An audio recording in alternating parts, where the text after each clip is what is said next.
Basta huwag ng sobrang dami. Parang soy sauce eh. Masarap. Huwag ng sobrang dami. Masarap. So there you have it, ladies and gentlemen. Pinapanood natin ang ating sumunod na video. Pero don't worry, dahil napakadami pa nating mga challenges and videos na ilalabas. My name is Phil, and see you on to the next one.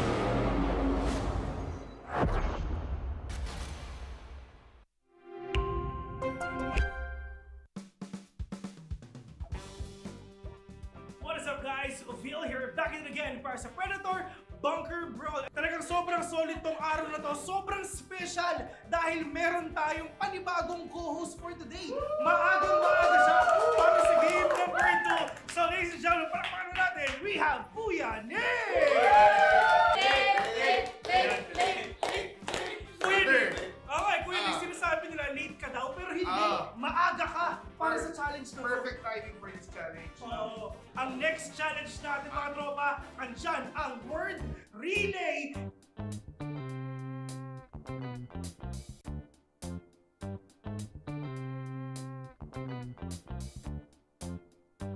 So kung napapansin nyo sa GPP, ang magsusulat dito sa ating board ng mga narinig niya sa teammates niya. At syempre wala natin silang mahinig dahil suot nila ang Predator Ganea. Tara, try natin. Narinig mo ba ako? Hindi siya sumasagot kasi nga talagang wala silang narinig. Kahit isa, meron silang 5 minutes para tapusin to. So timer starts now. Spike! Spike! Spike! Spike! Spike! Spike daw! Spike daw! Spell na simulat niya. Alright. Okay. Orayon! Okay. Oy! What? Orayon! Octagon! X! Octagon! Octagon! Octagon! Octagon! Octagon! Ayan, pinapapansin na talaga natin pag-intern na next na. Kaya kung ako sa GPP, sulat mo na.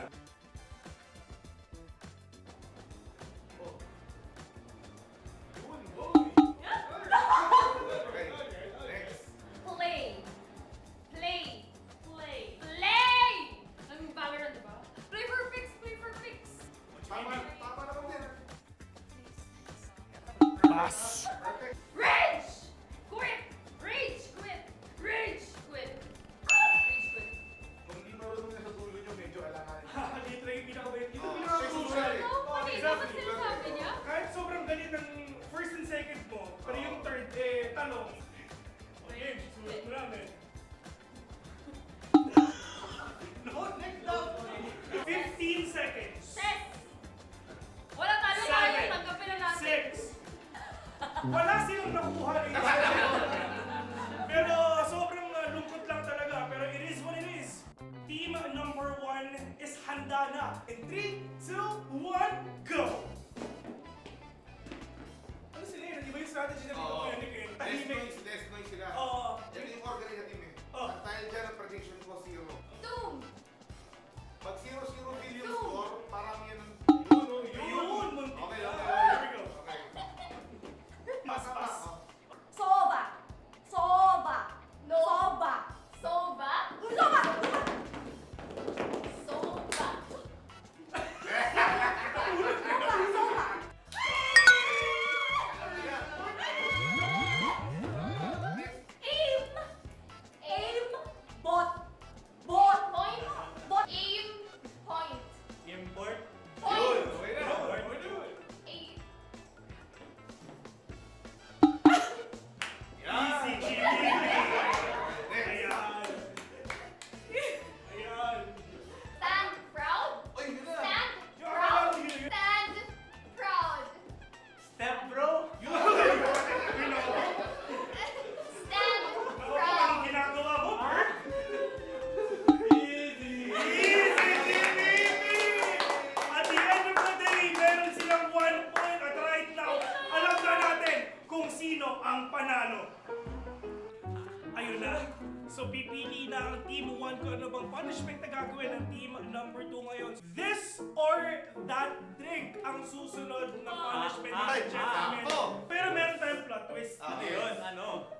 Sabi ng nakararami, si Kuya Nick ay sasali! Wala tayong gagawa dyan. So yun na nga. Para sa ating next punishment, punishment. Ito na, handa na ang this or that drink. Ano ba? Oh, yun, okay na. Feeling ko hindi ko siya dapat gustuhin. Pero parang masarap. Ano yun?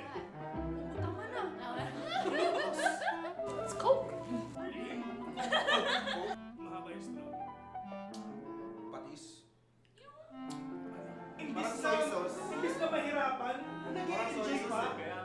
Matindi, sobrang cute na pinapakita. Basta huwag ng sobrang dami.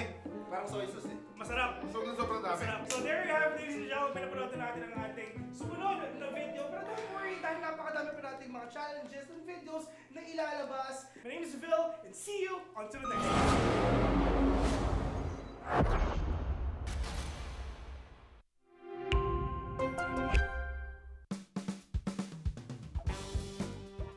What is up, ladies and gentlemen? Tayo ay nagbabalik dito sa Predator Bunker Brawl. Kami nga pala yung mga host for today. Ako nga pala si Vin. And syempre kasama ko si Kuya Nick. At sobrang init ng mga games natin so far. Nagsisimula pa lang tayo. And syempre napakadami pa natin mga videos na ilalabas. Pero syempre, kailangan muna natin ipakilala ang mga teams na maglalaro ngayon. Of course, andito ang team number 1. Kasama natin ang team number 2. So, ang next challenge natin for today's video, andito naman ang Guess the Audio.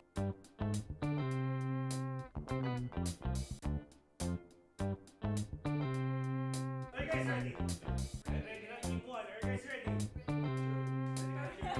Okay, so, first, guess the game. Yes. Forza? Yes, tama. Alright. Okay, 1-0 tayo winning. Gagawin yung team number 2. Mahirap lang. Ready? Guess the gun. Yes. Odin. Odin, correct. 2-0. Ito, madali lang to. Madali lang to para sa inyo. Ready? Guess the agent. Five, four, three, two, one. Steve. 3-0 already. Guess the gun. Generator.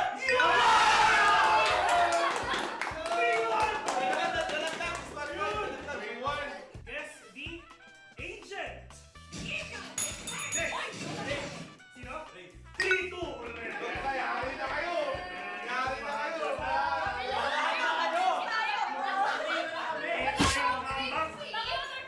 Guess the agent. Reyna. 4-2. Last one. Match point. Nice strat, nice Match strat, point. nice strat. Ito pag hindi na Oliver, hindi ko alam ha. Hindi ko alam. Perfect set over. Guess the game.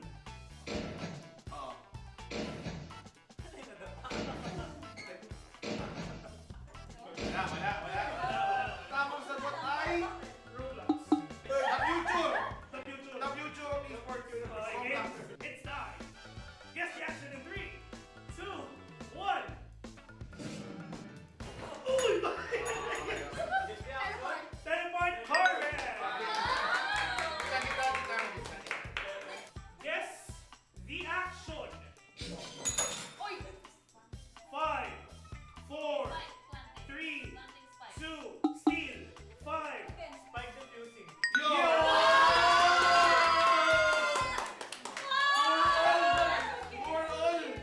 Guess the character. Ready? Ready? 4-4. Guess the character. May nanalo ba? Let's see.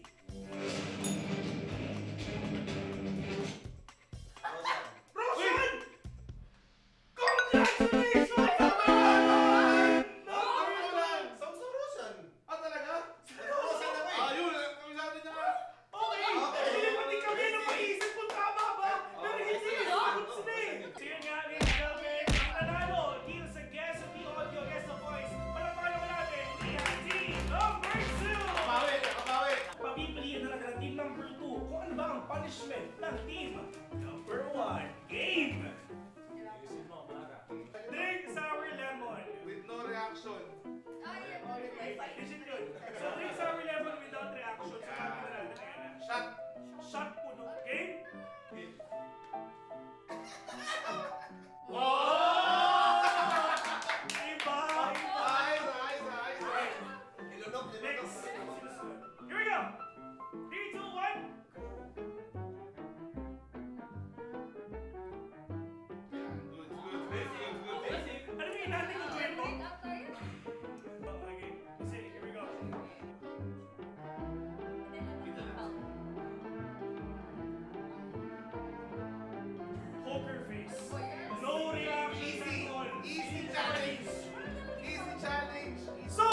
ever na-enjoy nyo tong video natin, yung mga challenges natin, don't worry kasi marami pa tayong susunod na challenges. So wala kayong gagawin kung hindi antayin nyo lang para mas ma-enjoy natin at para mas maging exciting yung mga araw natin ngayon. Once again, ako nga si Phil, kasama ko yun si Kuya Nick, and see you on to the next one.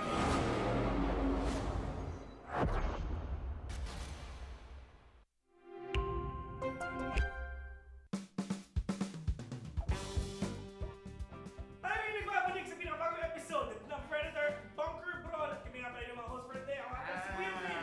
At kasama ko si Kuya Nick. Kasama natin ang mga nagagawa po ng kagandahan natin mga Predator, Predator Masters and Masters. Para sa ating susunod na challenge dito sa araw na ito, ito ay tinatawag na IQ Test.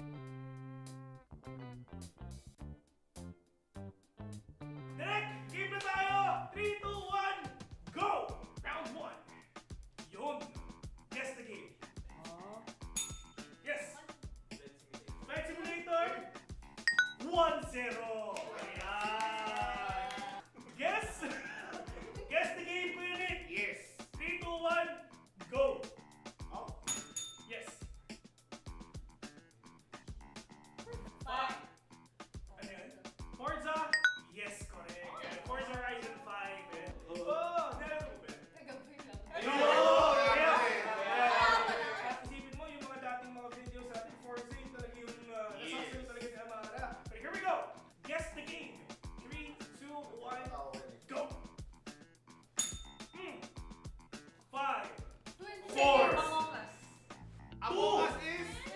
1, correct! Alam mo sila ha? Oh. Yung button, no? Oo, yung Okay, ano. yung button talaga. Kasi kung wala yung button, hindi nyo maano yun eh. Yeah. Si Bibi, kumusta ka dyan? Basic lang. Hindi ko na nakikita ako dito. Alam mo si Bibi, no sweat, man, no Hindi, sweat. pang-clutch kasi ako. Hindi, ako naniniwala ako kay Bert. Bert, niwala ako sa inyo, Bert. Talagang, Sabi ko sa inyo. pakita mo kung sino ka. Kilala ko yung kalaban nyo, hindi marunong isa dyan. Bahala na sila kung sino isa na yun. ha? Yan, yan. Si Han. Round number 5! 5, 4, 3, 2, 1, go! Okay. Hoy! Yes! 5, 4, 3, Harvest Moon. Oy! Steve! Start the rally! Woo! Start the rally! Start the rally!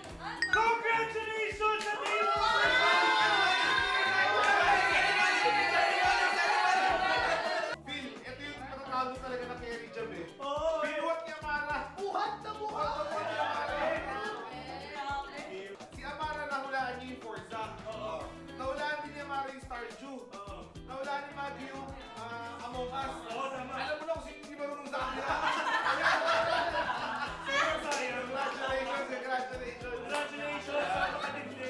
Team 2 naman ang nagwagi para sa video na ito, para sa challenge na ito. At sadly, ang kukuha na naman ng challenge is ang team number 1. Ayan, sobrang sayang. Pero yeah, tuloy-tuloy natin to. Punishment na. Game. Ano ang magiging punishment ng team number 1? Hindi, ito na, parang may ulo pa. Hindi, parang... Oh, GBT ko na, Ben. Parang... Dito ro. Or inuubos niyo ba? No? Hindi, papasok ko. Oh! Ano yan? Ano yan? Ay, hindi. Chubby. Bakit ako kinig? Chubby Bunny. Alright, without further ado, umpisahan na natin yung punishment ng Yes. team number 1. At ito ang Chubby Bunny. Kuya Nick, paano ba to? Ganito. Sample naman. Ganito. Sample. Kaya nga, ganito. Mas cute pag sila gagawa niya. Okay? Mas cute pag sila gagawa niya. So, team 1, let's do our punishment already. Here we go. Nakadamay na naman ako dyan eh. Sa ganun lang yan ha. Sa ganun lang yan. Ang gagawin natin is kakain lang sila first marshmallow, then sabay-sabay silang magsasalita, masasabi ng Chubby Bunny. Pero, hindi Chubby Bunny sasabihin natin. Meron twist. Meron tayong tongue twister na sasabihin. Yan, yan. Ayan. Ayan. Mister. 3, 2, 1, go! Yun. Okay, basic, di ba? English.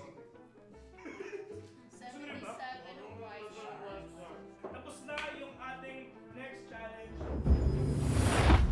folks, and welcome. Here we are with the Asia Pacific Predator League 2024. I'm Gareth, joined by Danog and Aries, as we've got 10 teams all lined up for this group stage and a prize pool of 100 grand, 100,000 US dollars on the line. Tons of regions, tons of players, some which we recognize, some which we don't. How are you both feeling? Feeling great. I mean, Philippines has been pretty great so far, right? Food's been great. People have been super polite. Bit humid, let's be honest. It's Sweaty boys. Sweaty boys. It's something we're a little used to. Maybe you not so much being a pom, but no, we're having a great time so far. How about you, Lockie? You've got the first rib in there. Yeah, good job. Everyone's so nice. Yes. Everyone is lovely here so far, which is amazing. That's going to continue. We've got some good Dota, a lot of exciting teams, a lot of exciting players. Yeah, it's going to be good. Should be Absolutely great. should be. I mean, yeah, you know, I lived in Southeast Asia for a while. I got that True. conditioning of sweatiness, but it's the air conditioning that gets me.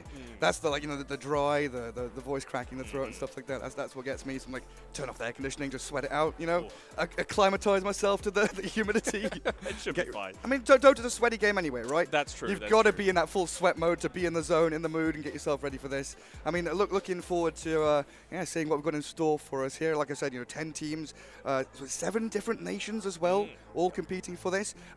What's kind of a standout, you know, thinking about grand scheme of things, what's like a standout team or player that you're kind of keeping your eyes on? I mean, you just got to look at all the Filipino teams, right? Like, Dota has returned to the Philippines, right? It's basically the home of Dota within Southeast Asia, and we got 4 Filipino teams. So, very high chance that we're going to be seeing them on that main stage come Saturday and Sunday, so it should be really exciting. I think it would be a disappointment, right? If they don't make it to the main stage. Really, you look at Blacklist, I think 747 as well. Like, there's some really big names on that team.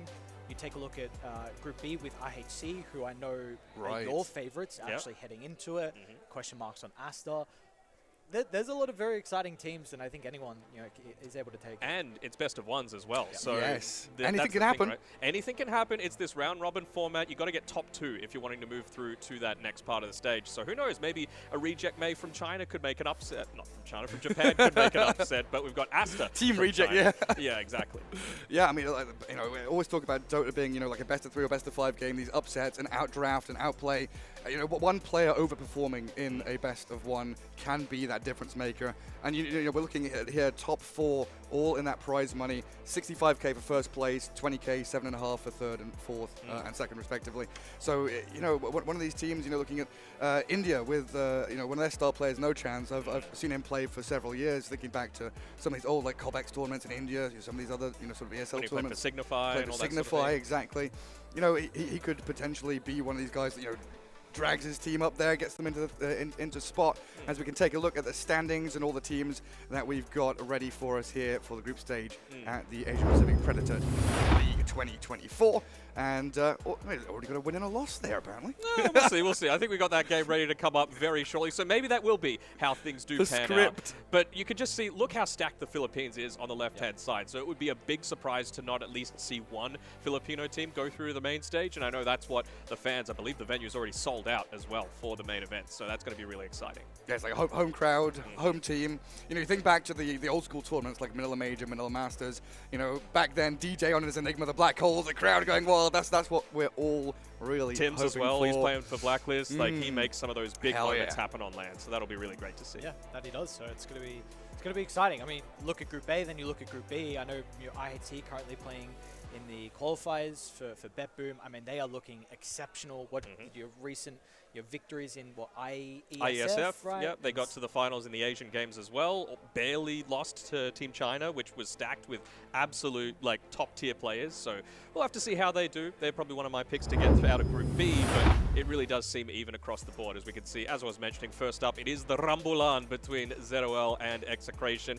and it's going to be bookended at the end of the day by another Rambulan between Blacklist and ZOL. And then, of course, we've got some Malaysian and Indian representation coming in the middle as What well. does that mean, Danog? It's like a street brawl, basically. I learned it from John. It's useful. Yeah, pick up the terminology while you can.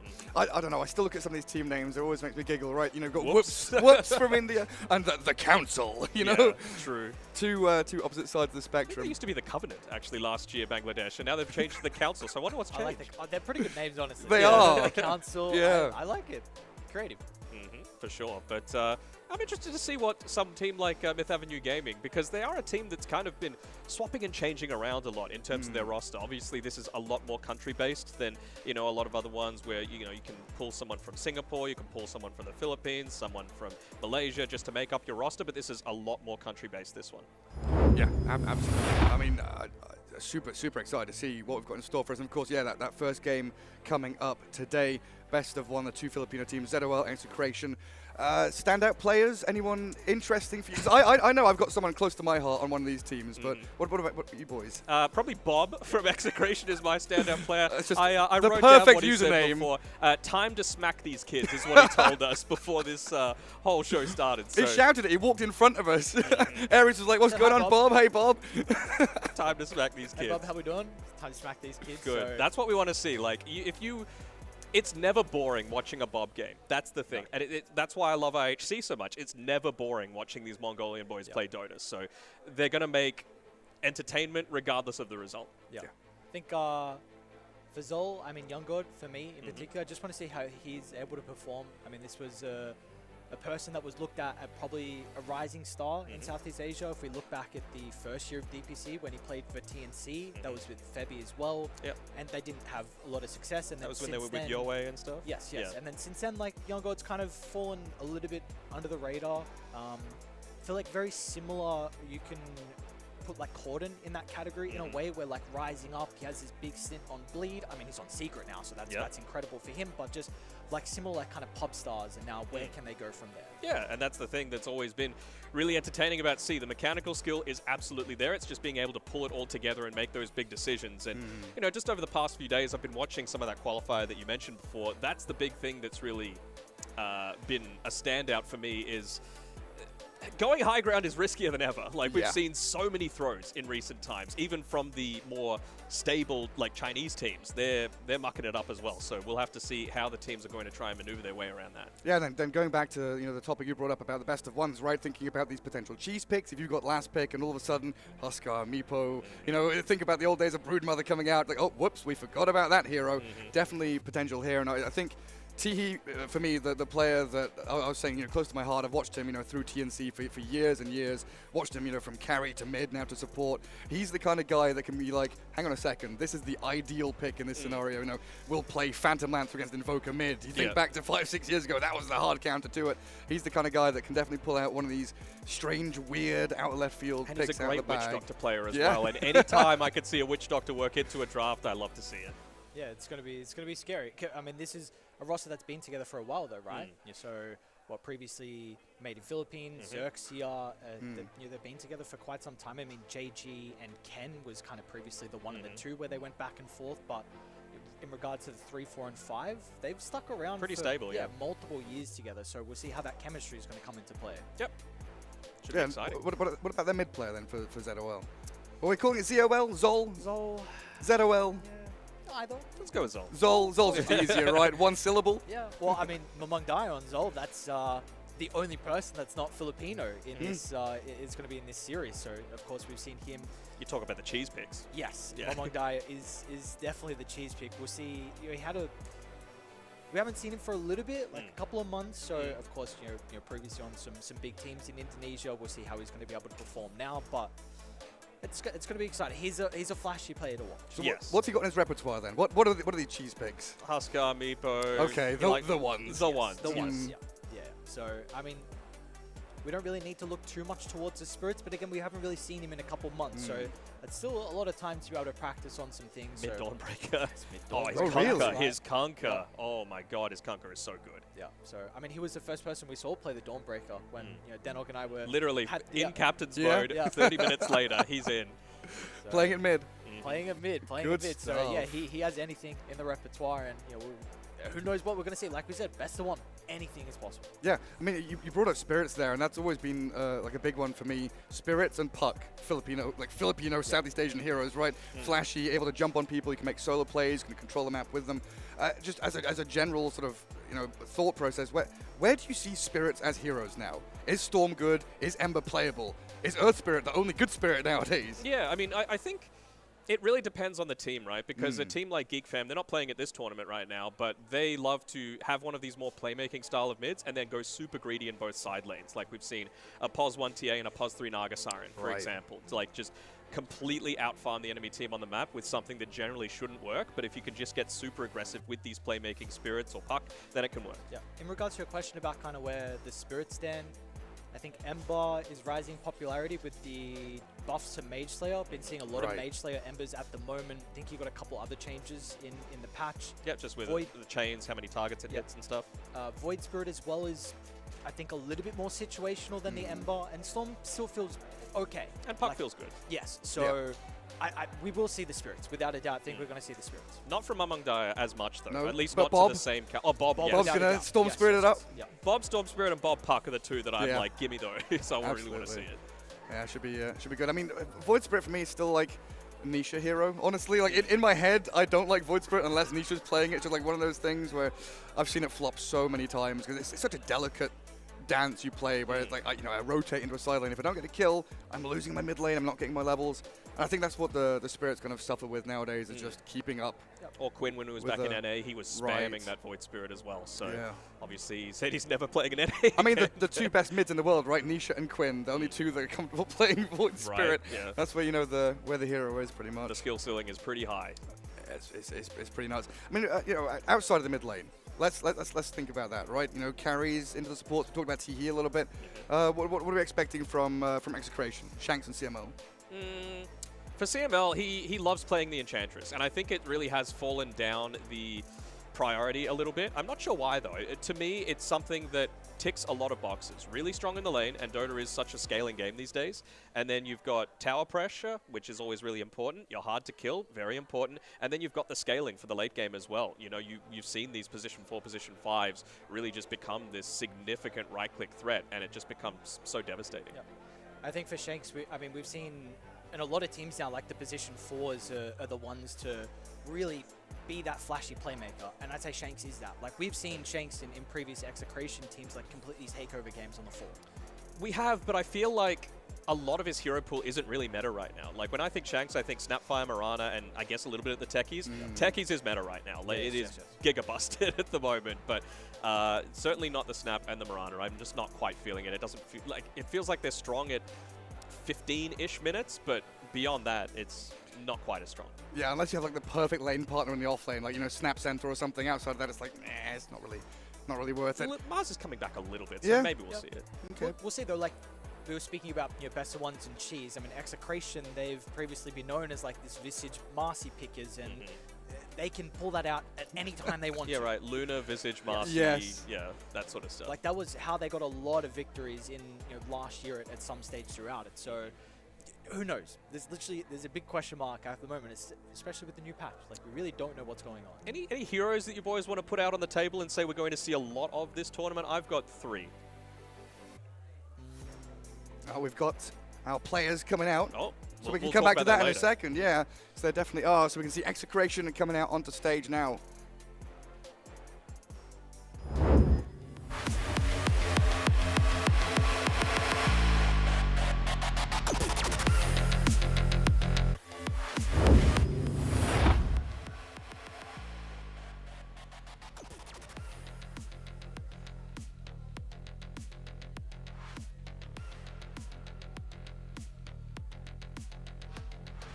There's Execration, Shanks, Bob, Tino, Shanks again, and CML. No, it'll be very Got a couple of exciting. Shanks in there. Yeah, for sure. I mean, for me, the big difference is CML. I think ever since they switched out Ubbing and put in CML, they've just become a lot more stable. I think they're not bleeding as many kills on those side lanes, and that's so important. We know how important the early game is, just to get the tempo rolling, to take some of those early towers and really take advantage of the fact that, I mean, it's been a while since the map changed, but the map is huge. You got to make sure that you're maximizing the amount of space that you can get and minimizing the fact that the enemy, wants to be pushing in onto your side of the map. Just don't give them the possibility to do so.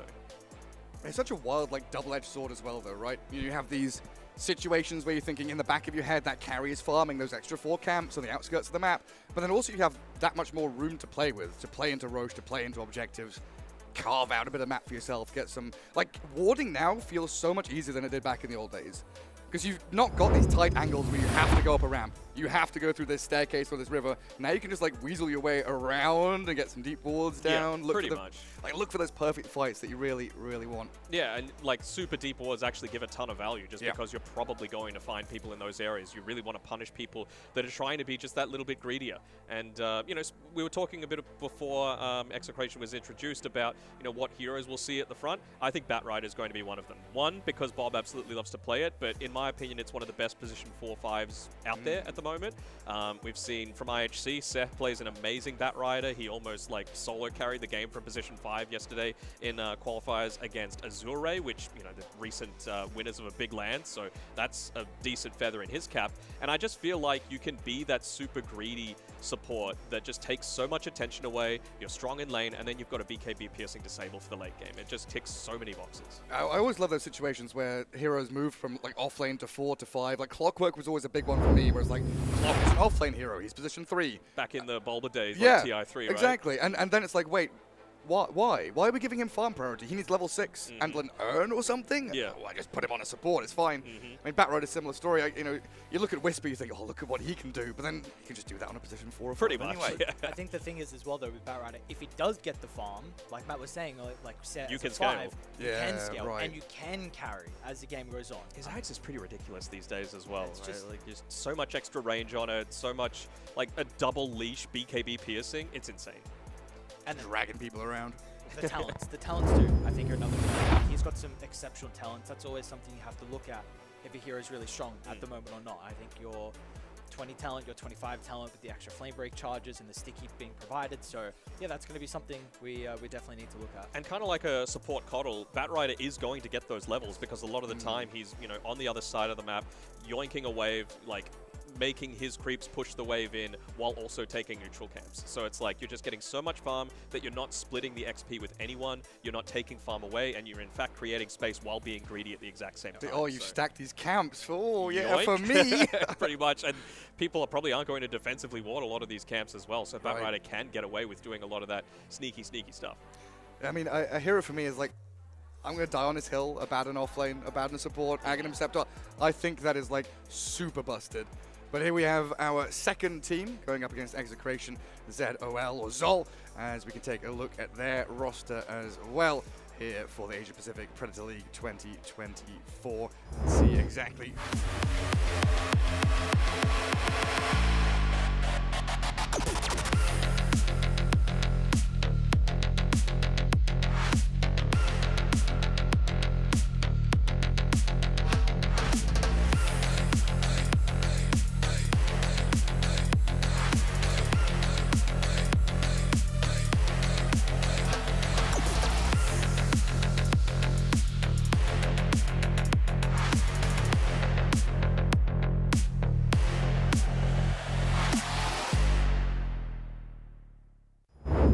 Aesthetic names. Yeah. They all roll off the tongue. Young God, Mamang Daya, Rupido, Lucify, damn. Tihi. You know, it's just like Roll Another the R. person that can Hell roll his yeah. R's. He can't do it Oh, you at can't all. roll your R's? No. Don't ask me to do it. Do I'm it. not doing it. We're not doing it. Aries. We're not doing it. Gareth. Gareth. I feel like I'm legitimately the only person that cannot roll my R. I don't understand what's going on. But yes, they all have very pleasing names. They're all incredible players to be able to watch as well. Like we said, you know, been together for quite some time, the 3, 4, and 5. So we will say there are some question marks. Again, how Mamang Dai is going to fit into the team as well.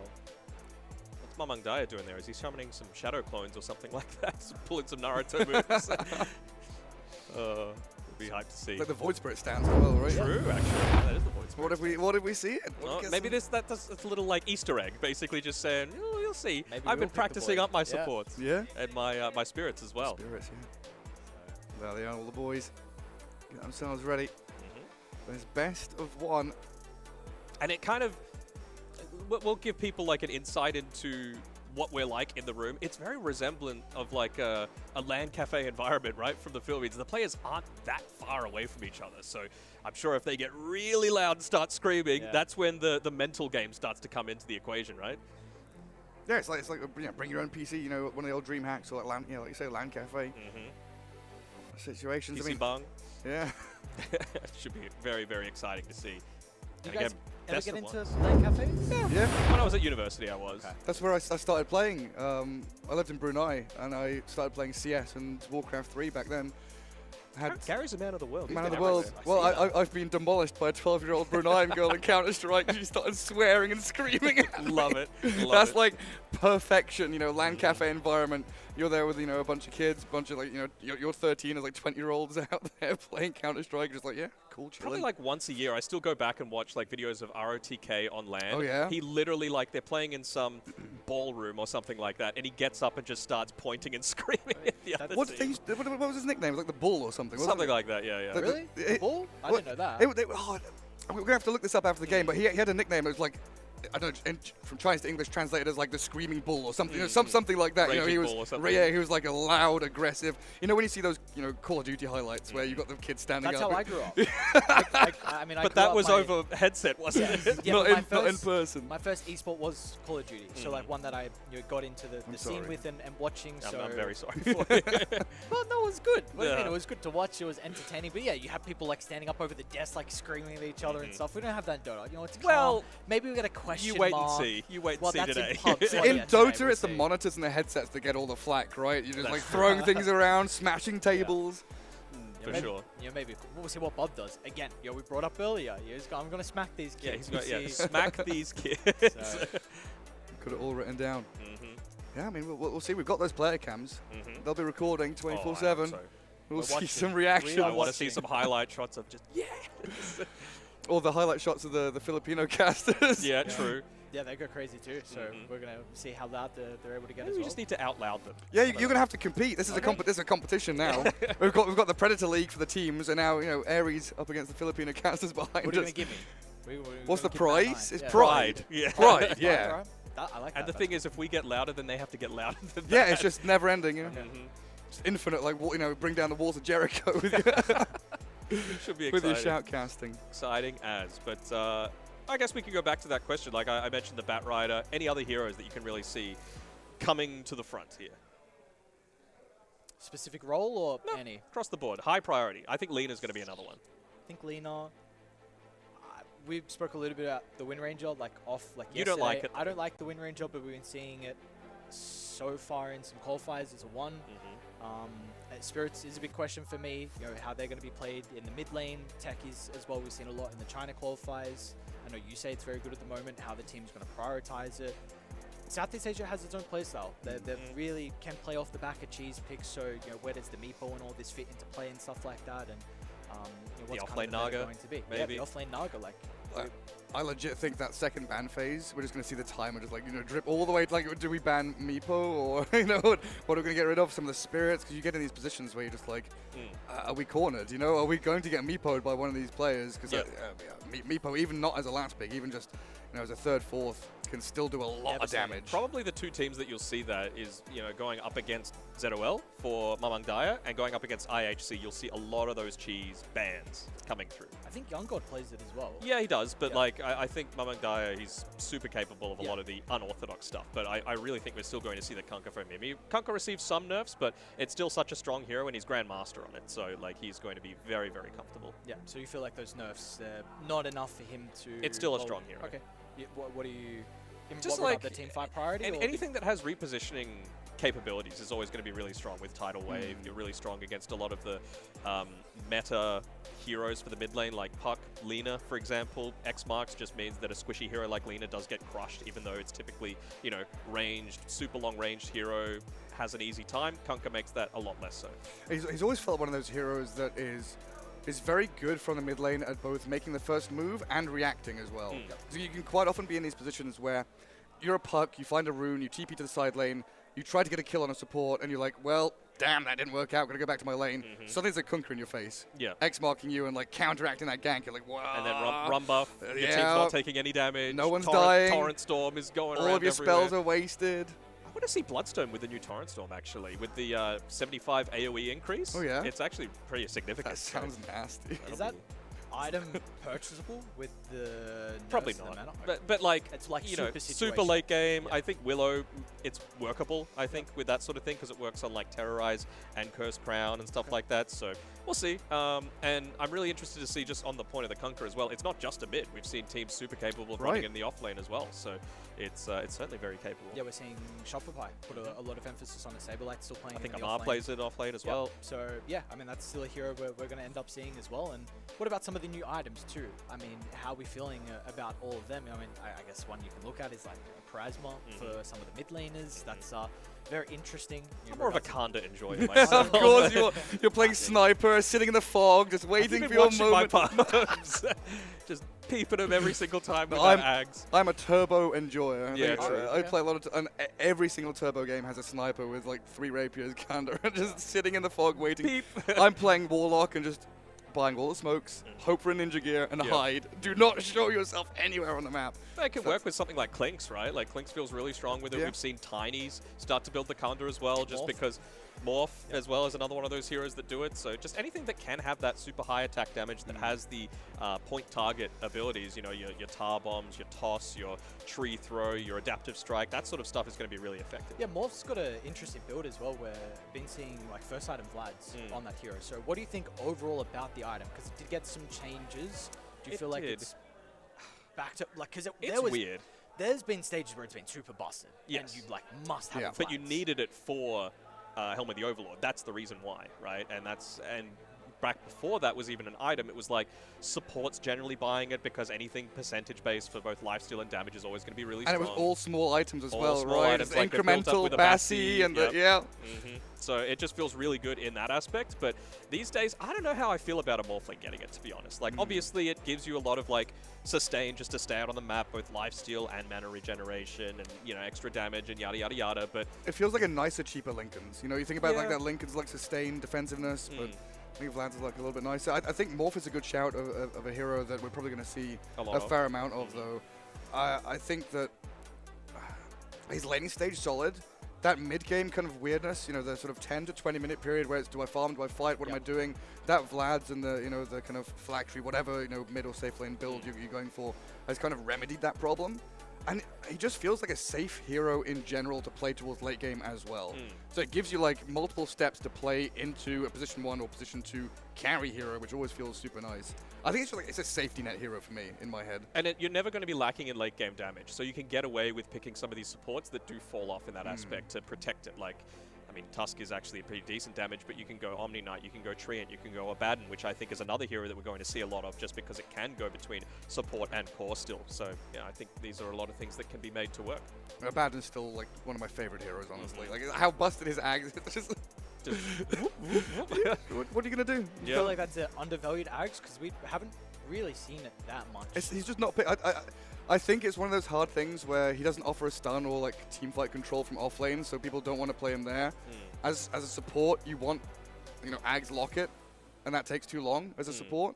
So I think him finding his role is the most difficult part. Yeah. Because like Pos 3 is like the most natural place for him to be, but it just doesn't feel that good. You just got to play him as like a super frontliner, like by Manta style and Blink, basically, and Yeah. just go in and trust that your borrowed time is going to give you some safety for you to potentially wipe out one of the supports at the start of the fight. It's And more then, like a half carry. pretty much, yeah. And then you provide your team a little bit of what like a Luna does as well, in that if you are able to, you know, win a team fight, once you get onto those towers, they melt just off the back of the Curse of Avernus. That's so. actually a good hero to bring up. What do we think of the Luna at the moment? Because I've been seeing a lot through the qualifiers as well. We're watching some of the Bet Boom games, and it seems like just with the early timing that you can get out of like Treads, Manta, maybe one more early item before the Manta into like the Shard, and you just group up and you just run down objectives in the first roach. Do you still feel like Luna's very strong? Ever since the Shard came in to protect her a whole lot more, I love it, right? Just the swirly glaives around her. And we were talking about Execration before. They play it as a 5, you know, just as that flex pick as well to be able to go this cheese strat. So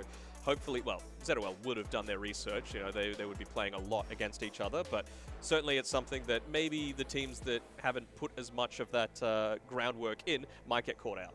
That's the thing, though, right? You can put in the groundwork, but you can still, you know, forget or overextend your draft or like not have room in the draft to think about banning something like that. Because we've talked about cheese picks on an individual level, these Vipos, these Huskars, but I think it's a good point you both bring up.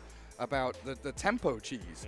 Having these Lunas, Lycans, whatever it might be, that's like in your face, on tier 1s, breaking objectives, on your high ground at 20 minutes. You know, reacting to that in a best of 1, you're put in that kind of do or die situation, right? Whereas a coin flip of if we fight here and lose a fight, we lose the game.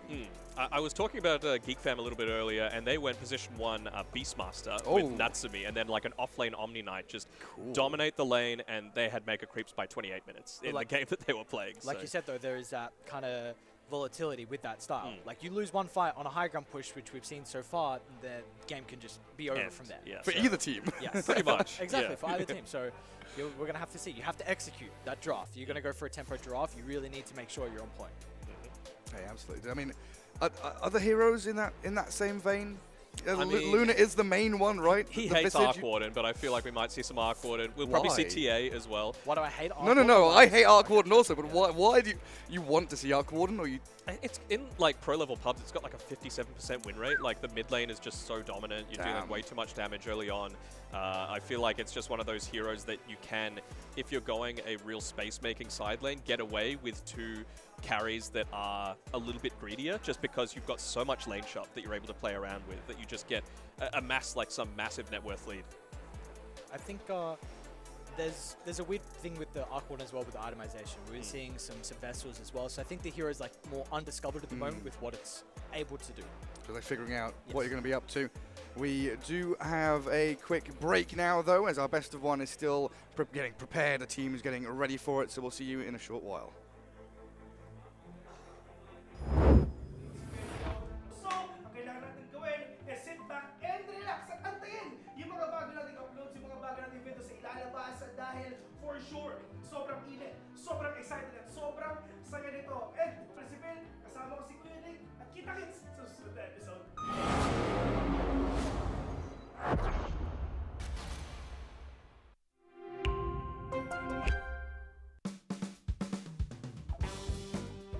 At tayo ay nagbabalik sa panibagong episode ng Predator Bunker Brawl. At right now, kung napapansin nyo, yung mga brand ambassadors and ambassadors natin ngayon, medyo bumabaril na dahil ang next challenge ay Better Half Winning. Yan. Para ipaliwanag ko ng better half. Let's watch this!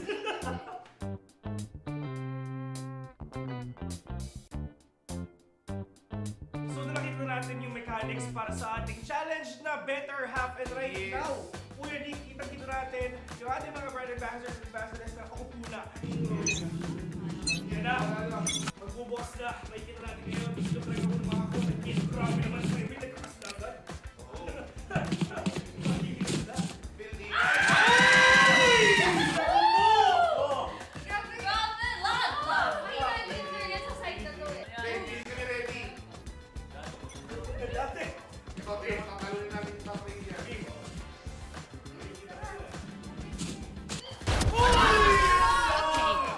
Judge! Sinhatgan! Ito maging mahaba-haba ang oras pwede kayong mag-chill, pwede kayong mag-iwan pero magkikita kayo sa big. Yes.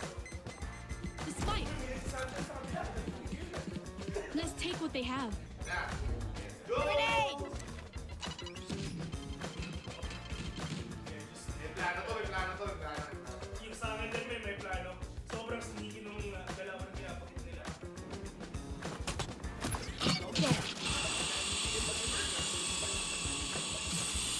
Lumabas na eh.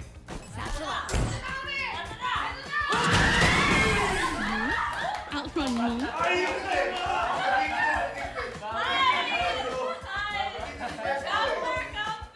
Alam nila! Alam Ito ko yung pwesto eh. So ngayon, magkakaalaman kung may panalo na or meron na Keep up. tiebreaker. Sudden death. Sudden death nga. Here we go.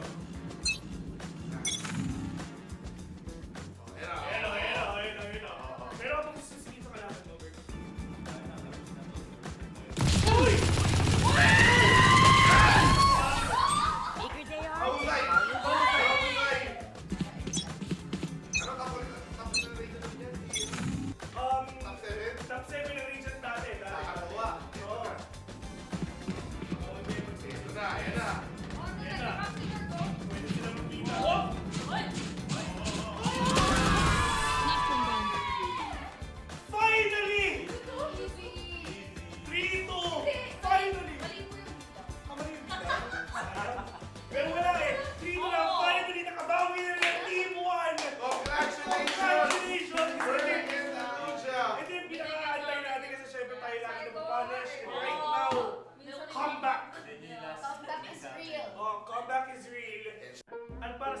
next punishment, yun ang ako ulit. Pag-usapan na natin na what's pwede mangyayari. At Team 2 ang gagawa nun.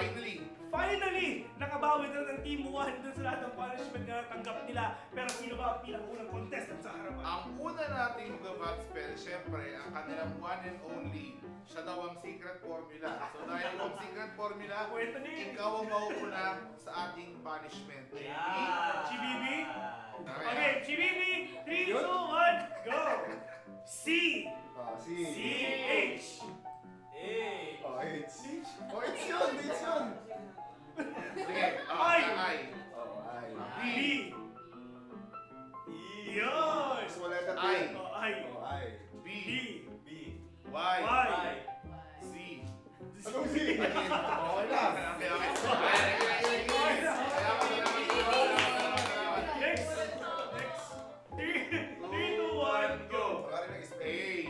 Okay. M. A. A. R. R. A. Si Amara parang sumasayaw eh, no? Ay, wait, isa pa pala, sorry. Bonus pa, di ba?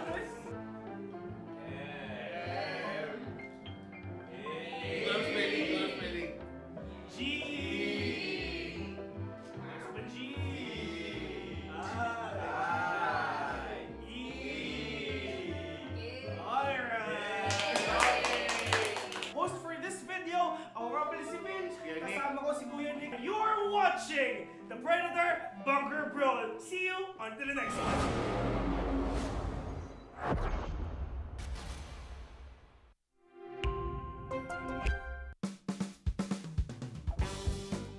What is up guys? Phil here and welcome sa Predator Bunker Brawl, which is magkakaroon tayo ng set of challenges and punishments para mas maging mainit pa ang araw nyo. And of course, kasama natin ang mga magaganda at sobrang gwapong Predator brand ambassadors and brand ambassadors. At syempre, bago tayo magsimula sa ating pinakaunang challenge for today, konting banter muna sa dalawang teams natin ngayon. Team 2, meron ba kayong gusto sabihin sa Team 1?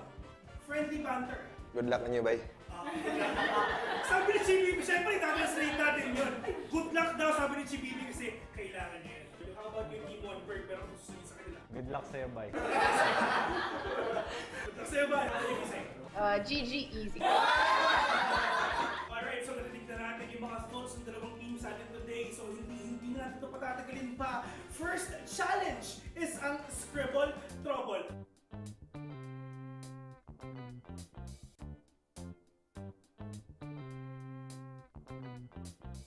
Team number 1, meron kayong 3 minutes para tapusin itong challenge na to. Simulan na natin in 3, 2, 1, go! English. Tikman.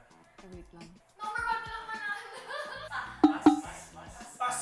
Skip. Alright. So far, Horse riding. meron kayong 2 minutes and 15 seconds remaining. Uy! Next level yun na! Ayos yun na! Okay, next! 1 na! Meron sila 1 point. Addict. Yung ating konti na lang pare. 1 minute 20 seconds. Pass. Next na lang. No pressure, 1 minute remaining. Basically yung pass. Hindi, yung Easter na ano. Na Easter na. 30 seconds. Pass. Okay, next. Na ako nag-erase. Nag-erase. Mouse? Yun. Two. Okay, meron pa kayo 20 seconds. So, ang nakuha nila, they have 2 points. So, congratulations. So, punta naman tayo sa team number 2. Hindi natin ito matatagalin pa. Team number 2, timer starts now! Lumang zero na agad? Grabe naman yun, man! 1-0. Pwede mag-pass. Keyboard. 2 points. Basic. Hey, grabe yun ah! Diyos ko, ilan pa lang? Men, 20 seconds pa lang, 2 points na! Cut. Sniper. Phantom. Panda. Okay, 3 points. Okay, may 3 points sila, grabe.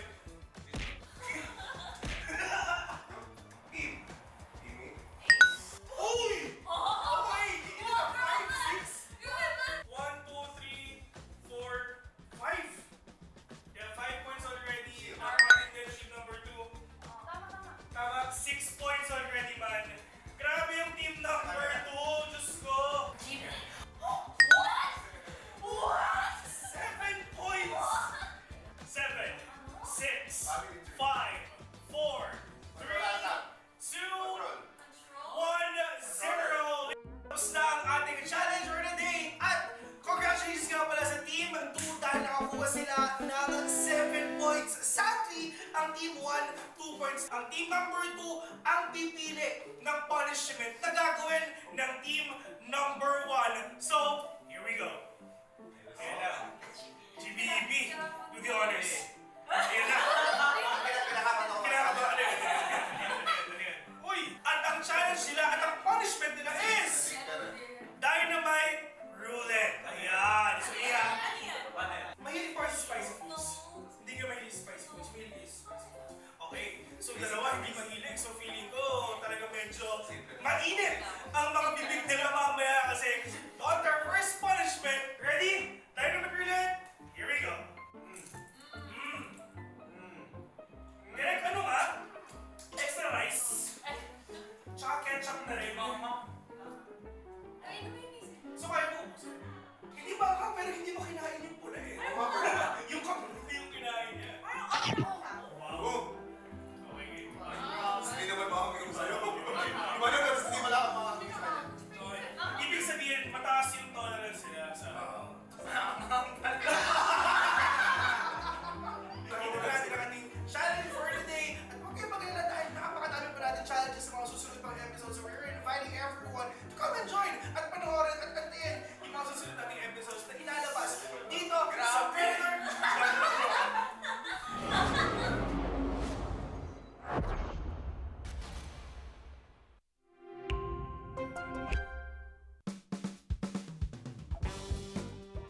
Welcome nga pala sa panibagong episode ng Predator Bunker Brawl. And of course, kami nga pala ang host for the day. Ako si Phil, kasama ko si Kuya Nick. Kuya Nick, meron naman tayo mga panibagong episodes ngayon at Yun na nga. challenges. Another challenge, another video. Matindi ang gagawin natin for today's video dahil ang challenge natin ngayon ay fast fingers, pabilisan ng daliri sa pagkain. At kasama na ulit natin ang ating magaganda at pogi. Mga Predator, Predator, and Ambassadors, of course, for Team 1. Andito si In at ayun, si Bert. For Team 2. Yan na nga, Team 2. Ikaw na bahala dyan. Okay. Andito si Maggie. Ayan. Tsaka syempre, si GBB. Hindi nakakalimutan. So syempre, ulitin natin ang next challenge natin ay Fast Figures.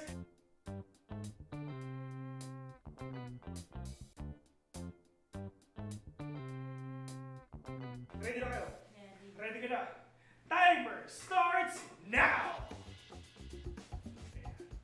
Huwag ka ulit. Mauna. Oy! Boom! Tapos na? Uy, napalo na 2 beses. Naku po, sobrang try-hard mo naman. Kaibigan, oh. Nag-astak mo ako eh. Di ba? Uy! 1-0. 1-0 in favor of Team GBB. Team 2. Ready? Ready? Ready. Here we go. Fast fingers. In 3, 2, 1, go!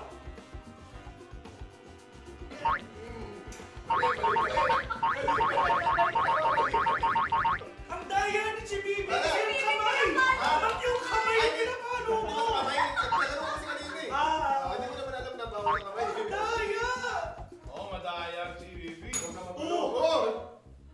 Nice one. Tapos na, ladies and gentlemen, 2-0 in favor of Team 2 again! Team number 2 ang nanalo dito sa Fast Figures. So, Team number 1 ulit ang gagawa ng punishment. Tayo mo po. So, Dipit, papakita natin yan in 3, 2, 1. Kuha sila ng cookie that may ruleta. Yes. Kung saan pumunta yung ruleta na yun, doon ang dip. Doon i-dip yung cookie, then kakinin nila. Pero tatlo sila, di ba? Team 1 nandito. Pero feeling ko, kulang eh. Ito na nga. Based on the management, Management. tsaka may instant rating na tayo. Meron pong foul na nangyari wherein dinulog po ng isang participant sa kabila that resulted into negative output. So therefore, kailangan po namin patawan ng penalty. Si Bibi. Tapos, management yun. Deep all sa bagoong. Hindi pa naman eh. Hit na naman yung bagoong. Ano? Again. Harap yan. Sarap. Okay, next. What's the bird? Ito, kita na naman yan eh. Tigisa naman yan. Okay, okay. Ang ikot natin direct. Ang kanyang dip, special na Ketchup. vinegar. Konti. Kunti. Kunti. Kunti. Pinagin mo yung buhok mo dyan. Ayan. 1, 2, 3. Go. Dami yan. Gusto ko tubig. Thank you, thank you, thank you, thank you, thank you, thank you, thank you, thank you, thank you. Next, next. Next. Soy sauce. Uy, Uy, konti. Yan. 1, 2, 3. Ew! Okay. Masarap, isa pa Sabay, lang. sabay, sabay, sabay, sabay. Sa patis naman. Mayonnaise. Ay, di po. Mayonnaise. Mayonnaise!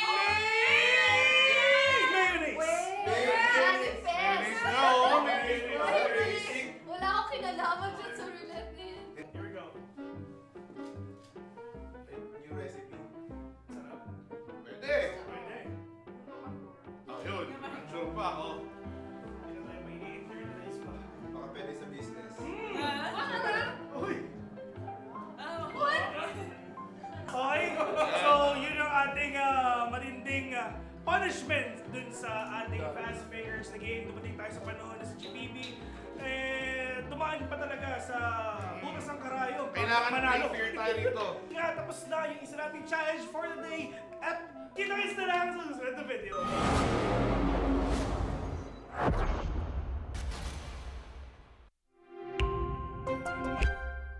with the Predator Helios 3D15 Spatial Labs Edition. The 13th gen Intel Core i9 HX processor, NVIDIA GeForce RTX 4080 GPU, and our custom-engineered Aeroblade cooling, alongside liquid metal over the CPU.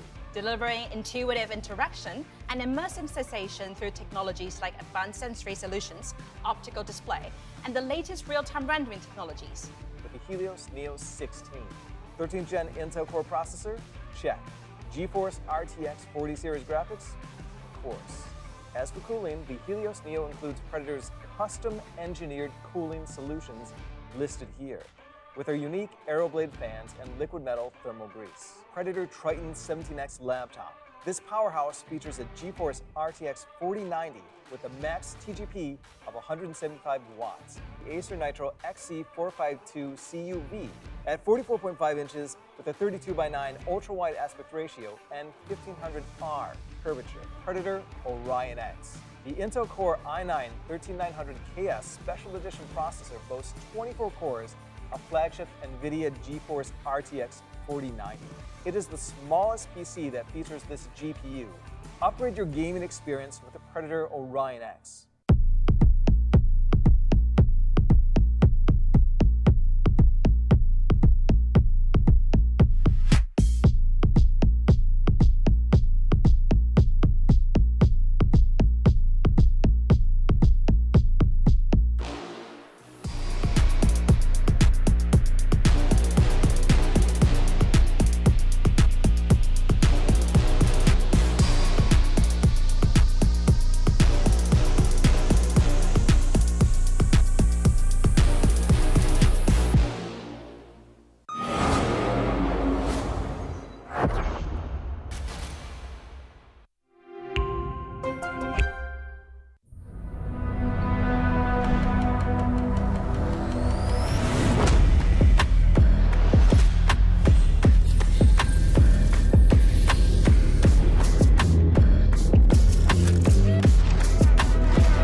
back to the Asia Pacific Predator League 2024, and it looks like we are almost ready to get underway with the group stage, our first best of one of the day, getting it all lined up for us as I'm joined, of course, by Danog and Aries to get us started with Zol against Execration. I mean, we've talked a fair amount about these teams, these players, and just a quick recap for those just joining us now. What are our expectations heading into this in terms of who's going to beat who's the upper, who's got the upper hand here? I mean, Execration, the thing that they have going for them, which C hasn't had in quite some time, is stability, right? This is a roster that's stuck together. It's most of it, right? 4 out of the 5 are players that have been together for, I want to say, 1.5, 2 years now. So this is something that they know how they play around each other, and I think it's going to be really effective. Yep, you could maybe make the same argument for the opposition as well, again with the 3-4-5, but we'll see how that's really going to play into this. Yeah.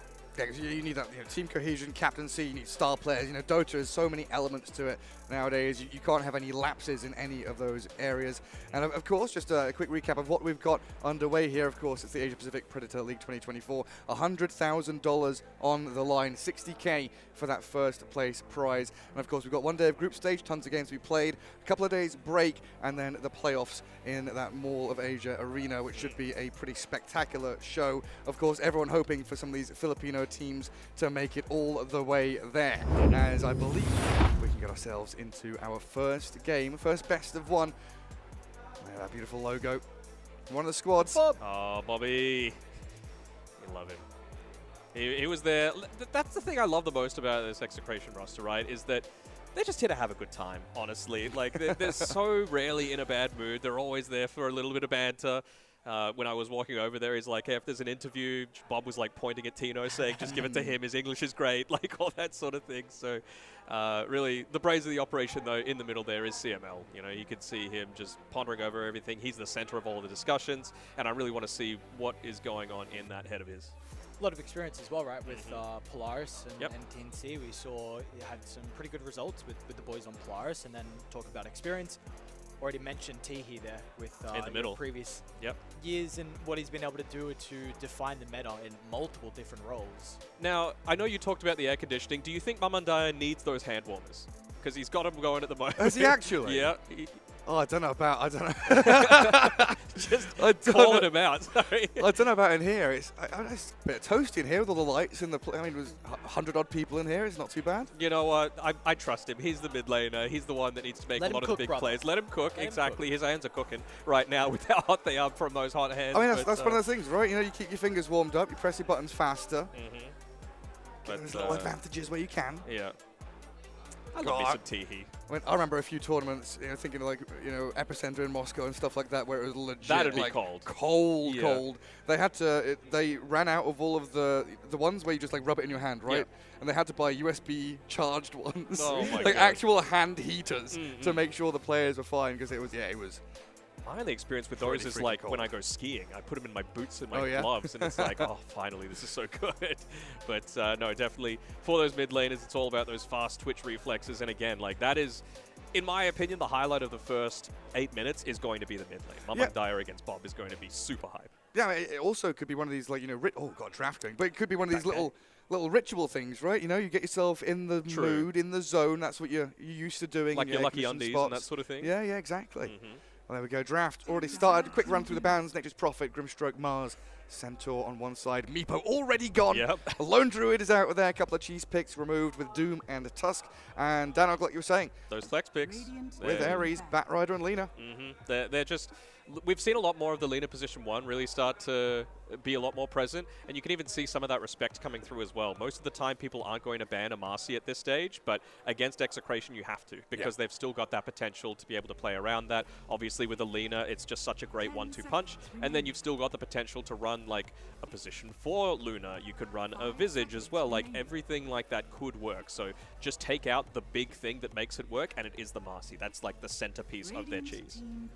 Is Lino only 1 and 2? Can that hero be played as a 4? Oh, yes! Like, it's happening! It's happening. Like, again, like it just fits so well with the Lina in the position 1, right? Like you can put about 5. You heal, you get rid of the lasso, it feels really good, and you've still got the flex to put it into a position 3 role, right? It means that this Batrider has a little bit less of that flex potential, right? Like you might want to put it as a position 5, for example, but if Abaddon's position 3, you don't necessarily care quite as much. You've got the Aphotic Shield to be able to have a decent time in the lane. I love it when we, as a panel, we have 30, 45 minutes to fill, so we go through every hero on there. We go through talked about that hero. We knew it was coming. Yeah, but honestly, this is pretty reminiscent of a lot of the recent pro games that we've been seeing, right? Like, outside of the clockwork, this is pretty much exactly what I was expecting.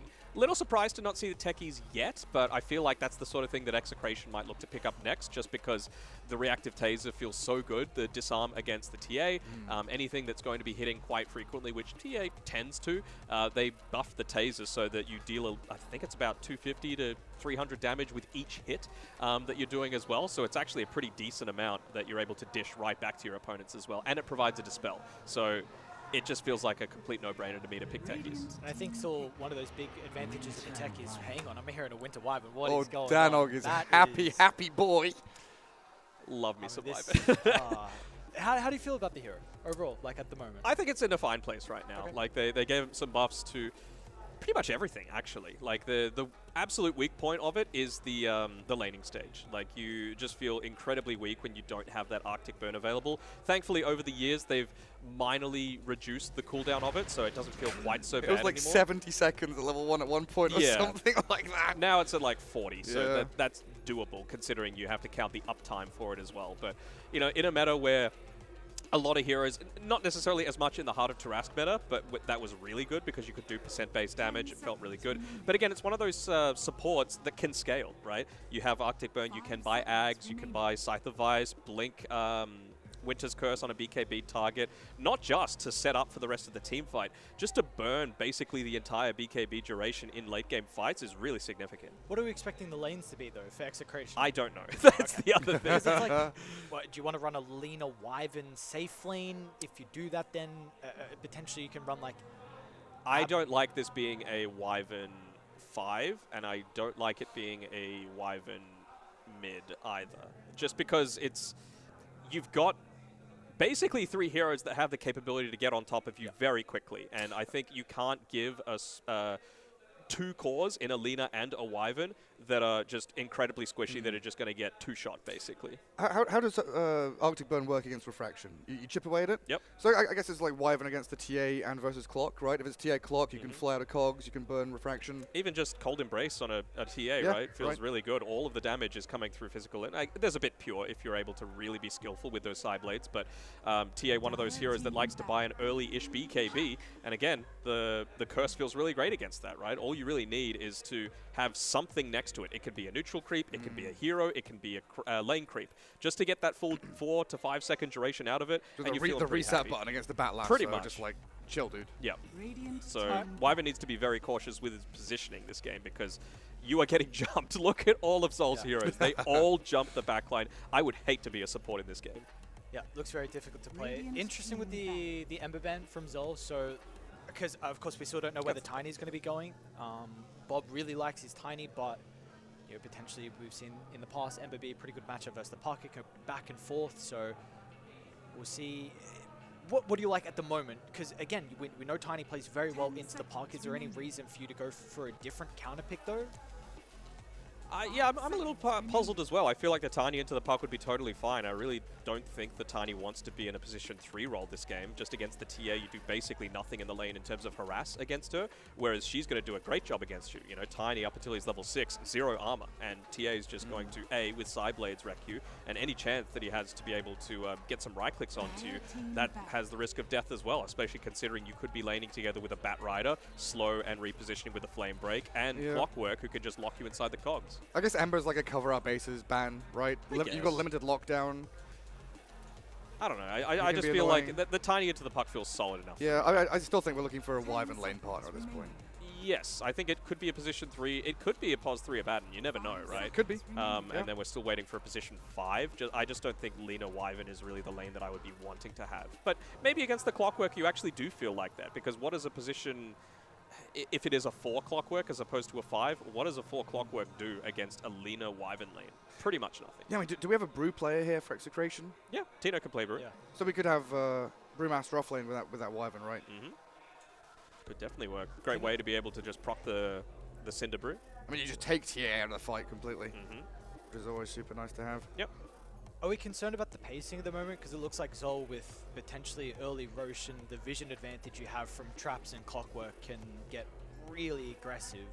For sure. I mean, I'm worried for Execration about the first 25 minutes of this game, but if they're somehow able to hold their ground, not lose too much of that map control, keep farming, I think they should be good from like maybe 40 minutes onwards. There you go, Brew. Yeah, they yoinked the Brew away from them. That's nice. Yeah, that 40 minutes onwards is going to be pretty decent because Puck does fall off until she reaches level 25, and Clockwork really falls off as well in those later stages. You know, TA, Bat still incredibly strong, same with the Brew, but there's certainly a weak point for the Soul draft. Just like this Zol, I just feel like this Zol draft. It looks clean. It really does. It looks like a draft we've seen 100 times before. We know that it can kind of almost play itself, right? You know the timings around the TA and the Puck. You know how Brew's going to do once he hits level 6 to 8, what he's going to be roaming around and doing. Execration have a lot more, let's call it nuance, to what they need to do in the first 20, 25 minutes. If Tiny Mid, he needs to get active, needs to play along with someone. Abaddon and Wyvern, they're not necessarily active heroes that you play with. Lena needs a bit of time to get up and running. So I don't know if they double down and say, okay, we're going to weather the storm and wait, or if they pick someone who can just run it. Zol. I want to see them pick either something that lets them disengage from fights or lets them shove out waves. That's the big priority for mine for Execration. They just need to delay this as long as possible. Just because, like you said, Abaddon and Wyvern isn't going to do anything off the back of this. It's able to weather the storm somewhat. An extra stun, very durable. Maybe DK is going to play a little bit more of like a sacrificial role this game. And into the pocket feels pretty decent. So I'm keen to see where this Wyvern... Honestly, the Wyvern, Abba, and Tiny, I'm not 100% sure where exactly it's being played. Yeah, super curious. I mean, yeah, DK against the Puck feels really nice. Potential Halberd carrier against TA, which is always really nice as well. Gives a little bit of aggressive tempo as well with the tower push. Well, Dan, are you leaning one way? I'm leaning towards Zol in terms of the draft. I'll have to see how the lanes shape up though, because we're not 100% sure exactly how Execration are going to say who plays what. Maybe that'll change things up. Of course, a First Blood can, you know, switch up a favorable draft and just lean it the other way as well. What about altogether? If it's just draft, say Zol, but altogether Zol? I would say so. Ares? Yeah? I think their draft looks much easier to execute than Execration's. Yeah, agreed. You can see, like, you can almost see the algorithm, right? You look at that draft, you're like Neo in front of the screen, just like you know how it's going to play out. But here we go, our first best of one of the group stage, the Asia Pacific Predator League here, 2024. Let's just where you prove pass yourself. it over to Danog and Ares. Not me. Yeah. Well, this should be exciting, Lockie. I'm keen to see, and well, the Rambulan begins coming through here between the two Filipino stacks. So we get a bit of a pause. It wouldn't be some C Dota without a pause to be able to start things off. Doesn't matter if it's in a pub, in a pro game, in an online series. It's all exactly the same. So we'll have to wait and see. But we can see it's Shanks playing the Tiny. So looks like he'll be playing the position 4 this game. And well, we've changed up the lanes, of course, with the Dragon Knight going up against the Puck. That we haven't did. I mean, we've seen DK some slight buffs with what the Breathe Fire was really the big one. So it really feels like it just much more efficient with your farming speed with the Breathe Fire. So it's going to be interesting on how he's going to be able to perform as well overall. Now we're looking a little bit more like this Wyvern 3. What do we think? I mean, against the TA again, it's a refraction burner, so it feels nice. If you are able to get into an early-ish Witchblade, Ags, that sort of thing, it does feel nice if you're able to just sit back and right-click. The thing is, I don't think you'll have that luxury. You know, you've got to remember that you're going up against a Clockwork, a Bat Rider, a TA, all that sort of stuff. They're just going to be jumping on you and bursting you. I don't know if this is a little extreme of a take to say, but this game might even rely on the fact that does Tino get a Gossamer Cape with the tier 2 neutral items, because that does take away a lot of that burst damage that's going to be following through from the TA. You know, the Wyvern's probably not going to die to a Clockwork Bat Rider initiation solo. It's about the TA to actually be able to follow up on that and get the additional damage through. One of the best voice lines out there, by the way. Chill, baby. Just, it tilts so easily. What's the 25 one? Never ask a Wyvern why or something like that. Or Wyvern why not, maybe.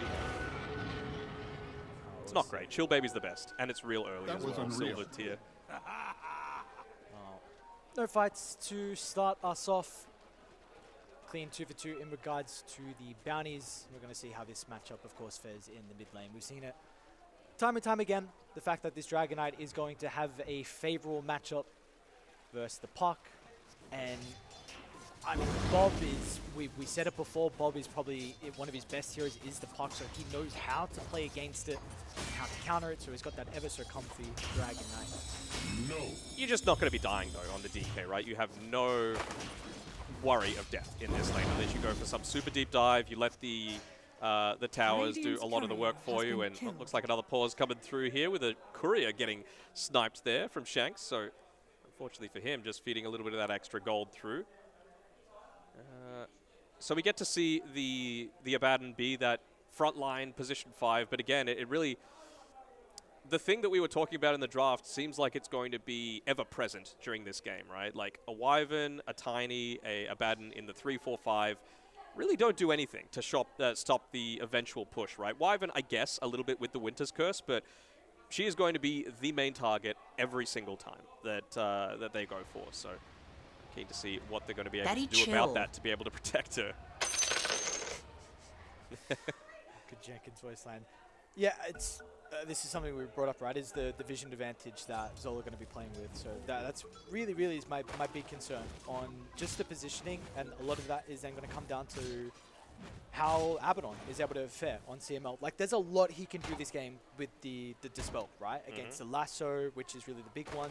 You instantly break the coil, then you dispel it off so you can disengage. I mean, he can do it himself if it gets coiled. Just run away with the borrowed time. So, yeah, we'll see what he's going to be able to do. But again, it really feels like how good is Zol going to be able to play in the laning phase? How much can they get out of this to set themselves up for an early game? I think they'll be A-okay in the side lanes at least. I think Mamang Daya is going to have a little bit of a harder time, but that's to be expected. Speaking of Mamang Daya as well, just talking about the Abaddon, it's going to be very important for him that he tries to get that waning Rift silence onto the Abaddon to make sure there isn't that save potential coming from the Aphotic Shield for any sort of follow-up initiation coming through. But yeah, in terms of the side lanes, I mean, Clockwork plus TA feels very strong. Like we were mentioning before, Tiny, 0 armor to be able to start with. If you catch Wyvern without the Arctic Burn, she's incredibly squishy as well inside the cogs with a battery assault. So it's very dangerous. And even on the off lane for Zol, you've got a Brewmaster playing along with Give Me Last Hit Bro. We get a Bat Rider to be able to pop the Cinder Brew as well. You can't improve until you make mistakes. Should Bob be complaining about missing last hits on a DK vs Puck matchup? What the hell is he like, he's 6 of what? Bob, give me last hits. What do you say? You're doing fine at this. How's top going? We stick here for a little bit. Looks like Templar Assassin with the Clockwork, of course. So your classic ranged and melee. Clock's got 3 last hits. TA's got 2. Yeah, it's he's the true carry now on Tiki. So yeah, should get ourselves back underway pretty shortly. He's cracked the whip as He said, "I'm taking over this game."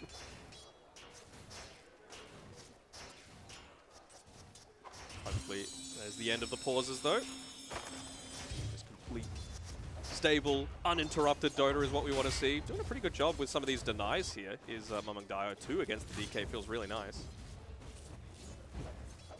Is there... Radiant's courier what do we feel like is the big timing at the moment with the Leon? Like, is this hero getting played as a 1 because of the level 25 talent, or...? I mean, it contributes to it for sure, but I just feel like it's one of those heroes that you're able to just dish out a crazy amount of damage, right? Okay. Yeah. Beautiful stuff. They don't have any detection. Very Fire looks like Templar Assassin's going to be A-okay, so Young God takes a little bit of damage. T here as well, falling low, so with a resource battle, the boys on Execration have to be pretty happy. How many tangos though? I think they really want to try and give one over to the TA and look to get aggressive while the Wyvern has a lot of those spells off cooldown. You just want to make sure that you're punishing that Arctic Burn as much as possible. Very valuable when it's up, but there's a big window where it's not available. Yeah, back to the Leon. What were you saying? It's just, you're able to dish out so much damage, right? Plus with the Laguna Blade, you become like that supercharged state, so you're attacking faster than normally when you've got the max stacks of the Fiery Soul. It also, you've got a support to be able to help you, and you're a little bit of that sieger, right? We talk about the threat that comes when you're looking to siege into the high ground. If you're like putting a melee hero up there, you're much more susceptible to getting punished. With Alina, with the Dragon Lance, with all that crazy attack range, not so much. Of course, you're still going to be going up against a Bat Rider, which is scary, but you know, you can certainly make it work. Really, Eyes for me is, I mean, still 2.5 minutes away till we get that first power room, but who's going to be able to pick it up, whether it's Bob or Mongdaya. Both these heroes, you know, can do a lot with that potentially. The issue, another thing about this Dragon Knight Puck matchup is Puck likes to rotate a little bit more, and you can't really do that because the Dragon Knight will just take the tower. But I want to see how Puck looks to play with the first primal split of the game, because you need to slow down the Lina, and I'd really like that first split to be used to try and kill the Lina. Yeah, you need to slow down the Lina for sure. I guess the downside is for the DK, unless like they massively overextend on ZOL, I really don't think he's going to be leaving this lane all that much, just because look at what supports he has to play around with, right? Like, it's a tiny for your damage. That's it. Abaddon rotating isn't really going to do too much of anything. They just want to make sure that the Lina's lane is secured at this stage. Well, speaking about damage, are they actually going to have damage issues before the Lina comes online? Yes. Like, for the first, 20, 25? Pretty much. Like, they'll be able to pick off a target, but I really don't think much beyond that, right? Maybe they can get really clever, like toss a hero into another hero and then curse off the back of that. Like, they're going to need to be next level with a lot of their mechanical skills here. Well, and we're seeing those mechanical skills at the moment. I mean, the lanes are, the side lanes in particular, 21 and 12 for the Lina. Top lane as well, the Templar Assassin, 11 and 3 currently too for Young Gods TA. So really the side lane shaping up incredibly well for Execration to start. Yeah, I'm a little surprised. Like, I really thought that they had a really good shot at coming out way on top for these side lanes. You can see overall, ZOL still in a decent spot though in terms of the net worth. They've got a slight lead, but it's very, very minor, and you really need to be considering like what is this DK and Lina going to be able to do in the earlier stages. It's really off the back of Mongdaya, isn't it? He's keeping him in this game. Pretty early to make that kind of call though, 5 minutes in. Yeah, I mean, if it looks like it though, top net worth, then we'll see what the item build is going to be for Mongdaya as well. I know there with the new patch, there's been some experimentation with things like Maelstrom, with the Ag Shard into Scepter. And Quinn was saying on his stream that he still believes that Witchblade is pretty much the only route you can go down. Maelstrom may be something you look at if you have to deal with some illusion-based carries. So I'm very intrigued on how the Mongdaya kind of, his interpretation on the Puck's item build. It's just so great for scaling, right? Like the Witchblade or the... Yeah, the Witchblade. Actually looking to make a play right before that power rune mark. Make sure that Mongdaya is in no position to be able to look to contest it. So this is the sorts of play I like, right? Either you get a kill and he's going to be dead for the time that the runes are spawning, or you make him have to worry about the creep wave instead. Ends up being a amplify damage, even though Tiny said double damage. So what are we going to go with for this tournament? I'm going to go with amplify. All right. We're both. I'm not going to tell you off. Bottom lane. There we go. This is why you really can't leave the Lina on her own. She's incredibly squishy if you leave her solo. But the backups was coming. Okay.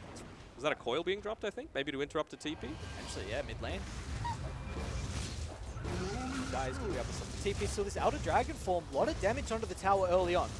You've still got the Catapult wave, so Zol will need to address this. This tower is going to go down without some extra reinforcements, and they will come far too late. So a great start from Execration. We see these very often from their two supports getting active early on to help Bob out on the mid lane. And with those 3 points in the Dragon's Blood as well, you can see even the TP being used there by Shanks to make sure that he gets right next to the Wisdom Rune to be able to yoink it up as soon as it spawns. Doesn't want to give them any sort of breathing room to be able to come back into this on Zol.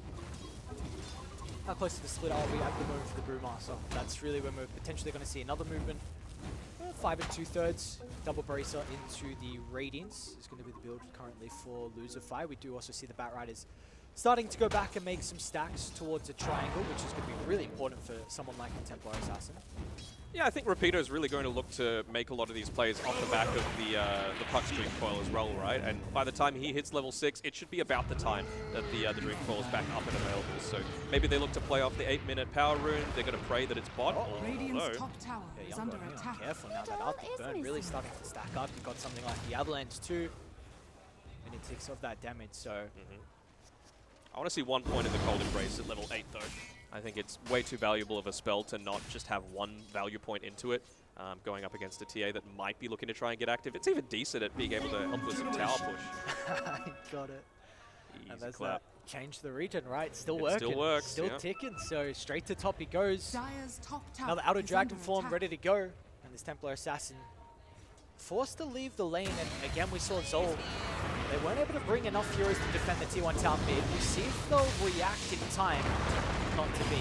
Clockwork should end up These are going some down. late The TPs. TPs are coming. It will be too late. Split to the ready though to turn the fight.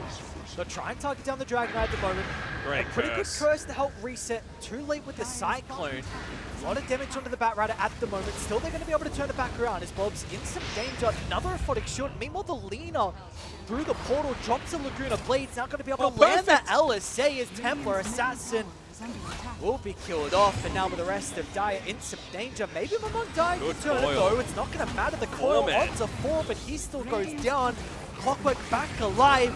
But in the end, Radiant, they will stand strong. A double kill for the Lina Nisha, baby. Coming through the portal, a beautiful movement from them. And they should be able to get some decent damage onto the tower. 3,000 net worth lead. Yeah, it's a lot now. Then you can then, again, open up the map, right? That's the important thing. And it's a little bit of the disconnect that we were talking about, right? ZOL just a little bit off the mark with how synchronous a lot of those TP rotations were. You were just basically feeding one by one into the meat grinder, and even a great 4-man coil by Mamon Dire wasn't enough. They just didn't have the damage to be able to follow this up. How worried are we? The fact that this is already such a big net worth lead, and we were saying that, you know, Execration is going to be stronger as this game goes on. Yeah, I'm certainly a little bit worried. I mean, I wonder what the point is where you get a point in the Curse of Avernus as well for the Abaddon, because, you know, it's a position 5. You're much more worried about just the defensive aspect of it for now. But with the amount of teamfight victories that they're having, I think he was dead for most of that one, though. If you're able to get up into even just the singular point, a lot of these teamfight wins just result in so much more because of how quickly you're able to take out a lot of these towers. Oh, really? Committing a coil? All right. Well, maybe that just gives Execration even more license to be able to make another play, right? No coil. Maybe we make a move down towards bottom, look to take away that tier 1 tower just to make a lot more of our smoke movements even more impactful. Or it could even just mean that they look to greed it out, right? They just sit back, farm. They know there's no real kill threat. Very happy with the status of the situation. So, do you like this Radiance rush from the Brewmaster? I think it's okay. I mean, again, against the Lina, you're attacking a lot, so the evasion is obviously going to be nice against that. It's also additional damage that you're not really worried about for the Dragon's Blood. You're not worried about for the eventual high armor that the Tiny has with Cold Embrace. So I think maybe they're feeling like, again, the Execration draft is very single target centric. It was really a great curse that set up how good that fight was for them last time around. So if they're able to kill the Wyvern first, they feel like the Brewmaster is just going to be completely unopposed in a lot of these team fights. Priority is even higher now, right? That the Wyvern is a position 3.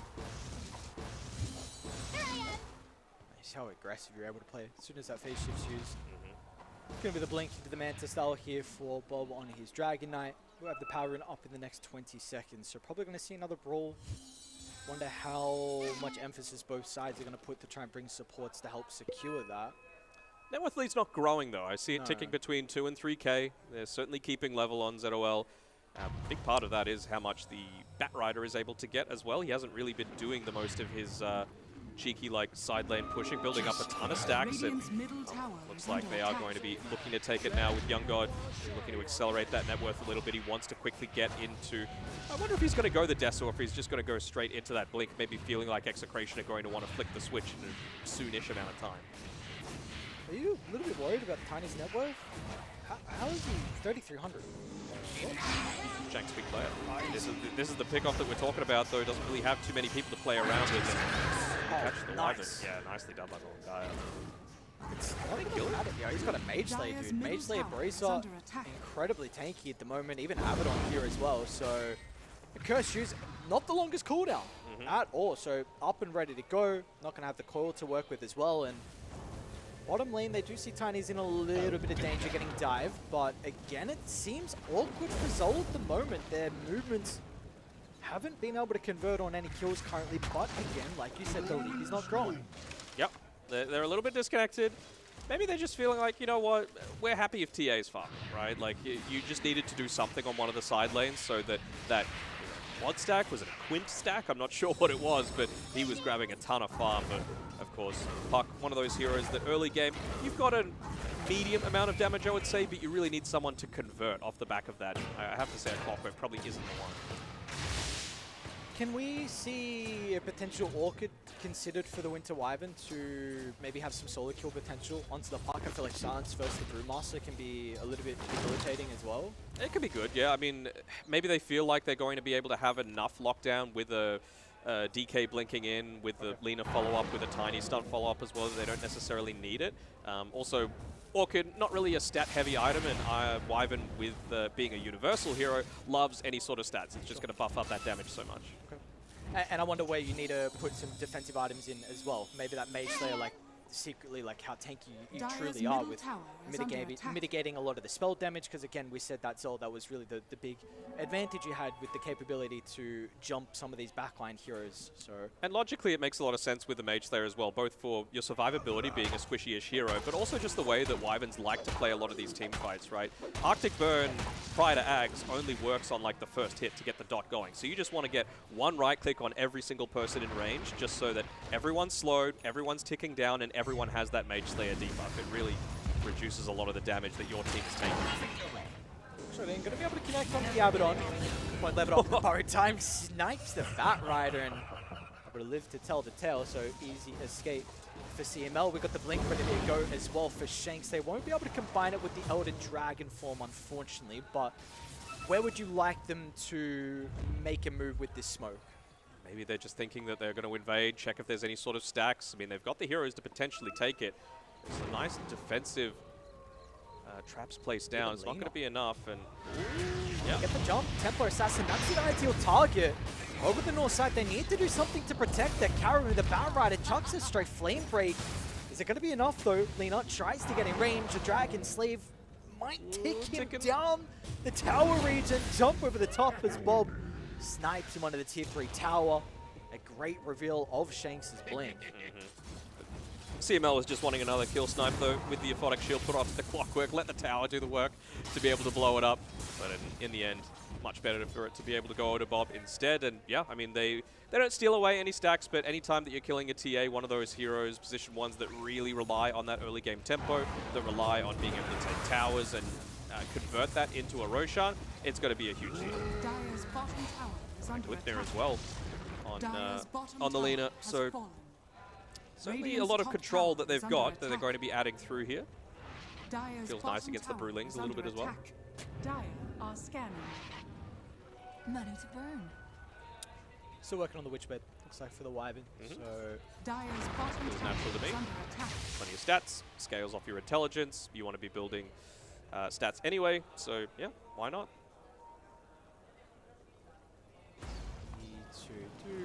Of course, have that Blink as well for the Bat Rider, so they're going to look to try and make a play off the back. You've got to be really careful with the Abaddon's positioning. Always have that potential to be able to break the lasso, jump on over. A little bit awkward though. Core's going to be used, broken instantly thanks to the haste. They want to turn it back around. Cautious about the position with the curse. Still the Tiny's going to chase there. Finally, the lasso is out, but the Templar Assassin nearby. The damage, it's lacking thanks to Cold Embrace. Now with the Lina's positioning, she's going to have a free fight. There's nothing they can do to address the Lina. A curse will hold them down. They'll try and play around with the Pyro Split. Now they're charging the middle. Lina now over position. They've got it on top of the Templar Assassin. Bob's going to be able to join the fight a little bit later on, and that'll be the way to turn the tides as once again Execration come out on top. Lina 7-0-3. It's a really good start coming through there for Nisha Baby. And, well, we'll see. Mamang Dai is just trying to be a little bit cheeky, trying to slow things down a little bit, give it a little bit more space. This is not the start that TA was really hoping for sure. Just dying a couple of times too many. Really feels like until that BKB comes online, you really want to avoid a lot of these engagements. And by taking them a little bit prematurely, it's just going to make you feel not too great about the state of this game. Is this Roche now as well, potentially? Looks like they are starting to angle towards Radiant's that top bottom pit. tower is under attack. Got a Grove Bow as well on the Lina, so Jeez, of course, man. Would it not be a game where you have a Lina 1 and no Grove Bow? they know that's happening though, so No, we'll see. seriously? We'll see if they try and go for a cheeky little snipe there on Teehee.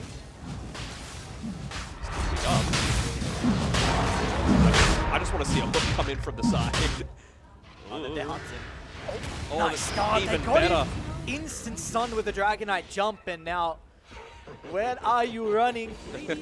No trees. They're going to be able to run into him. Oh, will they? No, Cog's Lord. Oh, slips over. Okay, never mind.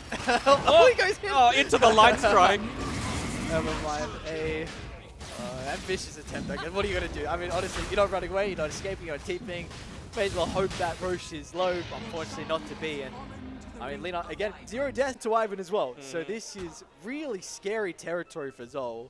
It is, indeed. And yeah, it just enables those pickoffs so heavily, right? The Puck, the Brew, they're the main ones that are looking to be focused now.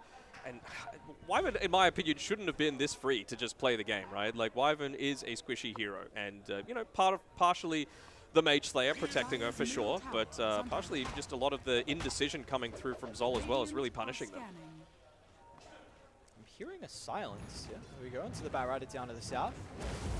Should be a pretty easy kill for them to pick up as well. And this is just going to be Execration starting to sweep across the map. And really the most important place you'd probably say is the triangle, looking to take away the Ancients from the Templar Assassin. And we see this T2 tower is going to go down. You've got the Wisdom surely and the Tormentor as well. So this is a big time for you to have this Aegis. Yeah, I mean, they absolutely have a draft to be able to yoink away the Tormentor very quickly. Again, it's one of those things that TA just takes incredibly effectively too. So, you know, if you can just take away something else that Zol would have been basing their draft around, by all means do it. Probably use the later parts of this Elder Dragon Force to be able to do it if they're on the mark, but seems to be like they just want to take away a little bit more of that. They're actually saying, you know what, we want to farm here. We don't want to go back to our side of the map to be able to pick up a lot of our net worth. And you know, we'll see if Zol recognizes that and starts to set up inside of Execration's own side of the map, because, I mean, the downside to me is that Batrider is going to need to get really active, or Mamang Daya needs to as well, just to play not suicidal, but really just cut waves. That needs to be their main priority right now. Okay. Look at it. He's taking the enemy Tormentor. Like, this is what happens, right? You want to be able to get both, but you'll take one. Hopefully he lives. But we'll have to wait and see. Far up, man. It's far up. Much closer than I was expecting. I guess with what the damage of a time, right? Getting rid of Fraction before he started. Yeah. I guess that, like, there's not really a great shard target for their team either, though, right? Like, Tiny. Like, Tiny, Aber, even the Wyverns isn't amazing. It's good if you're trying to lane shove the Wyverns, but not as a core. That's not really your main priority. Well, let's see. You've got, of course, that second level in the split. Radiant's Ag Shard here for Lucifer on the Brewmaster. Going for that full wraparound. Yeah, look at the lines being drawn on the map. How do you start, though? You need to kill Abaddon. You need to kill Wyvern. Wyvern's the one. Wyvern needs to die, so maybe they're just trying to set themselves up on the high ground, go that full wraparound, see if they can find her, drop some vision up on the high ground. Seems like they haven't found them, though. Maybe expecting that they would be around the Wisdom Rune area, but they can see that's not the case with Mamang Daya taking it. This is always the thing of having like two defensive heroes with the Wyvern and the Abaddon, for example. Like maybe the early game can look a little bit awkward, but once you get to the late game team fight, all of a sudden like the decision making on Zol has to be perfect on who you jump, and they're going to force them to try and come back and defend this base. You got Lina, DK, Siege, you got a Tiny jumping deep as well before they get set up, and no buyback. Godlike streak, dead for 40 seconds. No glyph as well. Yep. So we'll get the refresh now. I mean, even if they did, right, that's another benefit of the Cold Embrace that I was talking about, right? You just take that that tower, removing the backdoor protection away. You just Cold Embrace the creep. Why not? This is a quick one. 22 minutes in, 8K net worth lead, and they're not looking to stop. No, they are not. Incredibly dominant so far from Execration. Maybe a little bit aggressively positioned there on the Aber. A little bit too far forward, but doesn't have any of that extra cast range items, I don't believe. And as soon as that tower goes down, goes to work at helping build up that Curse of Avernus just to make sure the towers die even quicker. Jump in for the clockwork.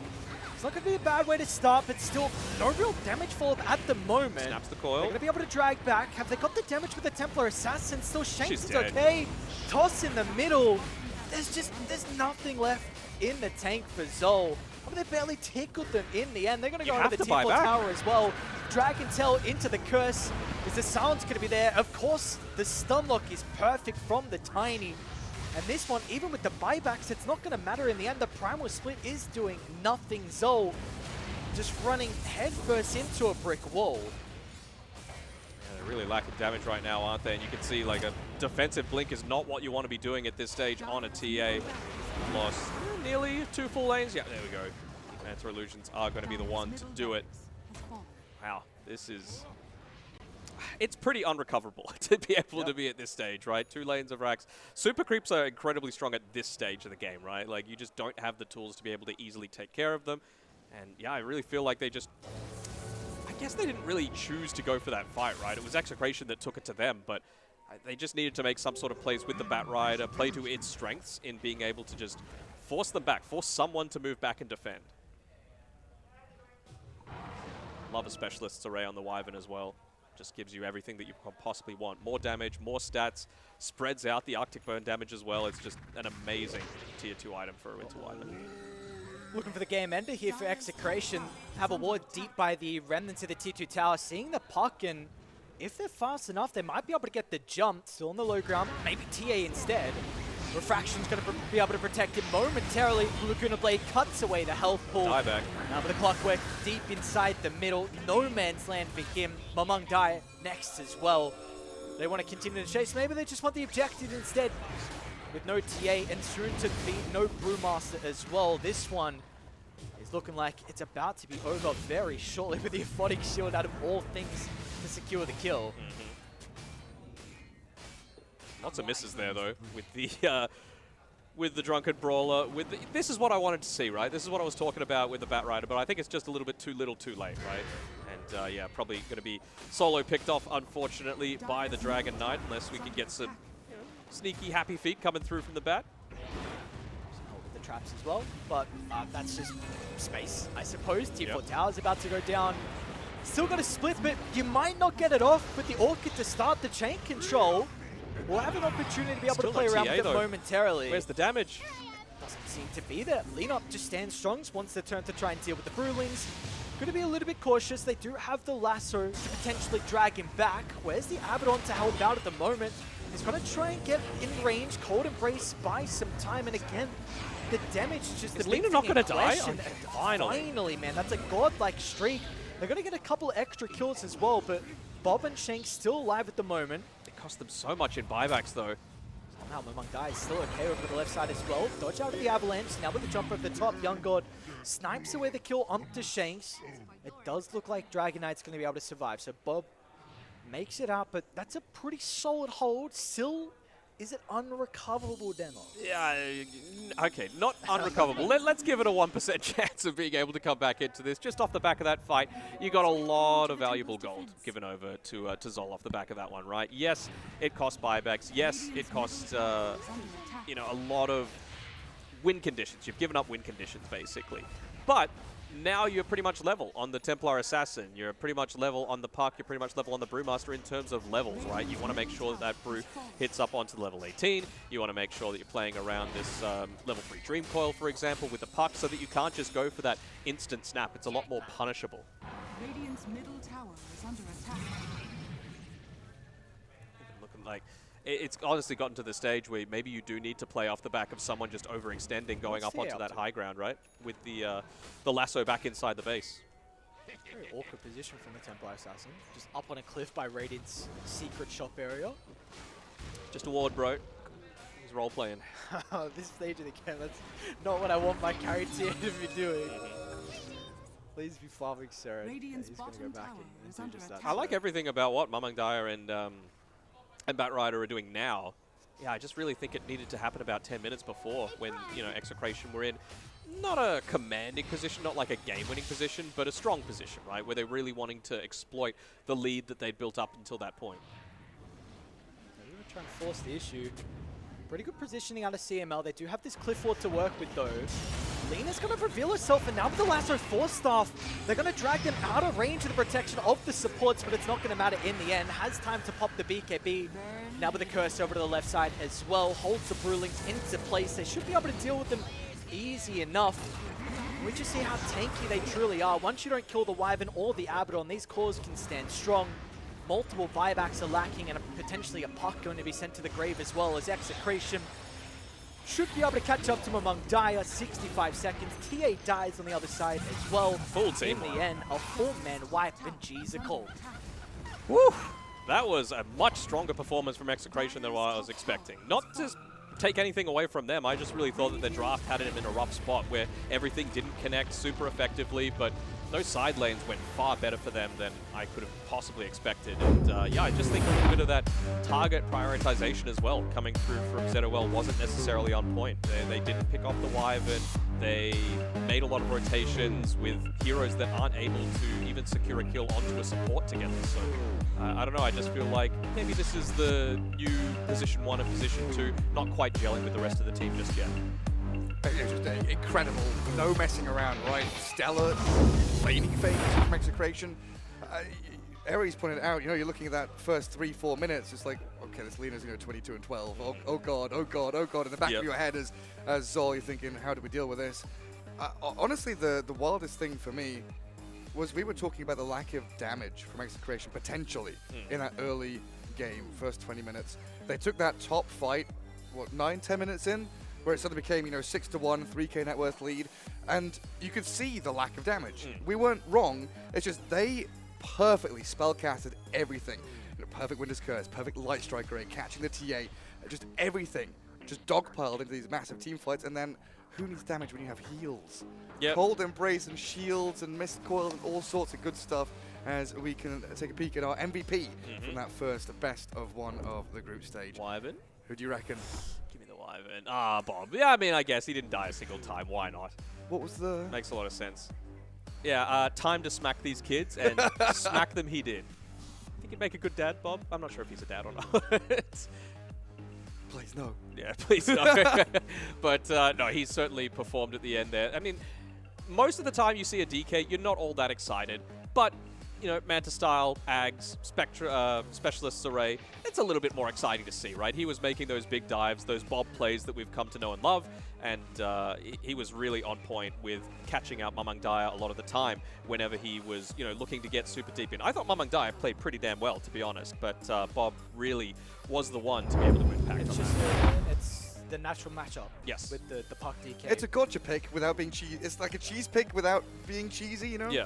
And we spoke about, regardless, like you pick puck into the Tiny, like overall if you put Tiny mid, it's always going to have potential to catch and jump the puck, and that's all you need, like 1 stun, which we saw often. If you get 1 stun, then you can fall up, and have the DK or the Tiny to do that. So did Lena not die? Nope. Two cores, 0 deaths. Incredible. Aegis helps with that as well. That does, it does indeed, yeah. Should be good, but I think we're going to look at a few highlights now. They should be very entertaining to see. As CML, I thought his position was pretty great as well in a lot of these fights. We see one of those initial dives coming through for the first blood, and this is really off the back of that tier 1 tower going down in the mid lane, right, and getting the regen. Yeah, I mean, it's 1-0, right? And then you see this 5-man group up from Execration. They were ready to fight this, and then filtering through for individual TP one by to one. TP, 1 by 1. You set it into the meat grinder, they got turned into sausage for sure. And it's, the Winter's Curse. It's a beautiful coil, but you've got nobody there to follow up on it because they've already died. And Bob was great with the Dragon Tail as well to catch Mamang Daya on his puck. You might have a 4-man coil, but if you're able to just stand there and wail on a squishy puck for 3 seconds, you feel A-okay with that. And it's just that conversion of laning stage advantage. You're slightly ahead, 1-2k lead. You've got your primary item. You've hit level 6 on these heroes. You're ready to go. And then it's that sequencing of spell casting. It was beautiful from Execration. Yeah, I mean, even just the curse, it was a great curse to be able to start off the game. But that one that we just saw there, it didn't necessarily net them a kill on either of those targets immediately, but it just lets you set up perfectly for the combination that you want, right? Cure Light Strike Array for when there's 0.5 seconds left on it, and then you just, burst that target down. It's just such a versatile spell, and we just saw here that never really allowed ZOL to be able to get into this game. It's kind of funny how that maybe outclassing can remedy issues in the draft where we thought Execration would need to be a bit more frantic, where in fact it was Zol being frantic and Execration being very, very calm and steady with their gameplay. Yeah, for sure. I thought maybe a little bit of that stress and franticity, I don't know what the right word is, but... Franticitude. Yes, pretty much. The TA, I think, was forced to take a few earlier team fights than she really wanted. Prior to having Blink, prior to having BKB, prior to having Desolator, it never really felt like fights were taken on ZOL's terms, which I think was their big downfall. Yeah, and then you had this puck, kind of going back into the Yule Scepter, trying to go Kaya Sanj, trying to fill the gaps that were there, because Brewmaster was kind of delayed in his activity with that Radiance build. The TA, like you said, kind of farming Ancients to take stacks, then trying to fight a little bit too early on. Yep. A lot on Mamang Dai's plate there, especially against a DK and a Tiny and all these heroes to try and catch out the puck. I think that's a big thing with the Orchid pick from the Wyvern. Right. Like, we saw he was going Witchblade. To change the Orchid, it really throws Puck's game in a whirlwind. You already have the counter matchups, like we said, Tiny DK, then you have to itemize defensively, so you're lacking damage, your TA is already struggling. It was just perfect gameplay, perfect itemization as well. Yeah, good solid victory there for Execration, first one of the day. We'll have a quick break before we return with a few more series from the group stage here.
para sa Predator Bunker Brawl. Talagang sobrang solid tong araw na to. Sobrang special dahil meron tayong panibagong co-host for today. Maagang-maaga siya para sa game number 2. So ladies and gentlemen, palakpakan natin, we have Kuya Nick! Kuya Nick! Okay, Kuya Nick, sinasabi nila late ka daw, pero hindi. Maaga ka para sa challenge na to. Perfect timing for this challenge. Oo. Ang next challenge natin mga tropa, andyan ang word relay.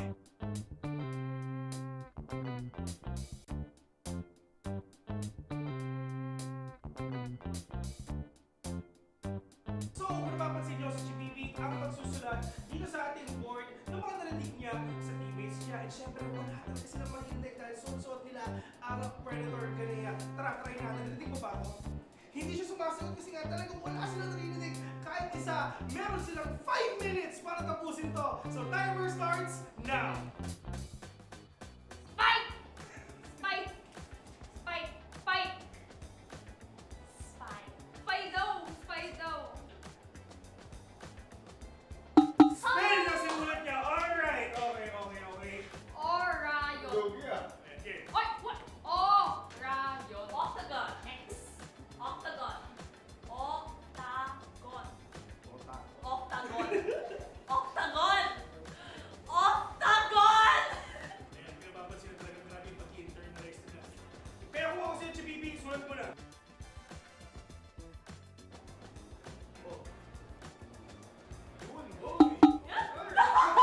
Okay, next. Play. Play. Play. Play! Ang Valorant, diba? Play for picks. Play for picks. Tama naman din. Pass. Rage! Quit! Rage! Quit! Rage! Quit! Rage quit. Kung hindi marunong na sa dulo nyo, medyo alangan. Dito lang yung pinakabait. Dito Oh, pinakabait. shit, No, mali. Dapat sinasabi niya. Kahit sobrang galit ng first and second mo, pero yung third, tanong. Okay, sulat mo namin. No, next down. 15 seconds. Set! Wala talo tayo. Seven. Tanggapin na natin. 6. Wala silang nakuha rin. Pero sobrang lungkot lang talaga. Pero it is what it is. Team number 1 is handa na. In 3, 2, 1, go! Ano sila yun? Di ba yung strategy na dito kaya ni Ken? Tahimik. Less noise sila. Oo. Yan yung organize team eh. Oh. At dahil dyan ang prediction ko 0. Doom! Pag 0-0 billion Two. score, parang yan ang... Yun, muntik. Okay. Here we go. Okay. Pass, pass. Soba! Soba! No. Soba! Soba! Soba! Soba! Soba!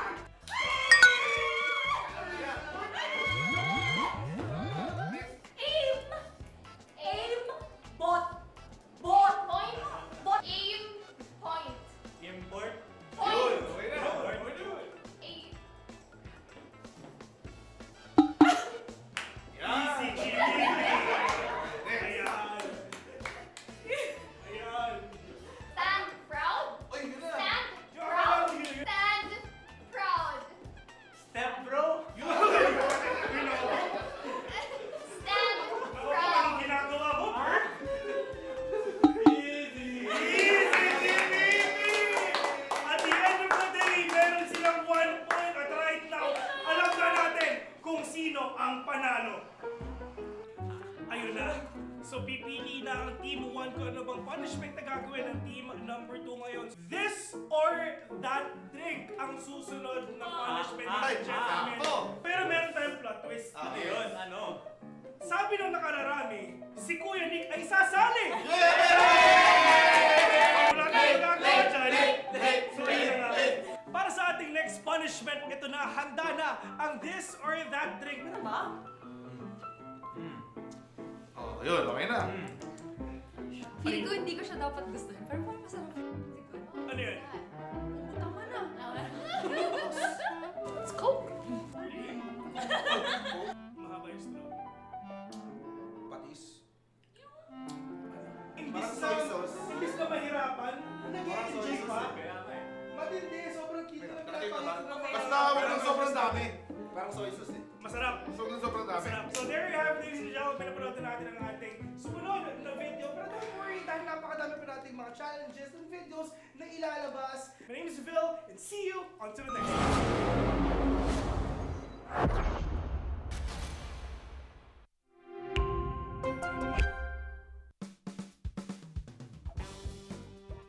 What is up guys? Phil here, back in again para sa Predator Bunker Brawl. Talagang sobrang solid tong araw na to. Sobrang special dahil meron tayong panibagong co-host for today. Maagang-maaga siya para sa game number 2. So ladies and gentlemen, para natin, we have Kuya Nick!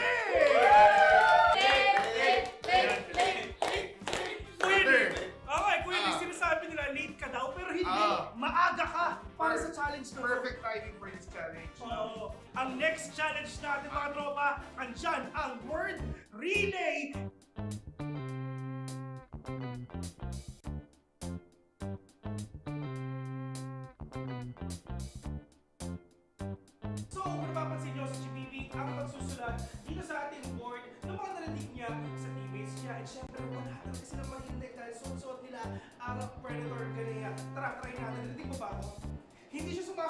talagang wala silang narinig kahit isa. Meron silang 5 minutes para tapusin to. So timer starts now.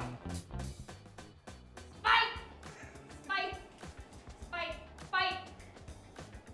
Spike. Spido! Spido! Spell na simulat niya. Alright. Okay. Orayon. Lugi ah. Okay. Oy! What? Orayon. Octagon. X. Octagon. Octagon. Octagon. Octagon! Octagon! Ayan, pinapapansin na talaga maraming pag-internalize nila. Pero kung ako sa'yo, Chibibi, sulat mo na.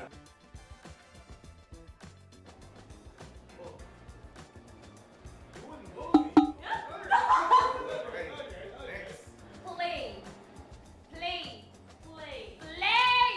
Ang power nun, diba? Play for fix. Play for fix. Tama naman din. Pass. Perfect. Rage! Quit! Rage! Quit! Rage! Quit! Rage quit. Kung hindi marunong na sa dulo nyo, medyo alanganin. Dito lang yung pinakabait. Dito Ah, pinakakusulat. siya No, pwede. Dapat sinasabi niya. Kahit sobrang galing ng first and second mo, pero yung third, tanong. Okay, sulat mo namin. No, next down. 15 seconds. Set! Wala talo Seven. tayo. Tanggapin na natin. 6. Wala silang nakuha ng isa. Pero sobrang lungkot lang talaga. Pero it is what it is. Team number 1 is handa na. In 3, 2, 1, go! Ano sila yun? Di ba yung strategy na bigyan ko yun? Tahimik. Less noise sila. Oo. Yan yung order nila team eh. Oh. At dahil dyan ang prediction ko 0. Doom! Pag 0-0 billion Two. score, parang yan ang... Yun! Muntik Okay, na. okay. Here we go. Okay. Pass, pass. Soba! Soba! No. Soba! Soba? Soba! Soba!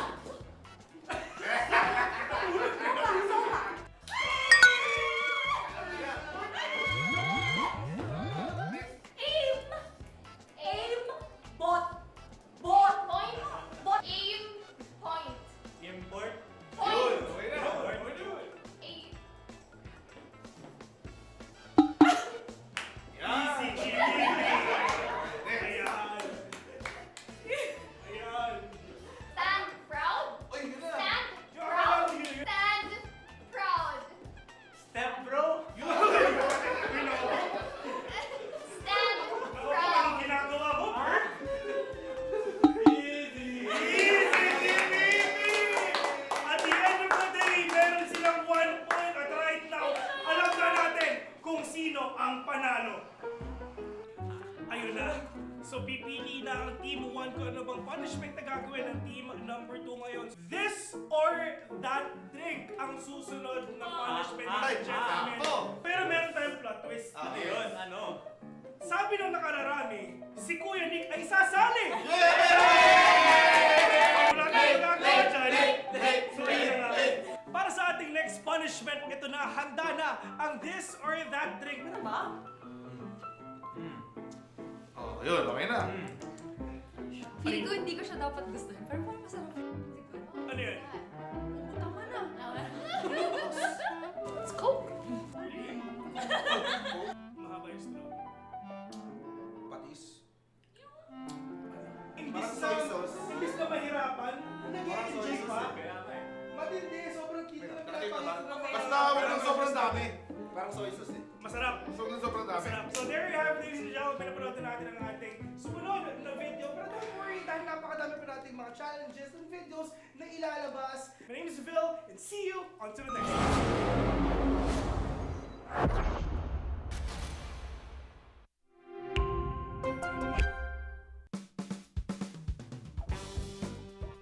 What is up, ladies and gentlemen? Tayo ay nagbabalik dito sa Predator Bunker Brawl. Kami nga pala yung mga host for today. Ako nga pala si Vin. And syempre kasama ko si Kuya Nick. At sobrang init ng mga games natin so far. Nagsisimula pa lang tayo. And syempre napakadami pa natin mga videos na ilalabas. Pero syempre, kailangan muna natin ipakilala ang mga teams na maglalaro ngayon. Of course, andito ang team number 1. Kasama din naman natin ang team number 2. So, ang next challenge natin for today's video, andito naman ang Guess the Audio.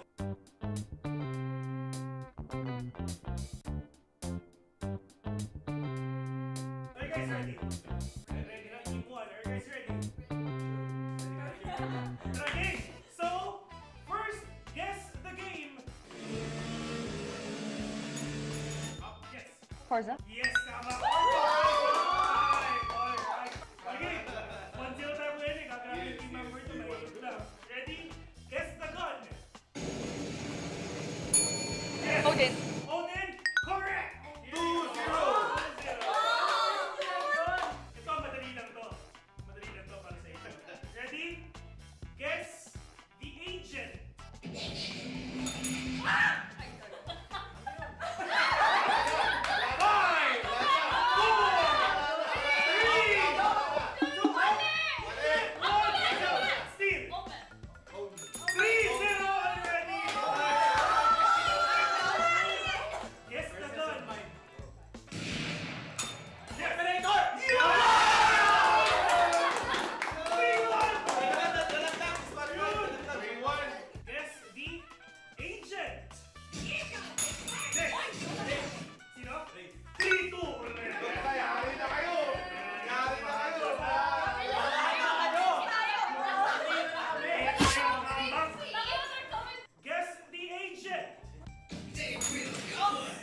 Reyna. 4-2. Last one. Match point. Nice threat, nice Match threat, point. nice threat.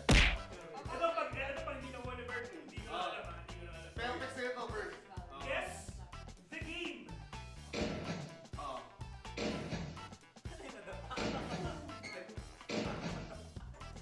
Wala. Tamang sagot ay Roblox. the future. The future. The future of esports. Okay, it's time. Guess the action in 3, 2, 1.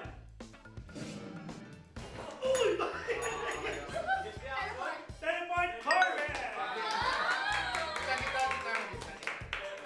Guess the action. 5, 4, 3, 2, steal. 5. Spike defusing.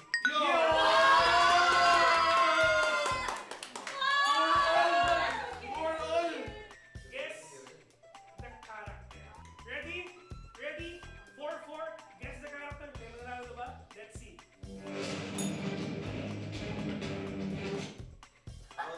Roshan!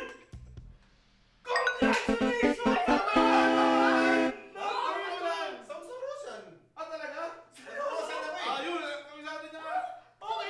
Hindi pati kami napaisip kung tama ba? Pero hindi nasagot sila eh. So yun nga, ladies and gentlemen, ang nanalo dito sa Guess the Audio, Guess the Voice. Palapaan naman natin, team number 2! Papipiliin na lang ng team number 2 kung ano ba ang punishment ng team number 1. Game! Drink sour lemon. With no reaction. Legit yun. So drink sour lemon without reaction. So sabi na natin ngayon. Shot. Shot puno. Game? Iba!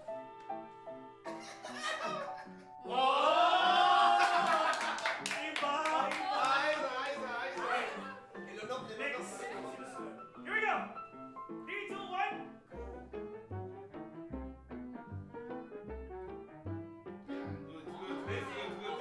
Ano yung natin yung join mo? Okay. Kasi, here we go.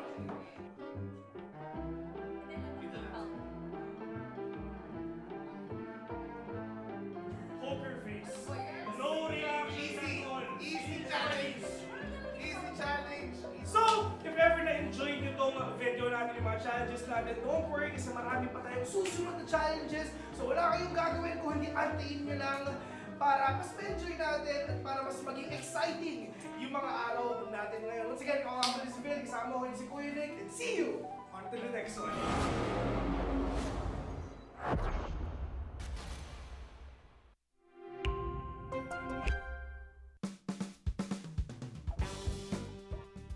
Tayo yung nagbabalik sa pinakabagong episode ng Predator Bunker Brawl. At kami nga pala yung mga host for today. Ako nga pala si Kuya Nick. At kasama ko si Kuya Nick. Kasama natin ang mga nagagawa po ng kagandahan natin mga Predator brand ambassador and ambassadors para sa ating susunod na challenge dito sa araw na ito. Ito ay tinatawag na IQ test.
yung Among Us. Oo, tama. Alam mo na kung sino hindi marunong sa kanila.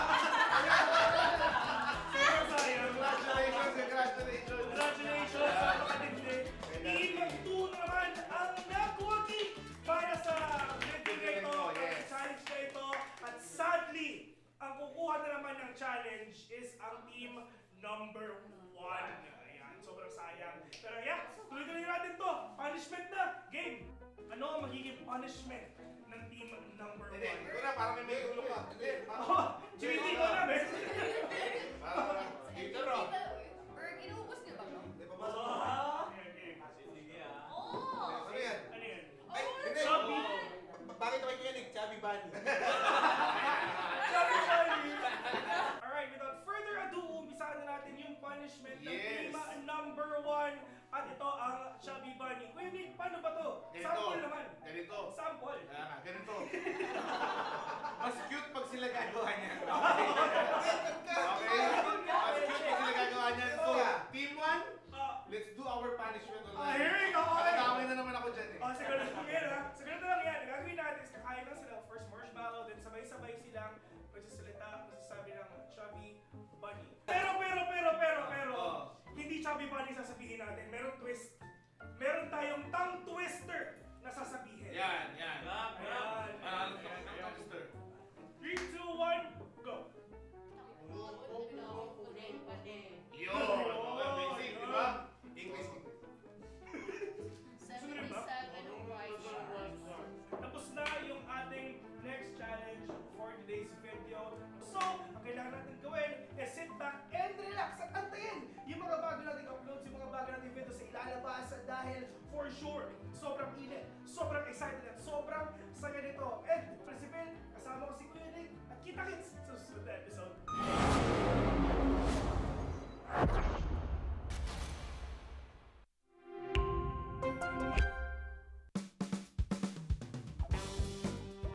At tayo ay nagbabalik sa panibagong episode ng Predator Bunker Brawl. At right now, kung napapansin nyo, yung mga brand ambassadors and ambassadors natin ngayon, medyo bumabaril na dahil ang next challenge ay Better Half Winning. Yan. Para ipaliwanag ko ng better half. Let's watch this!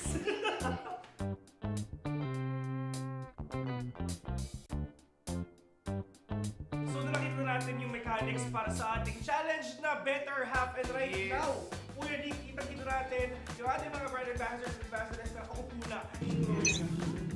Yan na, magbubukas na. Makikita natin ngayon. Gusto pa rin ako ng mga comment. Grabe naman sa ibig. Nagkakas na agad. Makikita na. Building. Grabe! Love! Hindi ka nag-experience sa site na to eh. Ready, kami ready. Dati. Okay, kakalunin natin yung top 3 yan.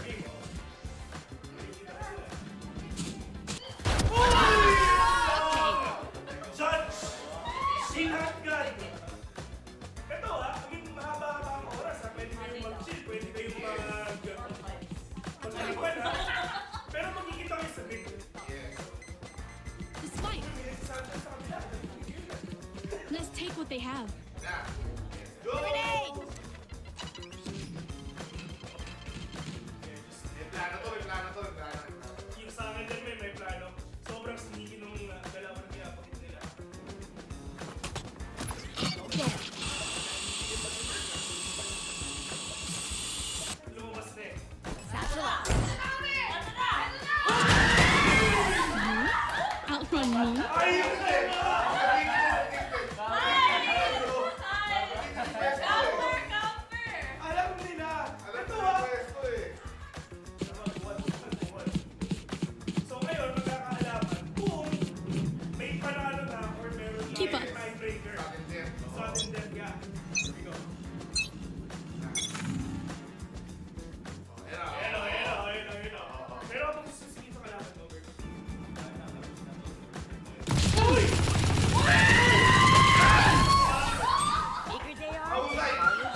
At para sa ating next punishment, yun ang ako ulit. Pag-usapan na natin na what spell mangyayari. At Team 2 ang gagawa nun.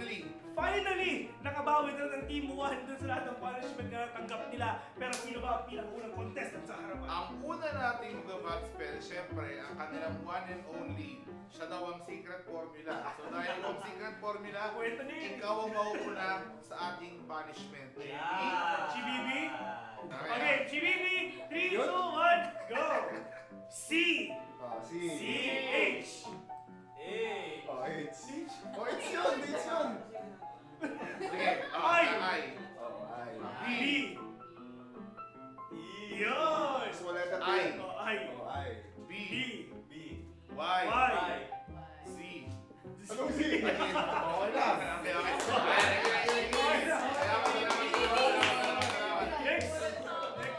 3, 2, 1, go! A. Okay. M. R. A. Si Amara parang sumasayaw eh, no? Ay, isa pa pala, sorry. Bonus pa, di ba?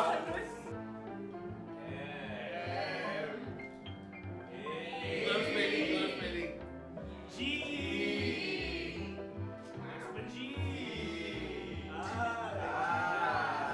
E! Alright! Host for this video, ako nga pala si Vince, kasama ko si Kuya Nick. You are watching the Predator Bunker Brawl. See you until the next one.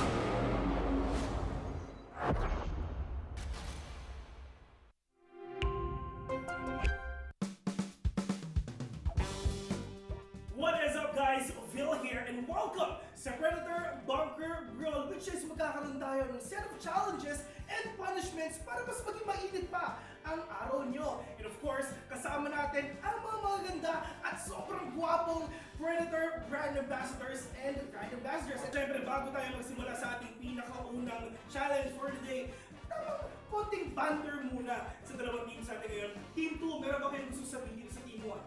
Friendly banter. Good luck on you, bye. Sabi ni Chibibi, syempre translate natin yun. Good luck daw, sabi ni Chibibi kasi kailangan niya yun. How about yung Team 1 Berg, pero gusto niya sa kanila? Good luck sa'yo, bye. Good luck sa'yo ba? Ano yung isa? GG easy. Alright, so narinig na natin yung mga thoughts ng dalawang teams natin today. So hindi natin ito patatagalin pa. First challenge is ang Scribble Trouble.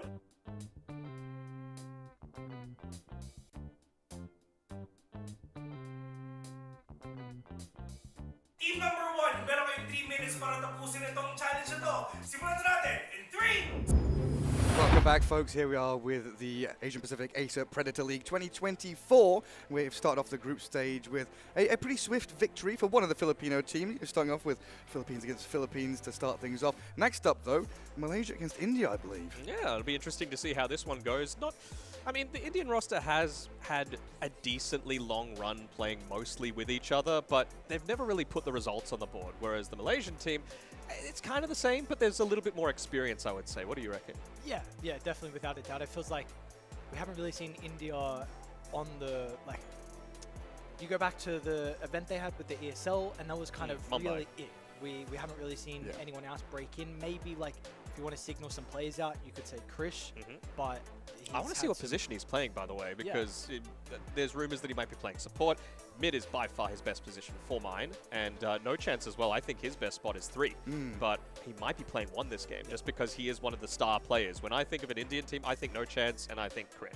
Yeah, so you want to see how they're able to rise to the case here, because they really need to help out the boys with a little bit more experience than some of the other players, right? Yeah, I mean, it's been honestly sometimes a difficult ride for players from India. You know, they had the ESL in Mumbai, they had Cobex. Just a week or two before that. Yeah, just a week or two before that. And, you know, there's Mr. Crowley, he was part of the Indian community for Dota 2 as well. I think he's popped over to another game because it's kind of a challenging spot for them to play interregionally, right? Because they don't have the Indian rank service anymore, so you're playing into, you know, Dubai, you're playing into Southeast Asia, trying to play into other regions, which can be very challenging. And as we've seen from similar countries within that Central Asian region, right? Like Mongolia and Kyrgyzstan, Kazakhstan.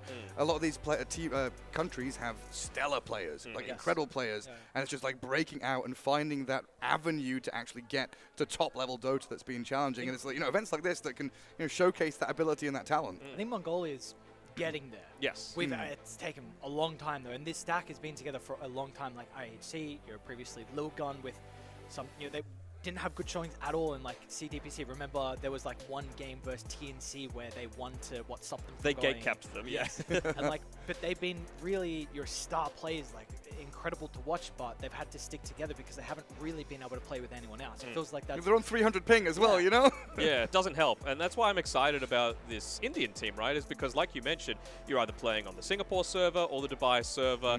You're generally not playing on the local server because, like you said, not ranked. And if you're playing against another international team, it's probably not going to be another Indian team, right? So there's not really that chance to play on low ping. Whereas this, land setting, you get a chance to play on no ping, and I want to see if that allows them to level up a little bit. Yeah, potentially. I mean, some of the, you know, the level of play here. Some of these teams have got some star-studded rosters, that's for damn sure. And you know, thinking about their opponents, the Malaysian squad. I mean, who are we looking at there? Myth Avenue Gaming, I don't know, right? Because in a lot of the iterations of it, like we see Moon playing for them, for example, and I'd be like, oh wow, this is, you know, great. But there's no real big standout on this team that I would see. Obviously, like names like Candy Loon and Lloyd and Wonder Boy, they've been around for a while, but they're not that real star power, you know. So this is their chance to like claim their spot. If anyone, I would say Wonder Boy. I think he had some pretty impressive results with Atlantis. We had the opportunity to cast them a couple times in Division 2 and some like BTS Pro Series stacks as well. So if anyone, I'd say like Wonder Boy is probably the person to look at. Yep.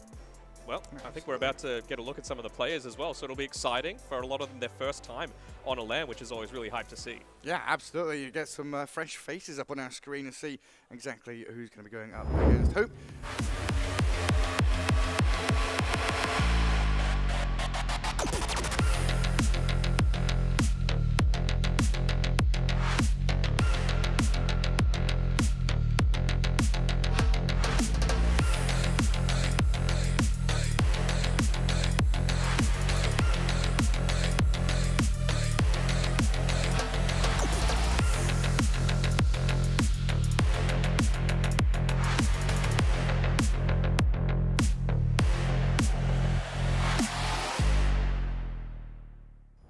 Life a little bit easier in terms of what they're actually, going to be targeting, I guess, because like Christian, no chance you could either just directly say, right, we're going to not enable these guys to be able to make plays, or you could just target some of the quote-unquote less experienced, weaker players, whatever you want to call them, and just say, look, we'll exploit them so that it becomes like a 2v5 as opposed to, you know, a full-on 5v5. Yeah, and that question about role attribution that you were, you know, speaking about, you know, where does Chris go? Is he going to be playing the mid, where he's more comfortable, or pos 4? There's no chance going to be the 3. What goes on there? I guess as a team, you are having the conversation about who's leading, right? What role do you feel more comfortable leading from? If no chance of captaining and directing the team, then do you want him playing 3? Do you want him playing 4? Someone more, you know, mobile, going around the map doing stuff? It can be a difficult puzzle to solve, really. He's just so comfortable playing 3. I really wouldn't want to take him away from it. And, you know, a lot of his heroes are in the meta. Like, he's got a great Centaur. I think his Sand King's pretty good as well. Not that there's many people playing it other than, like, Saberlight. But I think he could certainly make it work. Brewmaster, yep, he's certainly up there as well. Yep, so there's just question marks, right? We really just have to see, like, what role he's going to be playing. That's really the ultimate question. But I guess, you know, for Myth Avenue, you know, we have... It was interesting for me because we were in the lobby and we saw that, you know, the brother of Ghost. I'm like, hang on, is Ghost here? What's going on? No. They look so similar. So similar. Well, we're about to get a look at them. That's Myth Avenue Gaming, the Malaysian squad.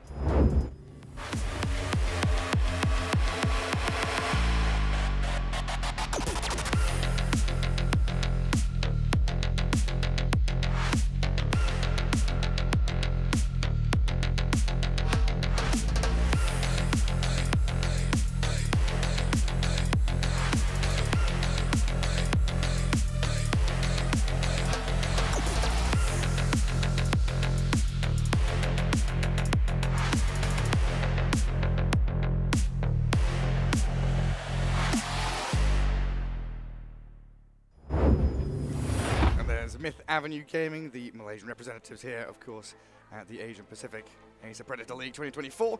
Lonely Chucky.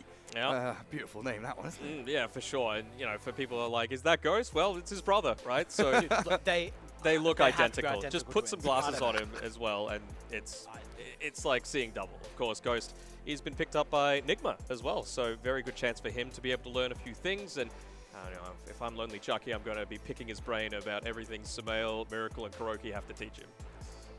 Give me all that juicy information. Yeah, without a doubt. And it's definitely one of the things that has, like, you know, massively improved Dota, right? You think about the success and failings of the DPC and what's happened with it, but it's that inter-regional play, the dissemination of information, right? You've got players moving back and forth, in and out of squads, and you play under Puppy or Kuroki for a season, for a month, a game, whatever it is, you learn something for sure. Yeah, for sure. That's why I like, for example, just taking another player from the Southeast Asian region in like FBZ, for example. Like he's currently, you know, playing like open qualifier stacks at the moment, hasn't completely found his footing, but he had that time playing with Puppy, and I think that's super invaluable. He gets to understand a completely different way of seeing Dota, and yeah, I'm keen to see how that's going to impact him moving forward. Yeah, depending on who you're captained by in the region, you move over to as well. I think that's going to be very exciting to see all the Southeast Asian boys that are finally getting picked up with incredible European teams as well, and how they're going to develop and what they also bring to the table too. Yeah, like Corden's now the latest one playing for Secret, obviously with him moving away from Bleed. Now you've got Makoto going to Bleed, so that'll be really exciting to see. You got cool. Zephyr on the Alliance stack that's playing X-Alliance stack, yeah. X-Alliance stack playing the closed qualifiers, so yeah, no, it's exciting. We've always known Southeast Asia is incredibly strong individual breeding ground, mechanical skill, mechanical skill, without a doubt.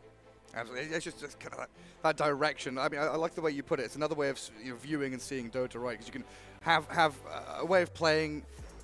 In terms of Dota players, pub stars is probably the primary form of sort of descriptor that we give people, right? They are mechanically skilled. They can win MMR. They can win ranked games. But then you put them and move them over into this highly competitive S-tier, captained, cohesive team Dota. And we've seen players crumble. We've seen players just completely flop out because they don't have that same sort of tie-in with everyone else. Because, we talk about lane partners a lot. And you've got to have that physical and mental understanding without talking, without acting, just you are on the same page straight away. And that's a learned habit, right? You have to learn it by doing it. You can't just be like, oh, I understand it. It's got to be repetitive cycles. Apparently, like from the most recent TI with Team Spirit's team comms, it's almost silent a lot of the time because it's just so ingrained as what they need to do at every single stage of the game. I'm sure they have a discussion like prior to the game just asking like, all right, what are we going to be doing at this point? Just so that everyone gives the exact same answer and everyone just knows. You don't have to waste time with talking. I know a lot of the Russian teams, for example, they like say, just C, and then that's it. Like all they know is that means group up and do this instead. Like you're just not wasting any precious seconds. I mean, most of the comms is just like, look at me, look at X Hero, look at DK, look at this. Because then you're sort of I have status, like that sort of thing. Like it means I can go and make plays, basically. And then Southeast Asia. Look at me! What happens in those comms? I mean, we don't know. They go crazy. It's not like that. It's everyone speaking, which has always been kind of the big, maybe talking point that there hasn't really been a big captain in C in particular, which of course Europe have. So, who's able to be that vocal person to help out with the comms and to direct everyone and all the forces. Yep. Well, it's also an area which Dota has changed a lot in, right? We always had these, again, going back to Kuroki and Puppy, who better to kind of define this, where you have one director, right? You have one captain who's leading the charge, and we've had so many interviews and content with players now where it's like, we don't have that dictator style of Dota anymore. There isn't really that one guy who's controlling and pulling all the strings. Everyone has their moment. If they carry 15, 20 minutes in, it's like, 20 minutes in, I've got BKB, let's go, I'm ready, I'm strong, let's push high ground, then you listen to the carrier, right? Do you think there's no one left like that? I know he's not even on the active roster, but I think Xiao Wade, he's Director 8 for a reason. Right. Like, he is the one that's like, you will play my Dota. But he's not in-game barking orders, exactly. right? So I guess he writes the script and then hopes his players follow it as best much. they can. I think people have learnt, right, the roles that have their strength in the moment. Like late game carries are the decision makers, the early game movements are often kind of the 4, maybe the 5, depending on who they are, and potentially the mid laner as well. Sometimes it's, if it was an aura meta, maybe the off laners are a little bit more vocal. So I think before it was, it was the captains. Now it's a bit different with the evolution of Dota. Yeah, for sure. I know that's something that Liquid really loves to embrace. Like, I remember watching a few replays with like super late game, Mickey playing, I think it was Sven, and he's just, guys, just be quiet, listen to my voice, and he just commands everything, and it was really cool to see. Yeah, I mean Liquid's a great one because I even remember 2016, 2017 Epicenter where we were really coming out of that era of Dota 2 where it was one captain, one carry. Everyone had very defined roles and you don't step out of them. And Kuroki came out after, I think they defeated Newbie and took out Newbie's like 22-game win, like ridiculous streak, and was like, yeah, we just listened to Matuma Man. Yep. Matuma Man told us he's a lone druid, he's going high ground at 17 minutes, so we follow him. Yep. If he makes the call, you just go with it. Yeah, absolutely. I remember one of OG's true sites as well, like Anna was playing, I want to say Spectre or something like that, and No-Tail's like, okay, we got the kill, we can back off, and then Anna just keeps going for tier 4s, and No-Tail's like, all right, I guess we're going tier 4s then. The silent killer. Yeah. Anna. The silent killer. So, is he coming back? Is he the carry of? He's still carry playing of Tundra? Dota. Yeah, still plays Dota. Yeah, I know you have some insight. Is he the carry of Tundra? Lips are sealed. Lips are sealed. All right, we'll see. Maybe he rejoins the likes of Hobson. We'll never know. Where are the Aussie reps here then? Mate, we don't need to We got see Zhao it. playing Zhao, for 747, the mullet, the mullet god. He's, It'll be great to see. Have you got any players left? Mate, no way. No, KP. No? KP? Yeah, KP. KP's it. You used to be able to field a couple of teams, like Natural 9. Yeah, they've all moved on to real life jobs, Yeah. basically, yeah. One of the best players is a doctor now. Really? Who? Zemistry. Oh, interesting. We were talking. We were looking at your It notebook. might be my. This notebook is from 2016, literally. He's not on my list. No, I've got Slicks and Risk and Black Shaitan and stuff like that in there. Yeah. 2 of them are bankers. Really? Yeah. Do you have Godot in there as well? I don't know. Yeah, he plays New World now. Yeah, He's a Godot's big streamer. What's New World? It's It's like a- what, you don't know MMO. New World? Yeah. MMO. Yeah. I can't. Amazon MMO. Oh right. Okay. No, I can't get into MMOs. No. Okay. My brain doesn't allow it. I can understand not getting into that one. It gets pretty boring. It's to just be like honest. all I don't know, all those games like Diablo, any MMO, anything grindy, like WoW, crushed my spirits. Oh, love me some It of that, crushed but, me completely. A lot of the Dota community is really getting into it as well, especially the hardcore mode. I know a lot of people play that and they're kind of begging to die so they can just go full back into Dota. Oh yeah. in the game, because one death and you're out. But Seriously. yeah, well, we're finally Should getting there be a mode like that in Dota? One death or just like CS rounds, basically, where you get to just go back and forth. I don't know. The closest we have is ARDM, right? But that's I not. guess. No one plays that anymore. Yeah. Oh, we've got a draft. Oh, damn. Hello. We're a few picks in. All right. Holy moly. I mean, I'm interested to see Grimstroke come back a little bit. I'm a little surprised. I mean, was first phase banned last game? I think it was. I remember it banned early-ish. And that's obviously going to mean that, A, you've got a really strong lane, together with the likes of, let's say it's paired together with a gyrocopter, feels totally fine to me. Also, just being able to pop that ink swell whenever you want is obviously such a valuable tool to 10 have. seconds remaining.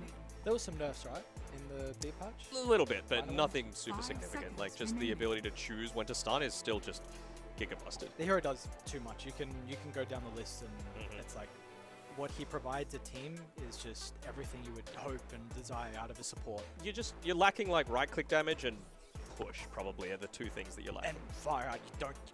What's very minimal support you get that from, and with everything else, it's like okay, you can kind of substitute that and get it in a different role. Yeah, it's for just it's the toolkit that Grimstroke has will always be something that people are going to look at, and it feels like really Soulbind is something that, in regard, because when he first was introduced, like there were a lot of talk around like Soulbind pairing with like Doom in particular, and I guess Double Laguna or something like that. Now we don't really see that as much. It went to when the Ag Shard was implemented, then it was like you're playing strongest around spell. the Inkswell, like your spirits to jump in and then chain control and blow someone up. So he's had multiple kind of different iterations, I suppose.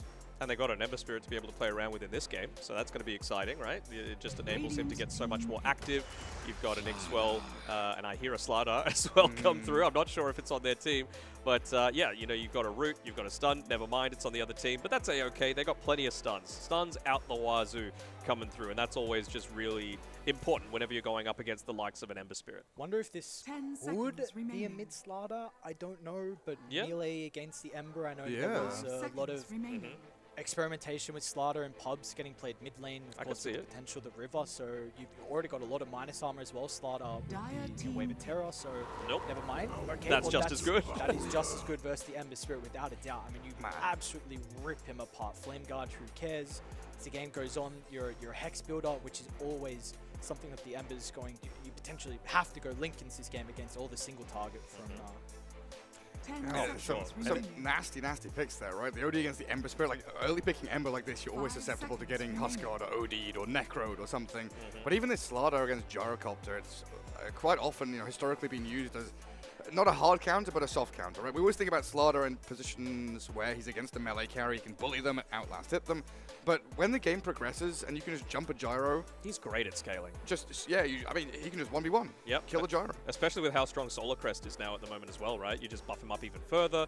You get so many bashes of the deep procs. It just feels so oppressive when you're able to play this hero. There isn't necessarily like great synergy, I guess, outside of stun into stun, right? Like no one else really takes advantage of his right clicks, outside of course, like the Venge providing Wave of Terror for a little bit of extra minus armor. So I wonder if they're going to go with that for their last pick of the overall draft, just something that is able to really just take advantage of the Corrosive Haze. I really like this pick. I think... Just the Howl.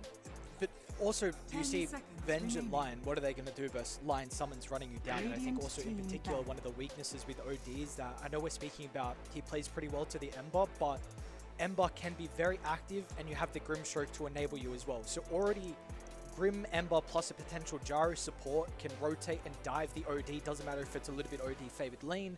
Then you have the Lycan to rotate 10 with Helm Dome seconds or remaining. level 6, and all of a sudden OD, if you lose your T1 tower, 5 seconds remaining. it's going to be that much easier for them just to invade into the jungle, kill you a couple of times, and then you don't play well from behind at all. You have no wave clear at all. No. And I mean, Wave of Terror.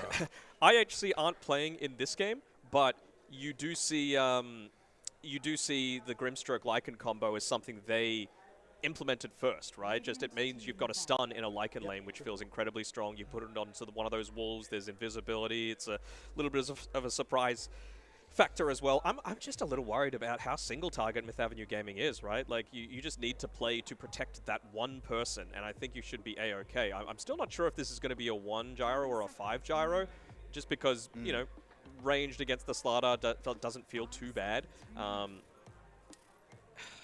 Maybe they're just feeling like, you want to have a response to whatever Myth Avenue Gaming go for their last pick overall, because you would assume that it's their position 1 still yet to come. Yeah, it gives you that ultimate flex, right? Yeah. They need a Tower Sieger on Myth. Yep, for sure. No way to take objectives, which is the big thing. And Meteor Hammer's such a dead item now. I don't even know who It's like buys a that item. Beastmaster or something? What, a 1 Beastmaster maybe that we were talking about We can before? play carry Slaughter, You right? can. And against the Lycan it feels pretty decent. And you were saying there was a 1 Beastmaster from someone the other day, right? Natsumi was playing it Yeah. for Geek Fam. I'm just looking into... I would imagine that this is just going to be like an off-lane Slaughter, right? They're not going to go for anything crazy just because of their last 2 bans, the TA and the Monkey King. Probably 2 heroes that you just don't want to lane a Slaughter into. It takes away some of that big advantage that he has. I wonder if Dai can get away with a troll. I think one of your You're bigger... a troll hater, though. I am, but I think troll versus Slaughter is a very strong lane. Yeah. My only thing is that OD really bodies Yes. troll. Yes. But I don't know if just one counter is a concern with how good it looks, because you really need to have strong lanes, I think, at the moment versus Whoops, and that's what the troll provides you versus Slaughter. There's something about play-by-play carries and hating troll. Every play-by-play carry just... It's a boring hero. It is. It's just hot garbage to watch. It's like you're casting a troll wall in a fight. He's used his ulti and he's dead. He's hitting things. He's hitting things and he's died. I really think they just need some AoE damage on Whoops yeah. right now. Like they banned out the Meepo, they banned out the Nagasaur, and so it's a little AoE, I guess, but you need something more to be able to provide that. We get your favorite Wind Ranger. We still don't know where exactly it's going to go as well. Like So open. We've seen the position 1 Wind Ranger again against the Slaughter. It feels pretty decent to be able to have that. Again against a Slaughter, the Rocket Barrage, even as a position 5, feels pretty good. So if I had to say, it would probably be a 1 Wind Ranger, a 5 Gyro. I was like a 25-30% buff to the level 1 Rocket Barrage, so that feels really nice. I mean, like, the only thing guaranteed I think it's Ember mid, Grimstroke, Lycan lane, right? It's just the Gyro, Wind Ranger, the questions. I mean, against Gyro, it feels pretty decent, but not if Gyro's not a core, right? Like if you just don't level Flat Cannon, you're like, cool. Or maybe you get like 1 point in it just because it gives night vision now. No, just don't level it. Like who? There's no Eidolons. One There's point. No. 200 night vision's pretty important. no points. Nil point. I could completely see what you're saying, but do you really feel happy with a level 1 Flat Cannon on Morphling as well? Nil point. Do we What do you like the reckon? Morphling? Do you like the Morphling? It sounds like you don't. No, really. Well, it's a single target. I mean, you're not really going to get a carry. That's going to give you too much AoE damage, though, so you can't fix that issue that you had, but... They can blow people up, though. Yes. It's so slow, though, and I'm really concerned you're going to get run over with the aggression from Myth Avenue Gaming. From Lycan especially. Yes, Lycan especially, and with the supports and how active they can get. They have so much damage in the early game, and... Well, I was so wrong with last draft that I'm not quite sure with this one, but I'm just very concerned on how they're going to be able to play. Well, I'm mostly looking forward to the... I want to see Lycan get a Craggy coat, because... Lion with Craggy coat, because once you got the Shard and the Craggy coat and you toughen up... You're a nuisance. You're so beefy, and you're just draining everyone's mana. It's so ridiculous. No, that's some nasty just can't stuff. die. Just don't do it.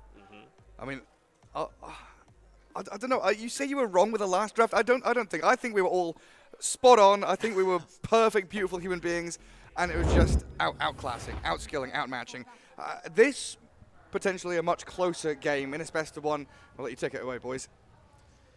Thank you, brother. Let's see how this one's going to shape up here. Danok, another best of one. Whoops, up against Smith Avenue. I do like seeing some...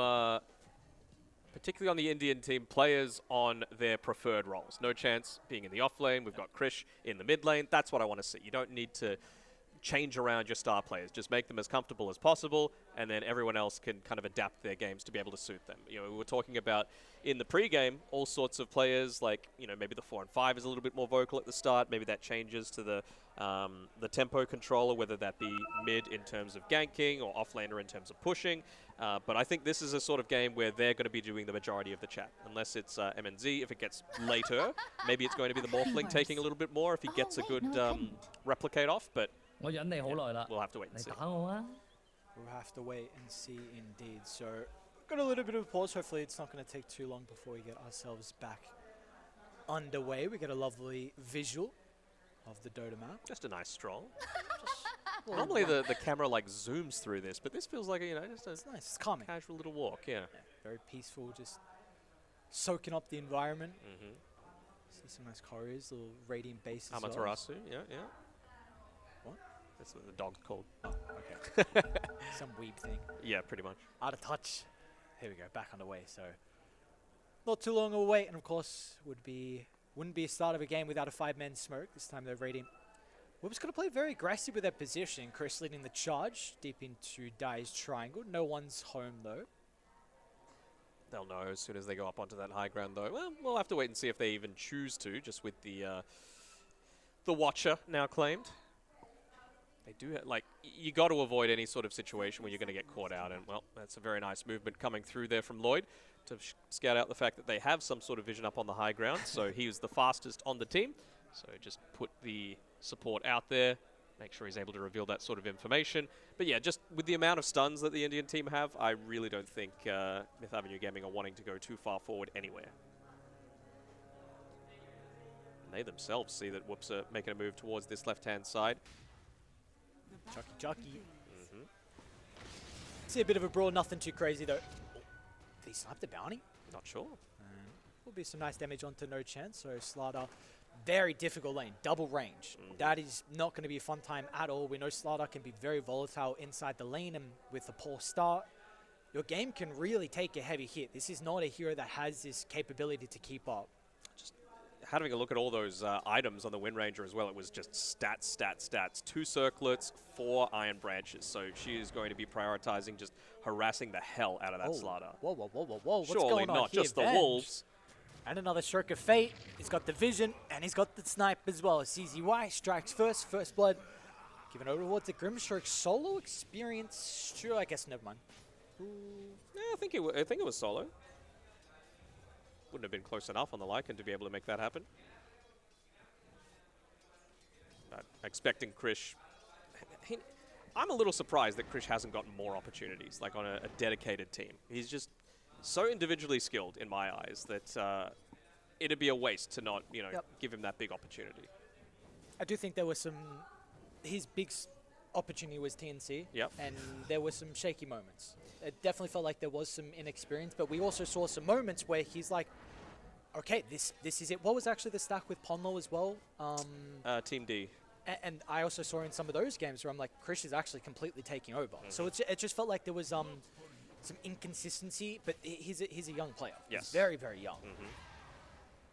For sure, and we want to see the new blood get a go. But for now, he's going to have his moments. He's playing for some country pride, of course. There's only, what, 5 teams in each group, so you're playing 4 best-of-1s. I think with 3 wins, you could feel pretty confident that you're going to be moving forward. Of course, we could very well see tiebreakers at the end of today as well. Bit of a battle and potential kill as well. A power shot coming through from the top side. And no potential. It's happening. I'm just waiting for him to be level 2 on the gyro. Like, level 1 Rocket Barrage hurts these days. And like you mentioned before, like, 2 ranged against a Slardar, you're very happy with that. What are the strengths and weaknesses of the gyrocopter overall? And when do you feel like maybe a team would want to play him as a support instead of something like a carry? Just if you've got a hero that's able to exploit like a melee offlaner. I think that's the biggest one, right? And I think you're not really wanting to level up that Rocket Barrage as much as a carry. You're obviously prioritizing. You might put 1 point into the homing missile just to force them to back off and not necessarily get last hits, but you're much more flat cannon focused as a position 1. So I think that's probably the main avenue that you're looking for. And you can see they're already trying to bully them away in preparation for the Healing Lotus on the left-hand side. Very good lane play coming through here by Myth Avenue Gaming, even just where exactly they're positioning themselves here. Might still get it, yep. He's level 2. It's going to be really important as well, the fact that Myth Avenue off to a good start in their side lanes, as we will continue to see some damage onto Chucky. They both got a blood grenade as well. He could very easily go for this dive. And they will. They're going to turn it onto Evil Ash. It's a pretty Nicely nice cross played. from No Chance. Chucky's going to be able to run on pass. Looks like both supports more than likely going to go down, but what? Oh, the blood grenade impact. No, are you serious? Lion finds the killer. So I was about to say Myth Avenue, this top lane, bottom lane as well was going pretty well for them, but that's a huge turn. I think they were just overestimating their damage output.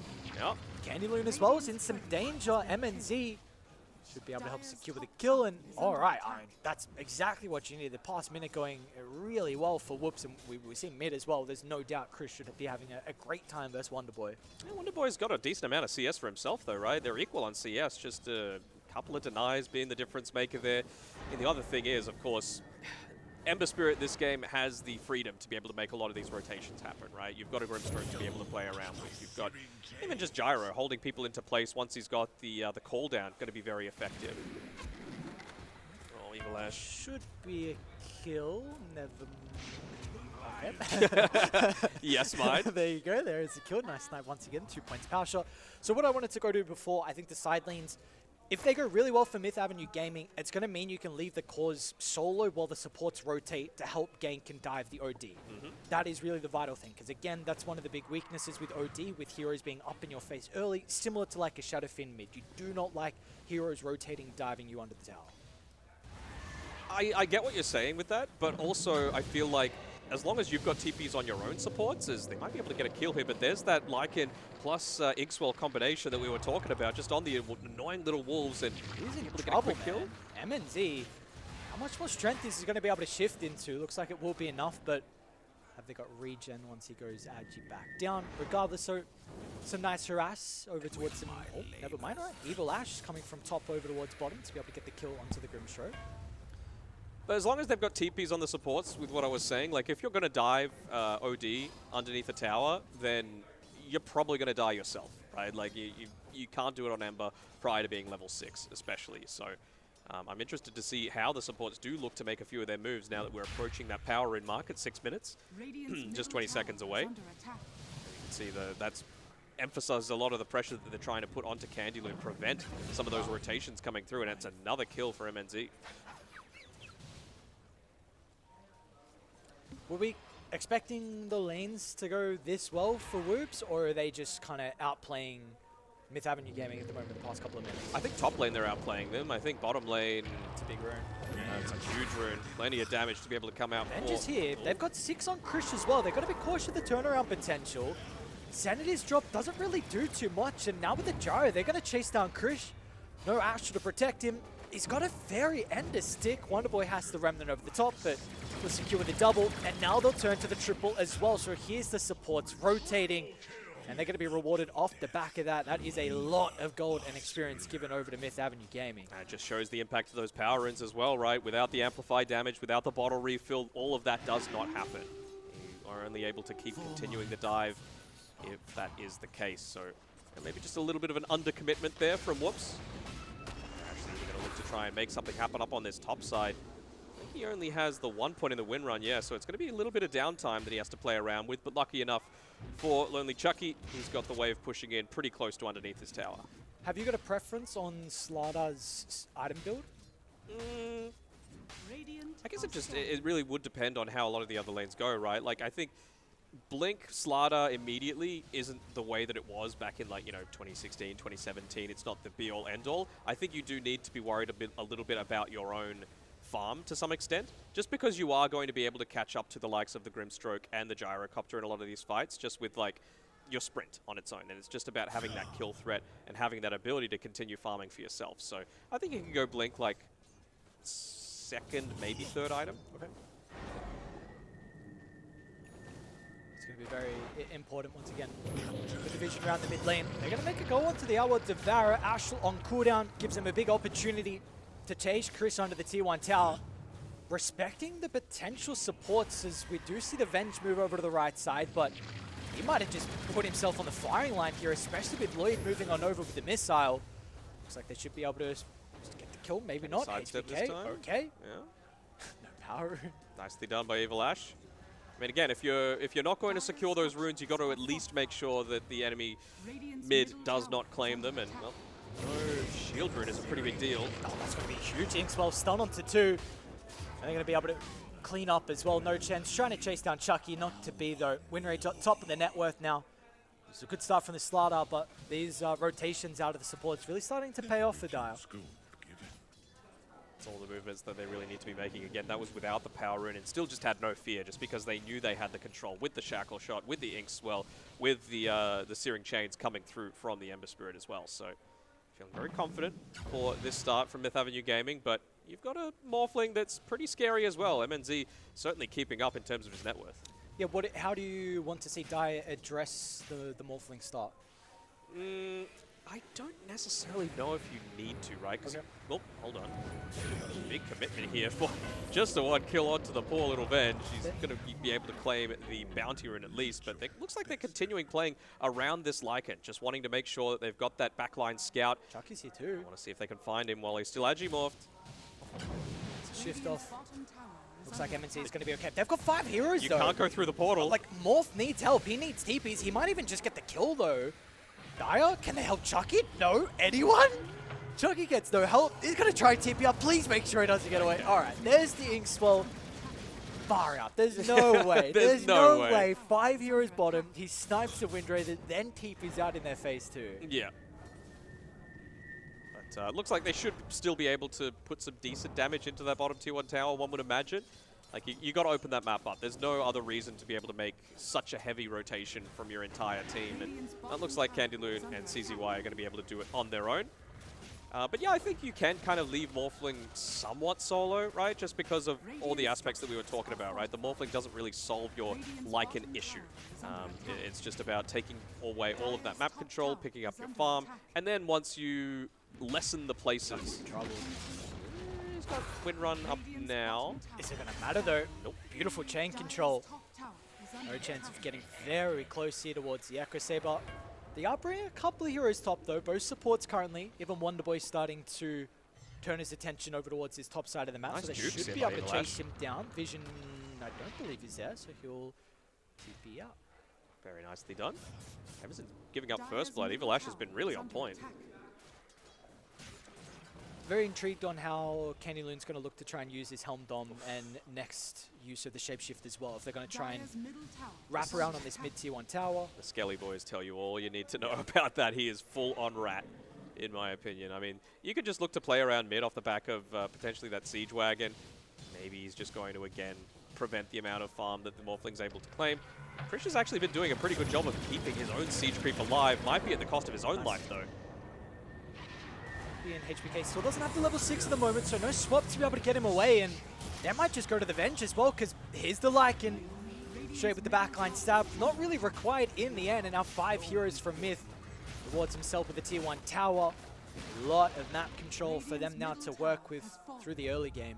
They're not going to stop. No, it really feels like Lycan's game to lose at this point, right? You have no wave clear to go up against. You've got no amazing control for him as long as he gets the jump off the back of like an Inkswell stun. Looks like they just want to be able to claim someone else. Maybe the Slardar just staying a little bit too deep. Diving underneath the tower, but you give him license to with how effective he's been playing. It's a bit messy though. But drop the core down to help secure the kill. No Chance does TP back to be able to offer some assistance. What's the call though from Myth Avenue Gaming? Krish going to be able to drop the ultimate, secures the kill into Gyrocopter, but it's just a 1-for-1. Dire considering about going back in though. Yeah, but what are you exactly able to do at this point now? I mean, without that Sanity's Eclipse, it does feel like you're a little bit lacking. Slardar as well, maybe they just feel like they're a little bit too grouped up on Whoops for them to continue going for that full-on dive. Water Refill certainly does help, a good way to be able to get rid of that amplified damage as well, and who knows, maybe he's going to be able to dodge out an Earth Spike or something like that on the Ember. Need these levels out of the supports. Finally, got the 6 now from HBK. Still without the Finger of Death online as well for the Lion. You're really going to need that burst, right? Like Gary was saying during the draft, you can kill anyone in this game. Like off the back of an initiation coming through from the Slardar, plus stuns, plus Finger of Death, they're going to die. But it does feel very, very single target. At least Lincoln's is almost up here for the Morphling, so that first real big item for him. Nice. Wonder if that's going to transition him into playing just that tiny bit more aggressively, you know? Like, I know it's a scary prospect to put your position 1 really deep out there into the map, but I feel like it's almost a necessity, just because otherwise Myth Avenue Gaming, they're just going to continue running at you. Evil Ash, they know that they just dropped down a ward. Careful about this Ember Spirit. He's going to have a free fight now with all the stuns used. He's actually going to Remnant over the top, potentially trying to catch up to the Slardar. Has the buyback. Might use it if they go for a deep dive here. Still has that Finger available, but I think they might just be giving up their Venge. And this is something we mentioned, like Morphling, there's a bit of an awkward stage on when you're going to be able to show up to fights, and the Outward Devourer as well can have some difficulty, especially with his own tower getting claimed early on, and I think 1 or 2 deaths that he has. So Myth, they will not stop for the next couple of minutes, and they're going to stick around for this Wisdom Room. Yeah, they're even going to yoink it away. Such an annoying thing to have to go up against, like a team that's just able to get up in your face. But they kind of did it to themselves, right, with this draft. You draft no wave clear, you're going to get punished. There's too many heroes in the game that are able to do this sort of thing. There was a Naga ban, but Lycan, pretty damn effective at doing it too. Just basically juggling back and forth the net worth lead over the Lycan. So Candy Loon having a great game so far. What do you want from the Grimstroke? Think you have like 1,800 gold? Are you just saving up for the shard that's out in 30 seconds? Or is there something else you would like to go next? No, I'm fine with them going the shard. You just need to make sure that you use a lot of these stuns, on the likes of the Ember Spirit, which just means that the Lycan is so free to be able to go in, right? Because Slardar's not going to be able to stun up the Wind Ranger for too long. You're really relying on the Venge and the Lion to be able to do so. So if you can just soak up a lot of that stuff, get a little bit of that passive heal coming through, and then, of course, the strong Dispel of popping the Inkswell feels really nice. 2-1, and he's probably going to buy it immediately and send it out to him now. Another Mage Slayer. Yes, sir. This new Ember build. No Flame Guard double. Very interesting. Eventually I want to see it, just because, of course, the Flame Guard AoE is going to affect things like Blinks, for example. If you just use a Sleight of Fist and connect onto something, you're technically there, so you do a little bit of that burn damage. Maybe he's just going to go full roleplay, go full burn, Cloak of Flames, Radiance. You can end up doing like 250 damage a second. Maybe that's too high. It's at least 150. Something stupid, yeah. So far it's been Myth Avenue dictating the pace of the game. That's going to continue now as well. Another smoke, Ember and Jar. combination together. Looks like they're going to try and swing towards this top side of the map. No one's really home though. Lion going to sneak over the bridge. Wonder Boy might be able to catch up to him on the stairs. I just don't know if they're going to be able to do anything solo. This is really deep for them to be going. Again, you're up against a lot of stuns. I would much rather this be with a Grimstroke as opposed to a Gyrocopter, right? Like, of course, the Searing Chains, it's maxed out, so the cooldown is going to hit. Much too soon to have any sort of BKBs or Manta Styles, but I don't know. I just feel like there wasn't that instant damage output potential. So yeah, do we feel like it's going to change shortly with maybe Radiant will be a little bit more proactive, or is that going to continue for the foreseeable future? No, I mean, a Morphling doesn't want to show up to fights with just a Lincoln Sphere, right? Like, that's the thing. You just have one hero that you cannot play around, so you're looking to prolong this stage of the game where it's just farm, farm, farm. The thing is, Myth Avenue Gaming, they're about to flick the switch, right? You've got Helm of the Overlord coming out very soon for the Lycan. And then, yeah, it's just a matter of pushing down as many towers as you can so that Morphling is in a state where you can find him, gank him, kill him, and then go high ground. Do you just go Roche, right? It's at top now. Could do that as well. Maybe it's a little bit more scary to look towards these 2-2 towers without that Aegis. What is that? It's a Wind Ranger doing the taunt. Mid-emote, Oh, okay. Backflip or whatever it is, I don't know. My eyes aren't like what they used to It's be. backflip, yeah? yeah. She's planking, mid-air planking. Oh, man. Oh, a nice stroll down the river. That takes core strength. Meditation or something. Yeah. Why not? There's heroes that fly. Lena flies. Oh, what rune is that? Is that an arcane rune? Are you blind? What? Can't you make... how is there any different... Can we go back to the That is an arcane rune, right? Yeah, but like you hesitated. I just surprised no one had taken it. Ah, sure. What else you've... I know you are kind of colorblind a little bit. Yeah. Look at all these nice pinks and yellows that we're seeing on the map How right dare now. I'm sorry, too rude. I don't care. It means I can never get drafted. But no, it's really good going through the map. I mean, I want to see another map change. How about you? It's been pretty recent, but you know what? Screw it. Let's mess with these teams one more time. Do I want to see... Well, I guess what do you want to see different if in the new map change? Another Roshan or something like that. Shut up. 3 Roche pits? Oh, what? 2 Roche pits, but 2 Roche Right in the center. More stairs as well, yeah. They haven't gotten their step count up enough. Just more places, like choke points, I think, is really important. Like lack of vision makes vision game much more interesting as well. Any chance that you can get to shine as a support, I will take it. Oh look, he's picked up the arcane rune, and he's going towards the Lion to be able to take him out. Should be enough. I mean, Lion and Venge are still in a state where they can absolutely die off the back of this. And they might be going for, I say Lion and Venge, well it's going to be Lion and Venge going down here. Although... What's the Morphling going to try and do to turn this one back around? Maybe get the kill onto Lloyd. Maybe die? Potentially died. Chains and Wolves. He's okay though. Should be able to get that home. Zon creep, so a little bit of extra gold into the bank. They're going to go for Krish now instead. Chains. Josh Shy from Wonder Boy. You see how aggressive they're playing. Even Chuck is going to move over. Predicted. Defensive Astral. It is a little bit closer to the tier 2 though. So it's... No chances in. Now with the jump in as well. A beautiful reveal of the blink. They're going to be able to blow up Chucky. Now turn to Wonder Boy. This is the fight back that we were waiting out of Whoops, and they are 2 big kills. And this is what we were talking about, right? Like, if you dive too deep into multiple stuns that, you know, can't be stopped by an Ember Spirit, they're instant stuns coming through, whether it be the Hex, whether it be, you know, the Slardar with a Blink reveal, the Blink Slithering Crush feels really, really impactful. So you end up losing 2 cores, and you basically lose nothing for it outside of the Lion, right? Like, Venge didn't even die because of the swap, bringing the Morphling into the middle of that fight. And it just shows the importance of Krish and No Chance, right? That was a bait perfectly set up by the both of them. Would you like to see maybe Myth just go straight to Roche now with Sanity's on cooldown, and still there is this bit of a window where you're stronger than Radiant, but you don't want to delay by too much. Yeah, and there's also the impact that you're playing against a Slardar and a Venge, right? So you don't want Whoops to be able to claim it. I mean, they're playing a lot around that top tower. I think they've just claimed the top tier 1 tower. So I'm just looking at Slardar's position on that minimap right now. He's playing to the right of the Twin Gate, but maybe if someone's able to clear out this bottom wave, not saying that they will be able to because they've got pretty terrible heroes at doing it, they could look to transition into Roche, but Menzi has to be very careful here. TP is going to start to come out from Whoops. So they did force some reactions. They're just full on. No chances. He's deep. Completely isolated. No one else TP to the T2 tower. And Yeah. A little bit too eager is the man.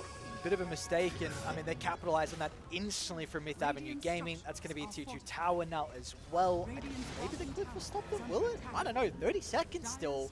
Maybe a Lion kill. He jumped in, and that's a bit of a beacon. What's Wonderboy got to feed? You've got the Wolves to chase him down as well, so just another freebie.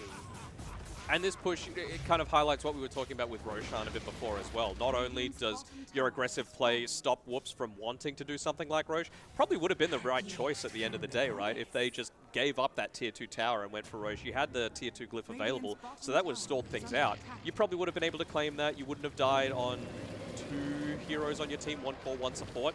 And now as well, with that tier 2 tower going down, Roshan's about to be down bottom, and so Myth Avenue Gaming have so much more of that map to be able to play around with. But as you saw with the win probability, it's basically 50-50. Okay. I mean, late game OD and Morphling are terrifying. Even the Slardar, to be honest. Yeah, how do we actually feel about late game? Do we feel like there is one side that is maybe a little bit more favored compared to the other? Or would you say that... I'll hold that thought though, because we do in fact have a 4-man smoke from Whoops. So it looks like they are kind of reading this movement down to bottom for mid to start to get up for Roche. Got to make sure that you're protecting it as much as you can. Hopefully, I mean, MNZ did just reveal the smoke on the lane, so if they were constantly looking at that minimap, they would have seen the fact that a smoke was used. Who's going to win this Vision game though? Beastmaster, even without the Hawk, still could just use a tanky helm with the Overlord creep, and have they see the Morphling. Surely they're not going to just sneak in here, are they? Oh wow, smoke on smoke. Just put a ward up on the high ground, maybe. Yeah, very cheeky. They're going to go for full on wraparound. Yeah.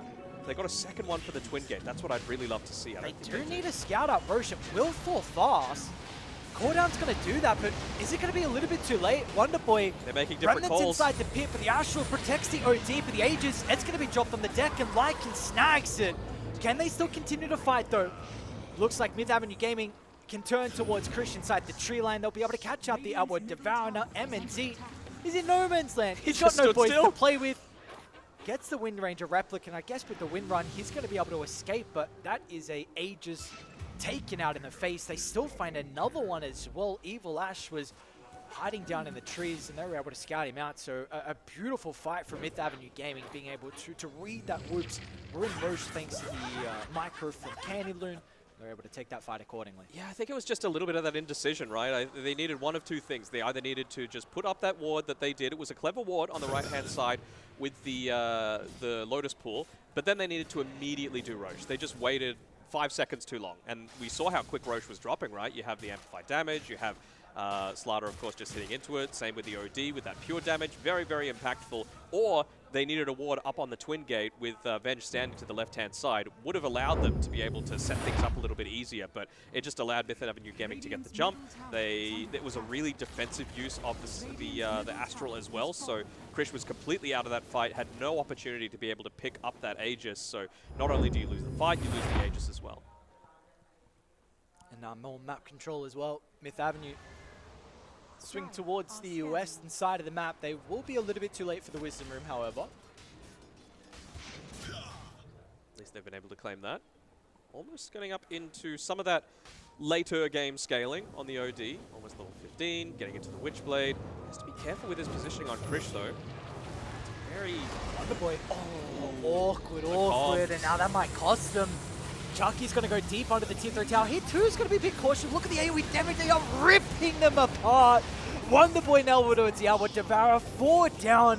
Potentially a wipe. MNZ, he's going to be okay momentarily, but what is going to stop Dire? There are some buybacks. Will not be required with the deep dive, but another successful fight goes the way of Dire. I'd love to see the fight recap for that in terms of the damage, right? Like, just to see the split, because you saw, whoops, they tried to, like, commit onto one person. They end up getting the Wind Ranger, which is pretty big deal, right? You've got a good amount of net worth on Chucky, but they just have so much AoE to be able to play around with, from Maelstrom procs, from you know, just the call down, from the AoE from the Grimstroke. There's everything that you could possibly want. It's Flowchart Dota, right? see Tutal to Roche start to continue and control the map.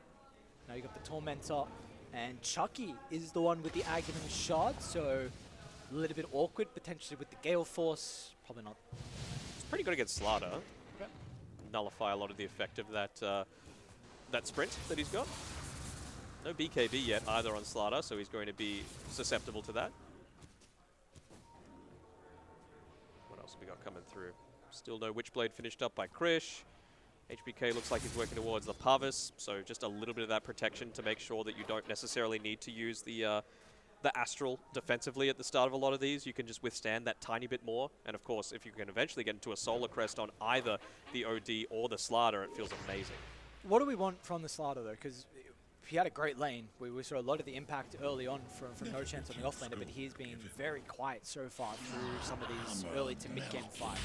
I mean, it's just been two mistakes, right? One was, of course, the TP into No Man's Land underneath the tier 2 bottom when potentially they could have been taking Roche. And the other one, of course, wasn't necessarily his fault. It was just the miscommunication between him and Krish as to who was going to CC who in that last fight, right? So hopefully they've had a time when they were on the deck to be able to have a quick chat and say, look, if this happens, this will be the resulting spell that's cast, you know, just so that you don't even need to talk about it. Ideally, who's the jump? Who are they jumping on, or who is doing the jumping? Who's the Slaughter look to jump? I mean, if you can get Lycan before he even gets off his shapeshift, that would be the absolute ideal. Just swap him back, chain stun, remove that Helm of the Overlord aura. So gonna have to wait till this Aegis expires though. Still 30 seconds for it available. No mana as well for the OD now, kind of course. Mana that much. Just gets it back almost immediately. One hit, I'm like, okay, I thought the fight was gonna break out and nope. Maybe couldn't Astral, but worst case, Evil Ash can give him some too. Yeah, it's fine. So we'll see. They're probably not going to continue with the push. At least you're happy with sending everyone back on whoops towards the base, so that is going to, without a doubt, affect the economy. And we talked about the impact of the Ember going for these deep dives as well. Well, he's nearly finished up an Aghanim Scepter, so that's just going to allow him to, again, you just give him the Inkswell, right? And as soon as he needs to be recovered, it means he can hold a BKB for a super long period of time. Invis to be able to play around with. Just perfect timing for a lot of these movements from Myth Avenue, right? They're exploiting a couple of pretty minor mistakes, honestly, from Whoops, but they feel so much worse because of how effectively they're able to punish. Yep. And because of the map control you have, and then because you have heroes to use those power rooms. And you had the Aegis to play with, so you could be a little bit more reckless.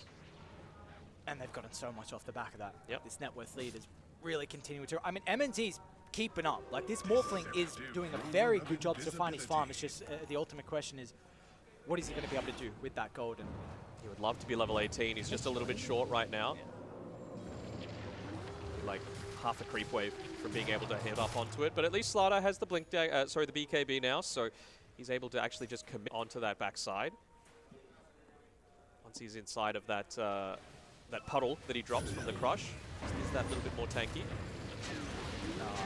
Okay, well, see ya, HBK. Yeah, that's no Venge and now no swap. And potentially the more Gale kills Force. for the Gale Force. See ya, Evil Ash. He's also now stuck in the middle. So another kill, 2 for 0, and you've also got the Slaughter that pops a BKB early. He's just getting ripped apart, Chucky, what's going on? Just an easy siege, 1 by 1. It just seems like Whoops haven't been able to fight with all 5 heroes in quite some time, just dwindling their numbers, and now it's another chains onto 2. They're going to be able to reposition. They're always the ones getting jumped on, which honestly, I honestly expected it to be the other way around, right? You've got these stuns, you've got blinks. Gale Force! Yeah, Gale Force, very, very impactful. Just luck coming into the equation a bit as well as they go for the deep dives. And now Krish as well, it's a spiteful Sanities to maybe offer something before he dies, but it's not going to matter. That's another kill onto the Venge. Nice snipe from Chucky, full set of barracks, and Myth Avenue Gaming seems like they're potentially 1 fight away of taking our second best of 1 for the day. It's just so amazing how quickly a game can slip away, right? Like, you were thinking, oh, MNZ, he just needs a tiny bit more XP. He just needs to be able to hit that level 18 so you don't have quite as much downtime from the Morph ability. But they're not going to give them that sort of time, right? Aegis or not, they know that they're in a strong position. They know that they just hit the Aghanim Scepter on Wonderboy. They know that he can play a fearless type of Dota. And every single time that Whoops has had to, you know, use things like the Astral defensively or the swap super early or, you know, these sorts of things, they nearly killed a Morphling just through the Replicate. Yep. And now, speaking of level 18s, you've got it on Ember as well with that Ags.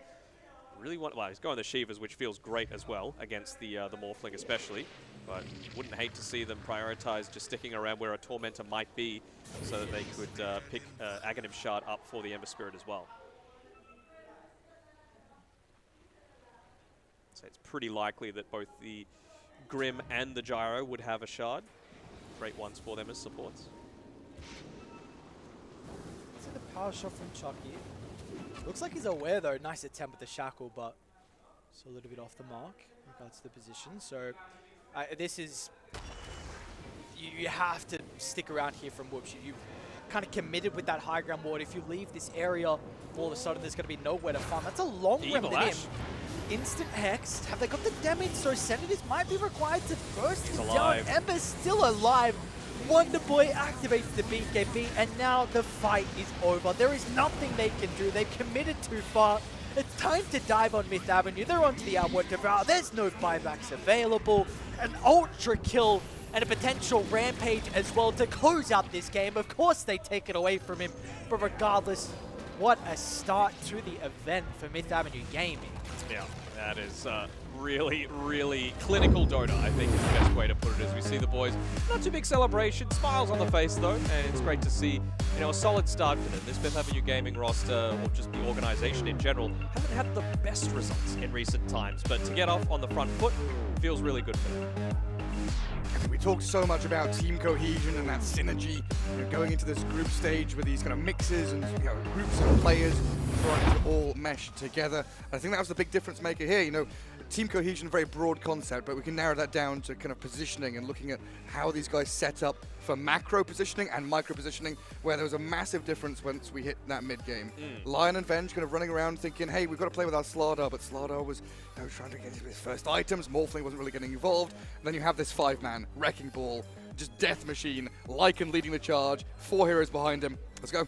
Simple stuff. Even the OD as well, right? We were saying, like, how are they actually going to make a lot of these tower pushes happen on Whoops' side? I think that was the big weakness for them. And then it was exploited even further by the fact that you have one of the best pushers in the game with the Lycan, who's also great against both of the supports. So you just really had no agency to be able to make any sort of plays that game. Yeah, it was a really challenging one. I mean, even just the overarching game plan, right? Every time we saw smoke from Myth, it was decisive. They knew where they were going, how their how they needed to set up. How they need to set up, how their ranks are. You know, they've got the front guard, the vanguard, the people in the middle. Everything was very sort of military decisiveness and very crisp indeed. He was the vanguard, Wonderboy, just jumping in without fear every single time. And why not, right? I see Avenge, I Remnant. I see a Lion, I Remnant. I mean, you got BKB, you got plenty of armor. You see even the Dragon Scale, right, for that additional armor to protect against the likes of the Slardar. You've got a Mage Slayer, so you're reducing that spell damage both they do and you take as well. And then eventually the Grimstroke Ag Shard as well with the Inkswell. And then you've got an Aghanim Scepter as well, so you're moving even faster. I said it before, like, this is a sort of game that you would hate to play as a support just because you're constantly getting dived on the backlines. Yeah, I mean, Ares, mid-game, you're kind of looking at this and thinking, hey, how is this crumbled so quickly? You know, you're calling out, what's going on here? Because we had a moment where Slardar TP'd to bot tier 2, and it looked like half the team wanted to fight, and the other half were running away, tail between legs. And that was just another one of these moments where they're not on the same page. No, I don't think so. I think this is the sort of game, I love No Chance, great player, top 500 rank, but I think he needed to be a little bit more proactive about taking objectives and recognizing the fact that Myth Avenue Gaming had this roster that wanted to push, so you need to do something else, especially when you don't have the defensive capabilities to defend against that push. Yeah, it's always going to be difficult though when you have these heroes that you can use on Myth Avenue Gaming and how you're going to be able to get. Like we just said, the Lycan, you're going to be able to run under the wards of Tier 1 Tower, get these early objectives, and then the map looks very difficult to play from there. Yeah, and I think pretty much every single one of these highlights we're going to be seeing Wonderboy in it, just because he was everywhere. Living up to his name pretty much, right? Just going in, no cares about how many kills he's able to get. I think that was off the back of a power rune, that play there. again, you know, this is a little bit of that recovery. This is probably the one death of his the entire game, I believe. Yeah. And it's very nice that MNZ was the one to claim it, but yeah, again, a little bit of that indecision, not going for the Roche quick enough, not having sufficient vision to be able to scout out when exactly they're looking to come in, and you see that it ends in absolute disaster. But that one death was the one time they didn't have 5, right? Yep. Every other engagement, it literally was, if Ember Spirit goes in, there are 4 heroes behind him. They are all there, ready to do battle no matter what. Whereas Whoops, they're a little more piecemeal, right? Okay, we've got Avenge Swap, we've got this Astral to delay. But if you don't have that decisive jump where Slardar is in on a target, you can't get the numbers advantage. You can't get that kill into kill, chain things together, and eventually the enemies are at your doors. They're pushing up. The Wolf is there, battering away at tier 3. So I'm going to cut No Chance a little bit of slack because just looking back at like the team lineup, he is the only frontliner that they have, at least for the first 20-ish minutes of the game. I would argue he's not even... I think Morphling is the one that is meant to be the frontliner. Morphling's meant to be the one pushing towards objectives because they have Lion, Venge, Slardar, who are fog heroes, right? They are waiting in the wings, ready to jump, make their move, strike hard. OD, somewhat tanky, frontliner-ish, maybe mid-ground, but I think Morphling just never felt ready this game. No, definitely not. And I think OD, for him to play that role, he needs an Aghanim Scepter of his own as well to be able to have that sort of stuff. So, little unfortunate that it wasn't able to come together for the Indian squad. Whoops will now be 0-1, and certainly not the way to start. This was one of those games that they had to win if they wanted to give themselves the chances to move forward, because they're in Group A. Now I believe it's the other 3 Filipino stacks that they have to play against, and I mean, they're on home turf. They're very strong in their own right, so we'll have to see what happens moving on during the day. I think the big thing is just the lanes went much better than I was expecting, so hopefully that's a positive they can take into their following games and just be like, look, we played well in the lanes, and maybe if we have a different lineup that can use that early advantage that we built and make some rotations across the map, then the game could look completely different. So maybe if they can continue with that mechanical skill, then who knows how they shape up in their following maybe game. just like a confident calls. I think that's the thing that needs, like, not, oh, maybe we should do this, maybe we should do that. Just one voice, listen to one person. I know it goes away from what we've been saying from the top teams that it needs to change throughout the game. But when you've got, you know, a couple of experienced players and 3 less so, I think you've got to just put your foot down and say, we got to do it. We got to all be on the same page, win or lose. I will quickly say, I think with that draft, it's very difficult because Morph can't make calls, OD's not going to be the playmaker, and Slardar needed to farm. So who's making the calls? So with that draft, it's like, how are you going to have a playmaker? Yep. Again, one of the situations right there, you know, first time on LAN, maybe a bit shaky, these calls, maybe not decisive enough, but yeah, a good solid victory for the Malaysian squad there over the Indian representatives, as we'll have a quick break before we return with our 3rd best of 1 of the day. 1, go! English. Speak man. Wait lang. Number 1 na lang manalo. Skip. Alright. So far, Horse riding. meron kayong 2 minutes and 15 seconds remaining. Uy! Next level na! Ayos yan na! Okay, next! 1 na! Meron sila 1 point. Addict. Yung ating konti na lang pare. 1 minute 20 seconds. Pass. Next na lang no pressure, 1 minute remaining. Basically, pass. Hindi, yung Easter na ano. Na 30 seconds. Pass.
5, 4, 3, 2, 1, 0.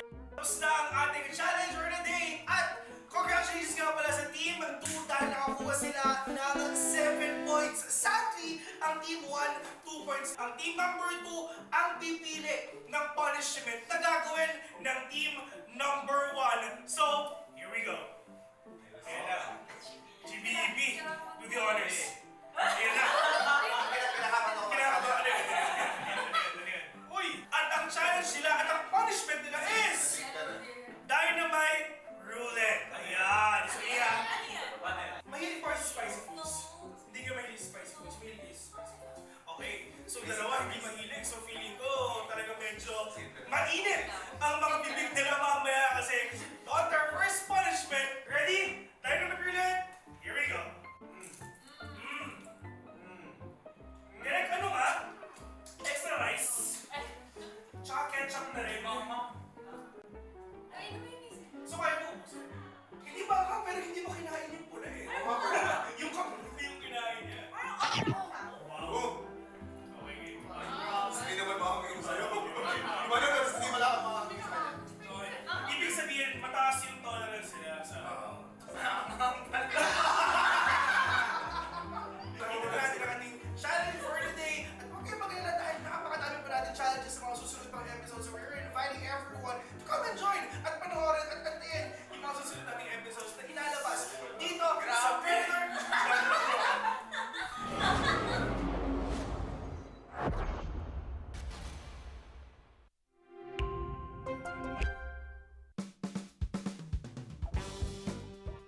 Welcome nga pala sa panibagong episode ng Predator Bunker Brawl. And of course, kami nga pala ang host for the day. Ako si Phil, kasama ko si Kuya Nick. Kuya Nick, meron naman tayo mga panibagong episodes ngayon. Yun na nga. Challenges. Another challenge, another video. Matindi ang gagawin natin for today's video.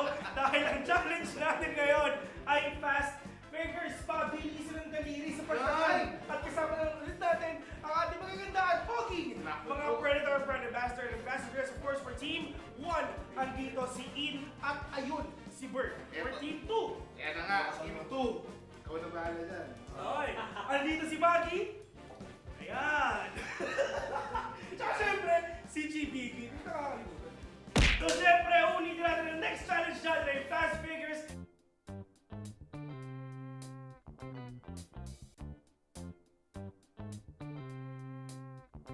Ready na kayo? Ready ka na? Timer starts now! Huwag ka makalit. Bawo na. Uy! Boom! Tapos na?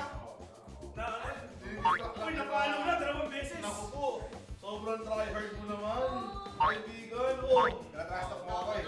Di ba? Uy! 1-0. 1-0 in favor of Team GBB. Team 2. Ready? Ready? Here we go. Fast fingers. In 3, 2, 1, go!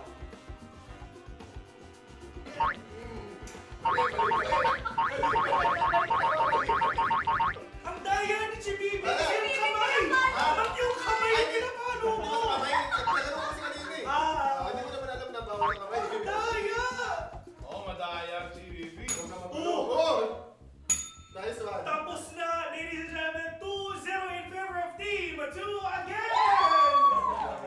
Team number 2 ang nanalo dito sa Fast Fingers. So, Team number 1 ulit ang gagawa ng punishment. Kain mo po. So, Dipit, papakita natin yan in 3, 2, 1. Kuha sila ng cookie, then may ruleta. Yes. Kung saan pumunta yung ruleta na yun, doon ang dip. Doon i-dip yung cookie, then kakingin nila. Pero tatlo sila, di ba? Team 1 nandito. Pero feeling ko, kulang eh. Ito na nga. Based on the management, Oh, management. tsaka may instant rating na tayo. Meron pong foul na nangyari wherein ginulo po ng isang participant sa kabila that resulted into negative output. So therefore, kailangan po namin patawan ng penalty. Si Bibi? Tapos, management yun. Dip all sa bagoong! Sorry pa naman eh. Ano? Again. Harap yan. Sarap. Okay, next. What's the break? Isa na naman yan eh. Isa na naman yan. Okay, o, ikot natin direct. Ang kanyang dip, special na Ketchup. vinegar. Konti. Kunti. Kunti. Kunti. Oh! Pinagin mo yung buhok mo dyan. Ayan. 1, 2, 3.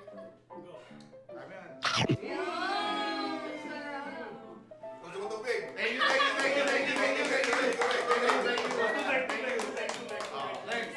Next. Soy sauce. Uy! Uy, konti. Yan. 1, 2, 3. Ew! Okay. Masarap, isa Sarap, pa. sabay. Sa patis naman. Mayonnaise! Ay, di po. Mayonnaise! Mayonnaise! No, Wala akong kinalaman dyan sa roulette na yun. Here we go. New recipe. Sarap. Pwede. Pwede. Ayun, ang sure pa ako. Hindi na tayo mai-internalize pa. Baka pwede sa business. Uy! What? Okay, so yun ang ating matinding punishment dun sa ating fast players na game. Dumating tayo sa panahon na sa GPB. Dumaan pa talaga sa butas ng karayom. Kailangan manalo. may fair tayo rito. Nga, tapos na yung isa nating challenge for the day. At kita-kits na lang sa susunod na video.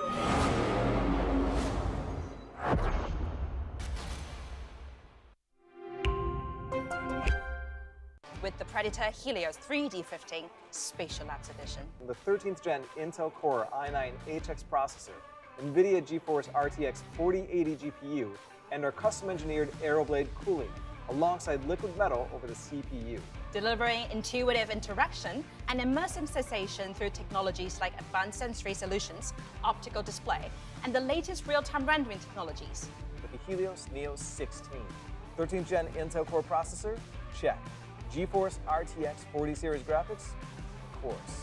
As for cooling, the Helios Neo includes Predator's custom-engineered cooling solutions listed here, with our unique Aeroblade fans and liquid metal thermal grease. Predator Triton 17X laptop.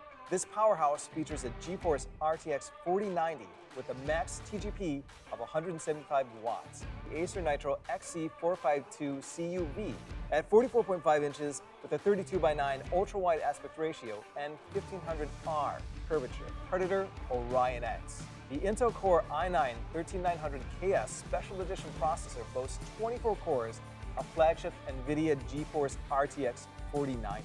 It is the smallest PC that features this GPU. Upgrade your gaming experience with the Predator Orion X.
up guys? Ovil here, back in again para sa Predator Bunker Brawl. Talagang sobrang solid tong araw na to, sobrang special dahil meron tayong panibagong co-host for today. Maagang-maaga siya para sa game number 2. So ladies and gentlemen, para paano natin, we have Kuya Nick! Kuya Nick! Okay, Kuya Nick, sinasabi nila late ka daw, pero hindi. Maaga ka para sa challenge na to. Perfect timing for this challenge. Oo. Ang next challenge natin mga tropa, andyan ang word relay.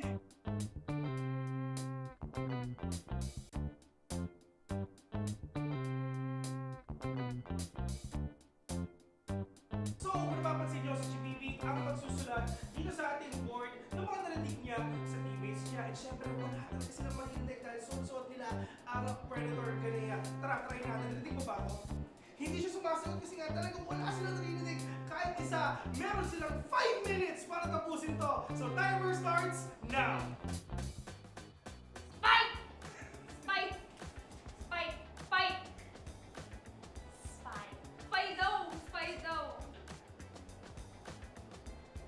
Spell na simulat niya. Alright. Okay. Orayon. Okay. Oy! What? Orayon. Octagon. X. Octagon. Octagon. Octagon. Octagon! Octagon! Ayan, pinapapansin na talagang grabe yung pag-internalize nila. Pero kung ako sa'yo, GPP, sulat mo na.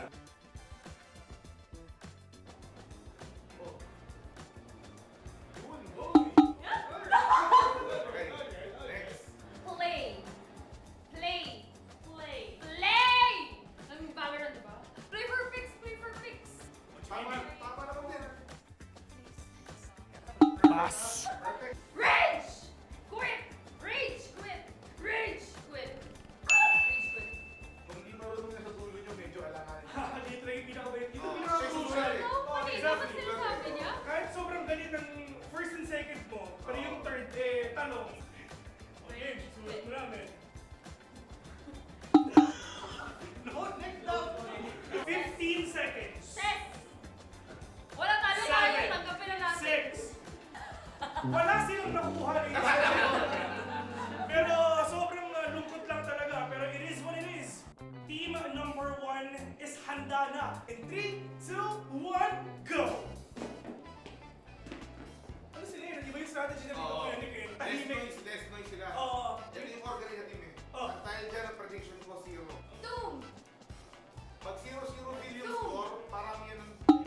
Yun! Muntik Okay, na. okay. Here we go. Okay. Pass, pass. Soba! Soba! Soba! Soba? Soba! Soba!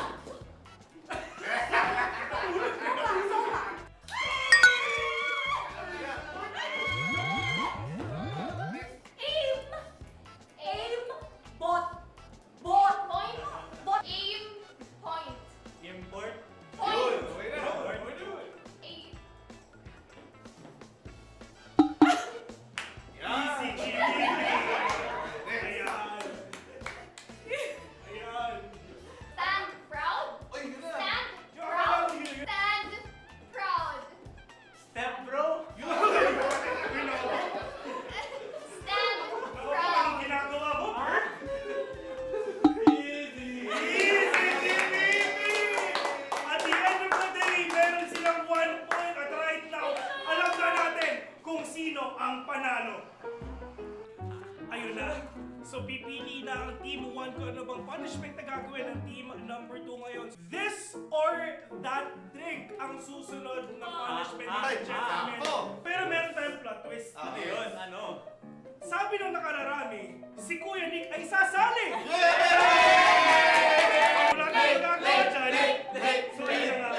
Para sa ating next punishment, ito na, handa na ang this or that drink. Ano ba? Oh, yun, okay na. Feeling ko hindi ko siya dapat gustuhin. Pero parang masarap. Ano yun? Tama na. It's Coke. Mahaba yung straw. Patis.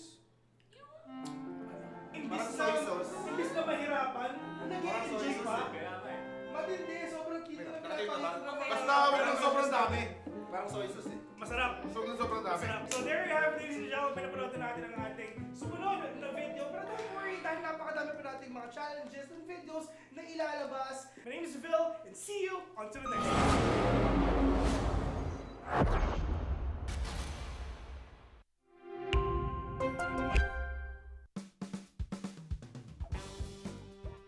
What is up guys? Phil here, back in again para sa Predator Bunker Brawl. Talagang sobrang solid tong araw na to, sobrang special dahil meron tayong panibagong co-host for today. Maagang-maaga siya para sa game number 2. So ladies and gentlemen, para paano natin, we have Kuya Nick! Kuya Nick! Okay, Kuya Nick, sinasabi nila late ka daw, pero hindi. Maaga ka para sa challenge na to. Perfect timing for this challenge. Oo. Ang next challenge natin mga tropa, andyan ang word relay.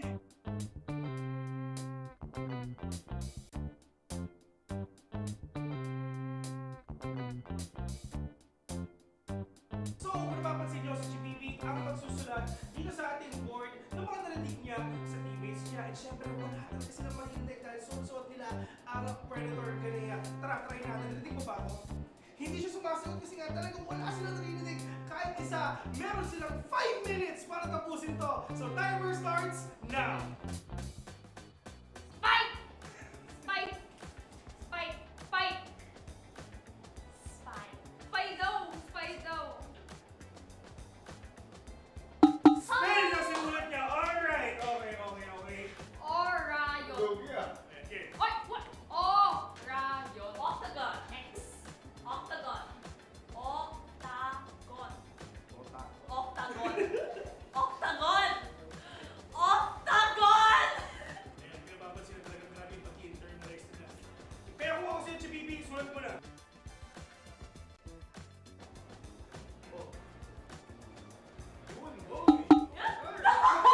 Okay, next. Play. Play. Play. Play! Ang banger di ba? Play for fix. Play for fix. Tama naman din. Pass. Perfect. Rage! Quit! Rage! Quit! Rage! Quit! Rage quit. Kung hindi marunong na sa dulo nyo, medyo alangan. Dito lang yung pinakabait. Ito Oh, pinakakusulat. siya No, hindi. Dapat sinasabi niya. Kahit sobrang galit ng first and second mo, pero yung third, tanong. Okay, sulat mo namin. No, next down. 15 seconds. Ses! Wala talo tayo. Tanggapin na natin. 6. Wala silang nakuha ng isa. Pero sobrang lungkot lang talaga. Pero it is what it is. Team number 1 is handa na. In 3, 2, 1, go! Ano sila yun? Di ba yung strategy na dito kaya ni Ken? Tahimik. Less noise sila. Oo. Yan yung organize na team eh. Oh. At dahil dyan ang prediction ko 0. Doom! Pag 0-0 billion Two. score, parang yan ang... Yun! Muntik Okay, na. okay. Here we go. Okay. Pass, pass. Soba! Soba! No. Soba! Soba? Soba! Soba! Soba!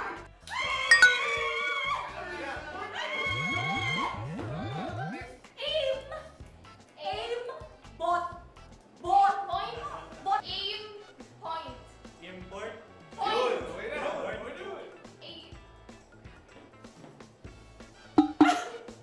Easy GG.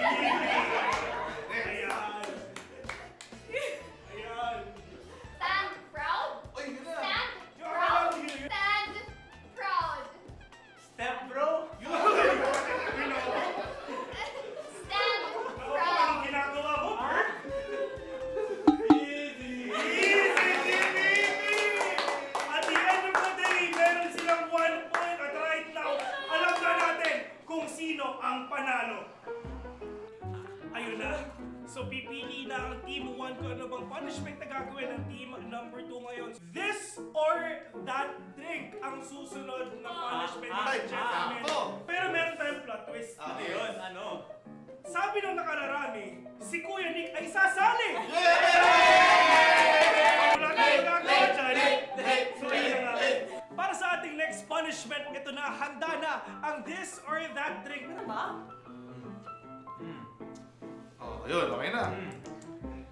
Feeling ko hindi ko siya dapat gustuhin. Pero parang masarap. Ano yun? Tama na. It's Coke. Mahaba yung straw. Patis. Imbis Parang na, soy sauce. imbis na mahirapan, nag-i-enjoy pa.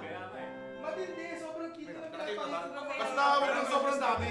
Parang soy sauce eh. Masarap. Sobrang dami. Masarap. So there you have it, ladies and gentlemen. Pinapanood natin ang ating sumunod na video. Pero don't worry, dahil napakadami pa nating mga challenges and videos na ilalabas. My name is Phil, and see you on to the next one.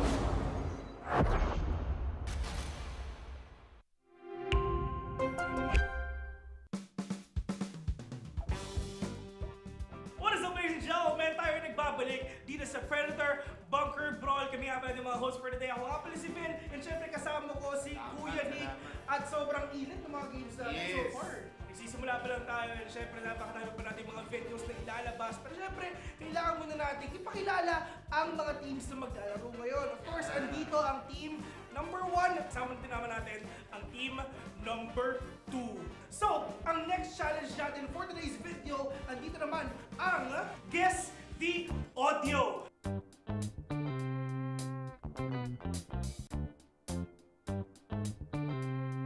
Are you guys ready? Ready na, team 1. Are you guys ready?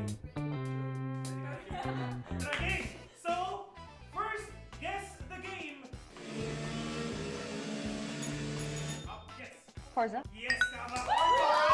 Alright. Okay, 1-0 tayo winning. Kakaroon yung team member 2. May lang. Ready?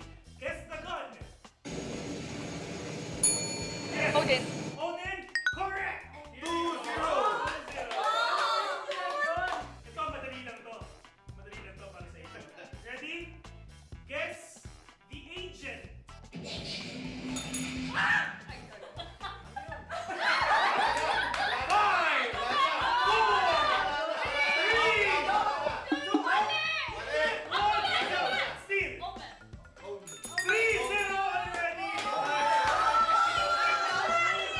Guess the gun. Generator.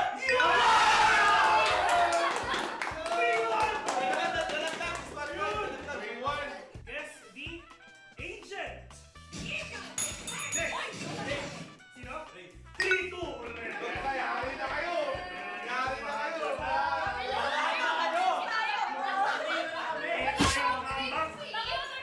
Guess the agent. Reina. 4-2. Last one. Match point. Nice strat, nice Match strat. point. Nice strat. Ito pag hindi na one over, hindi ko alam ha. Hindi ko alam. Perfect setup, Bert. Guess the game.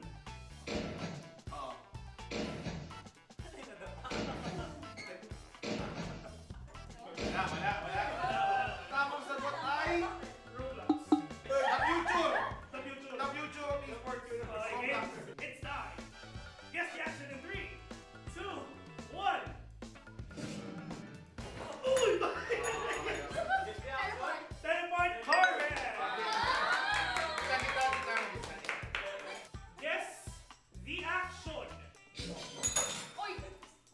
5, 4, 3, 2, steal.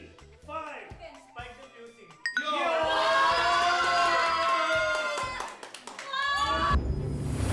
Welcome back to the Asian Pacific Predator League 2024 as we're halfway through day 1 here, the group stage. A couple of victors already notching up some wins as we get ourselves into that third series of the day with both winners facing off against each other now. Yeah, vital series, right? It means that, you know, you kind of, I call it like a double point game, right? Where not only are you notching up a win for yourself, but you're also denying a win away from one of your biggest competitors. So this is going to be probably the closest series that we've seen so far today.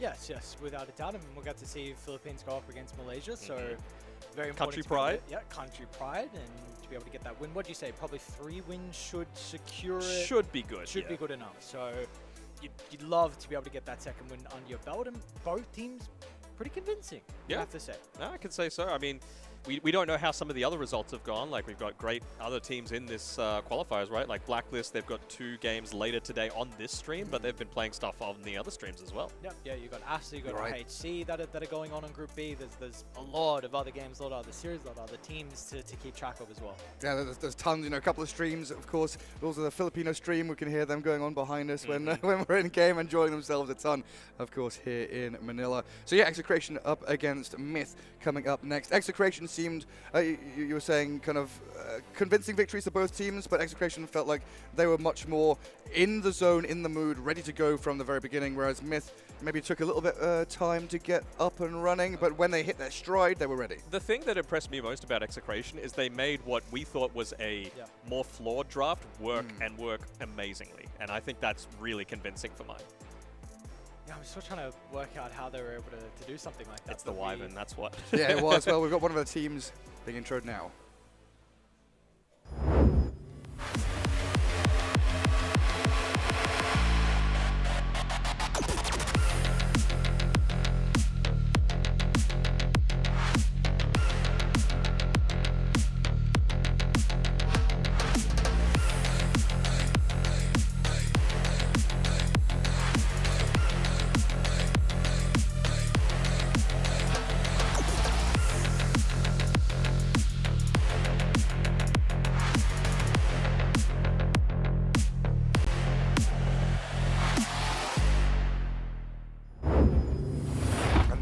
Execration, who took a victory up against Zol earlier on today. Nisha Baby, Bob, Tino Shanks, and CML. I mean, Nisha Baby, what is he, the offspring of Nisha? Nico Baby? Is ever and Nisha, yeah. I thought Nisha would be pretty young to have a baby that's that old, but you never know. What is Bob doing there with his hands? It's like some weird symbol. Man's looking strong, by the way.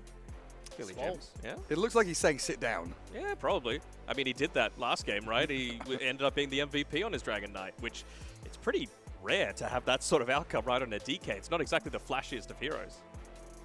Yeah, difficult to outplay people with that hero, but I guess the puck, you know, can definitely be good for you. Feels very nice. I think we've seen that.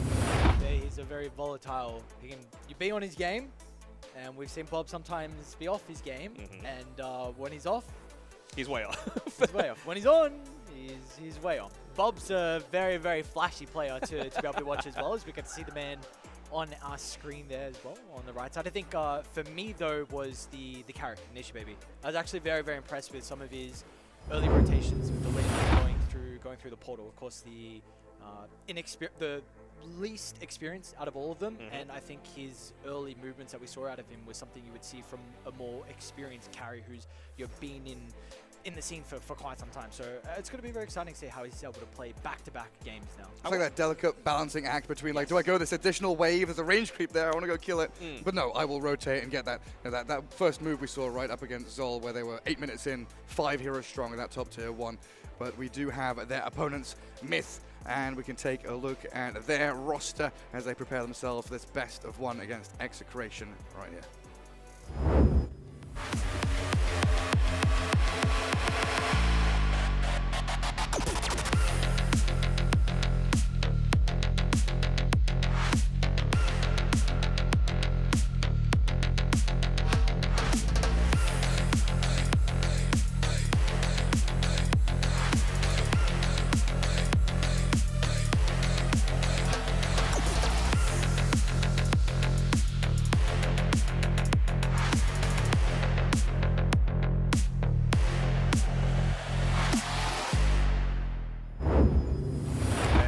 Them, the Malaysian representatives, and if Execration's main strength was that team cohesion and that kind of gathering up and playing together, what would you say Myth Avenue Gaming's main strength up against Whoops was? Their draft was just really solid. I thought it was incredibly easy to play. There was a ton of synergy between it all. I thought Wonder Boy played an amazing game. The other MVP that we've seen so far today, so the battle of the MVPs that we've got going on in this third series of the day. From the mid lane, yeah? From the mid lane, exactly. And yeah, I'm kind of just, I just want to touch on one quick point from Execration with Nisha Baby, is that you mentioned that he's less experienced, right? And I wonder how much of that like plays into everything in terms of like the ignorance of, it's normally called like the ignorance of youth, right? Where you just think you can do everything, or how much he's leaning on his more experienced teammates as to like they kind of tell him what to do, or if he's like I got this. Yeah, I know exactly what to do. That's why they've been giving me an opportunity.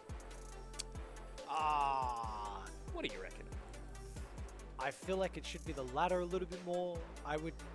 You would hope as someone who's not as experienced, you would play off the rest of the team. Sure, but you got to have confidence to be a carry.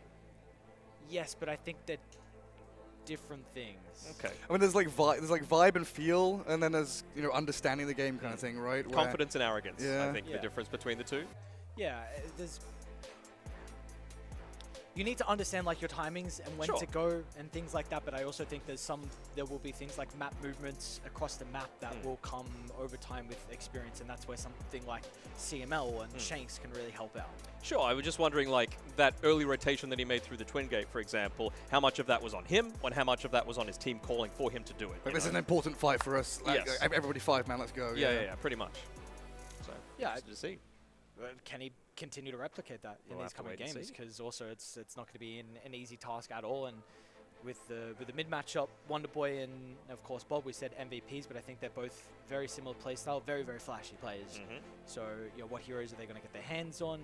We were speaking earlier. Where's the M buff fit into it? Where the spirits fit into it? So 18-1 is a hell of a KDA. So is he going to be able to get that hero again? This is one of those series where I think in the previous two mid matchups there wasn't a lot of hero crossover. This time there is. Yes, you know, these guys play very similar sorts of heroes, and even just like Bat Rider, for example, Bob loves to play the Bat Rider, so I feel like that could potentially look to come out here in terms of that ability to have it flex. Bob can play the Lina as well. It's not the hero that jumps to my mind, but obviously we saw how well they were able to play it across the board with Nisha Baby as well. If you're going to first early pick the Ember, you've got to be cautious about that DK. They've already shown the capability to play it.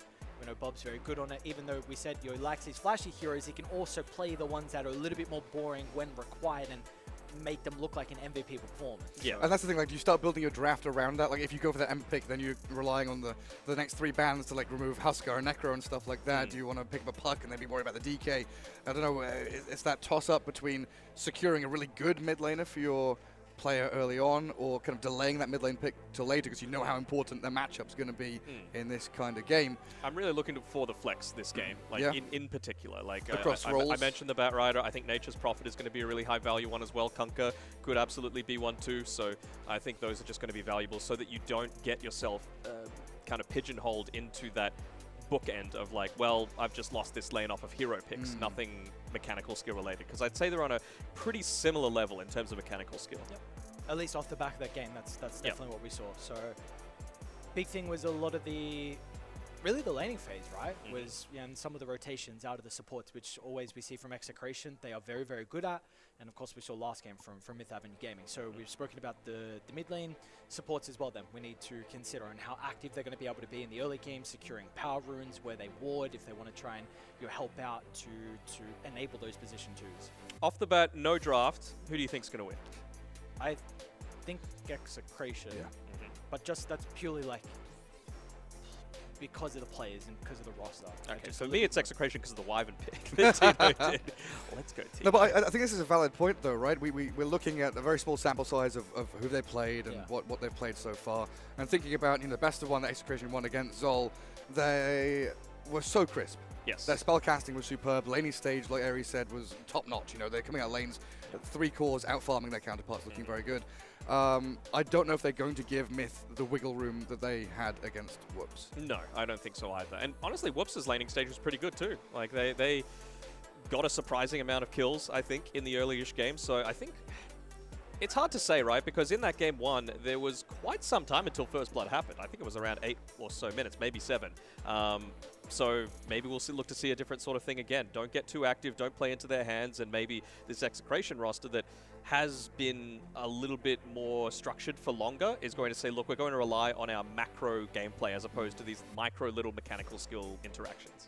Yeah, I mean, how often have we seen, Dota evolve the past year and a half, 2 years, where one team fight, like a defining moment, think about, Beast Coast in their style, OG in their style, when they're in their prime, that one team fight 20, 30 minutes in, where it just defines the next 10 or 15 minutes, right? Yeah, and it's not even just that team fight, it's all of the actions that lead up to that team fight. The domino effect. Yeah, and it's some of the best teams in the world, like the LGD of old, the Spirits, they manufacture situations that make those team fights happen, right? So it's about, you know, shoving the lanes in or moving someone to this side of the map that makes them like juicy bait, or not revealing someone on the map that might lead a smoke to happen so that then another avenue opens up on the map. It's all about this next level mind game stuff when it gets to this level of Dota. And that's the complexity of Dota, which is something that we all truly love, and how minute some of the details are that actually goes into, and sometimes you actually aren't able to catch them because there's just so many little things. And it happens so fast as well, is the big thing. One deny could be a completely turning thing inside a lane. You don't get that experience for level 2. All of a sudden the enemy team has an extra ability. Then you have 2 get supports killed. ganking you because the level 6 of the mid is there already, And you win a matchup when you're not supposed to win that matchup. Then all of a sudden the early game turns around because that hero is supposed to be dominant. Then it snowballs and snowballs and goes on from there. Yeah. Yes, like small stuff like knowing when to leave the lane as a support, right? How many lotuses can I get away with? The bounce rune, it's open, but do I need to be in this lane? Can I twin gate? Can I go there? You know, all these little things, I think, again, going back and harking on the experience of Execration, more valid points to kind of back them up going into the series. But I think, Danog, you're right in terms of, you know, ideas and draft. We could see Myth, you know, we still haven't seen Cheese. No. I think that's what we have to come back to. We've been talking about it through the group stage here because it's best of ones, because we're in Southeast Asia. We know that some of these cheese picks could absolutely come out, but everyone's been on their game. Yep. We've had some late stage Meepo bans. We've not seen any Huskars yet, though, and I think he's on the radar. He's on the radar for sure. I'm really surprised we haven't seen any techies. Like, China especially has been loving techies lately. China, Asta's playing in the other side of the groups, but it's still just a ridiculously strong hero right now. Not the greatest win rate, but it has all of the tools that you could possibly want. Strong in lane, can scale, gives you so much information with your proximity mines to be able to scout out smokes. Reactive taser with the shard is giga busted right now, and then you've just got an AoE stun that you can combo together with one of these more tempo style mids, whether it be, you know, a Spirit or Puck or whatever. Blast off is just going to deal so much damage. So if we go back to the first game of the day, the first series, where we saw the Lina was the first pick for Execration, do you want that banned out? And if not, do you think Execration just go back for the Lina? Because we have seen in the past, Shanks is actually someone that likes to play the Lina as a forward. I think you, maybe yesterday we were speaking about the meta doesn't particularly favor Shanks that much because it's Mirana and Snapfire with some of his better heroes, like some ranged heroes. So do we think there is the capability for Lina to be played 4, and regardless, should it just be first phase banned so they don't have to worry about I think it should be first phase banned overall, just because there are so many strong melee position 5s right now. You can put it to the 1 so easily, and then, you know, of course, Lina mid, it's very doable, right? You have that flexibility. I don't know if Shanks is going to be playing it just because it feels a little too immobile. It's and you better in other roles. yeah, absolutely. But I still think it's very much first phase worthy. I think Nature's Prophet and Batrider are probably the other 2 that I would put up there. Okay. Well, yeah, that's another point, right, where we were talking about Myth's draft and the gyrocopter pick they had in their game. It was, what second phase picked, but it was left open until the very end. So I think that's a very good signal and a good sign of a team that, you know, understands flexing. Yep. Right, you're flexing this between 1 and 5. You're leaving until the very end where you kind of surprise them with a Lycan No pick. flat cannon, with by the way. no flat cannon points at all against the Morphling, as we love to see. But that's it's absolutely one of those skills, right? As a team that you need to have, you need to understand how to flex, because it's all well and good, like, oh, I'm going to pick a Tide Hunter first, and he's potentially a 3 or a 5, or but then they put him can't mid, play at but 5. you can't play a mid, you know, you've got to actually be able to do it.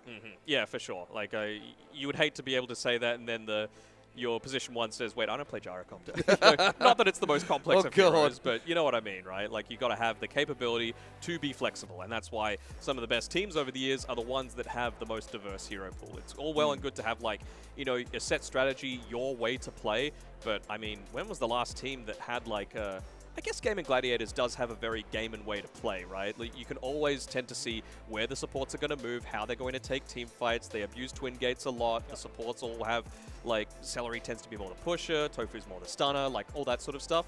I don't think there is really any other team with as much hard and fast, like, these are the types of heroes that they play as like Game & Gladiators. set archetypes as well, right? Yeah. You know, I think we were looking prior to 2023 and 2022, they had like some of the smallest hero pools in the world. Yep. Celery was playing 2 heroes, Enchen and then Chen and- Enchen yeah. Io, Enchen Io, 3 Yeah, yeah. heroes an entire year. Like imagine that, and then you sort of like slowly expanding and expanding. Quinn was Lesh Pango. Yeah. That's pretty much it. But it's like, finding this busted thing and making it work, and then, we're talking about Lena first ban, there's Lena Abaddon, Lena Clockwork, Lena whoever it may be. You got your Marcies, you got your So Treants, you've got, everything. There's so much that you've got in your toolkit as well. So, these guys do certainly have their signature heroes like CML Enchantress, love to see it.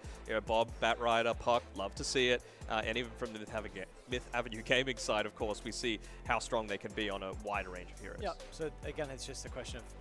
Well, actually, let me start with this. How do we feel like the first phase and second phase is at the moment in regards to the pick order? Is there a preference? Because it's gone back and forth for quite some time. Yeah, I think we're still early-ish into the patch, and for me, I'm always going to favor second pick in that sort of scenario, right? Because you just want to be able to have more answers, and I feel like second pick gives you more answers rather than deal with this, showing your hand. What about Radiant and Dire? I don't really think there's a difference, to be honest. I think most recent tournaments it's been pretty equivalent in terms of the win rates, and it's mostly like people say it's about bottom left to top right. It's more natural. Blah blah blah. It's the camera I angles. don't think it matters. What do you mean? I don't think it matters. Do you not get that moment of weirdness where you're on Dire and you're like, this doesn't feel right. I've got to scroll down. I've clicked the minimap a couple of times. Yeah. But maybe I got to be like insane here and have it at the bottom right. bottom But right, no, I think it's more about like where Roche is when you want to take it. That's the big difference there. And I think you can structure drafts so that, you're more likely to take, for example, the off-lane tier 1 tower, which then opens up the bottom side of the map if you're playing on Radiant. So you need to play around the time when Roshan is going to be bottom at 20 minutes, for example, as opposed to picking a 15-minute draft. Like that sort of thing. Yeah, I mean, it's I don't know, always felt like Radiant feels nice if it supports to move as well. I don't know what it is about that. But just going through jungles, it's felt like Radiant have had a nicer time, like it's guarding better rooms, warding contesting, spots. better warding spots, better like spires or columns or whatever you want to call them. It's so protected, the small camp in the Radiant safe lane. Like that's the big thing for mine. Like you can get a sentry ward that covers both the cliff ward and D wards, anything, and you don't need to step out of the lane at all. It's just so easy to be able to get that pull off. So little things like that really do snowball and make a big difference. Even just like where you can place the sentry ward in the hard camp in the bottom lane if you're Radiant, right? Like you can hide it behind the camp, and it takes a lot of time to have to get rid of it. Thankfully, they patched out that annoying like Frostivus ward that you literally could not kill. Untargetable. I tilted out of my mind doing that. Man. I'm like, I found the ward, guys, but I can't do anything about it. It's just a little, tip of the cap from Valve to Snaking with his renamed sentry ward. True. But here we go, best of ones into the draft. No Third Lena, game of the no day. NP. No Lena, no NP, no Magnus, Doom, or Chen, as they'll join the Timber Lion. Worked out well for them last time, yeah. Leaves the Lycan open, leaves the Ember open, leaves any sort of mobile hero pretty damn open. And again, we said the hero pool between the mid lane is going to be very similar with how they play in regards to... And this enables. Yes, this enables it. So now for whatever Wonder Boy wants, you're going to have that Ink Spell to buff, and it could be the same for Execration if you want to give Shanks the Grimstroke, and there's the techies. Well, okay, so this touches on the point that I was talking about with strong at all aspects, but particularly against the Grimstroke with that Ink Swell, you want that reactive taser to be dispelling. Like, that's the big thing, right? You want to make sure that that's an aspect that you're having to be considering. Like, it just provides so much protection, so much damage, and it just allows you to set up so effectively. It also enables, again, the mid laner for their rotations, right? Did the taser get buffed, or is it just... It's buffed. Every single hit deals like 250 damage. It's stupid. Because I was watching FY play it last night, and like you hit 4 times and it did 960 damage. Yeah, I was already dumb like a couple months ago when Techies was really strong, and now it's dumb again. Okay, Yes.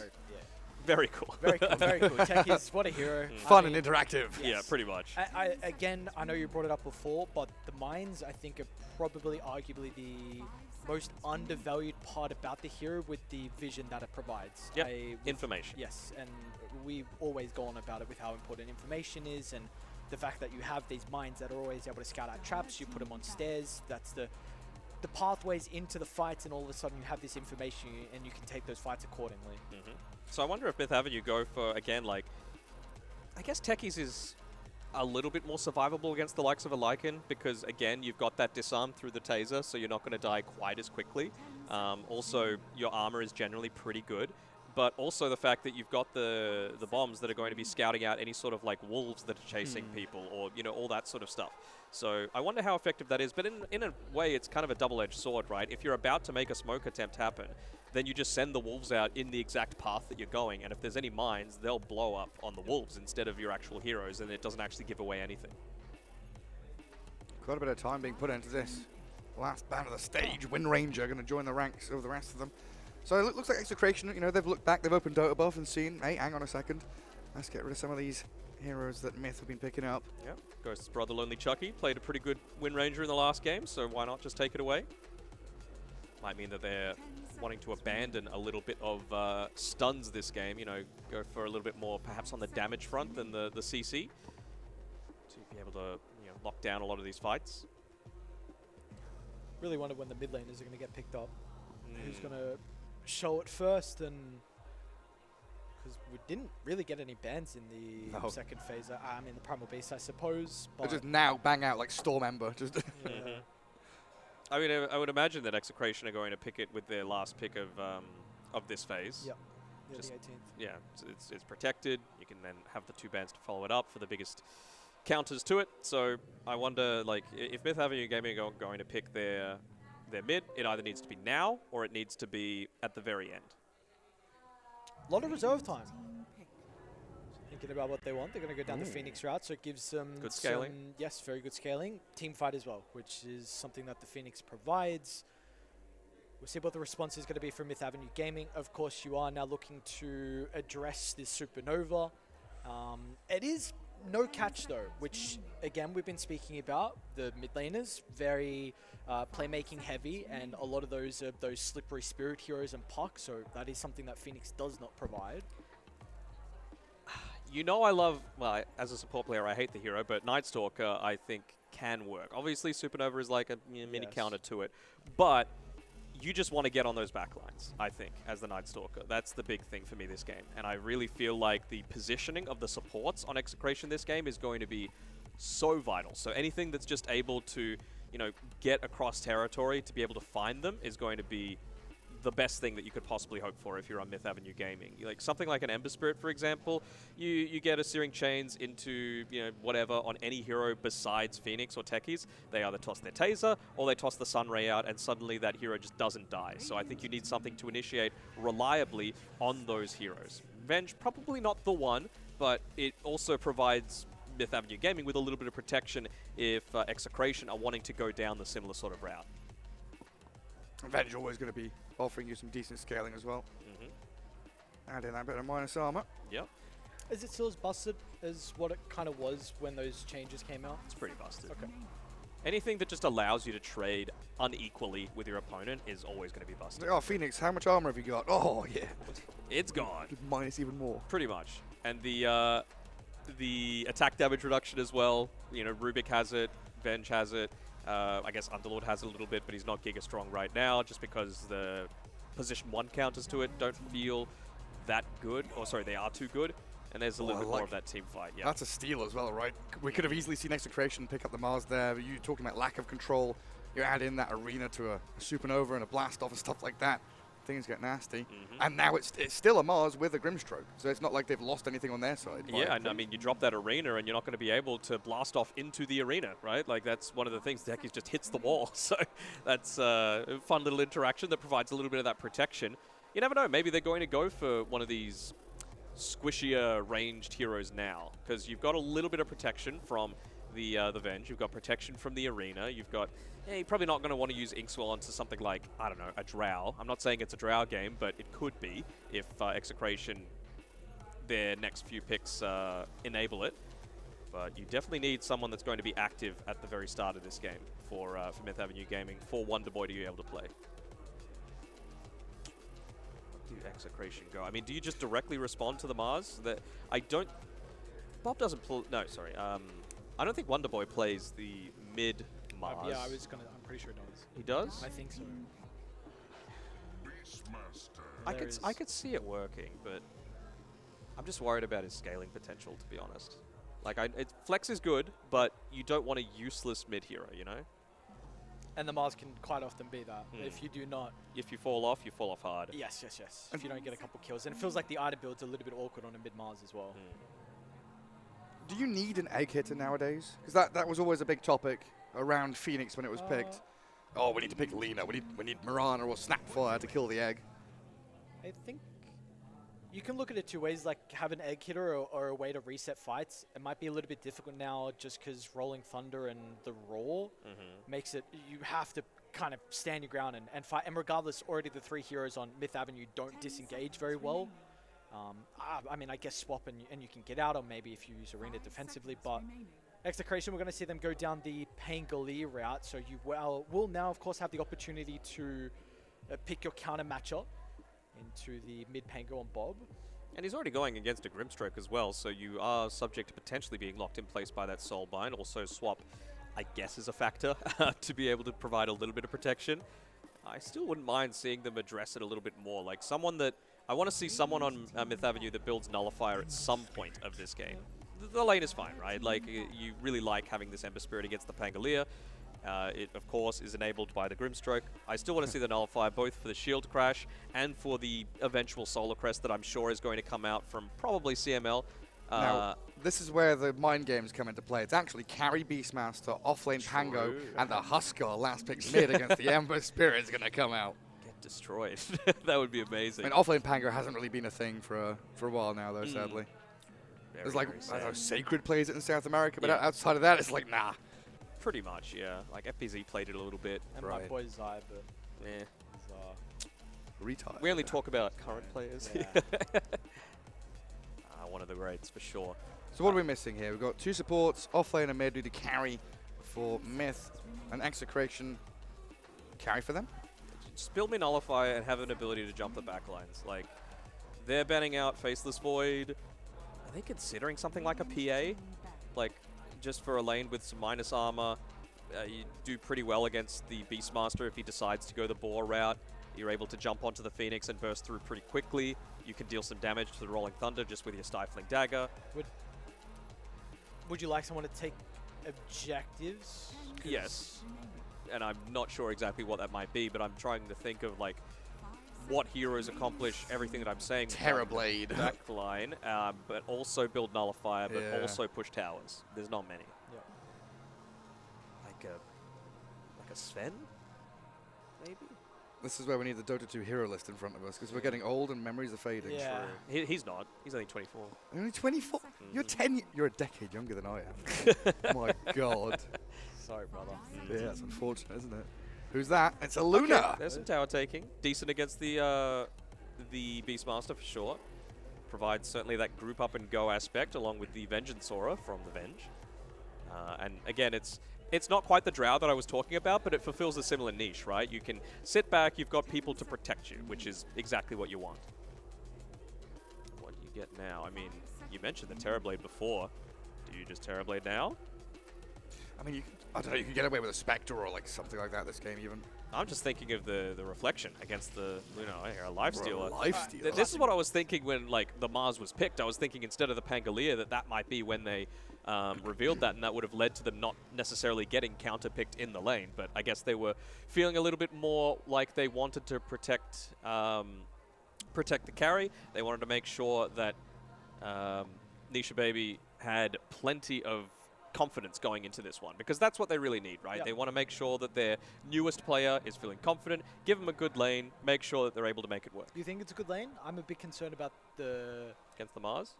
I just think Phoenix is a pretty poopy laner. Yeah, And but I think Lifestealer trashes Mars in lane. I mean, Lifestealer has like a free game, right? Yes. I think it's a very good Lifestealer game, but I mean, if Phoenix will die like 4 times in lane, and Lifesteal will have perfect last hits, run around and kill people.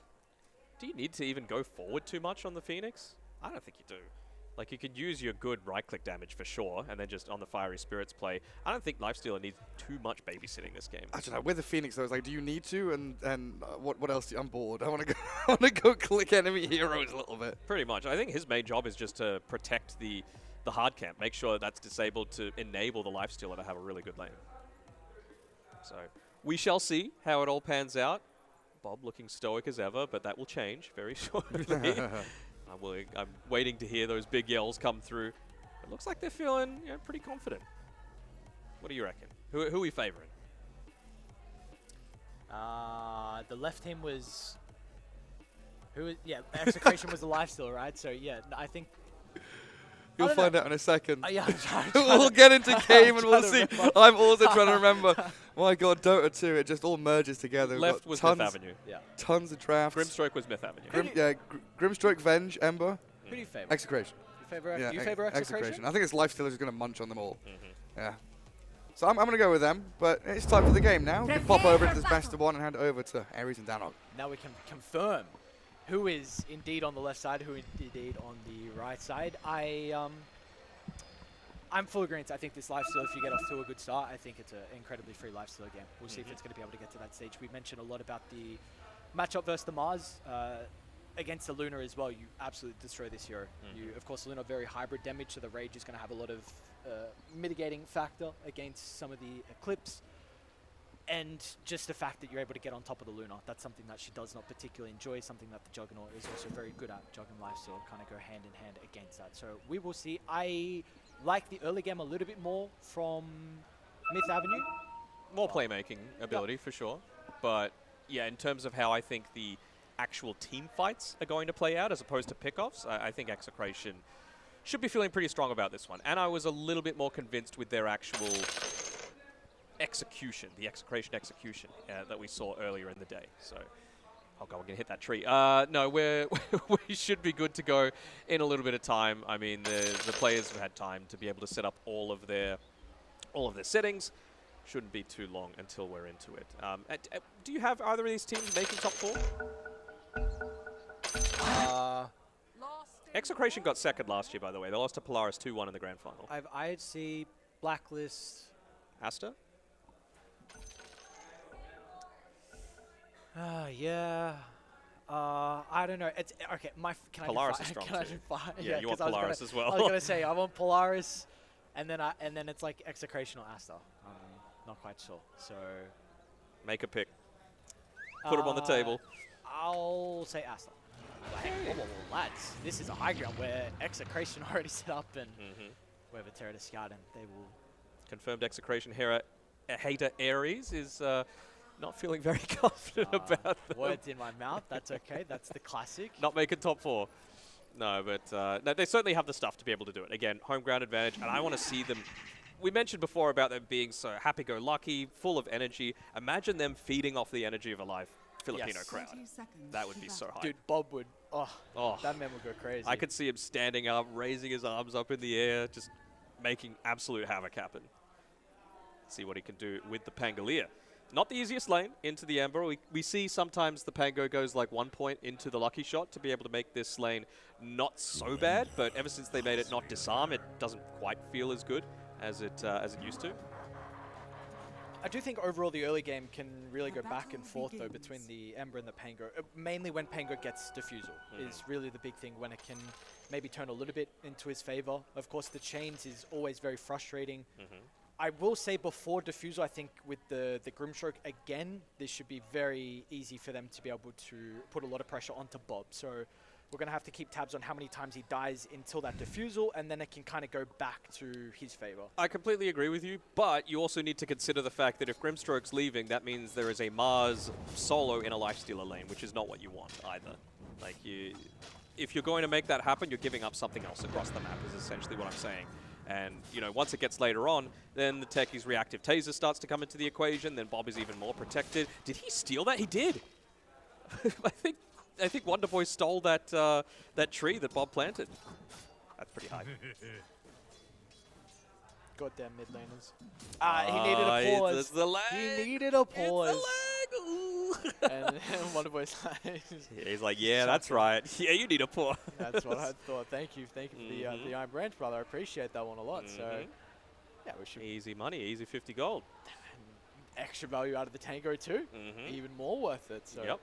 Yeah, we'll, and the mental damage. We don't talk about emotional damage enough on this. It's always going to be a pretty big factor here. So, did you say team that you favored? Execration. Execration.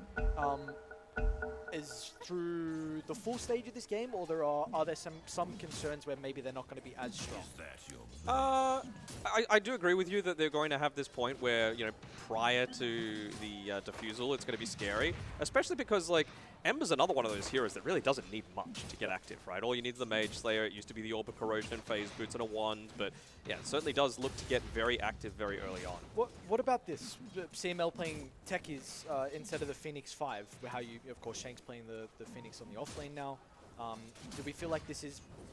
were they worried about how this lane was going to go? Maybe they felt like Phoenix was going to be a bit of a concern, so they wanted a stronger laner in the Techies, or what do you make of that? Yeah, I think that's part of it, but also, again, it could just come back to make the new guy comfortable. You know, like Techies is going to be so much more confident at being able to just trade a lot of these right clicks. You're not in a position where you're going to be caught out. You're not cooldown reliant. And you got to say, like, Tino's just going to continue shoving these lanes out. So you're not even, like, necessarily fighting in this bottom lane if you're Execration. You're just making sure that Tino gets his farm, Shanks gets his levels. Yep. And, well, looks like they will eventually be able to get that that D-ward off on the camp. So minute 3 looks like they're looking to, again, push the wave in, get the Lotus pool, make a pull happen. That's the MO for Execration, it seems. I know Tino's been a offlaner for quite some time now, but I think when he transitioned over to the 3 role, his best hero at that time was the Beastmaster. Yep. I don't really think it's changed since then. So, of course, he's got his comfort. We're going to have to see how the stacks go towards the Ancients as well, because this is something that the Beastmaster thrives in. What about with the... Phoenix is good at making stacks as well. That's Yes. another potential reason of putting it down on the bottom side. And we have seen Execration in the past be, with Shank's lineups, have always been very reliant on stacks to be able to get ahead in the early game and go from there. Yeah, absolutely. And again, like, you're naturally going to push this lane out. Like, if you're going a Wild Axes build, it means you're going to take stacks. It means you're just farming. You're not really contesting in the lane. All good. The enemy carry might still get their farm, but I don't think you're really all that concerned about that. They feel like they've got the stronger carry-to-carry matchup. They've got the stronger carry-to-off-lane matchup as well for the side lanes. So I think Execration are just very confident in their own draft. Okay. Itemization for the Beastmaster, is there... I think he was going for just the Helm of the Overlord. Okay. Makes a lot of sense. I mean, Grim, Venge don't do the greatest at dealing with it. Also, Luna probably doesn't want to just be sitting in a lane to try and defend against it. She's more worried about getting that flash farm going. And again, very squishy if she is able to get on top of. I see, though, this mid lane pretty even at the moment, 18-5 compared to the 17-3.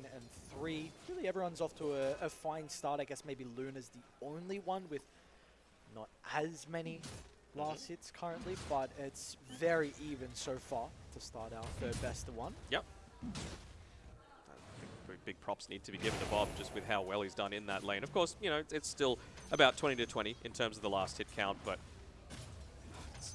he's doing such a good job. I don't even know what's happening, man. Like, some players just choose to tip for random moments. I was speaking with, we were talking a bit about Gaming Gladiators earlier. I speak to Celery sometimes. He's like, yeah, sometimes I just tip people randomly for no reason, so the team thinks that their teammates screwed something up.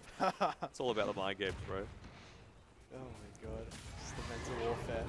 Go. Chucky, yeah, Blood Grenade as well. Shanks is on top of full creep wave though, and this might benefit the boys on Myth Avenue, or potentially not. Phoenix able to get out of danger. Lloyd eats a lot of damage and almost dies to the Fire Spirit damage over time. He'll have the salve, and again, like, this is all the while when they were pushing things forward. Probably don't want to stand in the middle of a creep wave like they just did, but it's still the right sort of play, right? Just to make sure that Luna isn't picking up that farm, and again, a bad carry-to-carry matchup for Myth Avenue Gaming is going to become even worse if you're playing off the back of a couple of thousand. Dude, Tango's got 10 denies. Yep. Bob's styling on him. Far out, Mr. Bob. Under a minute away towards the first power runes, of course, so we're going to have to see some of the rotations start to come through from the supports. We're going to be in a trouble top. Going to force to use the rage early on. It's going to be cautious of a potential spear from over the trees, but be fine. CML's just like, I'll take a few of those things. Trying to pull the creep wave over, give him a bit of a safer space to be able to farm in. One thing I'm a little sad about is I want to see some 1v1 mid. We know C is the king of 1v1 mid. You know, we've got Bob, who was it Squad X that he slayed in a 1v1 mid? Yeah, very good. And then of course Armel, the King Slayer. Very nice from Shanks, intercepting Lloyd from moving over to be able to get that power room. Might even find a solo kill as well. Dive over First the top, blood. and that's going to be first blood for Shanks. And Phoenix is someone who uses so much experience, so it's also going to help secure. Where did the power room go? Not going to matter at the Denied. moment. Bob, early use of the Rolling Thunder. No mana for Wonder Boy, but looks like he's going to be okay. Gets back to the safety of the tower. So Rolling Thunder now on cooldown. Could leave Bob a little bit vulnerable to a rotation.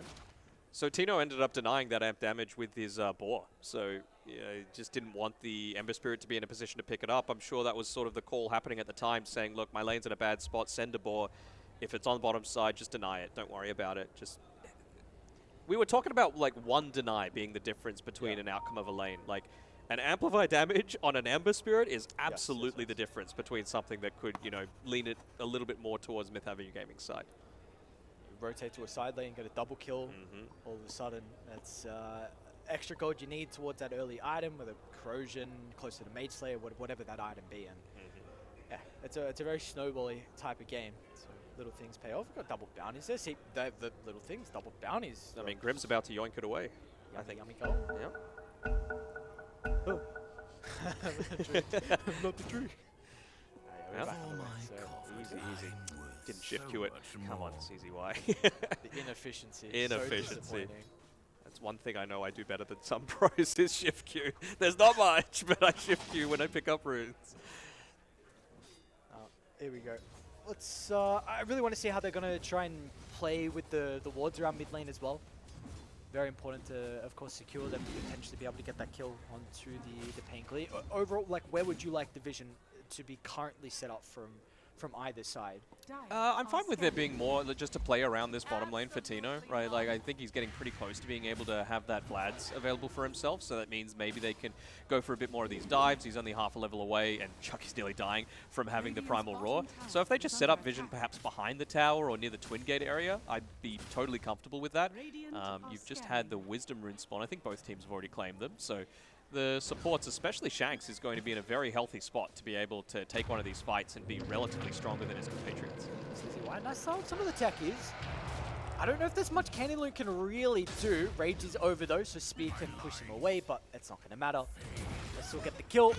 And now even turn over towards the Mars as well. Bob's going to try with the Rolling Thunder. Oh my lord, so close. Nicely done by Candyloon to be able to get out of that one. Again, there's really not much that you can do against this Lifestealer, and understandably is at the bottom of the net worth right now for the cause, but little plays like that, just being able to get away means that the rotation coming through from the Pango, who's fallen, what, they should die, Bob.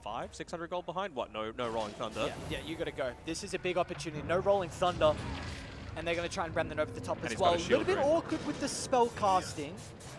Means that Bob will be okay, but you see how aggressive they're going to be able to play when the Rolling Thunder isn't available, but unfortunately that is an opportunity that they will not be able to capitalize on. And now with that, it means Chucky, he's alone, and you're seeing CML along with Tino pushing behind it, past the tower, to try and pressure the Luna from getting a little bit of safe farm. Is he going to go for the jump?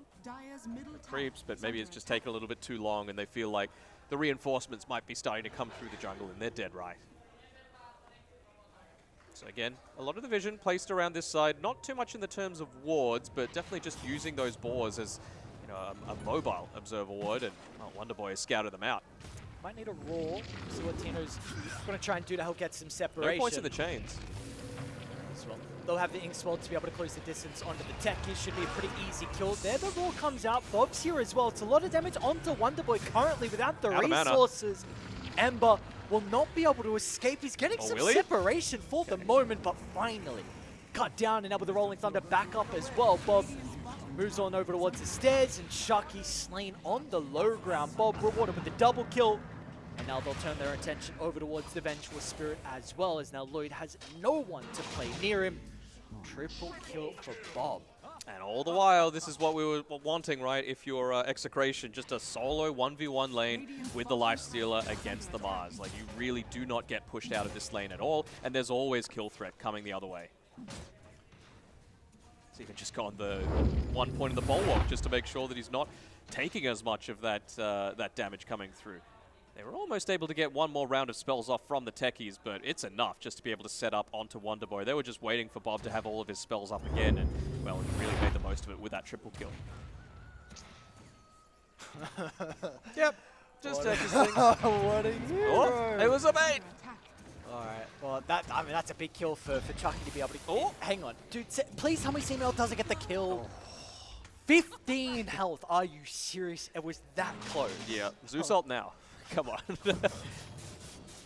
Much needed goal for the Luna, though. I mean, you see, what, 600 behind current the lifestealer. And again, like we've been seeing, this lifestealer, if you get... I mean, you're going to have a good lane. And once you get past that, you are set up for victory, without a doubt. He's got Armlet pretty much coming out to him now, which it's a pretty early Armlet for a lifestealer to play around. I saw a Soul Ring come through from the Mars. Obviously, it's pretty standard, right? Just to make sure that you've always got mana for a lot of these fights, especially going up into a Diffusal on the Pango. But even just, it kind of shows that he's going to be using his spells a lot for last hitting for the majority of this laning stage. Middle tower is under attack. A Radiance coming through next, okay. Okay, I mean, feels good against the Luna, for sure. Just another thing to burn through a Flame Guard. Gets rid of some Blink Daggers, perhaps, if you're able to infest into a Pangolier. Both sides starting to put a lot of attention over the top. There's that infest. Might be a little bit slow. Where's the smoke from Radiant? Not moving over towards Candy Loon. It's a Go deep under the dive. T2 tower. Yeah, no, that's just trying to not gonna bait some be the case. TPs, I think. I guess it was an Arcane Rolling Thunder, so it's not the longest cooldown. Where is this smoke on Radiant? Oh, they're all the way down to the southern side of the map. So yeah, they're not going to be able to catch anyone. Tino's back towards a triangle. They didn't really use much, though, on Myth Avenue Gaming to be able to protect against that. So maybe they do want to protect this top side of the map. I mean, can't allow a Siege Creep plus a Lifestealer to just yoink away that Tier 1 tower. Last thing that you want is for Luna to not have space to play with, but... Oh, nice X-Wall pop. Should still end up going... No, wait. Is Blue going to live? Dodges the Swashbuckler. Now with the Soul Mine there as well. A little bit hesitant at the moment. Wonderboy will tick him down, but the double beam, Bob in some danger, playing the distance. And now without the mana on Wonderboy, he's not going to have any spells to be able to cast. They'll try and deal with the Supernova. They'll be successful at that. Tino lands the Raw, and they'll also get the kill onto the Luna. This is beautiful spell casting from Execration. Bob getting multiple rounds of the Swashbuckle out inside these fights. Another Rolling Thunder because of that Arcane Rune as well. Looking to chase him down, just make space for the Beastmaster to do the damage to the Tier 1. And if you can get a kill off the back of that, why not? Even just using the illusions to be able to do that little bit more damage. Doesn't look like they'll be able to confirm the kill, but effectively just bodies them away from that mid lane Tier 1 tower. Dude, this Diffusal Blade, like we're just seeing these kind of longer drawn out fights at the moment. Multiple times we've seen some of the heroes haven't had mana to be able to work with, and being really pivotal in some of these early fights. 4,000 net worth lead from Execration. Vlad's drums into the pipe is going to be the item build for the Beastmaster, so this kind of early game pressure is not going to slow down anytime soon. Yep, gives them some push, gives them plenty of survivability. You've already got the Lifestealer, which, as you mentioned, Luna being that hybrid damage carry between physical and magic. Now it's kind of benefiting the rest of the team as well. The protection, plus the passive magic resistance, plus the Nice swap back, going to be in some trouble. Not much tech he's really able to do to protect his position too, and now Wonderboy gets a much needed double kill at the remnants of the Tier 1 tower, and that is Mage Slayer now completed for the previous MVP. And another 2 bounty routes just available inside of the Execration jungle. So I can see Mars kind of patrolling around that sort of area. Maybe he wants to yoink that away, or at least force a Rage out of... Should be able to TP level 2 Rage. Not going to do it now. He's in... Drop I Arena? guess he's got a creep wave shortly to maybe infest. Oh, get over the top. Not be able to. The stomach, if they got the damage, not in time. Infest is just there. My oh my, it was so close. And on the other side of the map, though, Wonderboy, he goes down, and it looks like CZY is going to be in some danger, too. They won't be able to deal with the mine. Tino finds the double kill. That's just, again, a lot of that distraction plays happening, right? The only reason they were able to get the... hello? Candyloon? Creep's giving him all the information he could possibly want. There's no reason for them to be going that way. And Bob with the tip. He doesn't need the whole sword. Just the tip is enough for him. He is balling out this game. 5-1 and 2 on his Pangolier. And he's like, oh yeah, I actually have bounty roots to be able to play around with. Already he's had 2 stolen, and now he's going to just be able to stay active out on the map. But yeah, I mean, what a ballsy decision to not TP away on the lifestealer, right? It means that, you know, if he's doing that, maybe you're in a position to be able to TP towards mid and protect the Ember Spirit, but instead he says, you know what, I've got a creep wave, I'll be able to infest out of this, I'm farmed enough that I'm going to survive, and it also means that, yeah, the Ember Spirit does end up dying as well. Is Phoenix level 9? Yep.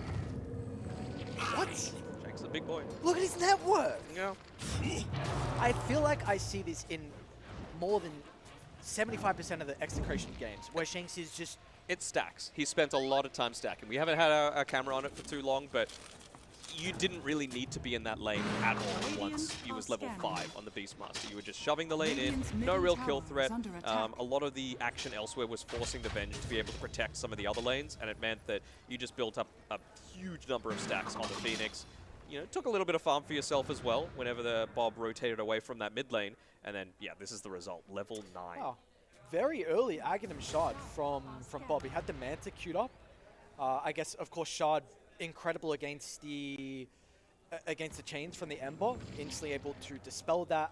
You are able to see the magic missile, of course, with the projectile animation, so that's kind of nice too. So Phantom's embrace a little bit if you get it off in time. Very, very interesting read out of Bob, feeling that he needs this defensive item. Of course, this comes with a lot of games on someone like the Pangolier. Speaking of Bob, playing Candy Balloon, not the most beneficial use of the arena. That Sword Mine's going to make it a little bit awkward for Bob to be able to stop them from retreating back towards the Tier 2 tower.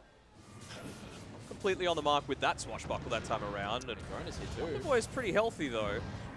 Got a full Sunray onto him, but it's just not enough to be able to do too much of anything at this stage. And you know, it's there's too many Myth Avenue Gaming heroes around for them to go for that full-on dive underneath the Tier 2 tower. But now that you've got the pipe, you can see TP starting to happen. You might not have Rolling Thunder, but Pango doesn't need Rolling Thunder to be able to make a lot of plays happen. He's still got plenty in the old toolkit, and you have dropped behind the Phoenix on the Mars in net worth.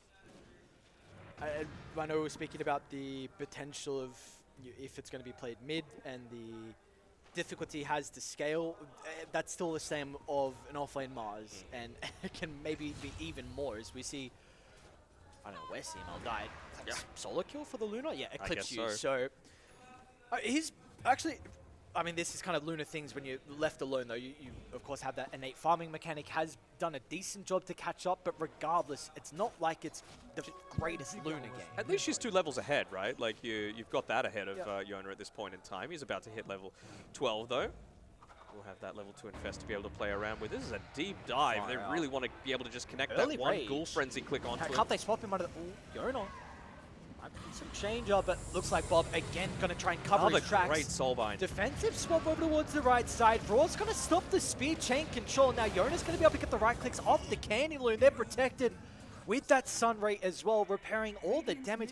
Very messy though.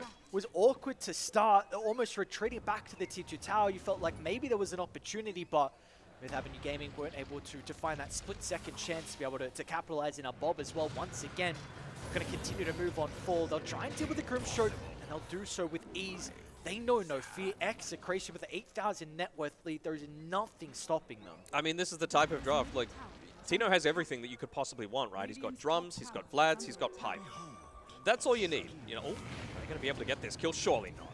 Surely not. Okay. Someone else. He's still in a lot of trouble, man. Look, this damage from Shades. Yep. He'll get some distance. Is it going to matter? Yeah, I mean, it forces Lloyd to reveal himself, so that's a free kill onto a support. You are not stopping. Radiance now here for the lifesteal, lane from lane. That is the objective from Execration. Sweep across the map, make sure there is no room for Radiant to play this game. Bob just, again, like, he knows he's not really doing the most damage to towers, so just keep enemy heroes away from these lanes, whether it be from shoving the creep wave in or just bodying them away with the defusal. That is a 19-minute tier 2 that they've been able to take out. TP's coming, though. They still have the glyph available, and they end up popping it. Maybe they have protected it. I don't know, though. Sick the bore on it. Come on, mate. There we go. Charged up. Start with the roar from downtown. Now with the blast off No as swap. well. They're going to have the damage. Oh, it just maybe came up. not. Gets it off in time. Wonderboy swap over to the left side. Join up with the infest damage. It's not enough. Wonderboy stays alive, but a well-worthy sacrifice for Lloyd. Tier 2 tower still does go down in the end. very short swap. He ended up walking back the other way, but at the end of the day, that's not what really matters. What matters is you get your Ember back to safety. I mean, he's the one that's keeping a lot of these pushes away. Maybe this is the game. I know Mage Slayer, great item, but maybe this is the actual Maelstrom game that you want on the Ember Spirit, just to keep lanes shoved. That's maybe even a worse spot. Okay, nice. I see him. Team? TPs? No way. No TP on him. Oh my god, that is so unfortunate, Chucky. You should know. I was about to say, he's got the Manta style, so you can like make a little bit of your own lane shove happen on the Luna, but it doesn't work if you're dead, unfortunately. And looks like it's going to be one of those nice 20-minute Roches that I was talking about, right? Ready to nearby. Can they contest this? 4v5, no Luna. I don't know, man. Everything would need to go right, and you've got like the Roshan arena area to be able to play with the Supernova. It just provides way too much protection. Yeah, they're going to give it up. Free Roche for Execration. Who takes it? Bob? No, I think Yona got it. So Ages onto the lifesteal. Instant smoke from them as well. They're going to look to go through the portal. No one's towards the top side of the map. Maybe if they're fast enough, they can shove the wave and potentially get the Wisdom Room as well. And Tormentor, of course. It's early enough. Maybe they just feel that they don't need to do it with everyone. I mean, you've got an Aegis now on the Lifestealer, so... This is a very interesting move because Yona's still showing this bottom lane, so it's going to be difficult to read the smoke, and we see as a result, straight on top of the Luna with the Rolling Thunder and the help of Tino's damage swap once again, but it's not going to matter this time. They'll secure the kill onto the core. Now they'll look for more as well. Supernova at the ready, cast it into the middle. A 2-for-1. Arena will help them look to reset aways. Wonderboy should be okay with the rem. He's on the backlines. How did he get there? The Grimstroke ran all the way around. Have they got a Hex? Who's got a Hex? 21 minutes in. That better not be Shax. That better not be serious, Shax. He's man? got Execration. 8.7k He's gold. got a Hex. What is this? What a gamer. He's got 1,100 gold in the bank. He's almost got a shard. Easy game for Shax, never in doubt. Oh my God. I'm just surprised at how Lifesteal was able to get there so quickly. Did he just run from the bottom lane all the way up? There's nowhere else for him to TP2. Maybe TPT1? I don't know if it's... yeah, it's up. I don't know. Regardless, incredible. Run straight to top. I love that move, though. You show the Lifestealer in the lane. You go through the portal. Exactly right. Unkillable. Maybe they think they're playing behind him to take that tier 2 tower. Go through the portal, straight towards the Ancients. You know that's where the Luna's going to be farming. You set up an incredible fight. Now you can potentially high ground. They've still got that siege creep to be able to play around with. I guess the one thing maybe holding them back is a lack of ultimates. But really all you need to do is just set up camp right outside their base. You've taken tier 2 top. You've taken tier 2 mid. Maybe you take tier 2 bot and look to try and make something happen. You can see... Oh, poor Candyloon on his Mars. He's just on the bottom side, still behind the Phoenix on net worth, and he doesn't feel safe to even show in that lane for a second. How much is this BKB on Luna going to, like 1% extra chance? Is it really that next big spike? And if you don't win this BKB fight, do you feel like this all hope is kind of lost? It's really weird, right? Like you want to be able to pop it super early on, and then maybe you can like Manta dodge out a Roar or something like that, but you really need to be super on point with a lot of your spell casting. And now they've even got the most broken shard in the game, in my opinion. The tech is reactive taser, so whoever gets gone on, you got to be very careful that you're not just annihilating yourself.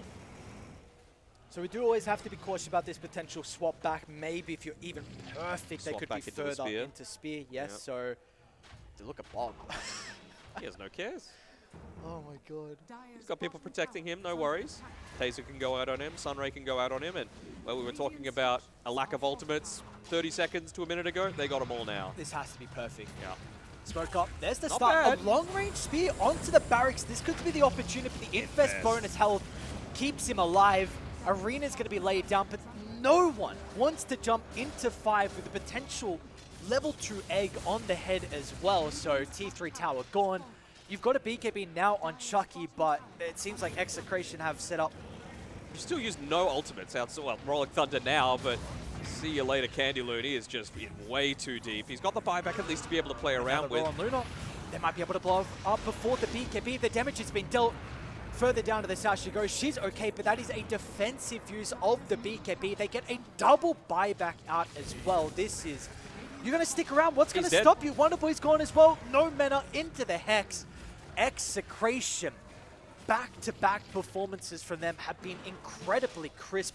It's going to be another 25-minute GG. Yeah, I don't think they go the GG just yet, but it's damn close, right? Like, it just doesn't feel like you're able to move on forward. They're unkillable. The Infests have been on point, the Sunrays have been on point, the Tasers, you've got Pipe, you've got Drums. They've just got damage and protection. Kill me, please. Yeah. Kill me, someone. 1 health. He's got 40 seconds, he'll be fine.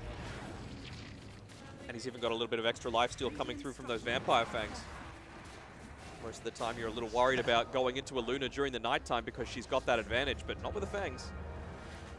I don't know, man. If you're not killing Bob off the back of that spear, which was probably the best spear you're going to get on a defense, so if you're not doing it, then when are you going to find the opportunity?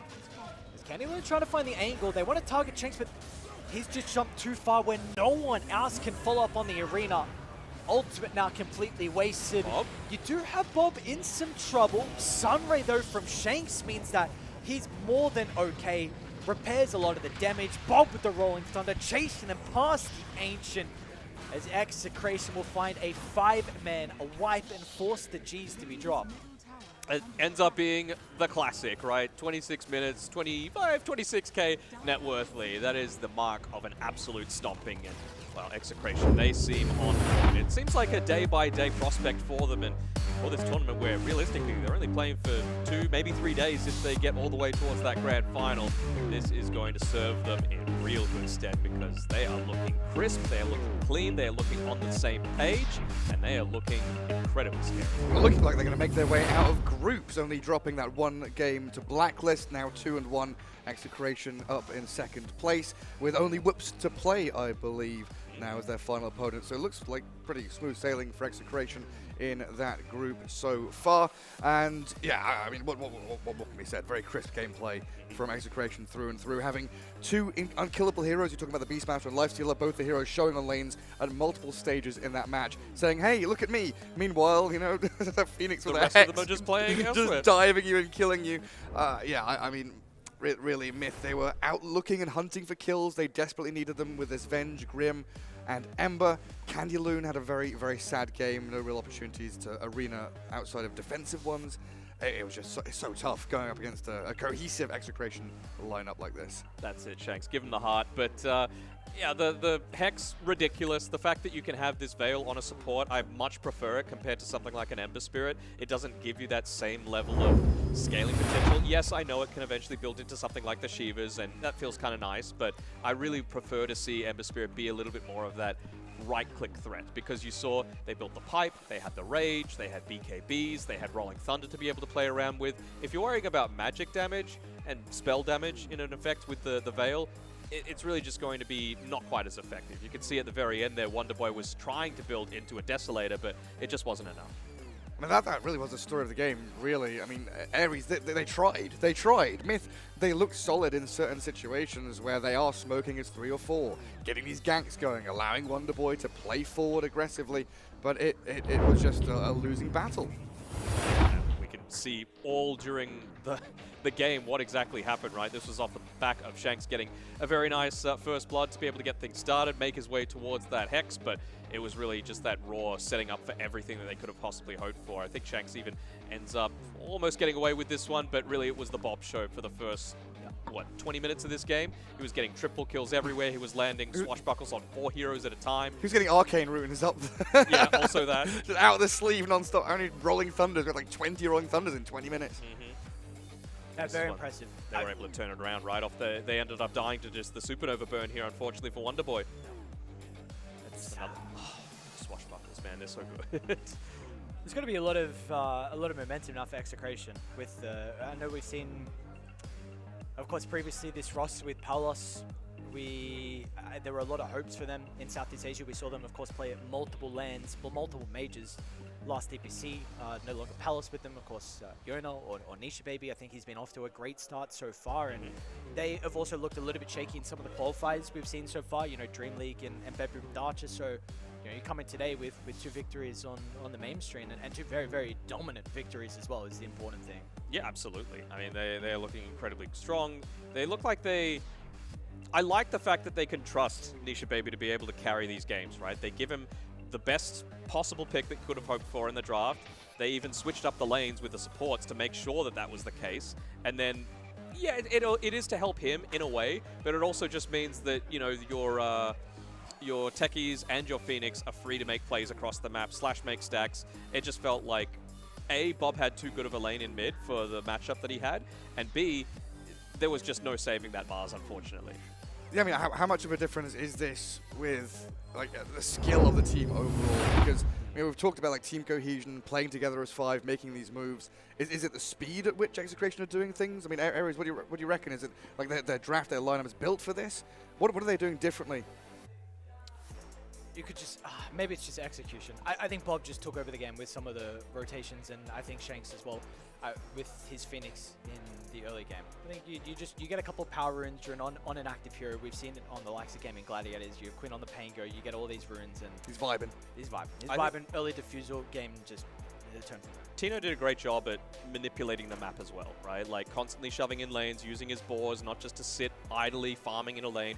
They were active. They were scouting around across the map. Sure, he fed a couple of them, but at 10, 15 minutes, who really cares? Like a boar isn't going to make the biggest difference, but it gave so much information and it let the rest of them make the plays. I like the item build too. You know, it's a little bit different than what we've seen, right? The Vlad's into drums, into pipe. Yep. So instead of like the Helm Dom, very, very, wanting to be up in your face, very active, very aura, and 5v5 team fighting. So cool to see out of Tino. Like we said, it's probably his best hero, I'd say, on the Beastmaster in the 3. So good stuff for Execration. Yeah, for sure. I mean, the speed at which they're playing, incredible stuff there. But that wraps up our day. We will be replaced by a much prettier, more handsome panel, as you'll have MLP John and Fluke taking over the last 2 games of the day. 2 more best of ones here for the group stage. We'll see you in a couple of days.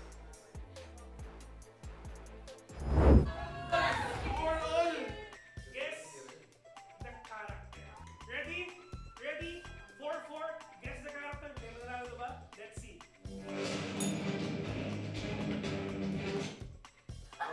Roshan! Congratulations! Samsung Roshan. Talaga? Roshan na ba eh? Yun, kami sabi na. Okay! Hindi pati kami napaisip kung tama ba? Pero hindi sila sila eh. So yun nga, ladies and gentlemen, ang nanalo dito sa Guess of the Audio, Guess the Voice. Palapala naman natin, team number 2! Papipiliin na natin ang team number 2 kung ano ba ang punishment ng team number 1. Game! Drink sour lemon. With no reaction. Legit yun. So drink sour lemon without reaction. So sabi na natin, ayan na. Shot. Shot po no. Game? Iba!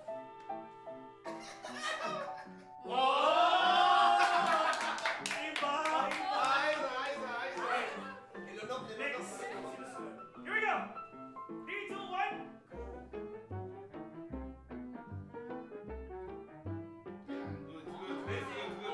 Ano yung natin yung join mo? Okay. Kasi, here we go.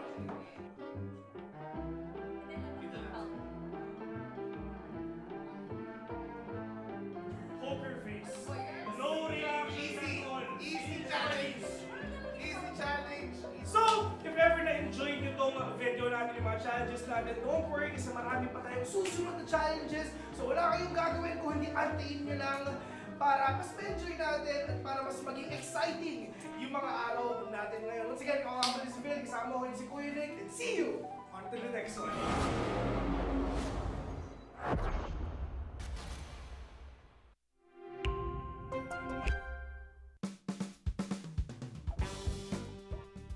Tayo nagbabalik sa pinakabagong episode ng Predator Bunker Brawl. At kami nga pala yung mga host for today. Ako nga pala si Kuya Nick.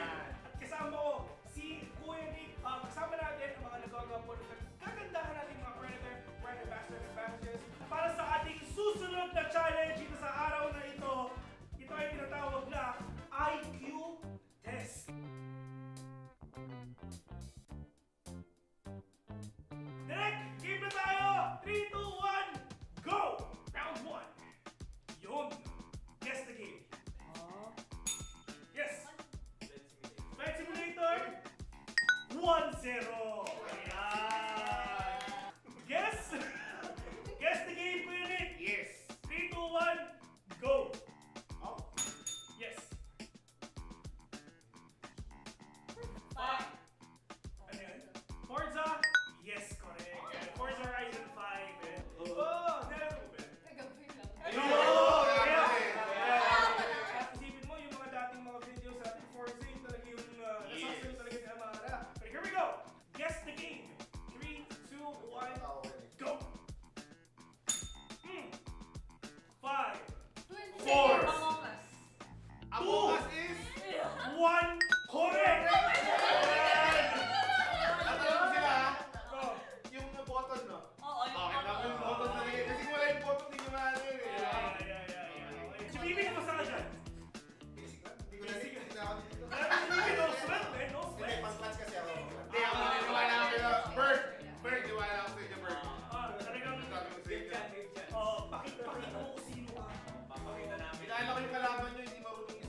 tumaas. Oo, tama. Alam mo na kung sino hindi marunong sa kanila.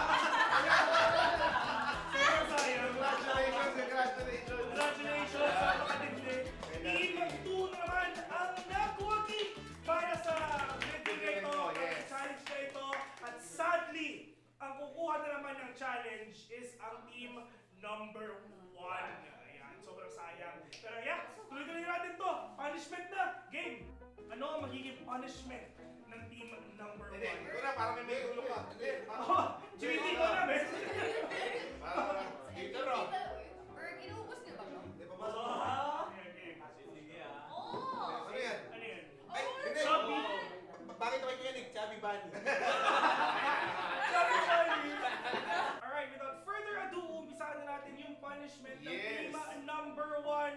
At ito ang Chubby Bunny. Kuya Nick, paano ba to? Ganito. Sample naman. Ganito. Sample. Kaya nga, ganito.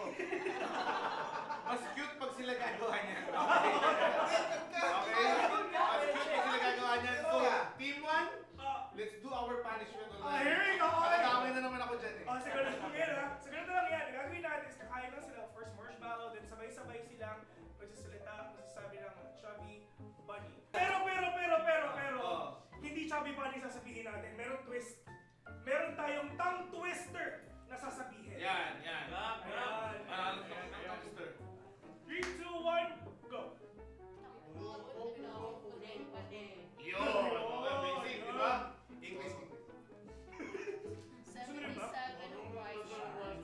Tapos na yung ating next challenge for today's video. So, ang kailangan natin gawin is sit back and relax at antayin yung mga bago nating uploads, yung mga bago nating video sa ilalabas dahil for sure, sobrang init, sobrang excited at sobrang saya nito. And, si Phil, kasama ko si Kuya Nick at kita-kits sa susunod na episode.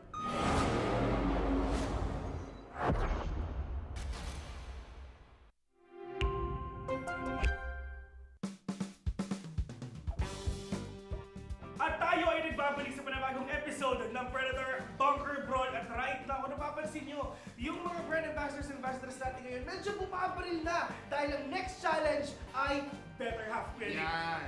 Para ipaliwanag ko ng better half. Let's watch this!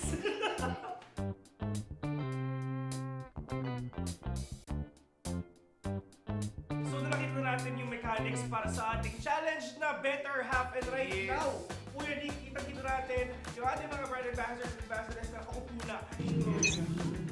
Yan na. Magbubukas na. May kita natin ngayon. Gusto ko lang ako mga comment. Grabe naman sa ibig. Nagkakas na agad.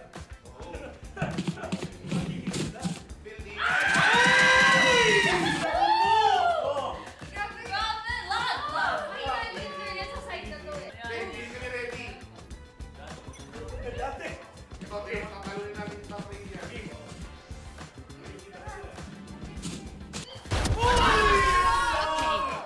Judge! Sinatgan! Ito I mean, mahaba-haba ang oras ha. Pwede kayong mag-chill, pwede kayong mag-alipan ha. Pero magkikita kayo sa big. Yes. This fight. Let's take what they have. Na. Go! May plano to. Yung sa akin din may plano. Sobrang sneaky nung galawan na pinapakit nila.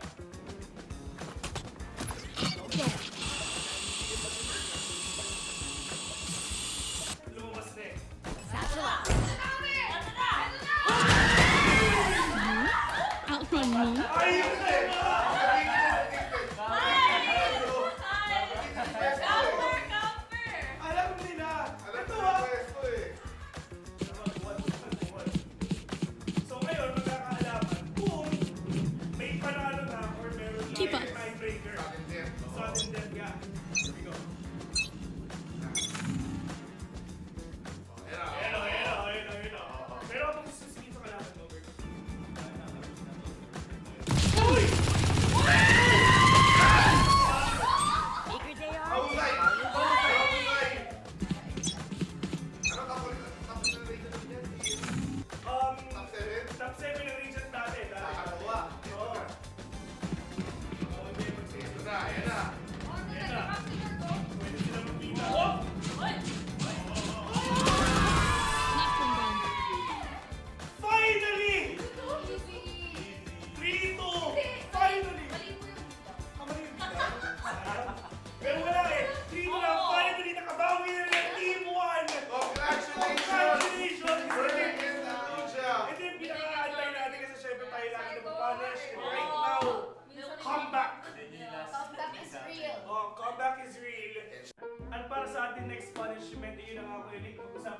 na bad spell mangyayari. At Team 2 ang gagawa nun.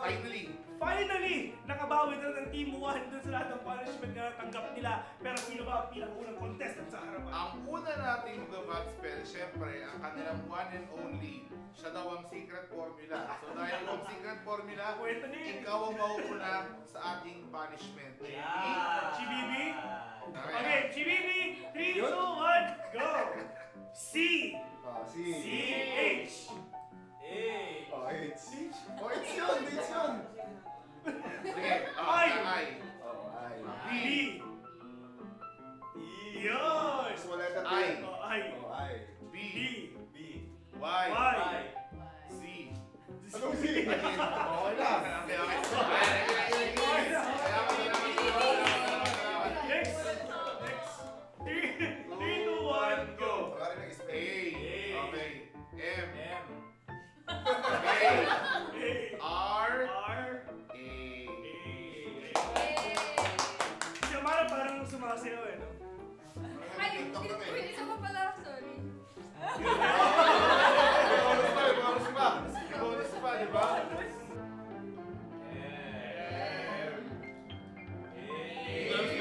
Spelling. G. Next one, G. I. E. Alright. Host for this video, ako nga pala si Vince. Kasama ko si Kuya Nick. You are watching the Predator Bunker Brawl. See you until the next one.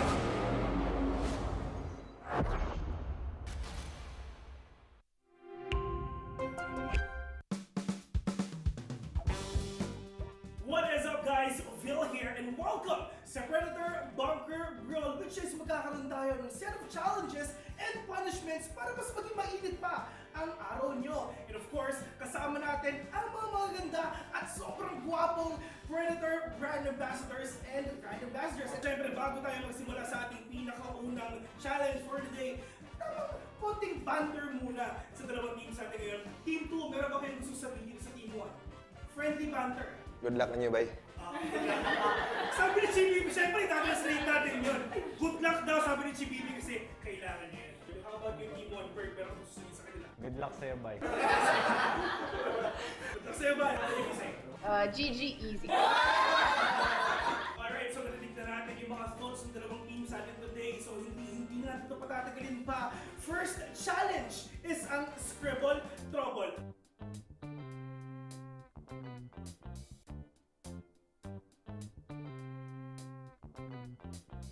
Team number 1, meron kayong 3 minutes para tapusin itong challenge na to. Simulan na natin in 3, 2, 1, go! English. Big man. Wait lang. Number 1 na lang manalo. Skip. Alright. So far, Horse riding. meron kayong 2 minutes and 15 seconds remaining. Uy! Next level yun na! Ayos yun na! Okay, next! 1 na! Meron silang 1 point. Adik. Yung ating konti na lang pare. 1 minute 20 seconds. Pass. Next na lang. No pressure, 1 minute remaining. Basically, pass. Hindi, yung Easter na ano. Na 30 seconds. Pass. Okay, next. Huwag na ako nag-erase. Nag-erase. Ayun. Okay, meron pa kayo 20 seconds. So, ang nakuha nila, they have 2 points. So, congratulations. So, punta naman tayo sa team number 2. Hindi natin ito matatagalin pa. Team number 2, timer starts now! Oh,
2 points. Ang team number 2 ang pipili ng punishment na gagawin ng team number 1. So, here we go. Ayan na. GBEB, do the honors. Ayan na. Kinakabahan. Uy, at ang challenge nila at ang punishment nila is Dynamite Roulette. Ayan. So, yeah. Mahilig pa sa spicy foods. Hindi ka mahilig sa spicy foods. Mahilig ka sa spicy foods. Okay. So, dalawa hindi mahilig. So, feeling ko talaga medyo mainit ang mga bibig nila mamaya kasi on their first punishment. Ready? Dynamite Roulette. Here we go. Direk, ano nga? Extra rice. Tsaka ketchup na rin. So, kaya mo, hindi ba ka, pero hindi mo kinain yung pula eh. Yung kapula yung kinain niya. Wow. Okay. Hindi naman makakagin sa'yo. Iba na kasi hindi malakad makakagin sa kanya. Ibig sabihin, mataas yung tolerance nila sa... Nakita natin ang ating challenge for the day. At huwag kayo mag-alala dahil napakadami pa natin challenges sa mga susunod pang episodes. So we're inviting everyone to come and join at panoorin at antayin yung mga susunod nating episodes na ilalabas dito sa Predator.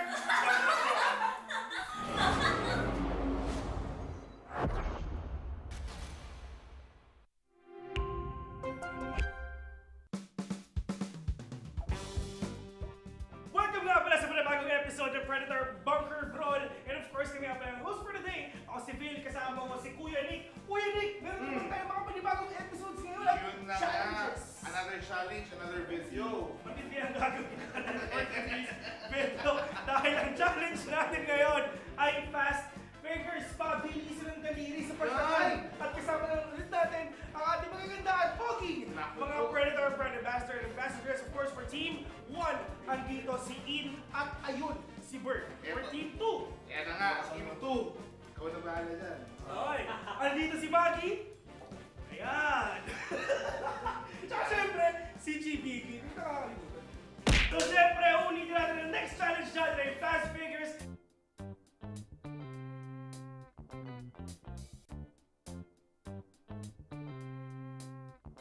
Ready na kayo? Ready ka na? Timer starts now! Huwag ka makalit. Bawo na. Uy! Boom! Tapos na? Uy, napalo na 2 beses. Naku po, sobrang tryhard mo naman. Kaibigan, oh. Nag-trust mo ako eh. Di ba? Uy!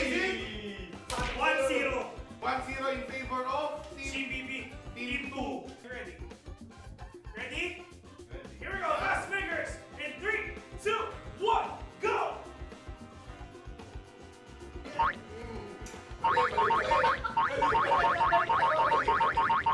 Ang daya ni GBB! Yung kamay! Ba't yung kamay yung pinapalo mo? Kamay, nagtanong ko kasi kanina eh. Hindi ko naman alam na bawal ang kamay. Ang daya! Oh, madaya si BB. Oh! Nice one. Tapos na, ladies and gentlemen, 2-0 in favor of Team 2 again! Team number 2 ang nanalo dito sa Fast Fingers. So, Team number 1 ulit ang gagawa ng punishment. Tayo mo po. So, Dipit, papakita natin yan in 3, 2, 1. Kuha sila ng cookie, then may ruleta. Yes. Kung saan pumunta yung ruleta na yun, doon ang dip. Doon i-dip yung cookie, then kakinin nila. Pero tatlo sila, di ba? Team 1 nandito. Pero feeling ko, kulang eh. Ito na nga. Based on the management, Oh, management. tsaka may instant review na tayo. Meron pong foul na nangyari wherein ginulo po ng isang participant sa kabila that resulted into negative output. So therefore, kailangan po namin patawan ng penalty. Si Bibi. Tapos, management yun. Dip all sa bagoong. Hindi pa naman eh. Ano? Again. Harap yan. Sarap. Okay, next. What's the bird? Isa na naman yan eh. Isa na naman yan. Okay, okay. O, ikot natin direct. Ang kanyang dip, special na Ketchup. vinegar. Konti. Kunti. Kunti. Konti. Sama. Pinagin mo yung buhok mo dyan. Ayan.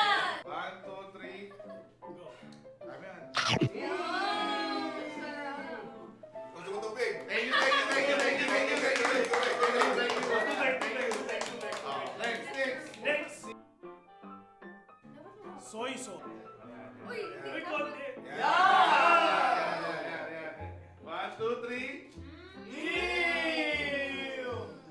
Okay. Masarap, isa Sarap, pa. sabay. Sa patis naman. Mayonnaise! Ay, di po. Mayonnaise! Mayonnaise! No, mayonnaise. Wala akong kinalaman dyan sa roulette na yun. Here we go. New recipe. Sarap. Pwede. Pwede. Ayun, ang sure pa ako. Hindi na tayo may-i-internalize pa. Baka pwede sa business. Uy!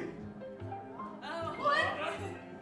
Okay, so yun ang ating matinding punishment dun sa ating fast players na game. Dumating tayo sa panahon na sa GPB. Dumaan pa talaga sa butas ng karayom. Kailangan manalo. may fair tayo rito. Nga, tapos na yung isa nating challenge for the day. At kita-kits na lang sa susunod na video.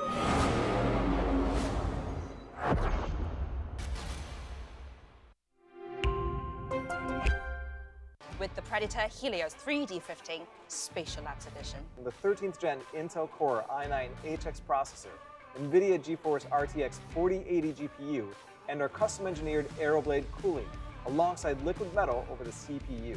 Delivering intuitive interaction and immersive sensation through technologies like advanced sensory solutions, optical display, and the latest real-time rendering technologies. With the Helios Neo 16. 13th gen Intel Core processor? Check. GeForce RTX 40 series graphics? Of course. As for cooling, the Helios Neo includes Predator's custom-engineered cooling solutions listed here, with our unique Aeroblade fans and liquid metal thermal grease. Predator Triton 17X laptop. This powerhouse features a GeForce RTX 4090 with a max TGP of 175 watts. The Acer Nitro XC452 CUV at 44.5 inches with a 32:9 ultra-wide aspect ratio and 1500R curvature. Predator Orion X. The Intel Core i9 13900KS Special Edition processor boasts 24 cores, a flagship NVIDIA GeForce RTX 4090. It is the smallest PC that features this GPU. Upgrade your gaming experience with the Predator Orion X.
guys, Vil here, back in again para sa Predator Bunker Brawl. Talagang sobrang solid tong araw na to, sobrang special dahil meron tayong panibagong co-host for today. Maagang-maaga siya para sa game number 2. So ladies and gentlemen, palakpakan natin, we have Kuya Nick! Kuya Nick! Okay, Kuya Nick, sinasabi nila late ka daw, pero hindi. Maaga ka para sa challenge na to. Perfect timing for this challenge. Oo. Ang next challenge natin mga tropa, andyan ang word relay.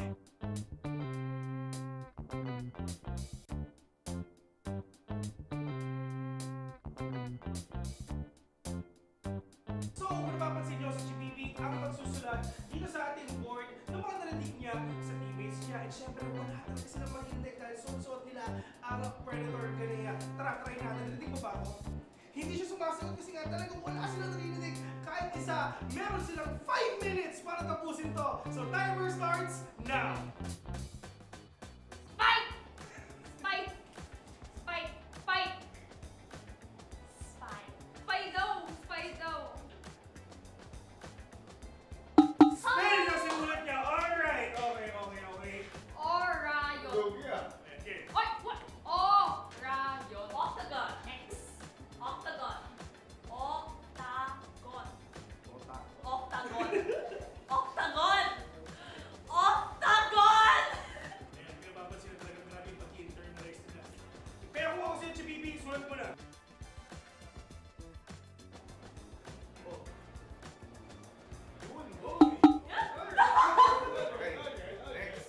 Play! Play! Play! Play! Ang Valorant, diba? Play for picks! Play for picks! Tama naman din. Pass. Rage! Quit! Rage! Quit! Rage! Quit! Rage quit! Kung hindi marunong na sa dulo nyo, medyo alangan. Dito lang yung pinakabait. Dito Oh, pinaka-crucial. shit, No, hindi dapat sinasabi niya. Kahit sobrang galing ng first and second mo, pero yung third, tanong. Okay, sulat mo namin. No, next down. 15 seconds. Ses! Wala talo tayo, tanggapin na natin. 6. Wala silang nakuha ng isa. Pero sobrang lungkot lang talaga. Pero it is what it is. Team number 1 is handa na. In 3, 2, 1, go! Ano sila yun? Di ba yung strategy na dito kaya Nick? Tahimik. Less noise sila. Oo. Yan yung organize team eh. At dahil dyan ang prediction ko 0. Doom! Pag 0-0 billion Two. score, parang yan ang... Yun! Muntik. Okay. Here we go. Okay. Pass. Soba! Soba! No. Soba! Soba? Soba! Soba! Soba!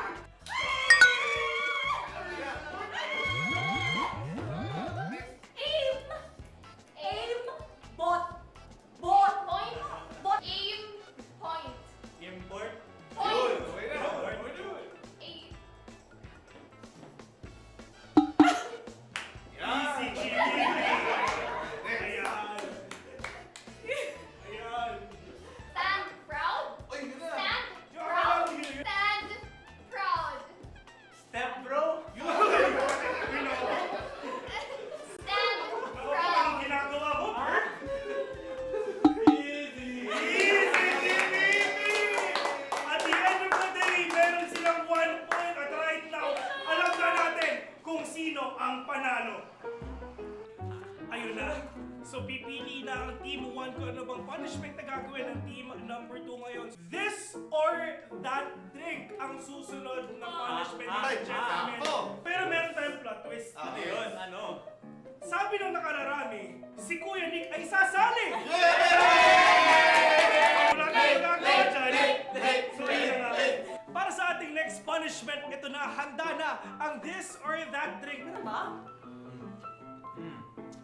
Oh, yun, okay na. Feeling ko hindi ko siya dapat gustuhin. Pero parang masarap. Siguro. Ano yun? Tama na. It's Coke. Mahaba yung straw. Patis. Imbis na mahirapan, nag-i-enjoy pa. Matindi, sobrang cute na Basta, sobrang dami. Parang soy sauce eh. Masarap. Sobrang dami. Masarap. So there you have it, ladies and gentlemen. Pinapanood natin ang ating sumunod na video. Pero don't worry, dahil napakadami pa natin mga challenges and videos na ilalabas. My name is Phil, and see you on to the next one.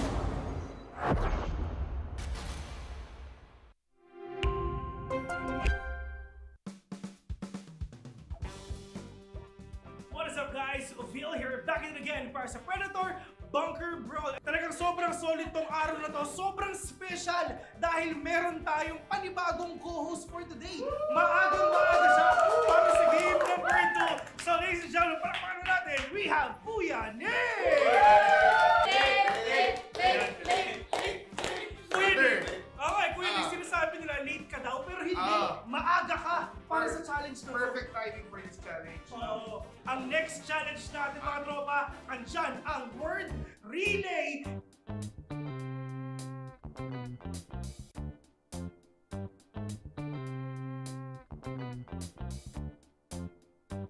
So kung napapansin nyo sa GBB, ang magsusulat dito sa ating board ng mga narinig niya sa teammates niya. And syempre wala talaga silang mahinig dahil suot nila ang Predator Ganea. Tara, try natin. Narinig mo ba ako? Hindi siya sumasagot kasi nga talagang wala silang narinig. Kahit isa, meron silang 5 minutes para tapusin to. So timer starts now. Spike! Spike! Spike! Spike! Spike! Spido! Spido! Spell na simulat niya. Alright. Okay. Orayon. Okay. Oy! What? Orayon. Octagon. X. Octagon. Octagon. Octagon. Octagon! Octagon! Ayan, pinapapansin na talaga grabe yung pag-internalize nila. Kaya kung ako sa GBB, sulat mo na.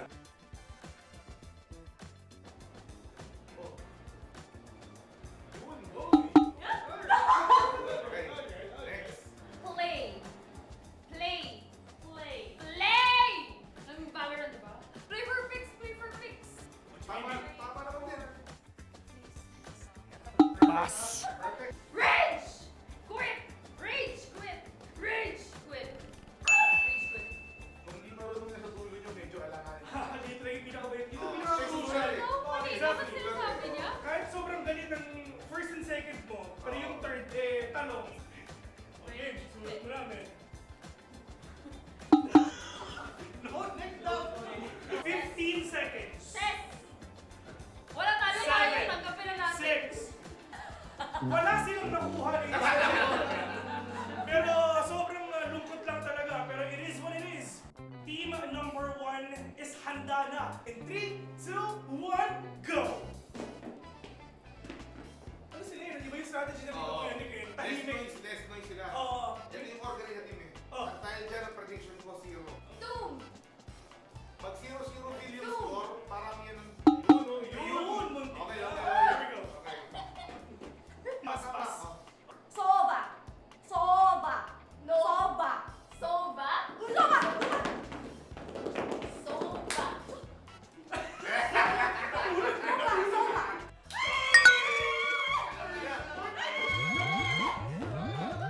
Aim! Aim! Bot! Bot! Point! Bot! Aim! Point! Import. Point! Okay na. Aim! Easy GG. Ayan. Stand proud! Oy, yun na. Stand Yung proud! akala ko yun. Stand proud! Step bro. Yun. Stand Ako, proud! anong ginagawa mo, Bert? Easy, Jimmy! At the end of the day, meron silang 1 point. At right now, alam na natin kung sino ang panalo. Ayun na.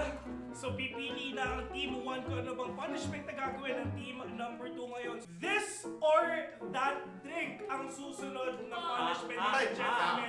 Pero meron tayong plot twist. Ano yun? Ano? Sabi ng nakararami, si Kuya Nick ay sasali! Wala tayong gagawa dyan. So yun na nga. Para sa ating next punishment, ito na, handa na ang this or that drink. Meron ba? Ayun, okay na. Feeling ko hindi ko siya dapat gustuhin. Pero parang masarap. Ano yun? Tama na. Let's go. Mahaba yung straw. Patis. Imbis na mahirapan, nag-i-enjoy pa. Matindi, sobrang cute na Basta wala ng sobrang dami. Parang soy sauce eh. Masarap. Sobrang dami. Masarap. So there you have it, ladies and gentlemen. Pinapanood natin ang ating sumunod na video. Pero don't worry, dahil napakadami pa nating mga challenges and videos na ilalabas. My name is Phil, and see you on to the next one.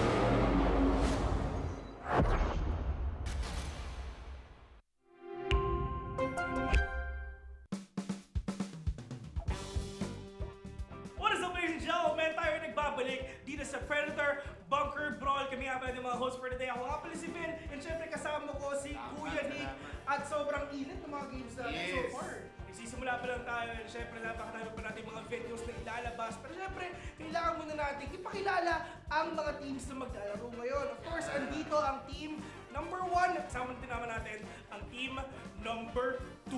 So, ang next challenge natin for today's video, andito naman ang Guess the Audio.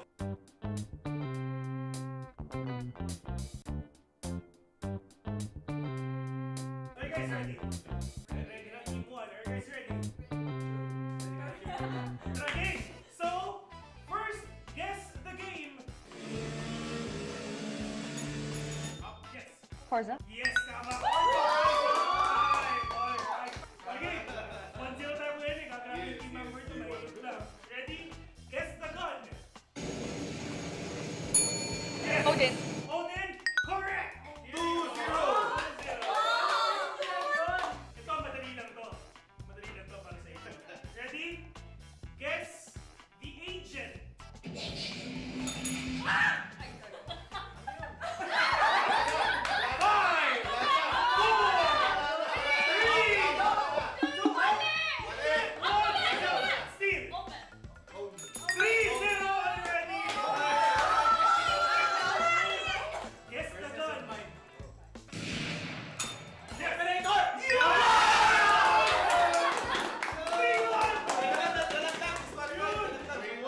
Guess the agent. Next. Sino? 3-2 already. Yari na kayo. Yari na kayo.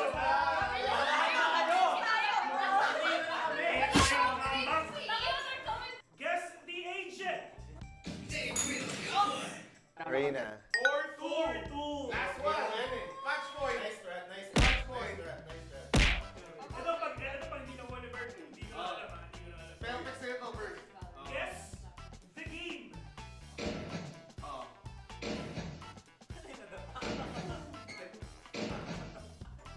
Wala. Tamang sagot ay Roblox. the future. The future. The future of esports. Okay, it's time. Guess the action in 3, 2, 1.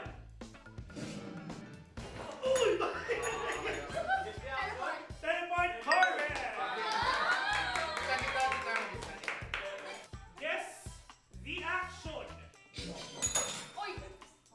5, 4, 3, 2, steal.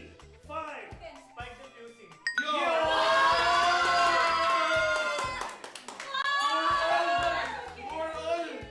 Guess the character. Ready? Ready? 4-4. Guess the character. May mananalo ba? Let's see.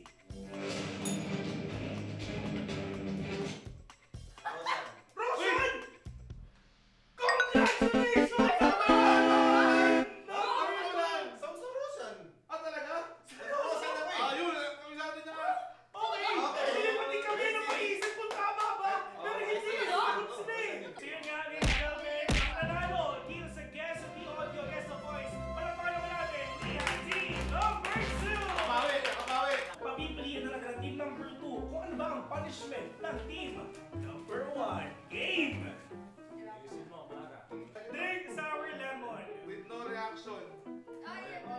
Is it good? So drink sour lemon without reaction. So gagawin na natin ngayon. Shot. Shot puno. Game?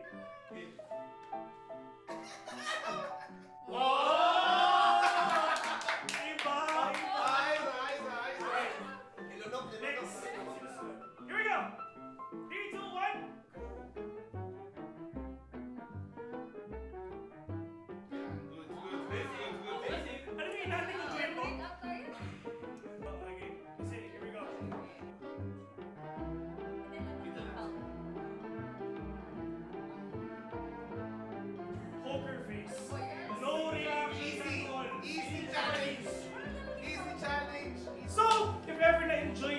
video natin, yung mga challenges natin. Don't worry, kasi marami pa tayong susunod na challenges. So wala kayong gagawin kung hindi antayin nyo lang para mas ma-enjoy natin at para mas maging exciting yung mga araw natin ngayon. Once again, ako nga si Phil, kasama ko si Kuya Nick, and see you on to the next one.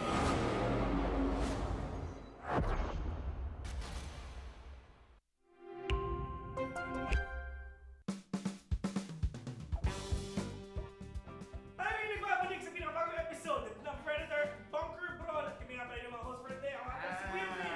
At kasama ko si Kuya Nick. Kasama natin ang mga nagagawa po ng kagandahan natin mga Predator brand ambassador and ambassadors para sa ating susunod na challenge dito sa araw na ito. Ito ay tinatawag na IQ Test. Direct, game na tayo! 3, 2, 1, go!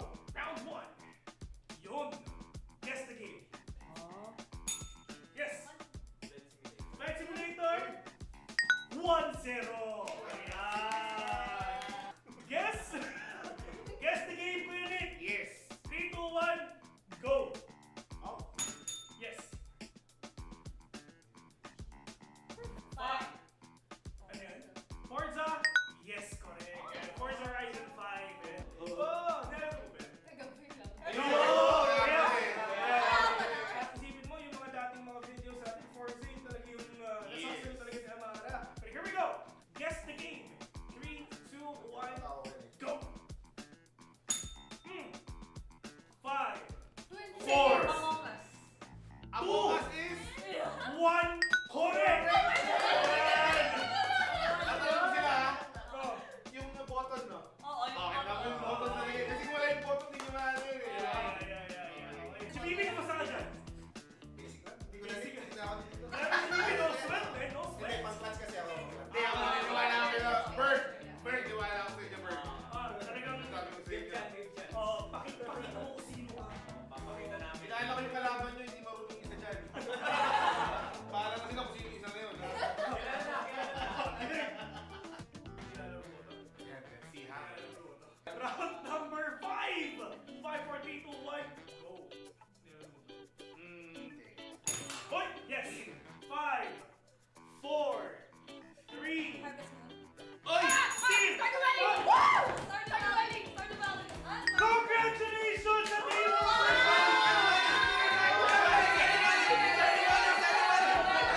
Phil, ito yung matatalo talaga na carry jam eh. Oo! Binuhat niya Amara. Buhat na buhat! Si Amara nahulaan niya yung Forza. Nahulaan din niya Amara yung Stardew. Nahulaan ni Maggie yung Among Us. Oo, tama. Alam mo na kung sino hindi marunong sa kanila.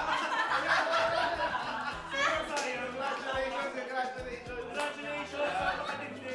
Team 2 naman ang nakuwagi para sa meeting na ito, Yes. challenge na ito. At sadly, ang kukuha na naman ng challenge is ang team number 1. Ayan, sobrang sayang. Pero yeah, tuloy-tuloy natin to. Punishment na, game. Ano ang magiging punishment ng team number 1? Hindi, ito na, parang may ulo ka. Hindi, Oh, GBT ko na, be. parang dito ro. Berg, inuubos niya ba? Hindi, papasok. Okay. Oh! Ano yan? Ano yan? Ay, hindi. Chubby. Bakit ako kinig? Chubby Bunny. Alright, without further ado, umpisahan na natin yung punishment ng Yes. team number 1. At ito ang Chubby Bunny. Kuya Nick, paano ba to? Ganito. Sample naman. Ganito. Sample. Kaya nga, ganito. Mas cute pag sila gagawa niya. Okay? Mas cute pag sila gagawa niya. So, team 1, let's do our punishment already. Here we go. Nakadamay na naman ako dyan eh. Siguro lang yan ha. Siguro lang yan. Gagawin natin is kakain lang sila. First marshmallow, then sabay-sabay silang magsasalita, magsasabi ng Chubby Bunny. Pero, hindi Chubby Bunny sasabihin natin. Meron twist. Meron tayong tongue twister na sasabihin. Yan. Ayan. Ano to? 3, 2, 1, go! Yun! Basic, di ba? English. Tapos na yung ating next challenge for today's video. So, ang kailangan natin gawin is sit back and relax at antayin yung mga bago nating uploads, yung mga bago nating video sa ilalabas dahil for sure, sobrang init, sobrang excited at sobrang saya nito. And, si Phil, kasama ko si Kuya Nick at kita-kits sa susunod na episode.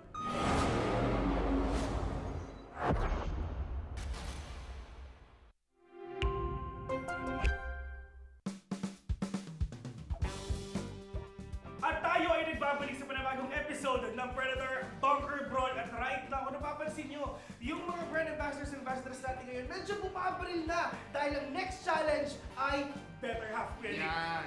Para ipaliwanag ko ng better half, Let's watch this!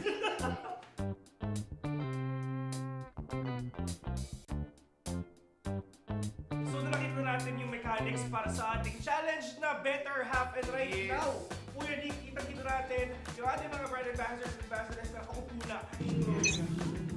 Yan na, magbubukas na. May kita natin ngayon. Gusto ko rin ako ng mga comment. Grabe naman sa iyo. Nagkakas na agad. Magiging na. building. Grabe! Lag! May nag-internet sa site na to eh. Ready, kami ready. Dati. Ikaw, Tim, kakalunin natin yung top range yan.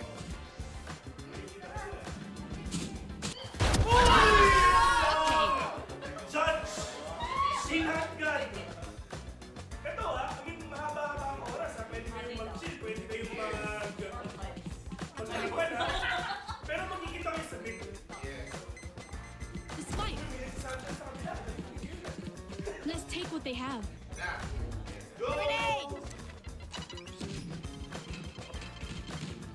May plano to, may plano to, may plano. Yung sa akin din may plano. Sobrang sneaky nung dalawa na pinapakita nila.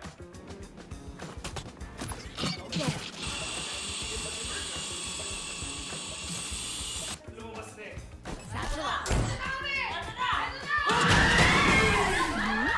Outrun me. Ayun na yun! Alam nila! Alam Ito ko ah! yung pwesto eh. So ngayon, magkakaalaman kung may panalo na or meron na Keep up. tiebreaker. Sudden death. Sudden death, yeah. Here we go. Ayun na. Pero ako magsususin sa kalaban mo, Bert. Uy! Bigger they are. Husay! Husay! Ano tapos na region natin yan? Top 7? Top 7 ang region natin. Nakakalawa. Oo. Ito na, yan na. Pwede sila magkita. Oh! Next one down. Finally! 3-2! Finally! Pero wala eh. 3-2 na finally nakabawi na ng Team 1! Congratulations! Congratulations! Brilliant ninja! Ito yung pinaka-antay natin kasi syempre tayo lagi na punish. Right now, comeback! Oh, comeback is real. At para sa ating next punishment, yun ang ako ulit. Pag-usapan na natin na what spell mangyayari. At Team 2 ang gagawa. No? Finally! Nakabawi na ng Team 1 dun sa lahat ng punishment na natanggap nila. Pero sino ba ang pinakaunang contestant sa harapan? Ang una nating mag-bat spell, syempre, ang kanilang one and only, siya daw ang secret formula. So dahil ang secret formula, Kwento na yun. ikaw ang mauuna sa ating punishment. GBB?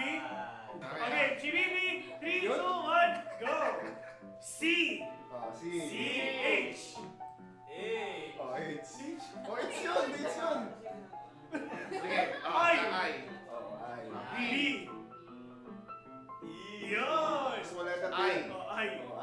B. B. Y. Y. C. Anong C? Okay na. Next! 3, 2, 1, go! A. Okay. M. A. R. R. A. Si Amara parang sumasayaw eh, no? Ay, isa pa pala, sorry. Bonus pa, di ba?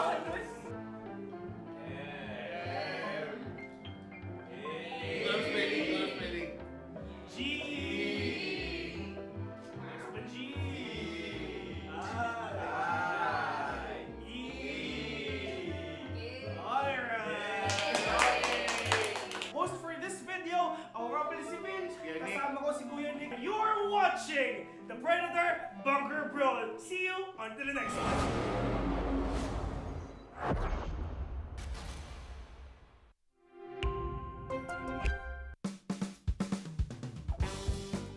What is up guys? Phil here and welcome sa Predator Bunker Brawl, which is magkakaroon tayo ng set of challenges and punishments para mas maging mainit pa ang araw nyo. And of course, kasama natin ang mga magaganda at sobrang gwapong Predator Brand Ambassadors and Brand Ambassadors. At syempre, bago tayo magsimula sa ating pinakaunang challenge for today, konting banter muna sa dalawang teams natin ngayon. Team 2, meron ba kayong gusto sabihin sa Team 1? Friendly banter.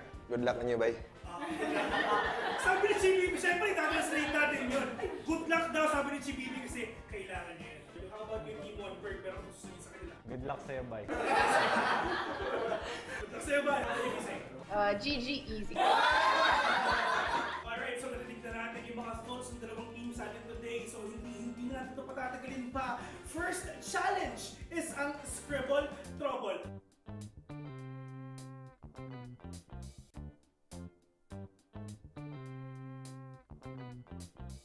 Team number 1, meron kayong 3 minutes para tapusin itong challenge na to. Simulan na natin in 3, 2, 1, go! English. Stickman. Wait lang. Number 1 na lang manalo. Pass.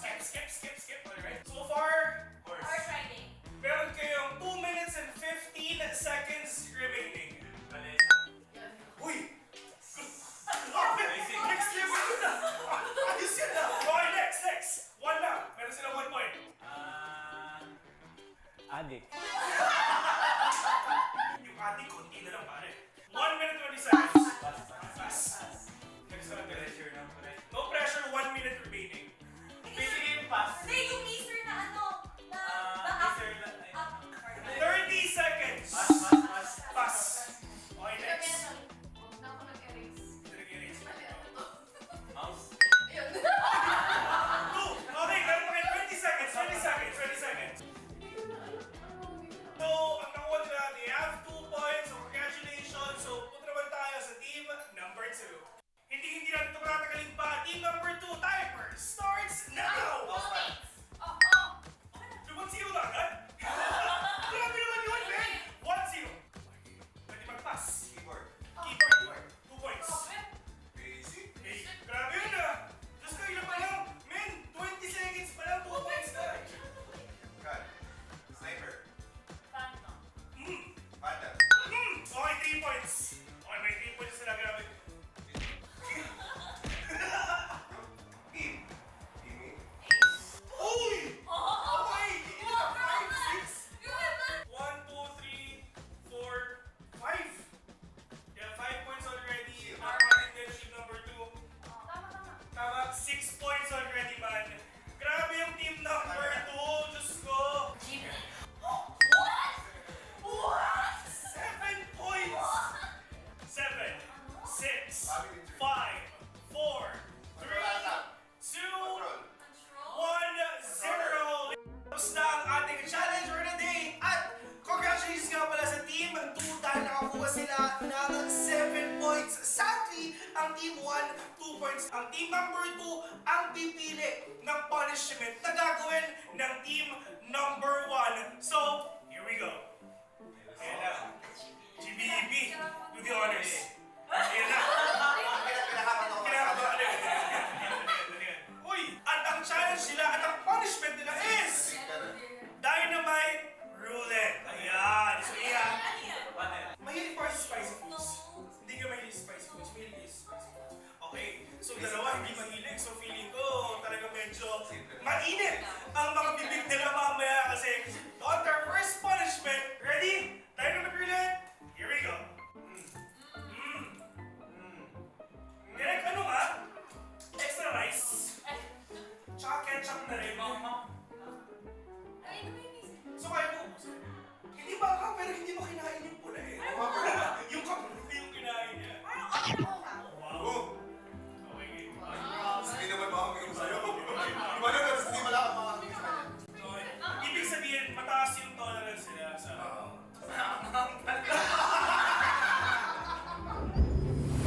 Hello, ladies and gentlemen. Welcome back to the Asia Pacific Predator League 2024. Live here in the Philippines. I'm joined by the two hottest men on the Dota 2 scene, Michael Phoenix and John X Fire. Boys, how are we doing today?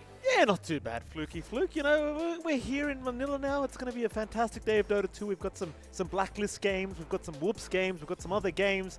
Jonathan, how the hell are you doing? Doing great. You know, I'm happy everyone's here in the Philippines. Yeah. I've been raving to Mike about coming down here for a long time. He's time. finally here. You're finally here. I know. After all the years we've known each other, so it's fun. Yeah, I know. It's super exciting for us to finally be here, and especially be on an international lane with you guys as well. It's going to be a very, very exciting day for us here. And then obviously, last couple of days of tournament as well is going to be great. And ladies and gentlemen, the Asia Pacific Predator League 2024 is presented by Predator and co-presented by Intel. Also, special thanks to our wonderful sponsor, the Xbox PC Game Pass.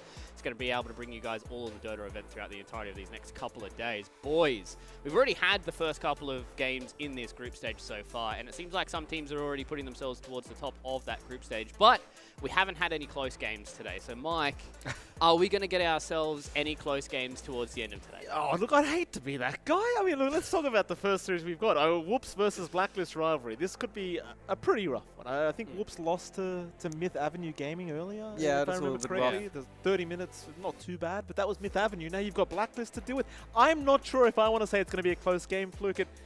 Let's be frank, Yeah. it's probably not. Okay, But I'd like to believe it might be. Hopefully we get ourselves some close series here. So let's go and have a look at Whoops so far.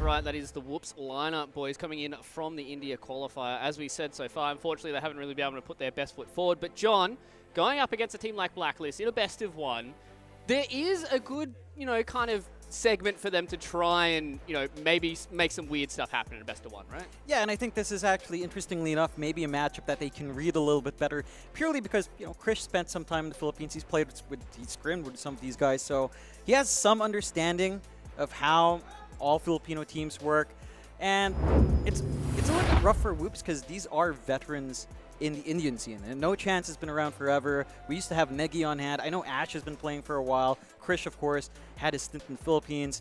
So it's a team that I always feel like it's a region and a team that feels like it has a lot of promise, but hasn't been able to meet it just yet. I'd like to agree with the last point. Right? I think India as a country, right? A lot of potential. A lot of people, obviously. Like John and I used to cast an Indian tournament back in the day. Oh, yeah. A lot of fun. Great personalities and great players coming from the region. I would love to see these blokes have a great time.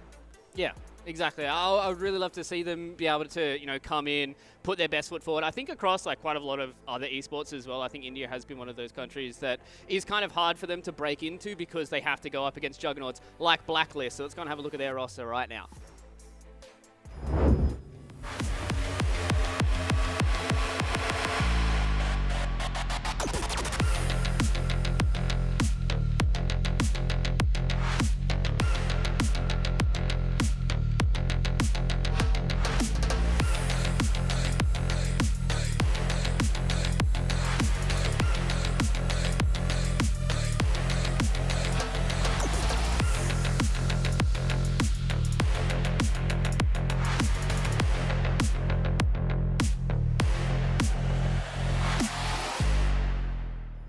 Obviously, if you've watched Southeast Asian Dota, you guys are going to be looking to see what this Blacklist rivalry squad can do, especially when it comes to international tournaments. But right here, right now in Southeast Asia, Mike, these guys are coming in as the big dogs, right? Obviously, there's a lot of experience across this roster. We're expecting these guys to be able to do quite a lot here at the Asia Pacific Predator League in 2024. And so far, they've been able to do it. 2-0 so far in groups. They get themselves a win here up against Whoops, and that kind of puts themselves in almost guaranteed first spot. I expect them to do really well here, Blacklist. It would be surprising to me if they had a bit of a bad time after this one. Obviously, you kind of mentioned it already, but a lot of legends on the team. Arbit's back to SCA. I can't say he looked too happy about it, but he's back.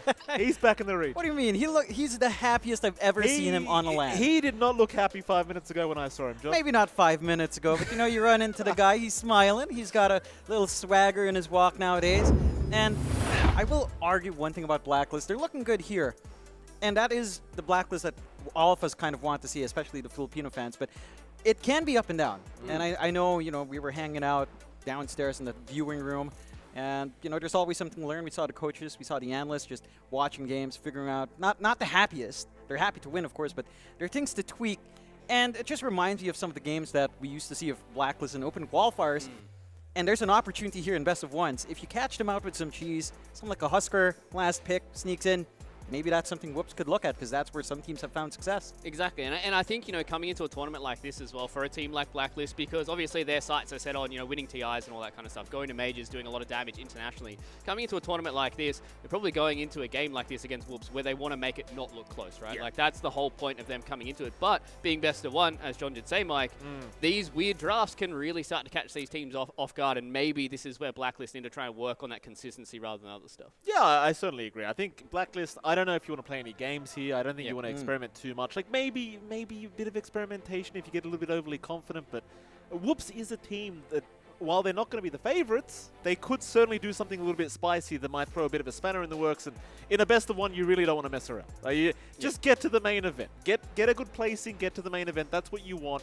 There's only one day of groups. There's not much time to mess around. Especially because there's only 5 teams in each group, right? Like, if you lose one of these games here, Blacklist still have that final game of the day, right? So if they lose this game here to Whoops, and that's when you go into that final game with a little bit more of this pressure, John. You're sitting at 2-1. You're like, oh no, we really need to try and finish this 4-0 if we can.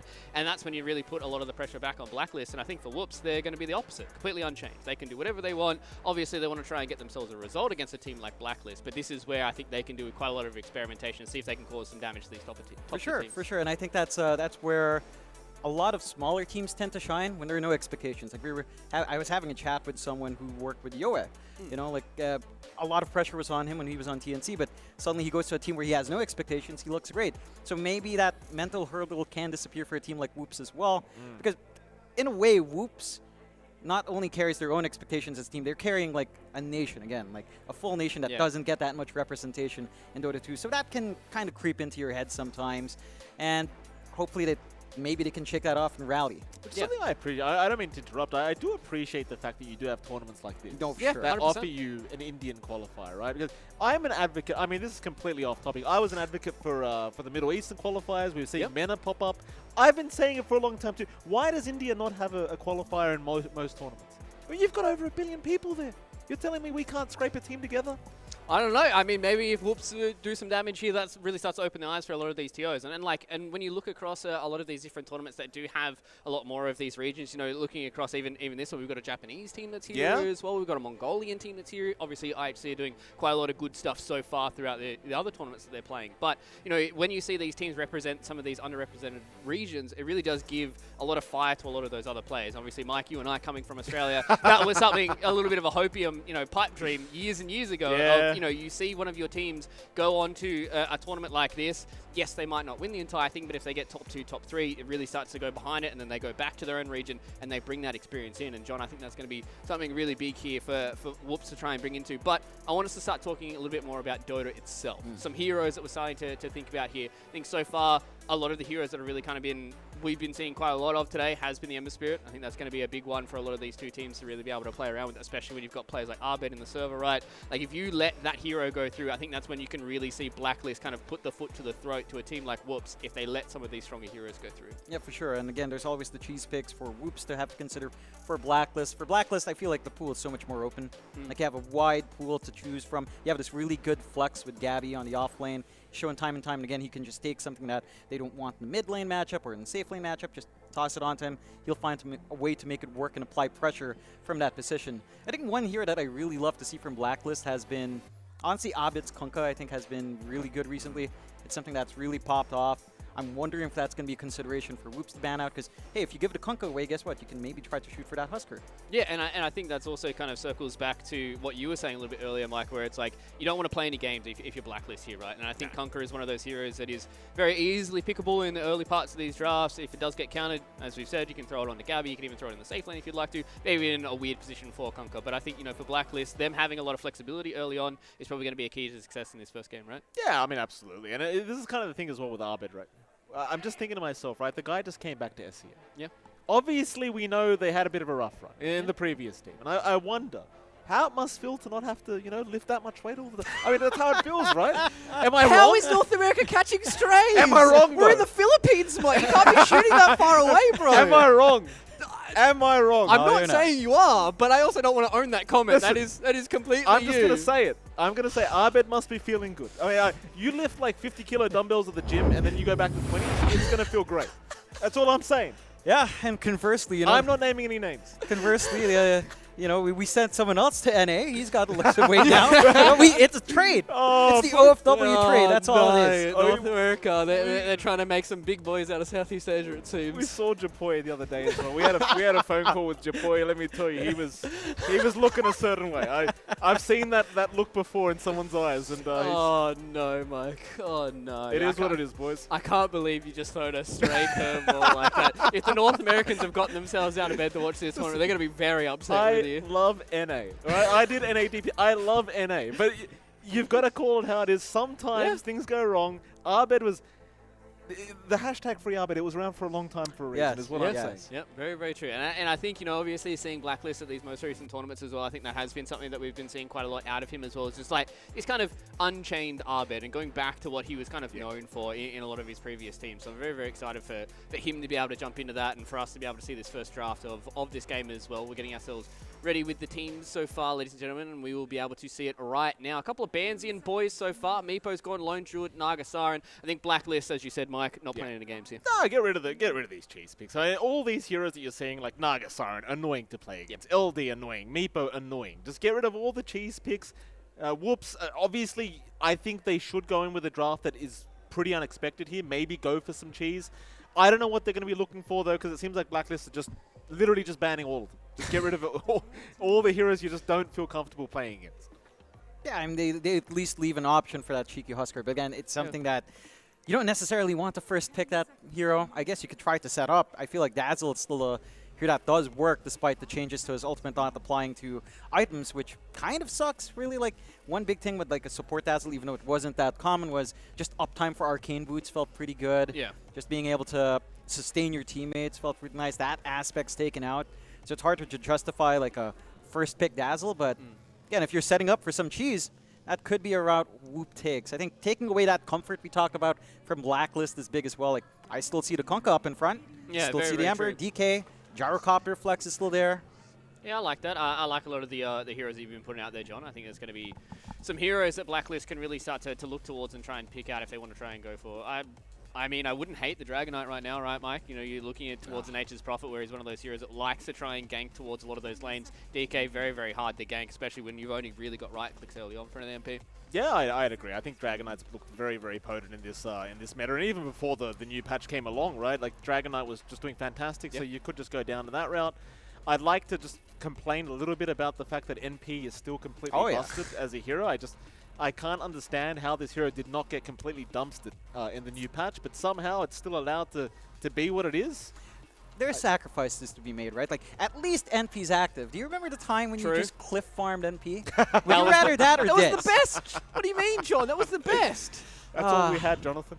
That's all we had. Oh, no. I love this opening from Blacklist. Like, into Timbersaw, this was a hero in the last patch was pretty undervalued outside of, like, South American player specialists who used to go for the Kai Rush. Now you just go for Veil into Shivas, and it feels amazing. Like, you don't even bother with reactive if your lane works for it. It's a great way to clear out the tree, and so you've got that deep push, which, for a team like Whoops trying to play a faster game, maybe take these objectives, this is going to slow them down a whole bunch. So I like seeing this coming out from Blacklist. Again, no games. There is some flex. If the lane works out, you could still run a Timbersaw mid in some matchups, but this is likely just Gabby getting out early. Yeah, it's going to feel good, especially with a lot of the reactive bans you're going to be able to have here as well going in this second phase. So it's always, when you get some of these second pick heroes that can really be kind of comforted by a lot of these bans, is going to be very, very nice. Going to get rid of a Pugna here from Whoops as well, so they don't want to have to try and deal with some of those pesky heroes coming out from Tim's as well, because I feel like, you know, he's been one of those players that really can be... I mean, you look at across the entirety of this Blacklist roster and you talk about versatility, and I think Tim's has been one of those players that really has been able to play a whole plethora of different heroes in that position 4. This guy is versatile in many ways, not just in Dota. I recently found out he opened another business. Yeah. This guy. He opened... This guy's got like 5 businesses, and he's a Dota pro. Like he has his PC shop, he has his restaurant. Eggaholic, yep. Yeah, he has a lot of stuff. I think at He's a Lux busy man. now, there's a luxury I can't brand. even keep Oh up. my god. Oh, he's selling Louis Vuitton. I don't know. It's ridiculous. Ridiculous here from Tim. He doesn't even need to win games because he's got all these businesses to fall back on. Well, you know, it is what it is. But player-wise, like you mentioned, very versatile, kind of hard to ban against. Definitely a very scary pos 4 to have to be against, and we'll see what they do want to hand over to Tim's here. I mean, with the Timbersaw offlane for Gabby, preferably something roaming for a pos 4. Like, you don't really want to sit in lane and just sit with the Timber soaking XP, so... He has his Wind Ranger, if you wanted that. But you have Techies Techies instead. as well. That's a hero that we've been seeing a whole boatload out of today. I think a lot of teams have really been picking up this Techies, and I think with this whole new patch, a lot of people have been talking about that the casters are definitely eating good. Not us, the heroes in the game.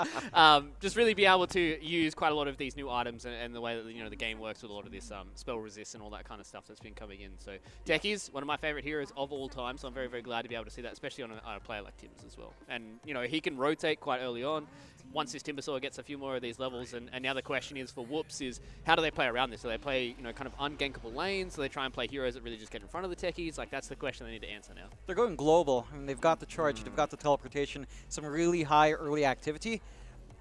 It doesn't feel like the best way to kind of pin down something like the Timbersaw. It still doesn't feel amazing to stop that. And I'm still really worried about this, even just the Veil timing from Timbersaw. You just get the Veil, connect with your techies. Like, you were just dead 1-0. Like, you go 4-4-0-0 or 4-4-0-1, some sort of build like that, and you're gone. I love this save as well, coming out with a Shadow Demon. You've got a good Purge. You've got a way to hold down the Spirit Breaker. You can still kind of clear out Retreats as well, with just some spell spam. And you've got a good save. Like, this ties in the draft for Blacklist nicely. One of my most hated heroes to oh, play it's terrible as an SD. You're an SD hater? Oh, man, it sucks. Like, yeah, well, you're a Spirit Breaker player, so that's why. Yeah, that makes sense. You charge, he disrupts you. You charge, he purges you. This is going to be, like, the SD is literally just focusing on this SB the whole time. Like yeah. The Shadow Demon is literally doing nothing else. No. Everything he does is about shutting down this Spirit Breaker, as we see a Void coming out now. Ooh, okay. Very positive. They have a decent amount of damage inside of the Chronosphere. I do like that they've given themselves a little bit of team fight. I think that was the small thing that was lacking coming out of Blacklist, was that little bit of AoE lockdown for them to try and catch some of these pesky heroes. And they're going for a Zeus, though. I feel like every single time I see Zeus, I have to have a lot of confidence in the mid laner to be able to play a very, very good Zeus. This is like full global as well. It right? is. Oh, it is too. Maybe a Spectre to close it out for Whoops down the line, if that's something Blacklist doesn't mind giving out. There's some really weird tempo that Whoops has to play around when they're doing this, and there's also the concern that if they don't get the right jump, again, Chrono's there, you don't have any saves for Chrono outside of, I guess, Sprout. If he time walks in, that's the only thing I can see that kind of breaks that up. You have a free game here for the Void to just run around. You've got the Chakra Man. You've got so many things to tie into that as well. And again, like even removing the Void from this lineup, just looking at these three, they have really good connections together. Disseminate onto your Timbersaw while he's running forward, taking damage. Along with Veil, it's a lot of output. Or even just disseminate on techies. I don't know how that actually works, because that's a very niche. No, just jumping and getting damage by yourself and spreading that. I don't know if that works that way. It sounds like it should. But there's a lot of potential for Blacklist to just look to play a really quick game while Raven farms. Yeah, I'm really liking this Blacklist draft so far, and I'm interested to see what Whoops are going to try and round this out. You already said something along the lines of the Spectre, but being banned out here by Blacklist. What else is there? I mean, this is the cheese we talked about, though, right? Yeah. Like for Whoops, like you don't have the hero cheese, but you do have the strategy the cheese. strat which cheese. This global strategy. I mean, it's something that's been happening since Dota All-Stars days, right? Like, I've done this crap. I've drafted this. Well, okay. Well, to completely round out the draft then, Mike, if this is the full global cheese, sure. Ah, I was going to say it's the Blood Seeker, right? It's the Blood Rage into the... I don't know what pos one you pick now. I think the mistake was they should have taken Spectre and left the mid Zeus till later. Yeah, They're going to go Morphling? Okay. I mean, it's a good hero. Is this going to be good enough to carry them through this game against Blacklist? I don't necessarily think so, but I would really, really, really love to see a close game. I would as well. I worry about the lane. I don't think it's going to be the best of times once levels are up here for our Timbersaw. I think it's going to be a little bit tougher to kind of deal, especially by a level 4 timing here. With the techies, the threat from Fog is pretty damn high. I think if the Morphling falls a little bit too far behind farm, it's going to be a little bit rough trying to catch up. Like, these 4 heroes have to sacrifice everything. And if these 4 heroes don't kill, then they're also not farming. So it's just like a domino effect where your early game has to go even at minimum. You hit these level spikes and everything has to connect at that point. It feels like they kind of need a perfect storm, right? Like they need to make sure that they get a lot of these connections with these 4 heroes. They need to make sure that their Morphling is farming. Need to make sure that he doesn't get... Ooh! Oh boy. Okay. It gets rough now. This is a great pick for Blacklist, right? I mean, everybody on Whoops' draft hates Night Stalker. Yeah, they literally hate this everybody. Hero. Yeah. That is a very good final pick coming in from That's Blacklist. great. And this is what we talked about, right? We talked about the fact that there's no shenanigans. You don't want to see any of these weird games being played by Blacklist. You want to see them come in. You want to see them make this look like it's not going to be close. But we want to have a close game here on the desk. And I'm super excited to see whether or not Blacklist and Whoops will be able to give us something that's longer than 30 minutes. Who's playing the NS, though? Yeah, that's what I was going to ask. Like, do you run it mid? Is Timber into Zeus Timber fine? into Zeus is... It's not... I think it's okay. It's not amazing. You can still go QW, Max. Yeah, I mean, you do always go QW. I just feel like, can you out-sustain the mana pool of a Zeus? Yeah, I think so. I suppose. It's all about mana management and rune control. I think Water Rune plays a much bigger part in that matchup. Like, how well the Zeus shoves out the lane to try to grab his and then have time to deny, or have a support rotate to deny that first Water Rune can help a little bit up against the Timbersaw mid. Because it's really just down to man management. I do feel like we've seen that matchup before, and I do agree with Mike. I think the Timbersaw should be able to hold out. It's maybe a little bit easier for Zeus, but the Timbersaw, he still has a little bit of reach. He's not scared of the jump away because he does have the chain if he's diving, or if he's wanting to escape. Like, if Arbet does play Midnight Stalker, is that, Oh, that's pretty dank really against because Night Stalker has pretty high base regen as well. Like, Yeah, I think yeah. you can actually just sustain the lane. Yeah, And no, you can get shard super early, and you can be very, very active on the map, right? Right. Yeah, I think the Midnight Stalker is probably the safer bet, and then you still end up with the Timbersaw Techies lane, so you don't take away that power, that threat that it has by level 2 tree. You can still play around his Veil timing and be more active from the off, and have your mid connect instead. So that does sound like it's much bigger in here. Yeah, it definitely does. All right, lads, I'm going to leave you guys in this game between Blacklist and Whoops. I'll see you guys on the other side. Well, thank you so much, Luke. We are going to go into game number 1, and well, the only game here between Blacklist and Whoops, of course, Jonathan. We are straight into a pause by what I can see. I would love to see who's playing what heroes, though, on the side of Blacklist, because I am still very confused as to who's playing what. We'll find out very, very soon. Very shortly, but you know, we're in Southeast Asia, we're in the Philippines. It's merienda time. It's tradition. It's a pause. Yeah. You know, all the managers are bringing some food. You had merienda earlier I had too. some merienda. I had a lovely merienda, not quite very Filipino, but a lovely muffin, a lovely roll. You didn't want some merienda, so I can't ask you what you had for merienda. Well, actually, you know, if you want me to call you out, Jonathan, you did say, I'll go get us merienda. And then you brought yourself a plate back and you left me alone. And I wasn't... I asked you if you wanted, and you're like, nah. Well, I mean, I nodded in the general vicinity. I definitely wanted merienda. I'm in Manila, of all places. I just didn't have the heart to tell you that you betrayed me. Again. Again. Yeah, So you leave it in private and then tell me in public when something goes wrong. As we also get the game going on, so at least nothing's going wrong there. It is a Gabby Night Stalker by the looks of it. So we will have the Zeus versus Timbersaw matchup, which, again, I don't mind too much. Has its merits. I think the Night Stalker is... It still plays pretty nicely with the techies, so there's still a really decent, maybe a little bit of a later time from Night Stalker, but the techies shouldn't be shoved away too hard. No, I mean, it should be just fine as both teams kind of staring at each other past the river. Raven going to show himself in the river there for a moment, but obviously no real harassment to come out. In Blacklist, we won't really mind too much. Like, these boundary runes are important, but yeah, obviously, laning stage is going to be much more important. And just looking through all the lanes, it's like perhaps the SB Grimstroke lane is a little bit problematic, like with the charging sword combinations that you do have, especially if you get very unlucky and get bashed. But you've got an SD to protect you as a void. Yeah. Like, as long as Carlo does not screw up with disruption, you should be just fine. That's fair. I think there's always the frustration still of, like, you get the disruption save, instantly when he comes about, instant dash again from a right click. That can happen. You can't discount the factor of luck. Frustrating for who? Oh, well, frustrating for, well, the guy Makes just my was day. Raven, yeah. Makes my day every time. It's happy for the Spirit Breaker for sure. You know what it is? Every time you double bash somebody, you know they slammed their table. Yeah, and no. that makes me so happy. Then you get the triple bash afterwards, then the monitor is gone. You got a quad bash, you're looking for a new Predator PC to pick up. You know, it just goes on and on. I do love myself some SB. I can't believe they keep nerfing my boy. He wasn't that bad. It was pretty bad. Let's not act like playing Spirit Breaker was a high skill thing. I was calling it pretty as well. bad. I was telling pros, if you pick SB, it's guaranteed win. And they were like, no, the hero's not good. I'm like, okay, fine, we'll see. Long behold, look at him now. So silly. It's so funny too. Like you have Spirit Breaker Morphling, which back in the day was the thing. Yeah, here we Not go. anymore. Speaking of Morphling, MNZ is going to back his way out. HBK will do the same. And I believe it was an even trade on those bounty runes, as far as I can tell. Yeah, it's a little bit surprising. We are getting the Tim's Shadow Demons. We get paused again. Yeah. The The Mariand is very good here, John. The Mariand is very good. Tim's is enjoying himself. Yeah. Of course. Settings is the call that's out just from an Carlo. excuse. You know It's it is. always the settings, and this is what I argue. Like you guys get paid to play Dota 2. You get paid to do this, and we can't sort out the settings before the game starts. Yeah, but they just got to their PCs, they log in, they don't recognize that, oh, minimap's on the right side for some reason. New rule, just straight up penalty. If your settings are not correct, you're stuck playing with them. Too bad.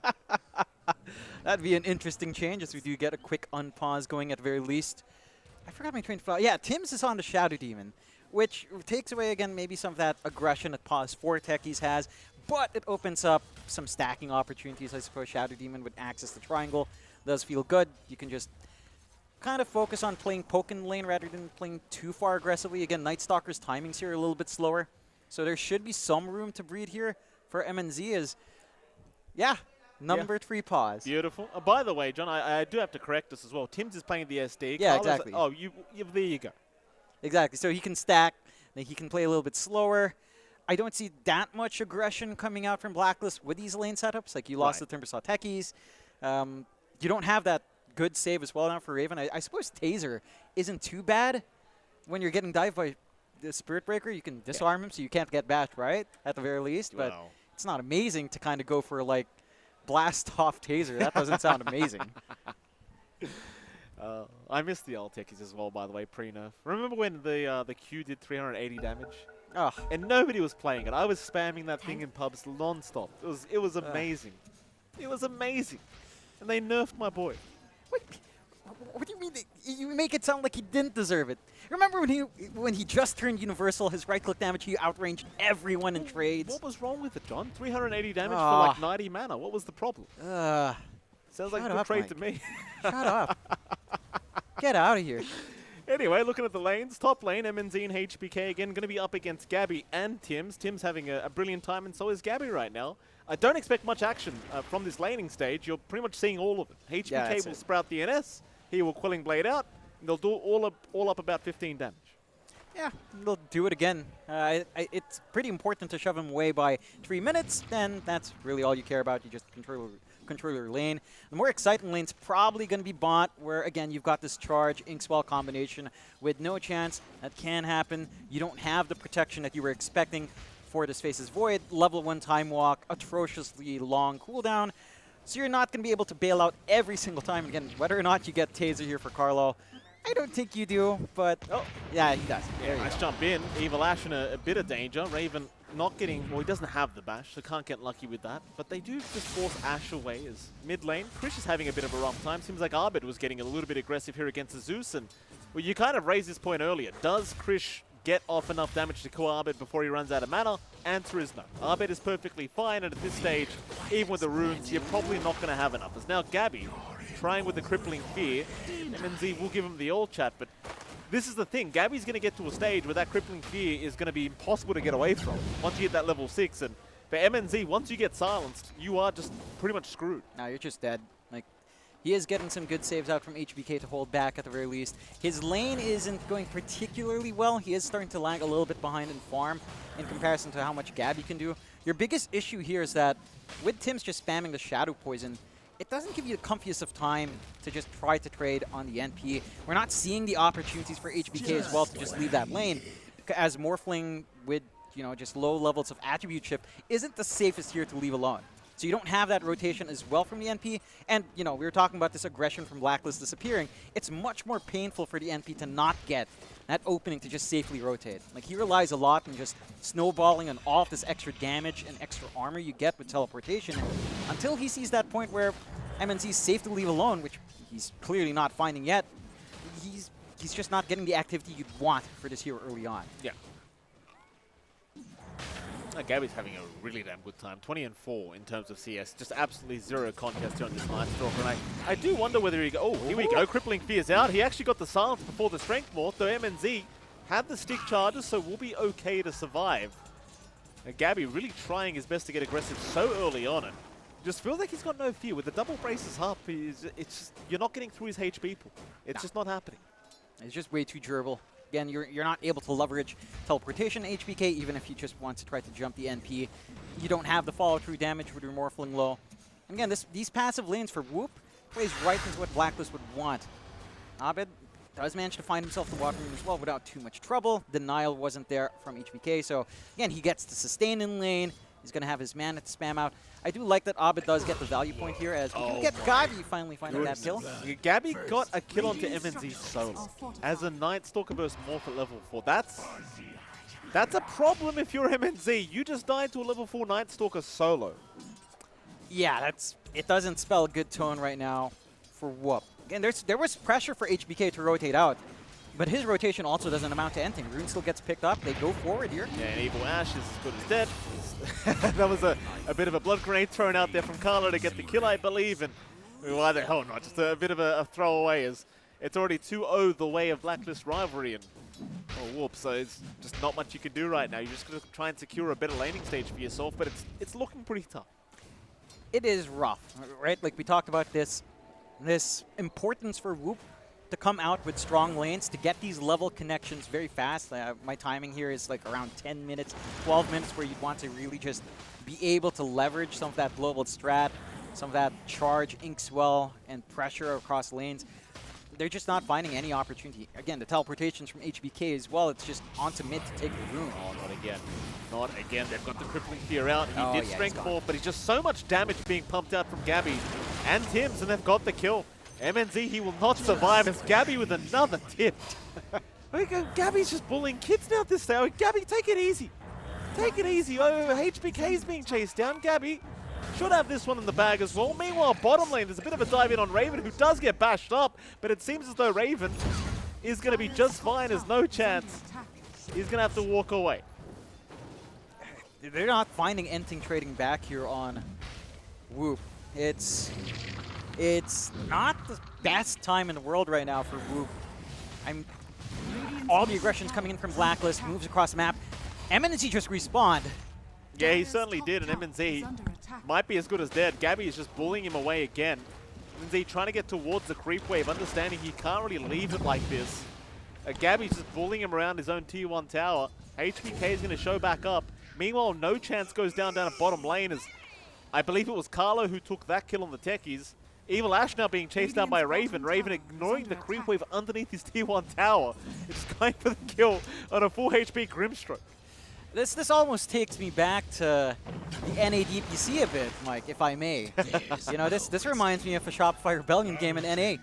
It's just, they get a good start, 5 minutes, they leverage it going into 7 to 10, and they just start running down. The game plan of the opposing team gets thrown into disarray. You've got a decent lead coming out here for Blacklist. You've got a very hard recovery lined up here for MNZ. He's not that far behind in farm, but he's not going to be able to like flash farm in comparison to Raven maybe hitting this Massive Madness or this early Maelstrom build-up you tend to see. Faces Void's going to be very happy just jumping around camps, having all the space in the world. He gets past this laning phase where the Void is the most vulnerable. He does have levels in the Time Walk up now, so it's going to be a lot easier for Raven to just focus on playing his game. We're even seeing Abed just leave that mid. I mean, again, he's had a fantastic time on that lane. He's built up the farm. He wasn't zoned out. He got rune control even after throwing 2 heroes in. So you have to worry about this Timber Sauce timing into that Veil of Discord.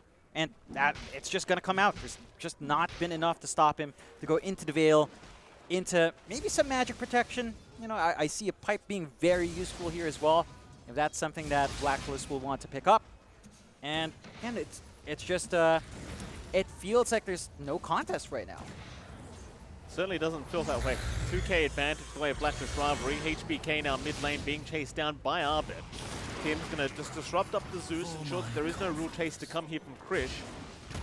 Krish probably having the best time on his team here on the Zeus. Currently third in net worth with about 3.5k. It's kind of the storyline of this team, right, as well. Like it feels like there's just so much pressure on Krish to make some action happen as top lane. Oh, he's just as good as gone. Yeah. MNZ will die another time here to Gabby. Gabby having the time of his life, and there's nothing they can do about it. This is pretty scary for Whoop. Like, having a Morphling this far behind, along with a Spirit Breaker that, again, hasn't gotten activity out, is behind on farm, will try to find something, and he will get that first kill going on the side of Whoop, finding Raven down bot. I mean, that's something. It cost them so much. Abed? No, I mean, he's just down at the bottom lane, no chance. Going to be in danger. Meanwhile, Carlo, he'll take Krish's life. Carlo just solos Krish. Oh, well, that's concerning. That is not a good feeling. Again, Whoop gets a big kill with Raven, but... Oh, boy, they're just dropping like flies now. Evil Ash is gone. HBK loses the courier. By the way, in case we were muted, Jonathan, the silencer in the room here, just popping global silence. A bit unfortunate for us. I mean, I did say to shut you up a while ago. It's just to teach you a lesson. That was my entire plan, Mike. Now you know how it feels like to not be heard. At the very least. How does it feel to finally get some intelligence, John? What do you mean? Amar's dropped me many mantles of intelligence here, okay? And we've hung out with Amar enough. Yeah. And he's given me some in. You could use some int here, though, coming out for Whoop. It's a little bit rough. 8-1, 3K lead up for the side of Blacklist. And for Whoop, again, the game plan's just kind of thrown out the window. You've got to try to salvage it. You've got to try to hold on. Try to find these opportunities, but everyone's carrying some form of breaking trees. You've got a Quelling Blade on nearly everyone. So it's hard to just do this entrapment, to try to play this global strat. And for Blacklist, I mean, it's just a free game. You run around, you do what you want, and it's there. Dire's middle tower is with that, Blacklist 8-1 now, 3K advantage their way. Well, I mean, you've kind of just played the catch-up game now. I don't know how you're going to quite do it. They are trying in the jungle, but look at Carlo just chasing down HBK, now finding the Morphling. And it's actually MNZ that needs to be kind of cautious, because Carlo, he's got that blast off available. If he lands it before the Strength Morph, you are pretty much as good as dead. As MNZ... Well, bottom lane, no chance now. We'll get chronoed up, no chance. He's still surviving through it. Arbed going to join in. Disruption is out for Tims, and the no chance is gone. Yeah, he really had, well, it's a low hang. There's no point pointing that out. Yeah. 9-1, Blacklist, showing us why they were more than likely the favorites coming into this matchup. Whoop. I mean, it's so weird to say it at 11 minutes going into 12 that the game's just getting out of control, but it really is. Like, this lineup just needs to snowball bad. You're losing map space with your tower falling up top. You're losing areas for the Morph to safely farm. They'll try to get some aggression out with his charge forward. They're going to give it a crack. No chance. Charging in here onto Gabby. Gabby actually going to turn around and man up. In fact, with the Dark Ascension, they can move in. And Carlo, he's got the double blast off. So no chance is gone once again as HBK at least going to TP out. Oh, no, he is not. No, he's not. Never mind. HBK is going to drop as they will try to chase down Carlo. Carlo, he will go down. They do get something. In fact, they even found Tims. Oh, I mean, it's not the best trade in the world here for Whoop, but it's something as here comes Arbed. Trying for MNZ, will not be able to get away with it now. Arbed in trouble. Arbed might just be dead. Still trying to fight back, but he's gone. That is a little bit too aggressive coming out from Blacklist, and that was a lot of gold to bleed out. Carlo was worth more than Abed, by the way. He was worth 496. Abed was 387. Gabby? Yeah, Gabby's going to turn here onto Krish, but can't quite find the killers. It seems like Blacklist. No. Oh, what? boy. No! Uh-oh. What? No. Blacklist. I've seen this before. We were talking about this on the panel, weren't we, Jonathan? That we were. And this is something that we've seen from them, every now and again in the DPC. They have a good first 10 to 15, and then it starts rolling. The ball rolls the other way. You take a look back there as well. It looks decent enough to start with, but they're just going so far forward, and almost in a cascading manner as well. Just spreading that HP damage onto one. The focus from Whoop to just slowly whittle down one hero at a time while they're going in one by one does give them that opportunity.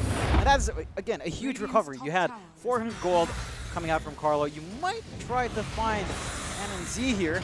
I mean, MNZ does eventually get caught. No bashes? No bashes coming out, but eventually they will get more tips coming out from Gabby, as if Gabby did anything in that time. Yeah, that was a little bit rough here for the side of Whoop and Blacklist. It's looking good, right? They lose a couple earlier on, but it's 12-5, 4K lead. They've got map control lined up here, and there are still these really good timings. We haven't seen a committal for Raven to actually even just go for the chrono. He doesn't need to. It's just free to keep farming, free to join in for some of these skills, hold on to that team fight spell. You've got the item build-up coming through as well here for Abed at some point, as they do manage to find that pick off onto HBK once more. They do. HBK once again going down. Pretty rough affair here for Wolves. I mean, they had that one decent team fight against Blacklist, but that was mostly Blacklist just going a bit too far. Bottom tower is under attack. Are scanning. To the triangle they go. Well, Raven and Carlo just kind of camping the area. Just look at the amount of mines that are in this triangle. Like, how do you enter this dire triangle again, knowing that there's... Well, you don't know that there's all these mines just sitting there for Carlo, but he's playing old-style techies. Yeah, and you're just not going to be able to get out. It makes it, we talk about the power to his mines, makes it near impossible to even get a smoke out. So they're going to have to find an angle elsewhere, and that feels like the story of the game for Whoop. They have to find off angles to approach in Dota 2, like if you're playing CS. Just look for some off angles, try to look for these pickoffs, force them to come in one by one. That's where the success has been coming in. They need to hold on to as much map space as possible. You have some good vision going forward here from Blacklist as they find HBK again. Yeah, HBK having a pretty rough time here on this Prophet. Will die another time here at Arbed as the Blacklist rivals will extend their lead by 6K now. 15-5, 15 minutes in. I mean, all things being said and done, Whooper's still doing pretty well, based off the standards we kind of had here, John. I don't think anyone had a... Oh, hold on a minute. Arbed jumping in casually is now Raven with the chrono and has found Krish.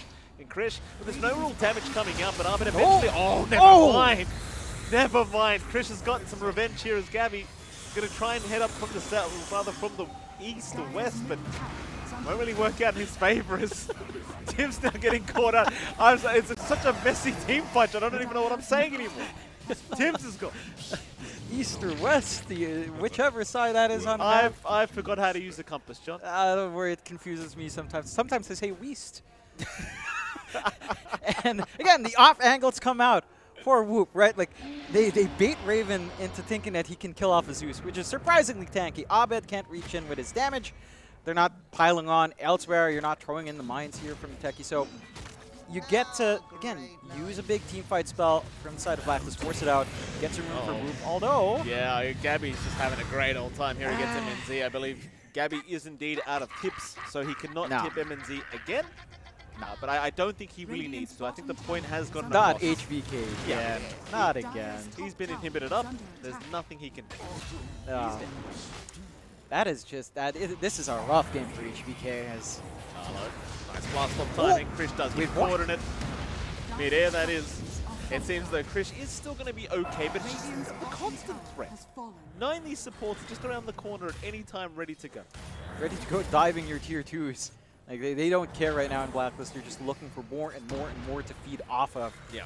And aside of Whoop, again, they're making the most out of what they can find, but they need to tidy it up as well. Like, you can't constantly have the sacrifice coming out from HBK. It's not doing anything for them. In any other circumstance, you could say he's copying the smoke, he's giving information as to where vision is. That's not really what's happening here. And the side of Blacklist are just finding these small gaps to constantly punish, although... I mean, they're going to try for Gabby again. The top lane has been where all the lucks come from here for Whoop, so they want to try and make it work, but Gabby is a bit too tanky. He's going to walk away. Now HBK trying to go for a D ward is going to get punished immediately. he does at least get the deal. That is the one positive in all that. Yeah, this time around it does give them some control back on the map. Whether or not they can really play in that area with or without vision remains to be seen. They've got to try to shove Blacklist away from this top quadrant of the map. Chase down again, committed up by Gabby. I mean, the strength morph is just a thing.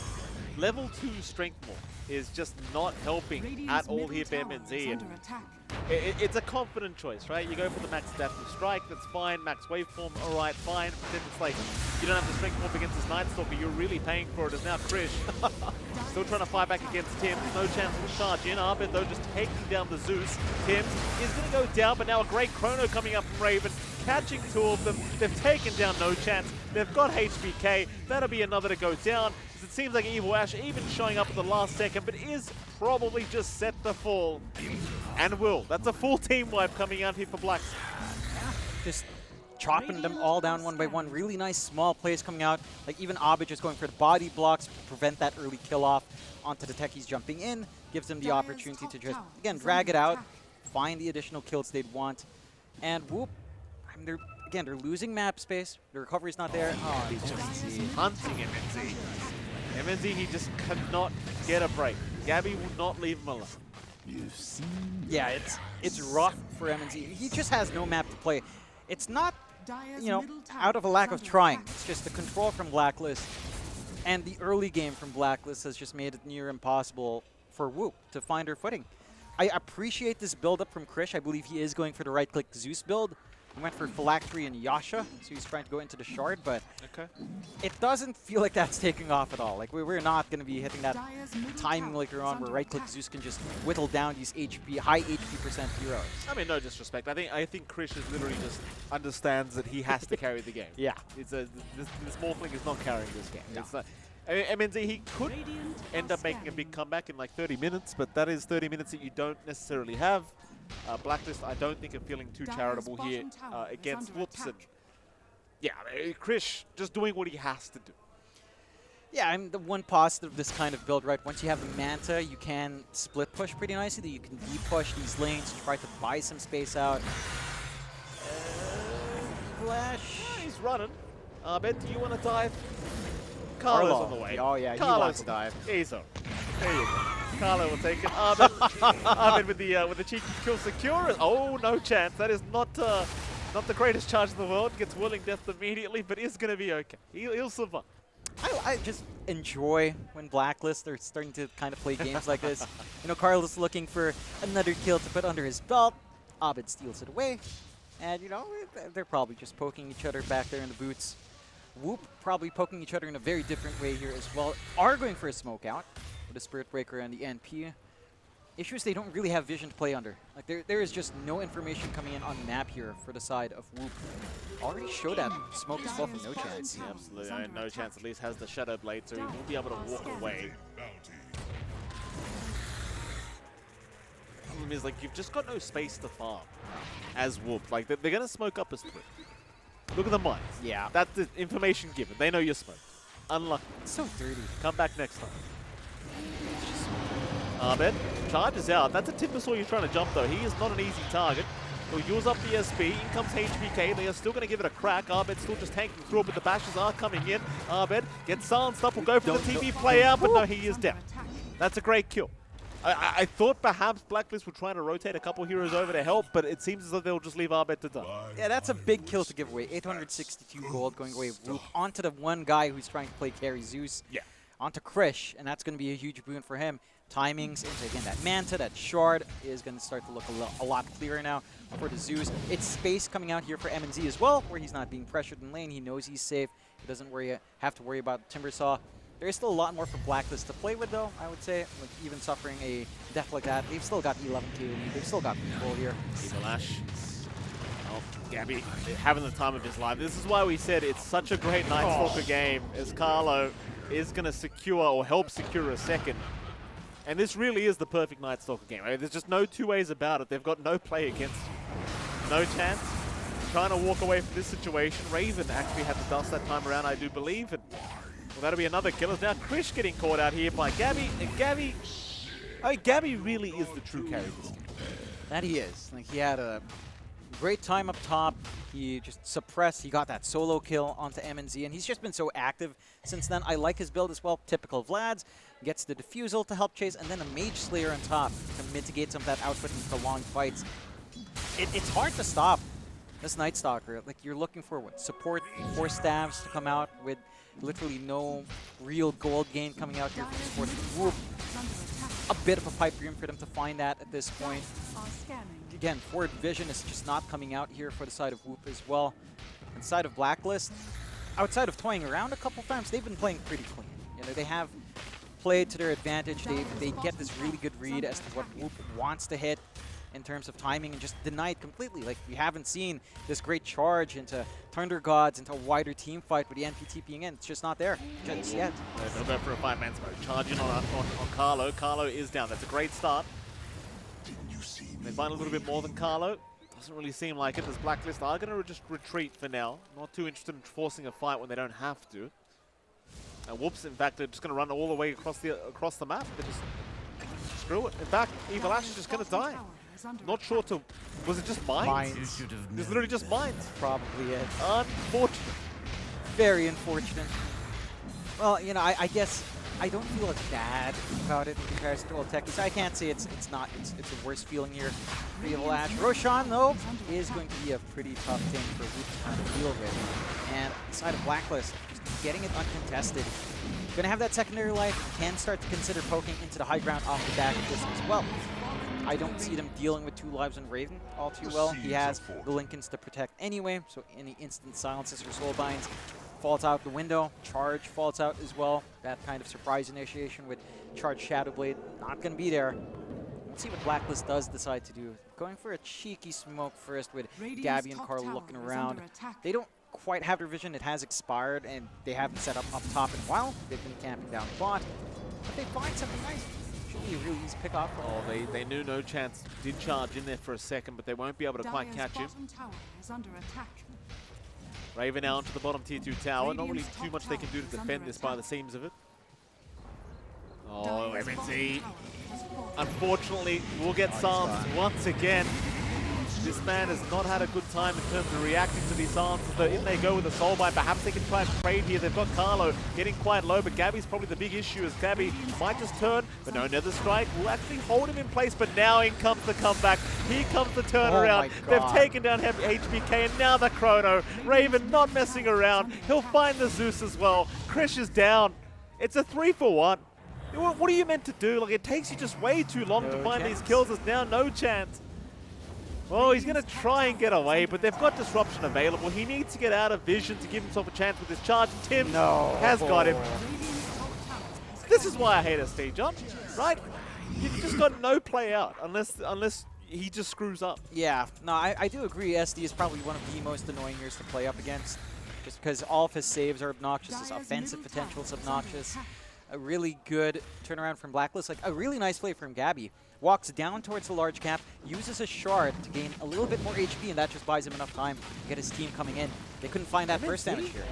I mean, he's got to be so careful. Like, it is just Gabby, and he's by his tier 3 tower, feeling safe there. But Gabby has proven to be a bit wild at times. He might just go for a jump in if you're not too careful. Yeah, he is wild. I mean, why wouldn't you be? He's got the disperser up.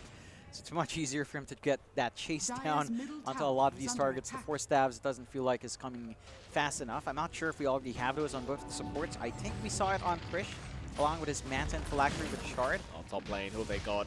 Krish, you're going to be very wary there, sir. There's a lot of heroes coming in here from Blacklist Rivalry. It seems like Krish will get out of vision. But instead trying to go after MNZ, removing half his HP pool. Krish still being chased here by Carlo. They are not having any vision of the Zeus though, so Carlo should probably not get so lucky.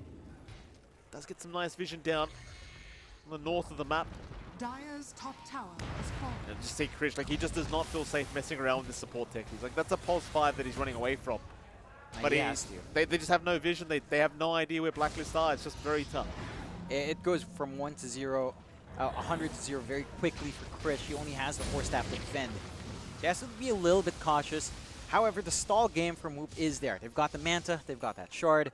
They're going for, I believe, the Maelstrom onto the Zeus as well, which is thematically fun, I guess. It's a mythological crossover, which is always a little bit funny, but it's the wrong, what do you call it, pantheon, but you know, it kind of fits in. We'll accept Maelstrom into Mjolnir. History lessons here with John X Fire. Yeah, it's the wrong pantheon. You know, it's not even a history lesson. I just played Age of Mythology. You know, like, it's a fun game.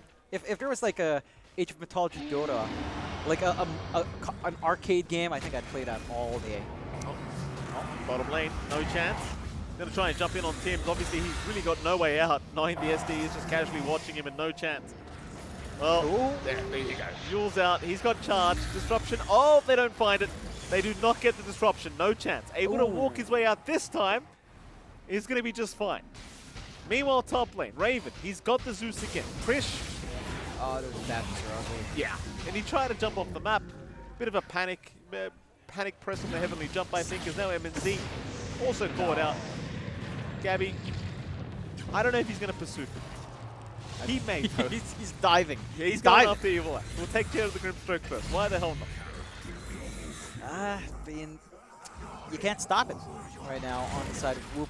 The push potential coming out from Blacklist is it's not the worst in the world. It's not like the fastest thing to get done here for Whoop, so they can try to mount a defense of their own, but you're not going to be able to split push too well, and you just haven't seen this global strat come into play.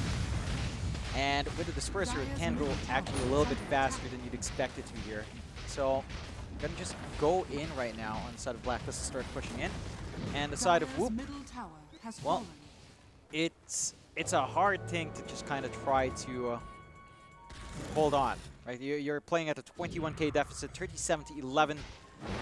We were talking with Luke that we want a closer game. Unfortunately, it doesn't feel like we're getting that just yet. No, or I don't know if we'll get that at all at this rate. Not at all, Jonathan. 21k advantage makes it pretty unlikely. Then again, Whoops are still in the game. 29.5 minutes in. They are not out of it quite yet. Very, very far behind, though, as it seems though Arbet. He's bigger and bigger here on the Timber. Of course, Raven. He's been landing some great chronos, but he hasn't had much damage yet. But you are getting to the stage where the Void is just going to start hitting extremely hard. Eye of Skadi is being built up on that Void as Whoops, they are moving into the southern side of the map. Raven has been located. Charge will be out. They'll break the Lincolns, but do they have the damage or the control? It doesn't really seem like it. Raven is going to be just fine. They are going to move in again. Onto the Prophet they go. HBK getting caught is just as good as dead. MNZ, he's diving very deep. He'll try out the Tims, but Tims has the Glimmer Cape. They've got no detection. MNZ, he dives so deep for this. He'll not be able to get the SD. MNZ's gone. Oh, MNZ's gone. Nobody there with the dust available. Evil Ash at least going to get his way out. What do you do, though? Now the heart's up on Gabby, so if he wasn't diving before, God knows he's going to be diving now. Yeah, it's hard to see what you can do right now. I think they've had the right idea. They're forcing out this aggression. What I'd want to see now from Whoop is trying to set up some nice offensive ward. They have this really... It's an okay ward down bot to watch over that general area on the bot jungle. They've got to stem the bleeding. High ground's just being shoved in without the Morphling, no threat. Gabby just playing with fire, already digging into those tier 4s. Yeah, Gabby kind of implied he was going to have a good game with all the early tips that were coming out. No, he wasn't lying either. It's Evil Ash. Going to be chased down, but no chance we'll save him with the charge. Onto the tier 3 bottom tower they'll go. There's really just no contest here. Like, you're basically trying one more time if you're Whoop, but you're fighting into the chrono. You know, Dark Ascension, maybe that's not up, but who the hell cares? It doesn't really feel like Gabby needs it when it's nighttime anyway. And it is, right now, Dark Ascension is still going. They really have just no fight in. No. I mean, it's also down to the nature of this lineup from Whoop, right? Like, you don't have straightforward control. You don't have an easy way to force out team fight control. I mean, the same thing kind of goes for the side of Blacklist, but Blacklist have just been hitting this run and gun timing way too early on. They find 2 racks for themselves now. Whoop stuck with the one up top to hold them off from mega creeps. And the game state just hasn't been changing. 39-11. Smoke out Whoop. Again, taking a pretty massive risk without that forward vision. See if they find a flanking angle here. They're going to try. Blacklist, they seem to be very well aware a smoke is coming. Well, they are prepped for it at the very least, understanding that they've got to kind of go for these Are scanning. these very aggressive styles of play, as Raven is going to reveal himself. He's the big target they'd love to take down if they can catch him. But they're moving into the high ground, which Blacklist have control over. And in comes the jump with the silence out. They really want the Zeus. He's fine for now, but now the Chrono. It's caught 3 of them. They'll find No Chance. They'll find MNZ, and they'll find HBK. I think it might be around time. There you go. They'll call it. That's a rough game. But it is against Blacklist, so if you're going to lose like this, it may as well be against a team like this. Yeah, there's no shame in calling it early up against Blacklist. They had an idea, and whoop, but it's just not enough for them to hit that timing. And Blacklist just played almost perfectly from minute 0. They certainly did. Blacklist a fantastic game. Well, you're seeing the boys, they're not even reacting. No, they haven't even reacted. Just another day in the office for them. They've got another game after this one as well, so perhaps just no need to smile. No. What I did notice is Raven's usually left alone. And Carlo goes towards to Abed. They get discussions. No one leaves Raven in the corner except himself, I guess. Yeah. I mean, he moves close. So you have that. Some weird dynamics that John's trying to pull apart there for Blacklist. But, I mean, Blacklist, they pulled apart Whoops there, unfortunately. And, you know, we were hoping for a little bit of a very, very close game in that that game here between Blacklist and Whoops. But, unfortunately, it's just not what we get. It felt like the Gabby and Arbed show. I really do feel bad for Raven. He kind of just took a bit of a back seat there, boys. Like, he was kind of the insurance policy, right? It really did feel like that if the things did start to go bad and things started to get weird against Whoops, then it was always about the Faceless Void in a late game. Yeah, like you had no counter, you had no saves for that Chrono, you had all the tools in the world to make that Chrono work on the side of Blacklist, and our MVP award will go on to Gabby. I mean, he had a spectacular game, 14-1-11. He was so active on that Night Stalker. I mean, he got that solo kill onto MNZ. I don't think that's something you expect necessarily for a Morphling. You have a lot to juggle around there. Yeah, I mean, again, I think it was back to the skill choices of MNZ. Like, he tried to play the greedier route for the Morphling, which is perfectly fine, but Gabby just completely abuses it with the crippling fear, and it's Night Stalker last pick was really just it really was a brilliant pick. But there was just it covered all your bases. It really, and Gabby just had the perfect game on it. You know, maybe dying once, but you know that was because Gabby was diving perhaps a little bit deep, just a little bit. It's limit testing, Mike. That's what we call it. Okay, it's not diving; it's limit testing. And I mean, just looking back across a lot of these stats, it really did feel like that there was quite a lot of these Blacklist players that definitely just had kind of free games. And obviously Gabby having that insane game that he had just meant that everybody else had the free games as well. Carlo, shout out to the techies. I think the way that he played was extremely well. I think I really did enjoy a lot of the times that he just set up with like a Q into a blast off, and it really did mean that nobody could kind of show themselves on a lane because you weren't able to get into the techies. Yeah, I'm a little bit surprised that the off lane of Whoop, this lane for No Chance with a Spirit Breaker and Evil Ash and Grimstroke, just didn't play aggressively enough off the back of like the charge kicks. The Carlo was cutting them off while he was leveraging his own level 1 really nicely with the mines, and his level 2 felt even more impactful. In a lane with, you're with a Faceless Void, that's not necessarily an aggressive laner.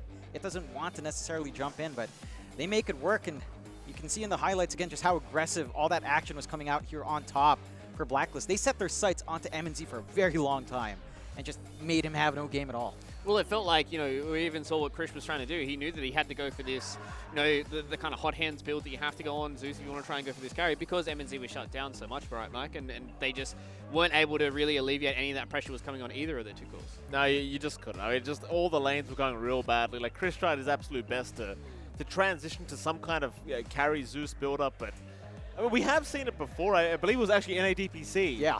I can't remember the name of the player. Wait, it's the. He's from Finland. Yeah, MTD. MTD. There we go. That guy used to run this Lightning Hand Zeus all the time and try to carry his team the exact same way Krish did. Sometimes it works, sometimes it doesn't.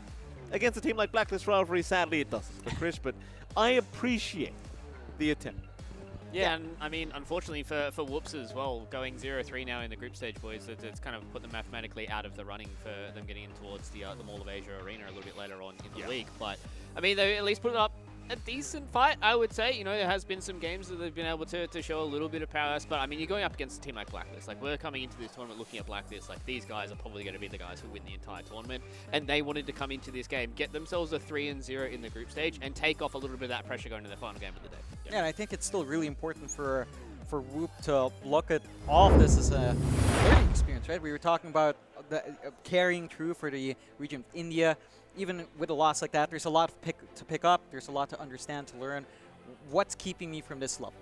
right? And I think a direct experience like that, while disheartening, is going to lead to better things down the line. Yeah, and I mean, this is probably one of the main reasons why, you know, Mike, you're such an advocate for a lot of these smaller regions being able to get themselves a little bit more of this extra experience, right? Just being able to come in, play on a LAN up against these guys who have been able to do it for the last couple of years and get yourselves to try and figure out what will be able to take you to the next level. No, absolutely. I mean, you need the experience. You can't get any better without the experience. You know, Krish, we've seen him multiple times in multiple teams. He's trying to get to a level, the tier 1 level of Pro Dota, and, you know, props to him. He comes in with a team of people from his home country, trying to have a bit of fun here with the boys, and sometimes it works out, sometimes it doesn't. But at least, you know, free holiday is the way I'd like to think about it. Hey, I mean, that's a pretty good way to think about it. All right, John, before we go to a break and get ourselves in our final series of the day, who are we feeling like are going to be these teams that are going to really be able to stick it to Blacklist as we go deeper into the tournament? I want to see, I think, Execration, maybe 747. It's a little bit hard to say. I think both of those teams have their own consistency issues, so it's going to be really difficult, but one of those two will probably give them a run for their money. All right, I'm very, very excited to see if that's how it's going to pan out. But ladies and gentlemen, we're going to go to a quick break here. It's going to be a little bit of an extended break, not a quick break, I have lied there. We're going to go to our final game of today of the group stage. So make sure to join us on the other side of this for more Asia Pacific Predator League. Challenge for today. At huwag kayo mag-alala dahil napakadami pa natin challenges sa mga susunod pang episodes. So we're inviting everyone to come and join at panoorin at antayin yung mga susunod nating episodes na ilalabas dito sa Predator.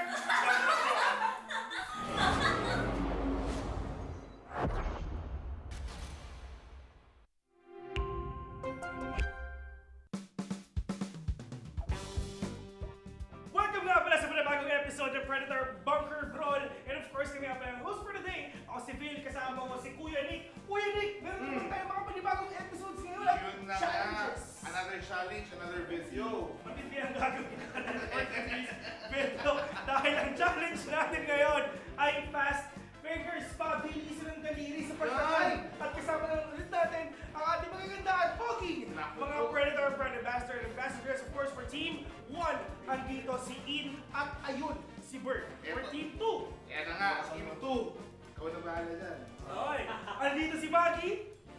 Ayan. Tsaka syempre, si GBB. Hindi nakakalimutan. So syempre, ulitin natin ang next challenge natin ay fast figures.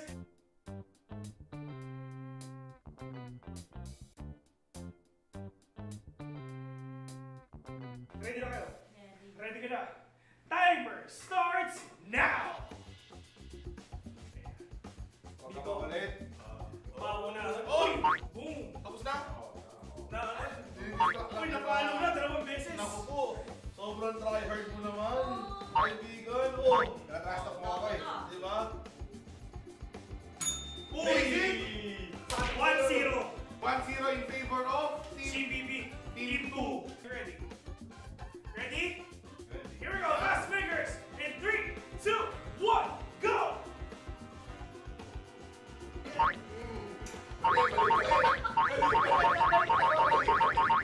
Ang daya ni GBB! Yung kamay!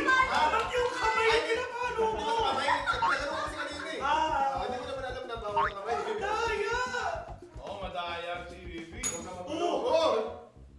Nice one. Tapos na, ladies and gentlemen, 2-0 in favor of Team 2 again! Team number 2 ang nanalo dito sa Fast Fingers. So, Team number 1 ulit ang gagawa ng punishment. Kain mo po. So, Dipit, papakita natin yan in 3, 2, 1.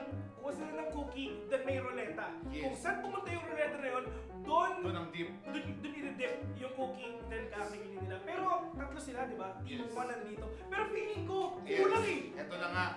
Based on the management, tsaka may instant rating na tayo. Meron pong foul na nangyari wherein ginulo po ng isang participant sa kabila that resulted into negative output. So therefore, kailangan po namin patawan ng penalty. Si Bibi? Tapos, management yun. Deep all sa bagoong! Hindi pa naman eh. Ano? Yeah. Harap yan. Sarap. Okay, next. What's the bird? Tigisa na naman yan eh. Tigisa na naman yan. Okay. Ikot natin direct. Ang kanyang dip, special na Ketchup. vinegar. Konti. Kunti. Kunti. Kunti. Sama.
pa ako. Hindi na tayo may internalize pa. Baka pwede sa business. Uy! What? Okay, so yun ang ating matinding punishment dun sa ating fast players na game. Dumating tayo sa panahon na sa GPB. Dumaan pa talaga sa butas ng karayom. Kailangan manalo. may fear tayo rito. Nga, tapos na yung isa nating challenge for the day. At kinakis na lang sa susunod na video.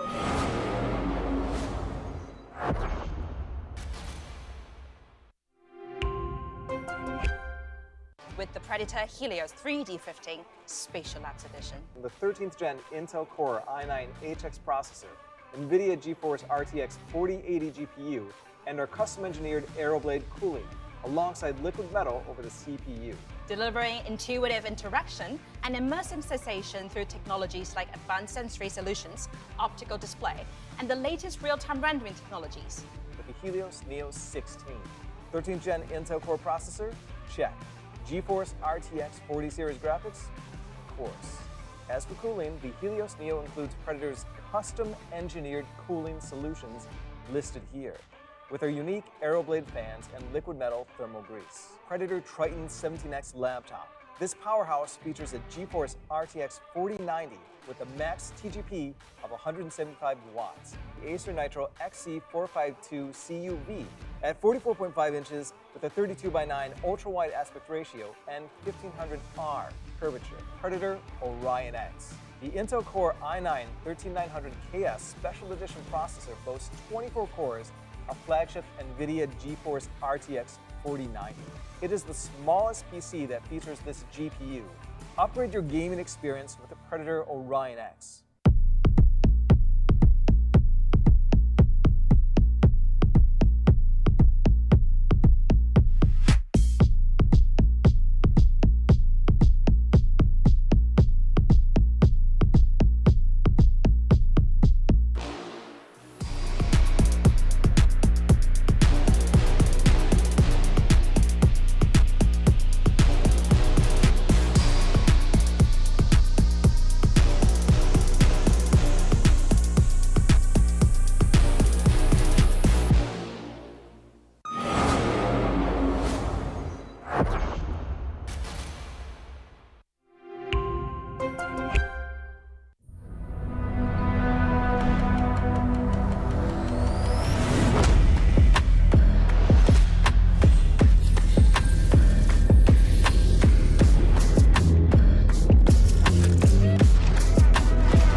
guys, Vil here, back in again para sa Predator Bunker Brawl. Talagang sobrang solid tong araw na to, sobrang special dahil meron tayong panibagong co-host for today. Maaga siya para sa game number 2. So ladies and gentlemen, para paano natin, we have Kuya Nick! Kuya Nick! Okay, Kuya Nick, sinasabi nila late ka daw, pero hindi. Maaga ka para sa challenge na to. Perfect timing for this challenge. Oo. Ang next challenge natin mga tropa, andyan ang word relay.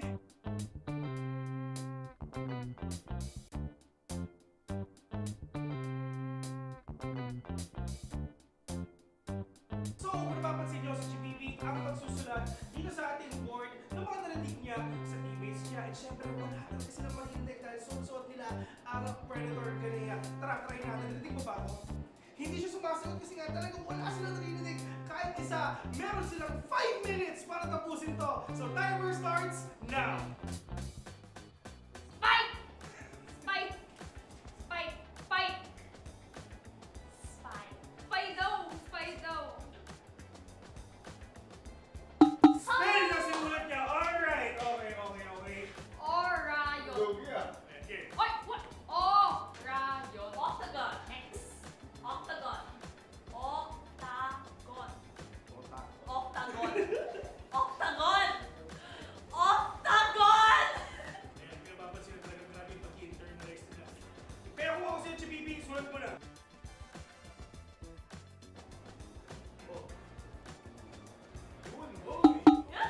Okay, next. Play. Play. Play. Play! Ang power nun, diba? Play for fix. Play for fix.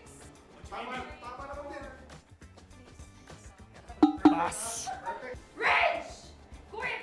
Rage! Quit! Rage! Quit! Rage quit. Kung hindi marunong na sa dulo nyo, medyo alanganin. Dito lang yung pinaka-bait. Dito Ah, pinaka-crucial. siya No, pwede. Dapat sinasabi niya. Kahit sobrang galit ng first and second mo, pero yung third, tanong. Okay, sulat mo namin. No, next down. 15 seconds. Set! Wala talo tayo. Tanggapin na natin. 6. Wala silang nakuha ng isa. Pero sobrang lungkot lang talaga. Pero it is what it is. Team number 1 is handa na. In 3, 2, 1, go! Ano sila yun? Di ba yung strategy na dito ko yun? Tahimik. Less noise sila. Oo. Yan yung organize na team eh. Oh. At dahil dyan ang prediction ko 0. Doom! Pag 0-0 billion Two. score, parang yan ang... Yun! Muntik Okay, na. okay. Here we go. Okay. Pass, pass. Soba! Soba! No. Soba! Soba? Soba! Soba!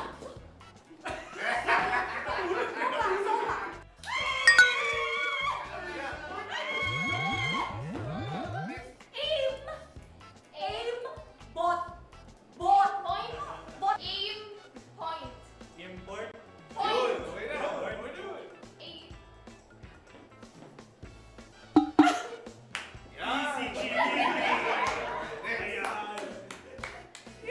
Ayan. Stand proud! Oy, yun na. Stand Yung proud! alam yun. Stand proud! Step bro. Yun. Stand Ano proud! ang ginagawa mo, Bert? Easy! Easy, Jimmy! At the end of the day, meron silang 1 point. At right now, alam na natin kung sino ang panalo. Ayun na. So pipili na ang Team 1 kung ano bang punishment na gagawin ng Team number 2 ngayon. This or that drink ang susunod na punishment ng gentlemen. Pero meron tayong plot twist. Ano yun? Ano? Sabi ng nakararami, si Kuya Nick ay sasali! Wala tayong gagawa dyan. So yun na nga. Para sa ating next punishment, ito na, handa na ang this or that drink. Ano ba? Oh, yun, okay na. Feeling ko hindi ko siya dapat gustuhin. Pero parang masarap. Ano yun? Tama na. Let's go. Mahaba yung straw. Patis. Imbis na mahirapan, Parang soy nag-i-enjoy sauce pa. eh. Matindi, sobrang cute na Nakita ba? pinapakita ng mga- Basta wala ng sobrang dami. Parang soy sauce eh. Masarap. Sobrang dami. Masarap. So there you have it, ladies and gentlemen. Pinapanood na natin ang ating sumunod na video. Pero don't worry, dahil napakadami pa nating mga challenges and videos na ilalabas. My name is Phil, and see you until the next one.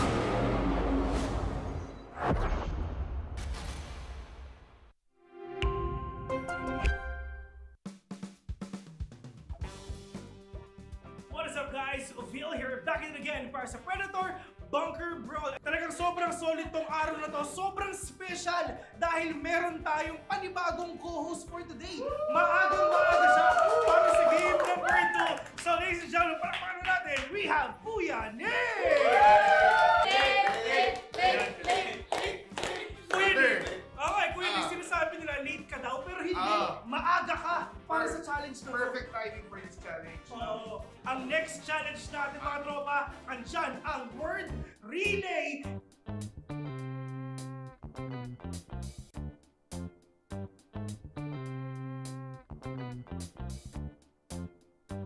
So kung napapansin nyo sa GPP, ang magsusulat dito sa ating board ng mga narinig niya sa teammates niya. And syempre wala talaga silang marinig dahil suot nila ang Predator Ganea. Tara, try natin. Narinig mo ba ako? Hindi siya sumasagot kasi nga talagang wala silang narinig. Kahit isa, meron silang 5 minutes para tapusin to. So timer starts now. Spike! Spike! Spike! Spike! Spike! Spido! Spido! Spell na simulat niya. Alright. Okay. Orayon. Lugia. Okay. Oy! What? Orayon. Octagon. X. Octagon. Octagon. Octagon. Octagon! Octagon! Ayan, pinapapansin na talaga maraming pag-internalize nila. Kaya kung ako sa'yo, GPP, sulat mo na.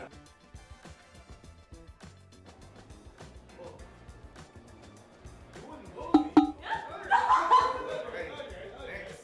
Play. Play. Play. Play! Ang bago rin, diba?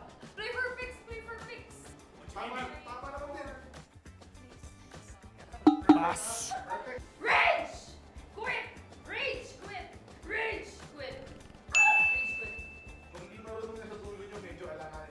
Dito yung pinakabait. Dito Oh, pinakakusulat. siya No, mali naman sinasabi niya. Kahit sobrang galit ng first and second mo, pero yung third, tanong.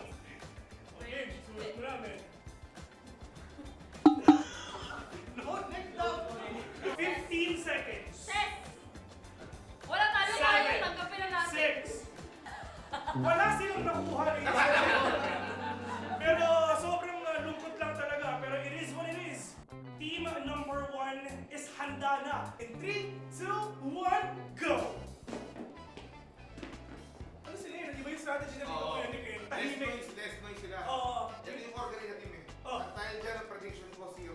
Doom! Pag 0-0 billion Two. score, parang yan ang... Yun! Muntik Okay, na. okay. Here we go. Okay. Pass. Soba. Soba. No. Soba. Soba? Soba. Soba.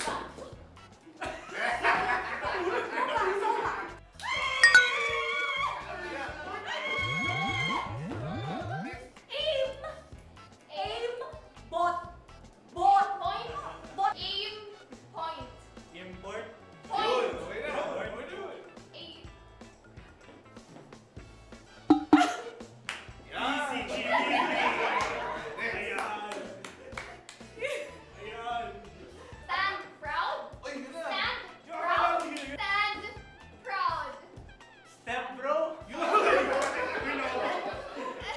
Stand Ano proud. ginagawa mo, Bert? Easy, Jimmy!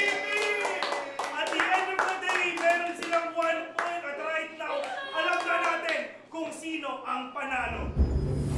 Welcome back, Dota fans, to the Asia Pacific Predator League in 2024. We've already gotten ourselves 4 games through our group stages so far. We've only got 1 left to go, boys, especially in Group A as well. We're almost at the point where we're starting to figure out who's going to be going into those semi-finals, going into the Mall of Asia arena. But, boys, Blacklist so far, they're not playing any games. No, they certainly are. No, it's completely undefeated, completely untested so far from Blacklist rivalry. I mean, we were questioning what team is actually going to test them in this tournament. And right now, you kind of raise Execration, maybe you raise somebody else. I don't know. This team is looking good. Yeah, they look way too solid. They do. They definitely do. But before we start getting into our final game of the series, I'd like to tell everybody at home that the Asia Pacific Predator League 2024 is presented by Predator and co-presented by Intel. Also, special thanks to our sponsor, the Xbox PC Game Pass as well. So, lads, getting close to this final game of today, then we're going to really be able to put a lot of these puzzle pieces together and be able to figure out what our final couple of teams are going to go for as well. Still best of one territory for a lot of these teams as well. So going into this final series, this is going to be Blacklist. We're going to be going up against Zol Esports as well. So these guys are really going to have to try and put a whole lot towards Blacklist. It's kind of the same talk that we had in our previous series there, John, where what are they going to be able to do to take down a team like Blacklist? They've got to do something different, right? Again, we didn't quite see the pocket picks. We did see them try a very specific strategy, but we'll have to see if they can try to do something. Again, it's just about being different. Catch them off guard, try to catch them off their research here. Yeah, all right. Well, it'll have to be a good test for Zol to be able to come into this and see if they really be able to take down a team like Blacklist, because they have been such a stalwart of the Southeast Asian region. And going into this, we're super excited to see what these guys can do. And I mean, it's Blacklist rivalry. You guys have seen this roster before. You guys love it. So let's go check them out one more time.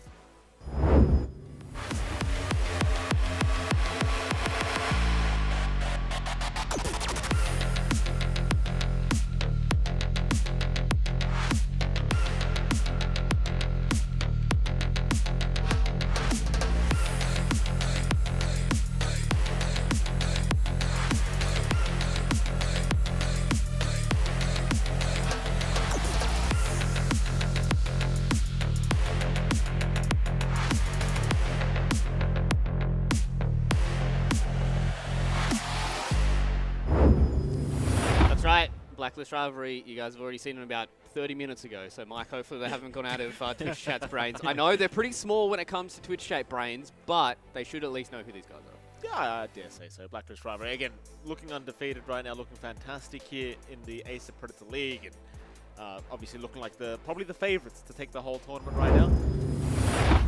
As we do get to see the lovely faces, obviously you see Gabby with a headband, something very different here from Gabby. I'm not really sure why the headband's popped out here from Gabby, but it's a training arc for him by the looks of it. It helps him focus, you know, hair off the head, hair that, you know, it's not going around messing you up. You just get to focus, you play your game. He's been looking great. You know, it's like he's been working out in the game. You know, you don't want anything blinding you. Do you think he's ever considered a haircut, Jonathan? No. No. It's not even something worth mentioning, Mike. Okay. Why would you cut that It's just hair? headband instead of haircuts. That should be our next motto. Hashtag headbands instead of haircuts. I mean, he could have got, like, you know, some Naruto headband or something, you know. All right, we're not Team Liquid out here, okay? We're not going to be doing all these anime references and we're going into all these tournaments and stuff like that. But they are playing up against a team that needs to try and get a win, and it is going to be Zol Esports. So let's go and check out Zol Esports right now.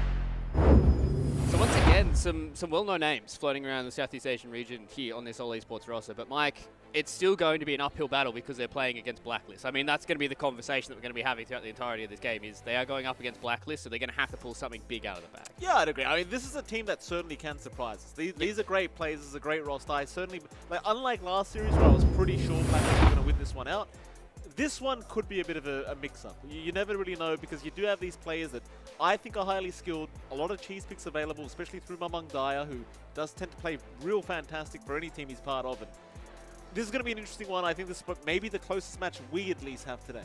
Yeah, I mean, it's going to be an exciting one for us to see, especially the fact that it's rounding out the day as well. You know, John was sitting right now, Blacklist at 3-0, and Zol Esports there currently sitting at 1-1, I think is what I saw. I think they still have another game to be able to play towards the end of today in some of those off streams. So it's going to be interesting to see what Zol are going to be able to bring out this time around, considering they haven't played as many games that Blacklist have today. Yeah, I'd like to see, again, if they pull out some of that flexibility that we've seen from Mamang Daya. This roster, when it used to be Cirxia, looked amazing in one DPC tour. It looked like they were the underdogs, kind of lost that momentum, and they lost Ken, but I think Mamang Dai is a pretty good substitute. And I've seen these guys just, they've been really active throughout the night. They're not even like pubbing. I've seen them in the gym at like 11:30. Like Young God and T here are just hanging out there. So they've got the energy, they've got the drive. We'll see if they've got it in game as well. And I think that's, it's going to be fun at least. I mean, Execration were literally hanging outside the hotel. Yeah, but they weren't working out. Is it working out better than hanging out in front of a hotel drinking? Yeah, it is. Okay. It's way better, so But hopefully. that hasn't translated into results, though, so No. maybe it is better to be hanging out the front of the hotel. Yeah, I suppose so. I suppose. It's called confirmation bias, but, you know, I think if my data stands tall, I think that's the way we're going to have to be thinking about it. But, I mean, you know, going into this game, like, I think the draft is going to be very, very important. We saw in that previous game that Blacklist were able to open up with very flexible heroes for the first couple, and then as soon as they got that final pick in the gacha, that's going to be the hard part for Zol to come over the top. So, Mike, you know, going into this game, are you thinking maybe if you're Zol that you want the second pick so you don't get gacha'd at the end? Yeah, I mean, I dare say that might be just the way to play it. I do wonder how much of a difference it's going to make, Fluky Luke. You know, Yeah. it's a bit rough sometimes here against Blacklist, but every advantage you can get, you take. Yeah, you've got to take anything you can get. Talking about the flexibility of Mamang Daya, I feel like it's been a while since we've seen him actually pull that out. Right? Like stuff like his Darkseer mid when no one was doing it. That was probably the most unique thing I can really attribute to Mamang Daya. Beyond that, I feel like his more standard mids have been... The Kunkka, you know, it's... Yeah. I mean, he can bring those out as well, but really it was the Darkseer that was kind of... And the Bristleback mid, like it was him as well, right? Up against like a Tiny, when Tiny was meta in mid. So like those kinds of ideas, I don't know if they found something that kind of replicates that. It feels like the past 2 years or so for Mamang Daya hasn't been the most amazing. But again, this entire team, all of these players have all of that kind of varied history as well. And again, a lot of promise that just needs to be shown. I mean, I've been saying this a couple of times. Just pick Husker. That's the one time I've seen Blacklist really look bad. You just get second pick and try to Husker. Yeah. Hopefully they don't hear. So, you know, they can get away with that. I'm sure, John, that they're not getting strats from you on the desk here. I think if they've got a strat to go in a best of one, they've thought of that a couple of days beforehand, mate. I don't think this is where they get the last bit of information. But I mean, it is always interesting when you look across a lot of the players that we're going to have in the server. Is it does feel like that a lot of them have a lot of these weird, I don't want to say signature heroes, but these weird heroes that can float around, but they're all also really good at a lot of the stock standard. You know, you're looking across a lot of the offlaners that we've got here as well. I feel like Mars is going to be one of those heroes that you might see a little bit more contested coming in from Gabby and Rupido, because that has been heroes that we've seen those guys be able to play a whole boatload of in the past. So, I mean, this just could be a straight-up standard game of Dota 2, and we don't even have to keep talking about cheese. Holy rap god, Fluke. That was a lot to take in. I have no idea what you just said. I said two heroes and two players. I think I heard Mars. I appreciate it, Fluke. As soon as I start talking, Mike just glazes over. Yeah, no, and he's like, yeah, Thanks. As far as I know, you were Appreciate talking about the buffet in the hotel. I tell you what, the buffet is fantastic here, by the way. Can I just say, the buffet is fantastic. It is amazing. John and I are trying to have a Dota 2 panel here, and you just railed us in 30 seconds. I'm in the Philippines. Finally, I'm back to the motherland. Back to the motherland. I'm back yeah. to the motherland. Yeah. I'm enjoying my people's food. It's been fantastic. The food here is delicious, ladies and gentlemen. Highly suggest you come to Manila. Highly suggest.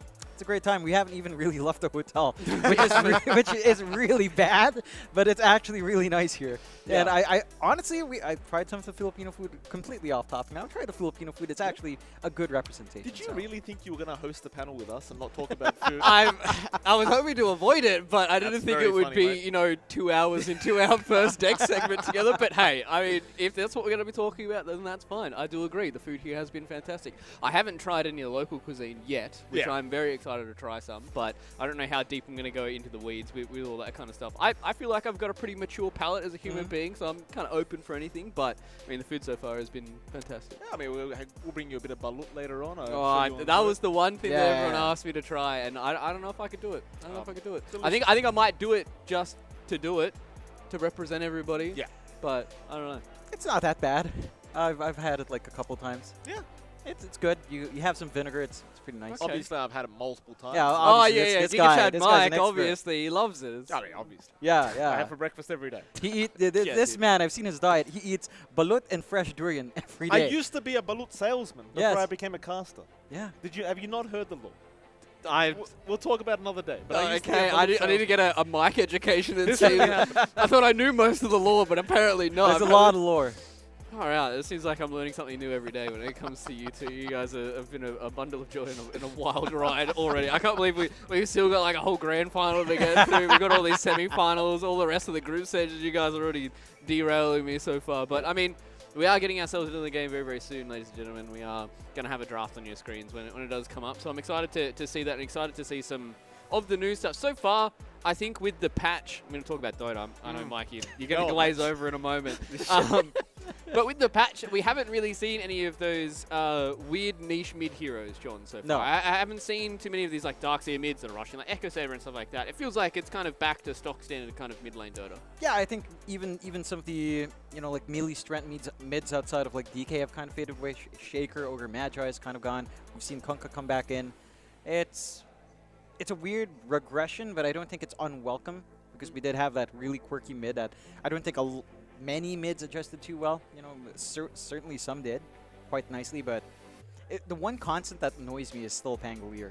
I'll be frank. Like Pangolier is the big constant that annoys me. It's like anybody who, I enjoy the hero, but I also enjoy not seeing the hero because I feel like he is copped so much hate when it comes to nerfs and changes the way his item builds go and all that kind of stuff, and he just perseveres. He's been like kind of that persistent 3. When you think about heroes like Io and Batrider, right? Like they have always been heroes that will constantly be in the meta of Dota 2, and I think Pango is going to stick in the pantheon of heroes that for some reason, no matter what the patch is, will always be pickable.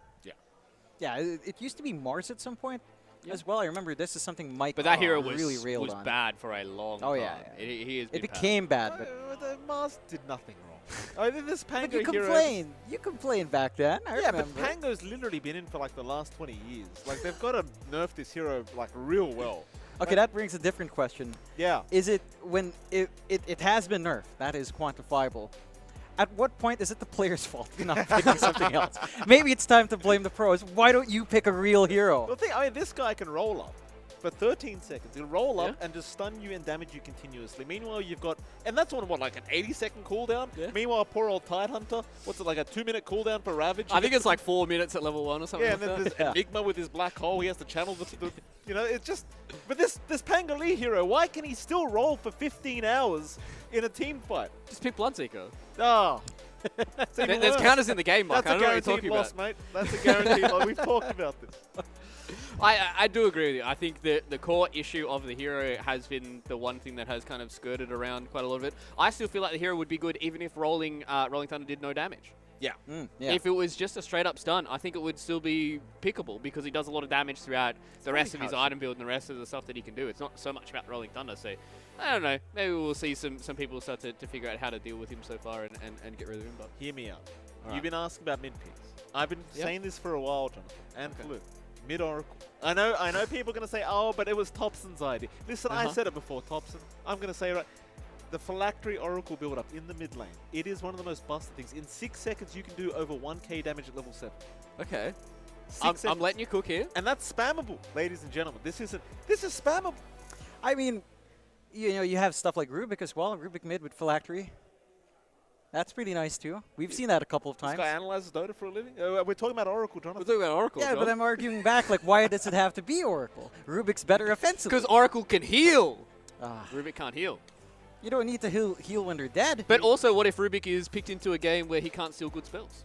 Doesn't what matter. if he's stealing Tree Toss all the time? Doesn't matter. You just Phylactery with your Fade Bolt. You're going to be happy anyway. That's fair enough. It's still fun. Fair enough. I do agree with you. I think that Oracle mid with Phylactery and now Kanda into like Divine Rapier. Yeah. That feels Obviously. good. Because it feels like you're unkillable. I mean, that...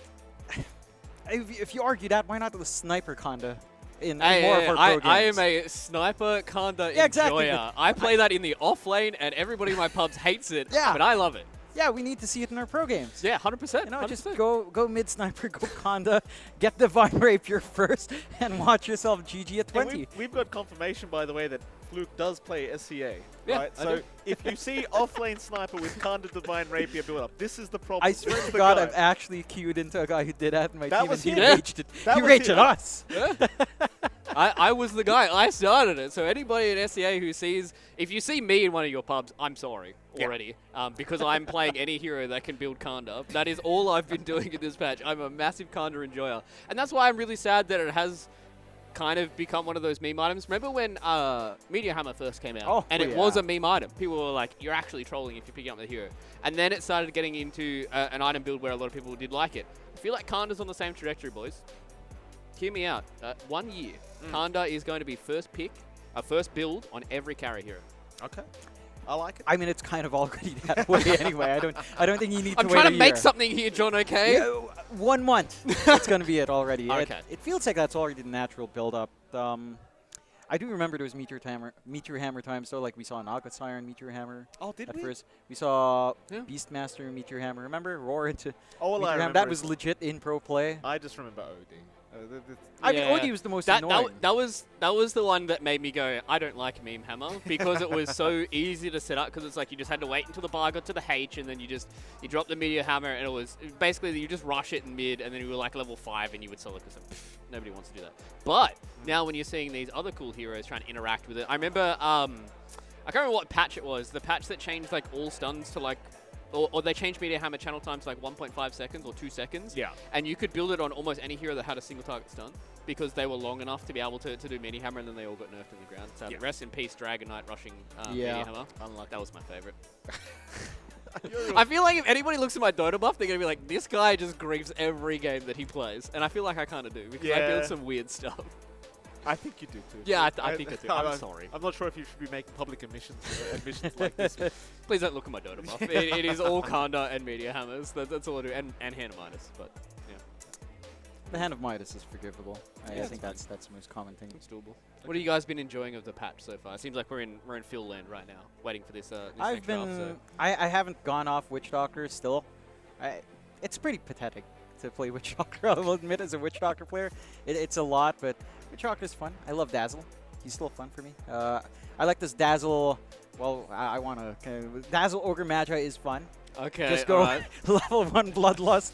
All right. No, you've annoyed me. You've triggered a very short memory for me here, John, and I don't like it. So I'm going to go to a break. We're going to get you guys into a break as well, and hopefully on the other side we've got a game for you guys to watch.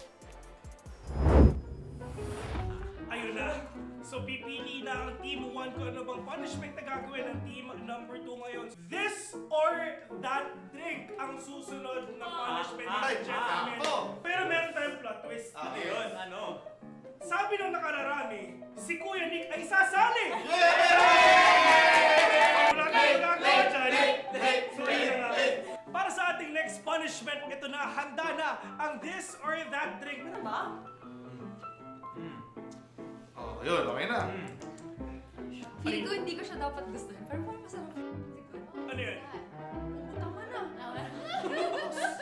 It's Coke. Mahaba yung straw. Patis. Imbis na mahirapan, nag-i-enjoy pa. Matindi, sobrang cute na Basta kami ng sobrang dami. Parang soy sauce eh. Masarap. Sobrang dami. So there you have it, ladies and gentlemen. Pinapanood natin ang ating sumunod na video. Pero don't worry, dahil napakadami pa nating mga challenges and videos na ilalabas. My name is Phil, and see you on to the next one.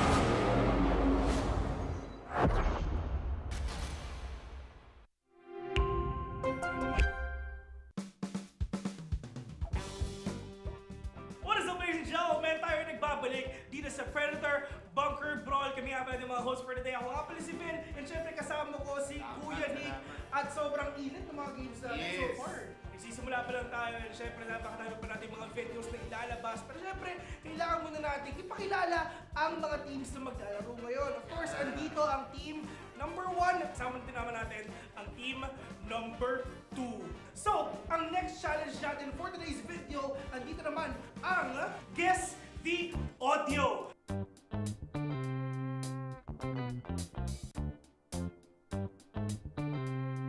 Are you guys ready? Ready na, team 1. Are you guys ready? Okay, so, first, guess the game. Yes. Forza? Yes, tama. Alright. Okay, 1-0 tayo winning. Kakarapin team number 2. May ito lang. Ready?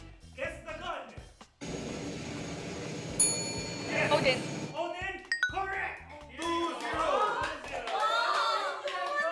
Ito, madali lang to. Madali lang to para sa inyo. Ready? Guess the agent. Five, four, three, two, one. Steve. 3-0 already. Guess the gun. Generator!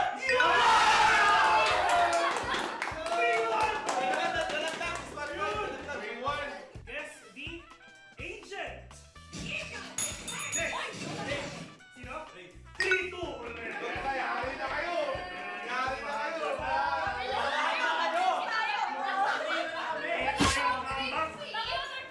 Guess the agent. Reyna. 4-2. Last one. Match point. Match point. Ito pag hindi ka win over, hindi ko alam. Perfect setup, Bert. Guess the game.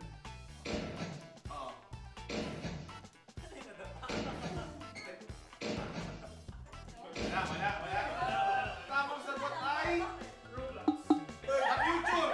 The future. The future of esports. Okay, it's time. Guess the action in 3, 2, 1. Uy!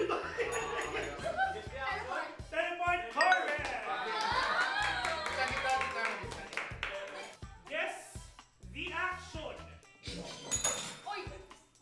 5, 4, 3, 2, steal. 5. Spike defusing.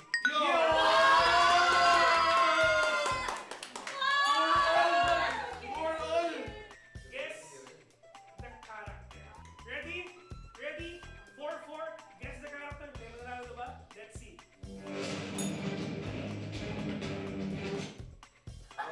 Roshan! Congratulations!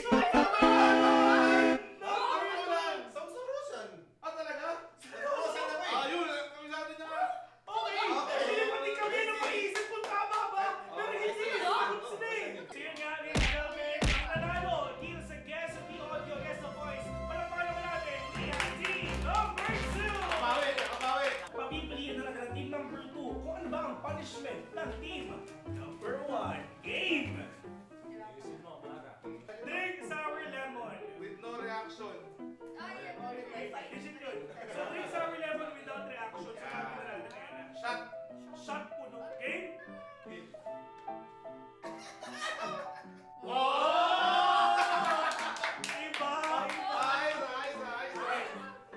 Next. Here we go. 3, 2, 1.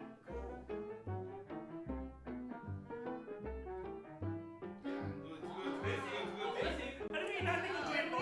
Okay. Sige, here we go.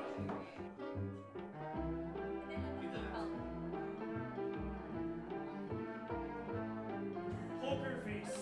No reaction at all. Easy challenge. Easy challenge.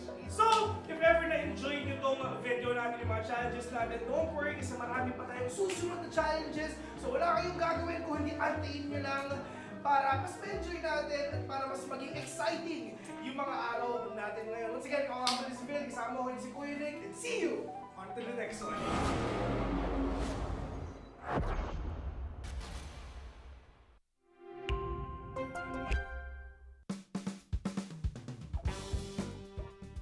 Tayo yung nagbabalik sa pinakabagong episode ng Predator Bunker Brawl. At kami nga pala yung mga host for today. Ako nga pala si Kuya Nick.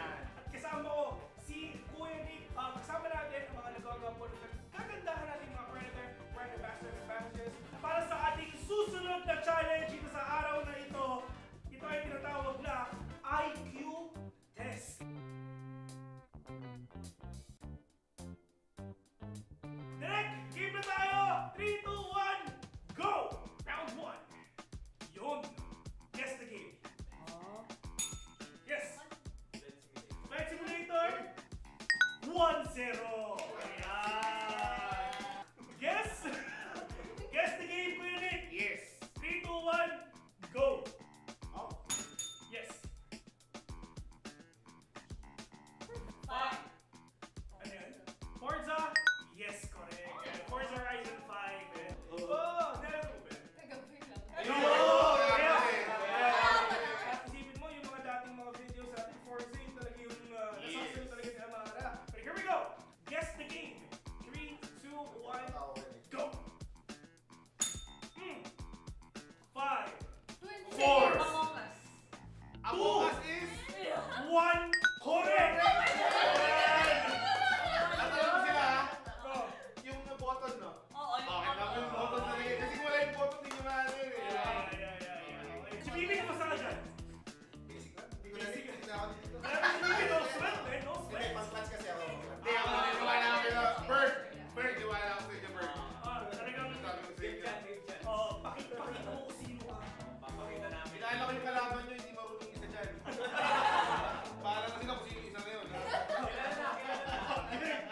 challenge is ang team number 1. Ayan, sobrang sayang. Pero yeah, tuloy-tuloy natin to. Punishment na. Game.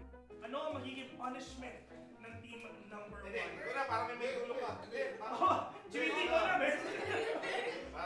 Dito ro. Or inuubos niyo ba to? Hindi, papasok mo. Oh! Ano yan? Ano yan? Ay, hindi. Chubby. Bakit ako kikinig? Chubby Bunny. Alright, without further ado, umpisahan na natin yung punishment ng Yes. team number 1. At ito ang Chubby Bunny. Kuya Nick, paano ba to? Ganito. Sample naman. Ganito. Sample. Kaya nga, ganito. Mas cute pag sila gagawa niya. Okay? Mas cute pag sila gagawa niya. So, team 1, let's do our punishment online. Here we go. Nakadamay na naman ako dyan eh. Sa ganun lang yan, ha? Sa ganun lang yan. Ang gagawin natin is kakain lang sila. First marshmallow, then sabay-sabay silang magsasalita, masasabi ng Chubby Bunny. Pero, hindi Chubby Bunny sasabihin natin. Meron twist.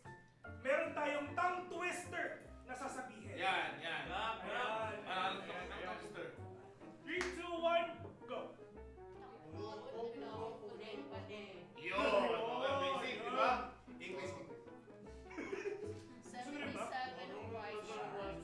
Tapos na yung ating next challenge for today's video. So, ang kailangan natin gawin is sit back and relax at antayin yung mga bago nating uploads, yung mga bago nating video sa ilalabas dahil for sure, sobrang init, sobrang excited at sobrang saya nito. And, Principal, kasama ko si Kuya Nick at kita-kits sa susunod na episode.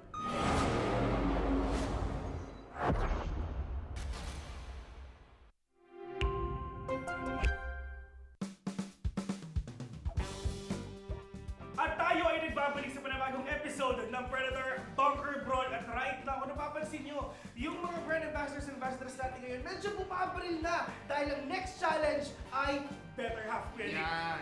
Para ipaliwanag ko ng better half. Let's watch this!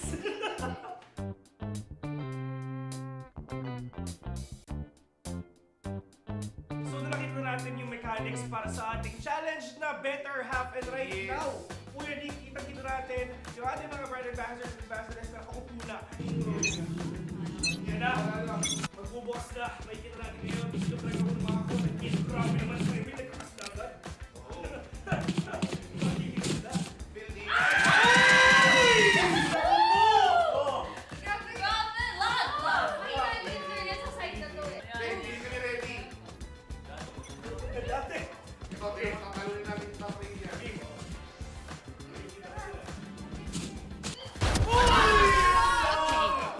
Judge! Sinhatgan!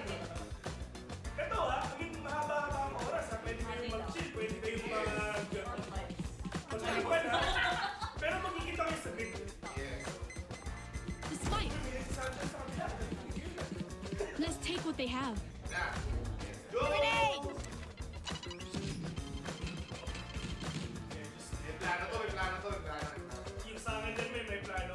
Sobrang sneaky nung galawan na pinapakita nila.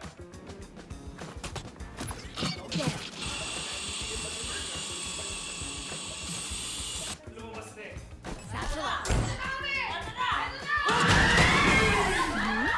Outrun me. Ayun na yun! Alam nila! Ito So ngayon, magkakaalaman kung may panalo na or meron na Keep up. tiebreaker. Sudden death, yeah. Here we go. Ayun. Pero kung susingin sa kalaban mo, Bert. Uy!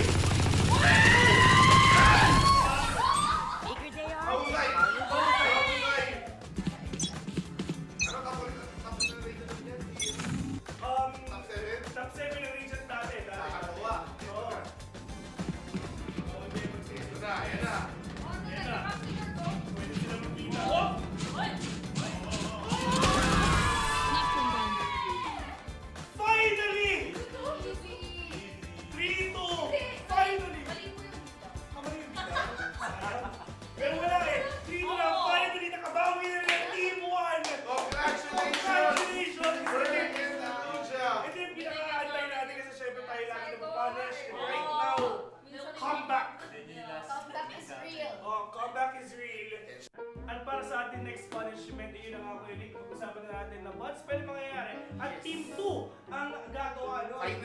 Finally, nakabawi na ng Team 1 dun sa lahat ng punishment na natanggap nila. Pero sino ba ang pinakaunang contestant sa harapan? Ang una nating mag-bat spell, syempre, ang kanilang one and only, siya daw ang secret formula. So dahil yung secret formula, ikaw ang mauuna sa ating punishment. GBB? Okay, GBB, 3, 2, 1, go! C. C-H. It's yun! Sige, I. B. Yun! I. B. B. Y. Z. Anong Z? Okay na. Next. 3, 2, 1, go! A. Okay. M. R. A. Si Amara parang sumasayaw eh, no? Ay, wait, isa pa pala, sorry. Bonus pa, di ba?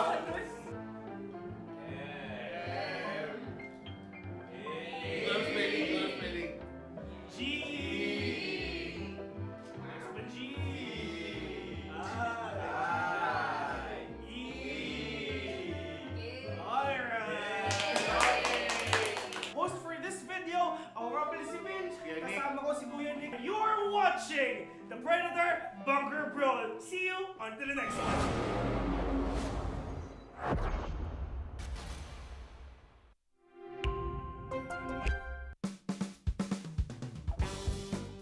What is up guys? Phil here and welcome sa Predator Bunker Brawl, which is magkakaroon tayo ng set of challenges and punishments para mas maging mainit pa ang araw nyo. And of course, kasama natin ang mga magaganda at sobrang gwapong Predator brand ambassadors and brand ambassadors. At syempre, bago tayo magsimula sa ating pinakaunang challenge for the day, konting banter muna sa dalawang teams natin ngayon. Team 2, meron ba kayong gusto sabihin sa Team 1? Friendly banter.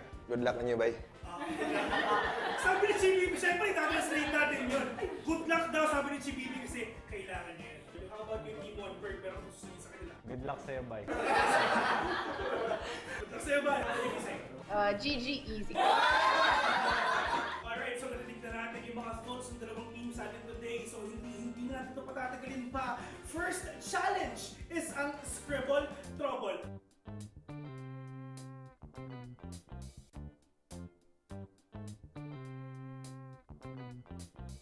Team number 1, meron kayong 3 minutes para tapusin itong challenge na to. Simulan na natin in 3, 2, 1, go! English. Stigman. Wait lang. Number 1 pa lang manalo. Pass. Skip. Alright. So far, Horse riding. meron kayong 2 minutes and 15 seconds remaining. Uy! Next level na! Ayos yun na! Okay, next! 1 na! Meron silang 1 point. Adik. Yung ating konti na lang pare. 1 minute 20 seconds. Pass. Next na lang. No pressure, 1 minute remaining. Basically yung pass. Hindi, yung Easter na ano, na 30 seconds. Pass. Okay, next. Huwag na ako nag-erase. Nag-erase. Mouse? Yun. 2. Okay, meron pa kayo 20 seconds. So, ang nakuha nila, they have 2 points. So, congratulations. So, punta naman tayo sa team number 2. Hindi natin ito matatagalin pa. Team number 2, timer starts now! Yung 1-0 na agad? Grabe naman yun, man! 1-0. Pwede mag-pass. Keyboard. 2 points. Basic. Grabe yun ah! Diyos ko, ilan pa lang? Men, 20 seconds pa lang, 2 points na. Sniper. Okay, 3 points. Okay, may 3 points sila. Grabe.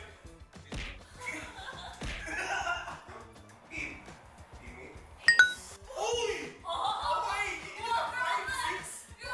1, 2, 3, 4, 5. Yeah, 5 points already. Nakapalit din team number 2. Tama, 6 points already, man. Grabe yung team number 2. Diyos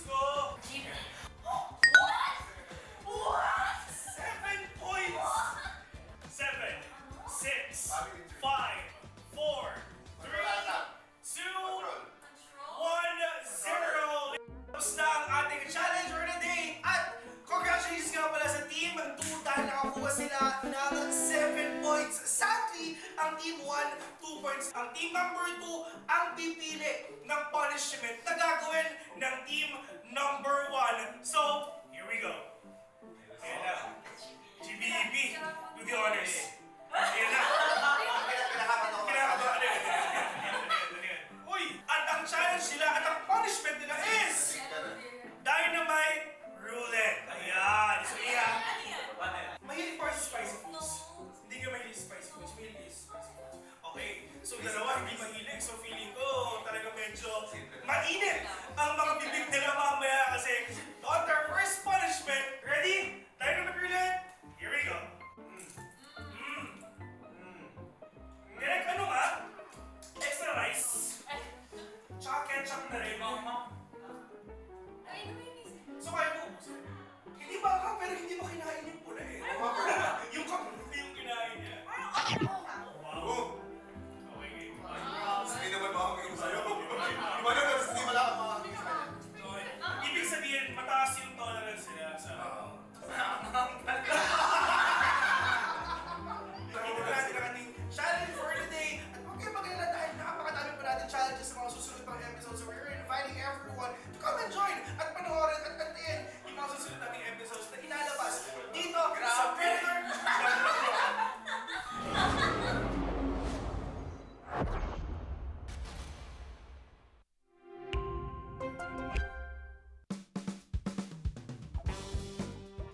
Welcome nga pala sa panibagong episode ng Predator Bunker Brawl.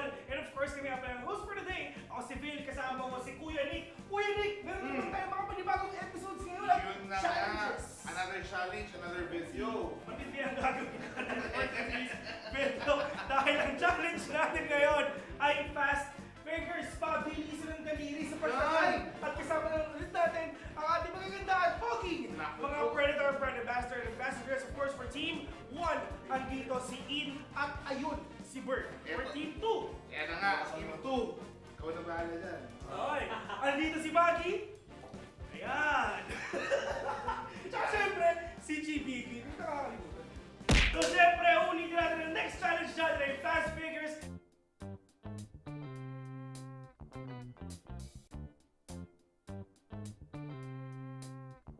Ready na kayo? Ready ka na? Timer starts now! Huwag ka makulit. Bawo na. Uy! Boom! Tapos na? Uy, napalo na 2 beses. Naku po. Sobrang tryhard mo naman. Kaibigan. Oh, natrastok mo ako eh. Di ba? Uy! 1-0. 1-0 in favor of GBB. Team 2. Ready? Ready? Here we go. Fast fingers. In 3, 2, 1, go!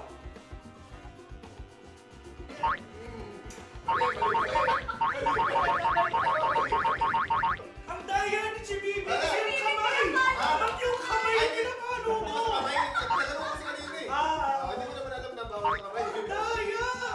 Oo, madaya ang CVV. Oh! Nice one. Tapos na, ladies and gentlemen, 2-0 in favor of Team 2 again! Team number 2 ang nanalo dito sa Fast Fingers. So, Team number 1 ulit ang gagawa ng punishment. Kain mo po. So, Dipit, papakita natin yan in 3, 2, 1. Kuha sila ng cookie, then may ruleta. Yes. Kung saan pumunta yung ruleta na yun, doon ang dip. Doon i-dip yung cookie, then kakilin nila. Pero tatlo sila, di ba? Team 1 nandito. Pero feeling ko, kulang eh. Ito na nga. Based on the management, tsaka may Instagram lang tayo. Meron pong foul na nangyari wherein ginulo po ng isang participant sa kabila that resulted into negative output. So therefore, kailangan po namin patawan ng penalty. Si Bibi? Tapos, management yun. Deep all sa bagoong! Iba naman eh. Ano? Harap yan! Sarap! Okay, next. What's the bird? Tigisa na naman yan eh. Tigisa na naman yan. Okay, okay. O, ikot natin direct. Ang kanyang dip, special na Ketchup. vinegar. Konti. Kunti. Kunti. Konti. Oh! Pinagin mo yung buhok mo dyan. Ayan!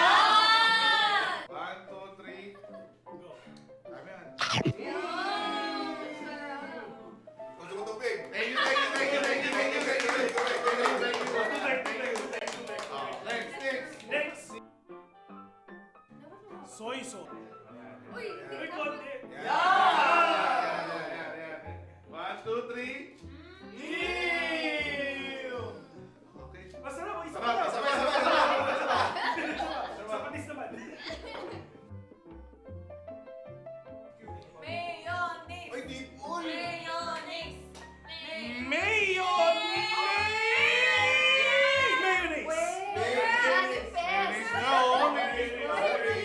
Wala akong kinalaman dyan sa roulette na yun. Here we go. New recipe. Sarap. Pwede! Pwede. Ayun, ang sure pa ako. Hindi na tayo may i-internalize pa. Baka pwede sa business. Uy! What?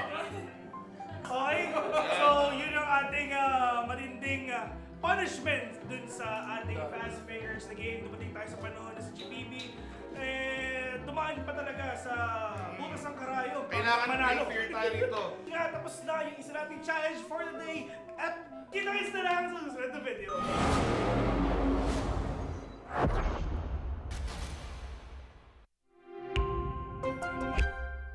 with the Predator Helios 3D15 Spatial Labs Edition. The 13th gen Intel Core i9 HX processor, NVIDIA GeForce RTX 4080 GPU, and our custom-engineered Aeroblade cooling, alongside liquid metal over the CPU. Delivering intuitive interaction and immersive sensation through technologies like advanced sensory solutions, optical display, and the latest real-time rendering technologies. With the Helios Neo 16. 13th gen Intel Core processor? Check. GeForce RTX 40 series graphics? Of course. As for cooling, the Helios Neo includes Predator's custom-engineered cooling solutions listed here, with our unique Aeroblade fans and liquid metal thermal grease. Predator Triton 17X laptop. This powerhouse features a GeForce RTX 4090 with a max TGP of 175 watts. The Acer Nitro XC452 CUV at 44.5 inches with a 32:9 ultra-wide aspect ratio and 1500R curvature. Predator Orion X. The Intel Core i9 13900KS Special Edition processor boasts 24 cores, a flagship NVIDIA GeForce RTX 4090. It is the smallest PC that features this GPU. Upgrade your gaming experience with the Predator Orion X.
What is up guys? Phil here, back in again para sa Predator Bunker Brawl. Talagang sobrang solid tong araw na to, sobrang special dahil meron tayong panibagong co-host for today. Maagang-maaga siya para sa game number 2. So ladies and gentlemen, para natin, we have Kuya Nick! Kuya Nick!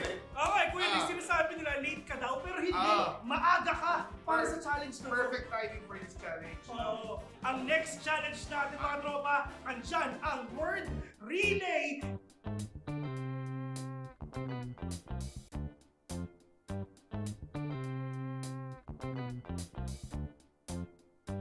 So kung napapansin nyo sa GBB, ang magsusulat dito sa ating board ng mga narinig niya sa teammates niya. At syempre wala talaga silang mahinig dahil suot nila ang Predator Ganea. Tara, try natin. Narinig mo ba ako? Hindi siya sumasagot kasi nga talagang wala silang narinig. Kahit isa, meron silang 5 minutes para tapusin to. So timer starts now. Spike! Spike! Spike! Spike! Spike! Spido! Spido! Spell na sinulat niya. Alright. Okay. Orayon. Okay. Oy! What? Orayon. Octagon. X. Octagon. Octagon. Octagon. Octagon! Octagon! Ayan, pinapapansin na talaga natin pag-internalize nila. Kaya kung ako sa GBB, sulat mo na.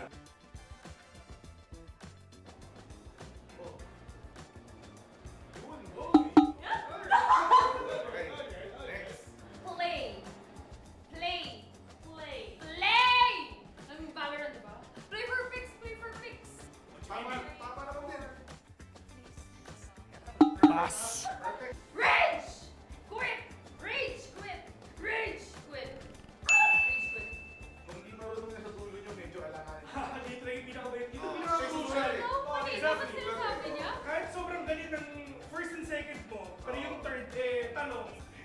Okay, sulat mo namin. No, next up. 15 seconds. Set! Wala tayo tayo. Tanggapin na natin. 6. Wala silang nakuha ng isa. Pero sobrang lungkot lang talaga. Pero it is what it is. Team number 1 is handa na. In 3, 2, 1, go! Ano sila yun? Iba yung strategy na dito ko yun. Tahimik. Less noise sila. Oo. Yan yung organizative eh. At dahil dyan ang prediction ko 0. Doom! Pag 0-0 billion Two. score, parang yan ang... Yun! Muntik Okay, na. okay. Here we go. Okay. Pass, pass. Soba. Soba. No. Soba. Soba? Soba. Soba. Soba. Aim! Aim. Bot. Bot. Point. Bot. Aim. Point. Import. Point. Okay na. Aim. Easy, GG. Ayan. Ayan. Stand proud. Oy, yun na. Stand Yung proud. akala ko yun. Stand proud. Step bro. Yun. Stand Ano proud. ang ginagawa mo, Bert? Easy, Jimmy! At the end of the day, meron silang 1 point. At right now, alam na natin kung sino ang panalo. Ayun na. So pipili na ang Team 1 kung ano bang punishment na gagawin ng Team number 2 ngayon. This or that drink ang susunod na punishment ni gentlemen. Pero meron tayong plot twist. Ano yun? Ano? Sabi ng nakararami, si Kuya Nick ay sasali! Wala tayong gagawa dyan. So yun na nga. Para sa ating next punishment, ito na, handa na ang this or that drink. Ano ba? Oh, yun, okay na. Feeling ko hindi ko siya dapat gustuhin. Pero parang masarap. Ano yun? Tama na. It's Coke. Mahaba yung straw. Patis. Imbis na mahirapan, nag-i-enjoy pa. Matindi, sobrang cute na Basta walang sobrang dami. Parang soy sauce eh. Masarap. Sobrang dami. Masarap. So there you have it, ladies and gentlemen. Pinapanood natin ang ating sumunod na video. Pero don't worry, dahil napakadami pa nating mga challenges and videos na ilalabas. My name is Phil, and see you until the next time.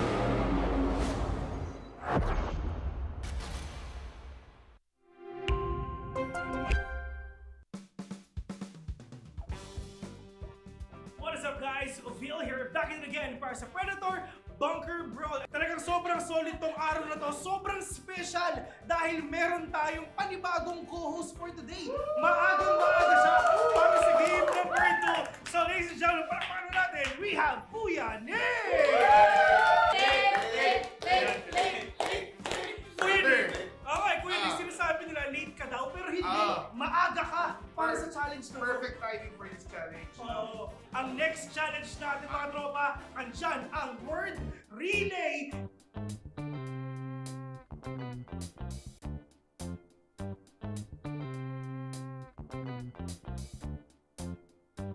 So, kung napapansin nyo sa GBB, ang magsusulat dito sa ating board ng mga narinig niya sa teammates niya. And syempre, wala talaga sila marinig dahil suot nila ang Predator Ganea. Tara, try natin. Narinig mo ba ako?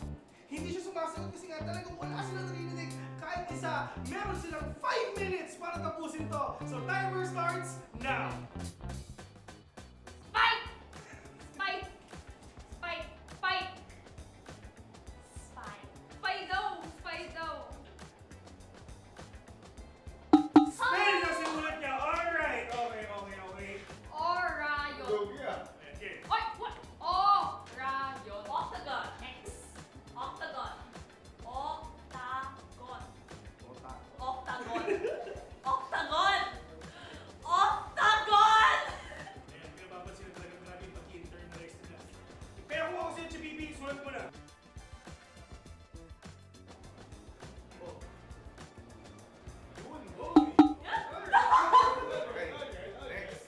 Play.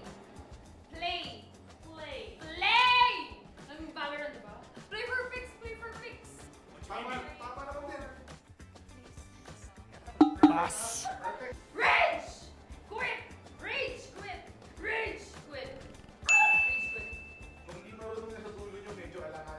Dito lang yung pinakabait. Ito Oh, pinakakusulat. shit, No, mali. Dapat sinasabi niya. Kahit sobrang galit ng first and second mo, pero yung third, tanong. Okay, sulat mo namin. No, next down. 15 seconds. Set! Wala talo tayo. Tanggapin na natin. 6. Wala silang nakuha na isa. Pero sobrang lungkot lang talaga. Pero it is what it is. Team number 1 is handa na. In 3, 2, 1, go! Ano sila yun? Di ba yung strategy na dito kaya Nick? Tahimik. Less noise sila. Oo. Ito yung order ng team eh. At dahil dyan ang prediction ko 0. Doom! Pag 0-0 billion Two. score, parang yan ang... Yun! Muntik. Okay. Here we go. Okay. Mas. Soba. Soba. No. Soba. Soba? Soba. Soba. Soba.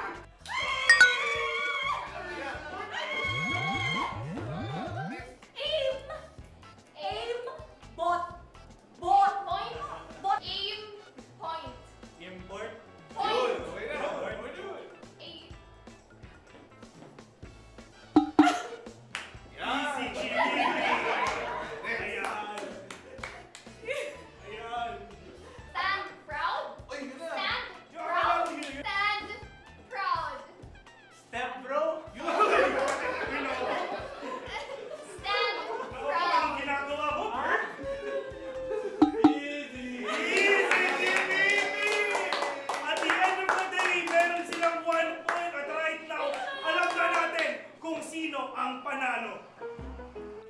Ayun na. So pipili na ang Team 1 kung ano bang punishment na gagawin ng Team number 2 ngayon. This or that drink ang susunod na punishment ng gentlemen. Pero meron tayong plot twist. Ano yun? Ano? Sabi ng nakararami, si Kuya Nick ay sasali! Wala tayong gagawa dyan. So yun na nga. Para sa ating next punishment, ito na, handa na ang this or that drink. Meron ba? Ayun, okay na. Feeling ko hindi ko siya dapat gustuhin. Pero parang masarap. Ano yun? Tama na. It's Coke. Mahaba yung straw. Patis. Imbis na mahirapan, nag-enjoy pa. Matindi, sobrang cute na Basta wala ng sobrang dami. Parang soy sauce eh. Masarap. Sobrang dami. Masarap. So there you have it, ladies and gentlemen. Pinapanood natin ang ating sumunod na video. Pero don't worry, dahil napakadami pa nating mga challenges and videos na ilalabas. My name is Phil, and see you on to the next one.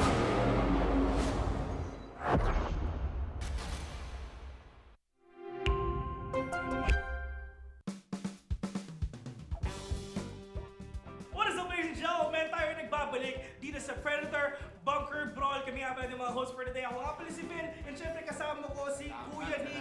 At sobrang init ng mga games natin so far. Nagsisimula pa lang tayo. And syempre napakadami pa natin mga videos na ilalabas. Pero syempre, kailangan muna natin ipakilala ang mga teams na maglalaro ngayon. Of course, andito ang team number 1. Kasama naman natin ang team number 2.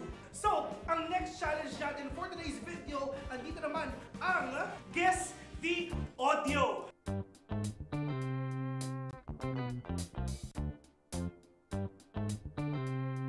Are you guys ready? Ready na, team 1. Are you guys ready? Okay, so, first, guess the game. Yes. Forza? Yes, tama. Alright. Okay, 1-0 tayo winning. Kakarapin yung team member 2. May na. Ready? Guess the gun. Yes. Odin.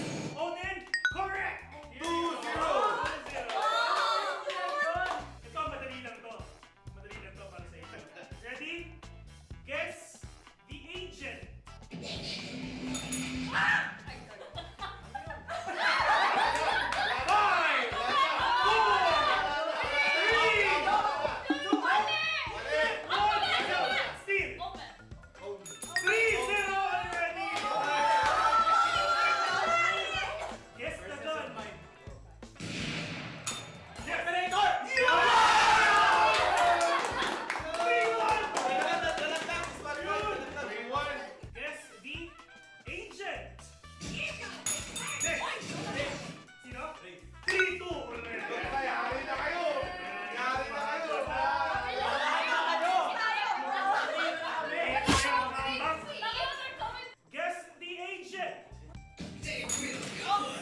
Reyna. 4-2. Last one. Match point. Nice strat, nice Match strat, point. nice strat. Ito pag hindi ka won first, hindi ko alam. Hindi ko alam. Perfect setup first. Guess the game.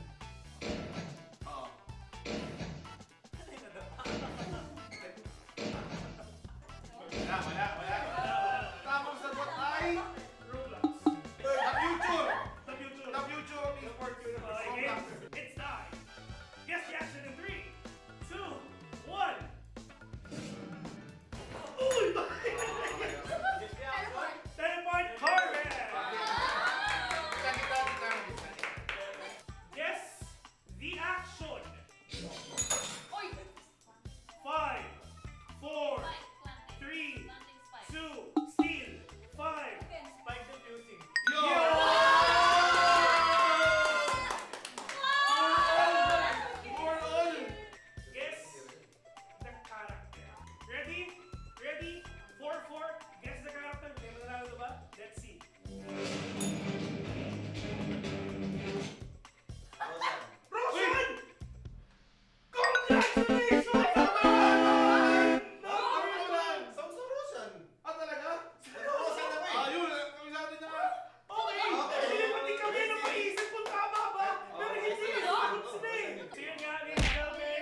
reactions. No reactions at all. Easy challenge.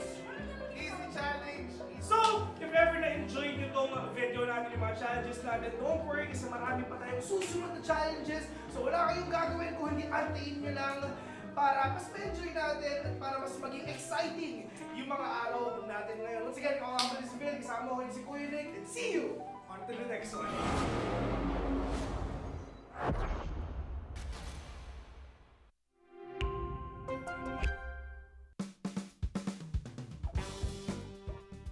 Tayo yung nagbabalik sa pinakabagong episode ng Predator Bunker Brawl. At kami nga pala yung mga host for today. Ako nga pala si Kuya Nick. At kasama ko si Kuya Nick. Kasama natin ang mga nagagawa po ng kagandahan natin mga Predator brand ambassadors and ambassadors para sa ating susunod na challenge dito sa araw na ito. Ito ay tinatawag na IQ test.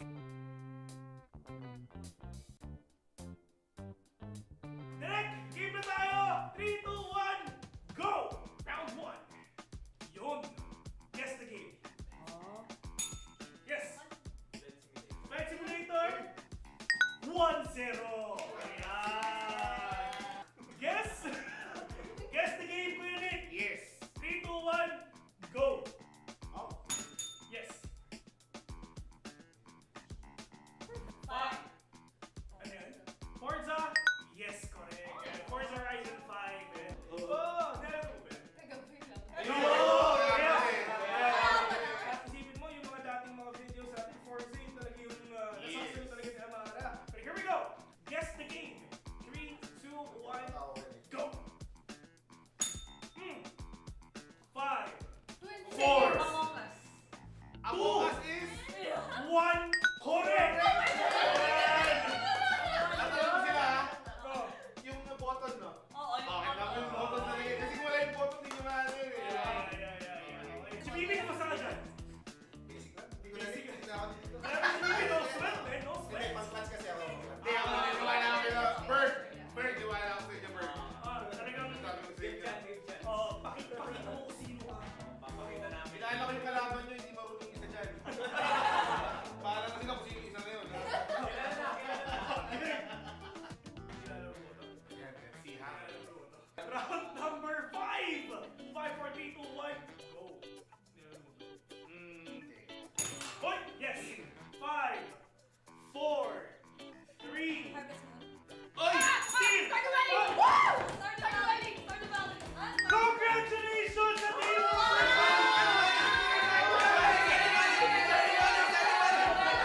Phil, ito yung matatalo talaga na carry jam eh. Oo! Binuhat niya Amara. Buhat na buhat ni Amara. Si Amara nahulaan niya yung Forza. Nahulaan din ni Amara yung Stardew. Nahulaan ni Maggie yung Among Us. Oo, tama. Alam mo na kung sino hindi marunong sa kanila.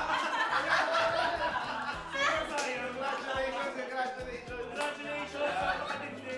Team 2 naman ang nakuwagi para sa video na ito, challenge na ito. At sadly, ang kukuha na naman ng challenge is ang team number 1. Ayan, sobrang sayang. Pero yeah, tuloy-tuloy natin to. Punishment na. Game. Ano ang magiging punishment ng team number 1? Hindi, ito na, parang may ulo ka. Hindi, Hindi ko na, men. parang dito ro. Berg, inuubos niyo ba ito? Hindi, papasok. Oh! Ano yan? Ano yan? Ay, hindi. Chubby. Bakit naman yan eh? Chubby Bunny. Alright, without further ado, umpisahan na natin yung punishment ng Yes. team number 1. At ito ang Chubby Bunny. Kuya Nick, paano ba to? Ganito. Sample naman. Ganito. Sample. Kaya nga, ganito. Mas cute pag sila gagawa niya. Okay?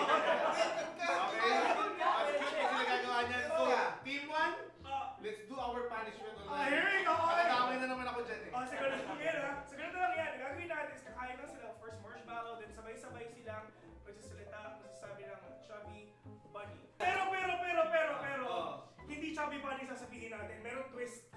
Meron tayong tongue twister na sasabihin. Yan. Ayan. Ano to? 3, 2, 1, go!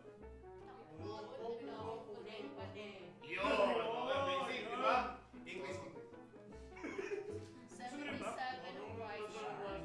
Tapos na yung ating next challenge for today's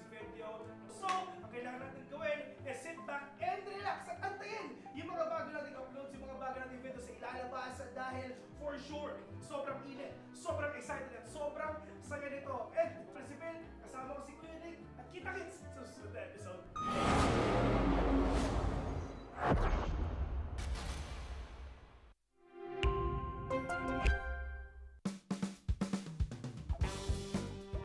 At tayo ay nagbabalik sa panibagong episode ng Predator Bunker Brawl. At right now, kung napapansin nyo, yung mga brand ambassadors and ambassadors natin ngayon, medyo bumabaril na dahil ang next challenge ay Better Half Winning. Yan.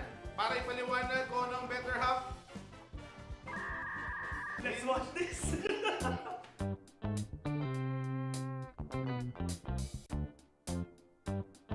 So nakita natin yung mechanics para sa ating challenge na Better Half. And right now, Kuya Nick, kita natin yung ating mga brand ambassadors and ambassadors na pakupo na. Yan na. Magbubukas na. May kita natin ngayon. Gusto talaga kung mga comment. Grabe naman sa iyo. Nagkakas na agad. Magiging na. Building.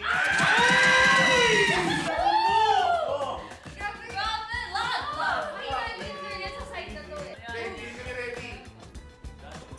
Dati. Ikaw, Dave, kakalunin natin sa trivia.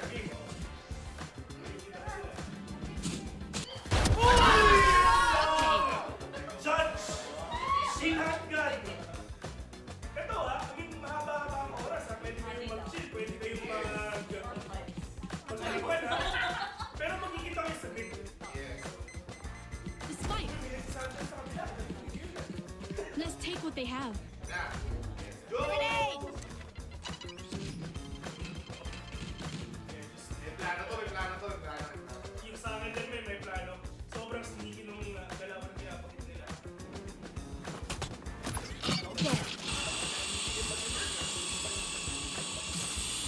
Lumabas na eh.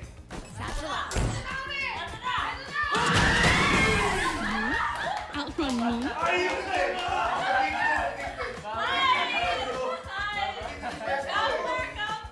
Alam nila! Alam Ito ko ah! na pwesto eh. So ngayon, magkakaalaman kung may panalo na or meron na Keep up. tiebreaker. Sudden death. Sudden death, yeah. Here we go. Ayun na. Pero ako magsusingin sa kalaban mo, Bert. Uy! Husay! Husay! Ano tapos na region niya? Top 7? Top 7 ng region dati. Nakakatawa. Oo.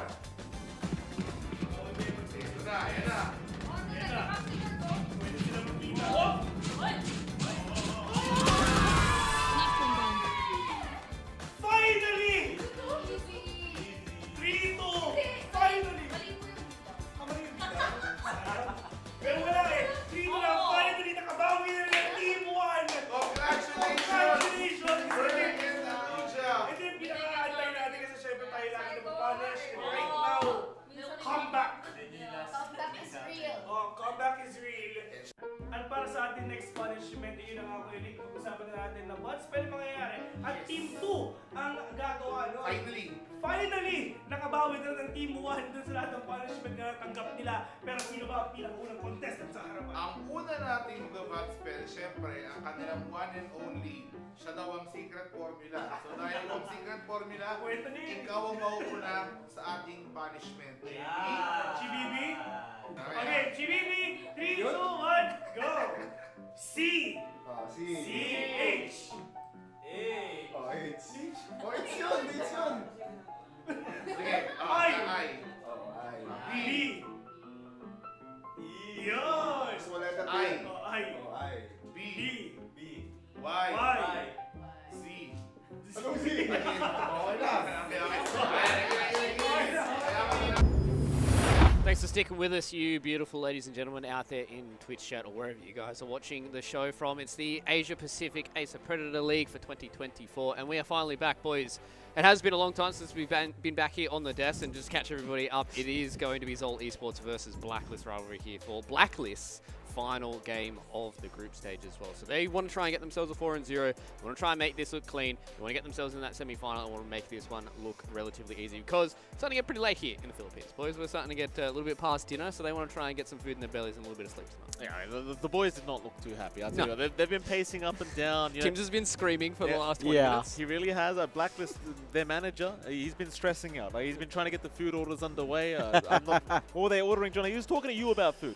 Yeah, we were talking about what people like to eat. You know, sinigang. Sinigang, that's the one. Sisig, kare-kare. I tried to Everyone's tell hungry. him that he needs to order us food. He reckons they can't afford. You tell me.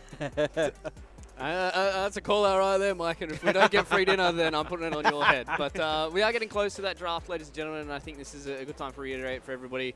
This is all important for Zol, right? Like, if they get themselves a victory here, not only are they taking down a team like Blacklist, but this can put themselves in a really, really good spot in the group stage, right? Like, to get themselves a win here against Blacklist. I believe they still have one more game to go, if I'm not mistaken. Correct me, boys, if you guys know anything different.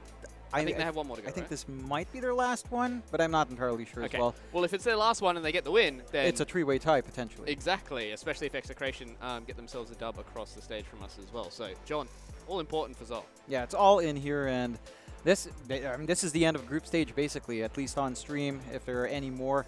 Potentially tiebreakers. This is the one that decides tiebreakers. Again, we only have 2 teams qualifying from each group, so every single best of 1 counted for so much. It's like the DPC hyper-compressed with that weight of every match, and Zol's got to bring it out here. And this kind of break is also like something that the players have to deal with as well, you know, especially for Blacklist. I think it was much bigger for them. They came off a relatively strong win. You know, they were all amped up to get into the last one. They got their prep work done in the break, and now they have to take a longer break. You know, they're like, the energy gets lost, you lose focus. So it's going to be a test of recovery for both teams here. Yeah, exactly. And I guess, Mike, in your professional opinion, who do you feel like that helps? Do you feel like that helps Zol because they were the ones that were having the issues? Do you feel like this helps Blacklist a little bit more? You know what? I think Zol might be the one suffering a little bit more from this. You know, Blacklist, they had a game. Maybe they wanted a bit of a break. You never know. I mean, maybe go to the bathroom a few too many times. Zol, on the other hand, they have more time to think about it. And that's where you start to go a little bit wrong, right? Sometimes no thinking is better than thinking too much. Right? I would argue. Am I talking absolute garbage, boy? No, You're looking at me like this. I think that's fine. Yeah, no, I get your point. I think they can think themselves into a corner, like really thinking hard about what to do in this draft coming up. What do they have to watch out for when, you know, the team for shortcomings on Blacklist has just been do something crazy. Yeah. And doing something crazy means doing something unpredictable. And being unpredictable means not thinking at all. No. Yeah, and I think that really does kind of help out a team like that, right, where you can kind of just go into it with kind of mind blank slate and just kind of go in and do what you know, they're favored to do as well, right? And I think that's a big thing for them is like they really want to try and get this 4-0. Not only will they finish top of the group, but it also means that they're going to avoid these tiebreakers. And I think for Blacklist, a team that very much wants to try and get themselves out of here and get themselves ready for their semi-final matches, if they have to play tiebreakers at the end of the day, that's when it can really start to, I don't want to say like form a bit of tilt, but it can be really frustrating when you're like, we just had to finish out this one game, took us a little bit longer than we wanted, and then we get to the point where we're playing tiebreakers at like 9 p.m. So. Yeah, it's not a situation we want to find. We do hear the players starting to applaud, so it looks like we will get something Sounds like done. something's happening. Something's happened. I don't know yeah, what this is hyped. this is great. We're not even in the arena yet. We're not in the arena. I'm not sure if the crowd can, if the viewers can hear that, but there's a lot of clapping in the background. The players are very, very happy at the moment. Yeah, it does sound like I've had a little whisper in my ear, boys. It sounds like the draft is live and ready, so let's jump into it. So it has been a long time since we've gotten ourselves into this, so we're going to be able to jump into it. That's what all the applause was that we were getting ourselves into our draft for our final game of the group stages here on the main stage, and then we get ourselves ready for the semi-finals in the Mall of Asia Arena, boys, and that's where I get excited. I get to lick my lips because we get to hear the lovely live crowd here in the Philippines. Oh yeah, especially if they get to cheer for a team like Blacklist as well. That's going to be, you know, that would be amazing. You know, like the Blacklist, not only are the players legendary in their own right, like the organization has a lot of fans on its own. Like I think if there was any org to push Southeast Asia out of just being player-oriented, it's probably Blacklist. So we'll see if they can make it through without any of those hiccups we mentioned. We do have that draft. We see the Bounty Hunter banned out, and we see the Chen banned out by Zol. And I still hear a lot of chatter. I feel like everyone's just suddenly got their energy back. I think it's just hit that point here, John, where, you know, everyone's getting, you know, to the point where they want a little bit of food, a little bit of dinner, try and get themselves out of these games of Dota, and everyone's getting a little delirious. But I mean, this first ban bounty hunter. I mean, Blacklist. They don't want to have any shenanigans, Mike. No, certainly not. Get rid of the bounty, get rid of the Oh, there you go. Huskers. All right. This is something John's been raving on about the last, I suppose it's only been one game so far. They banned the Husker as well. No cheesing around here against Zol.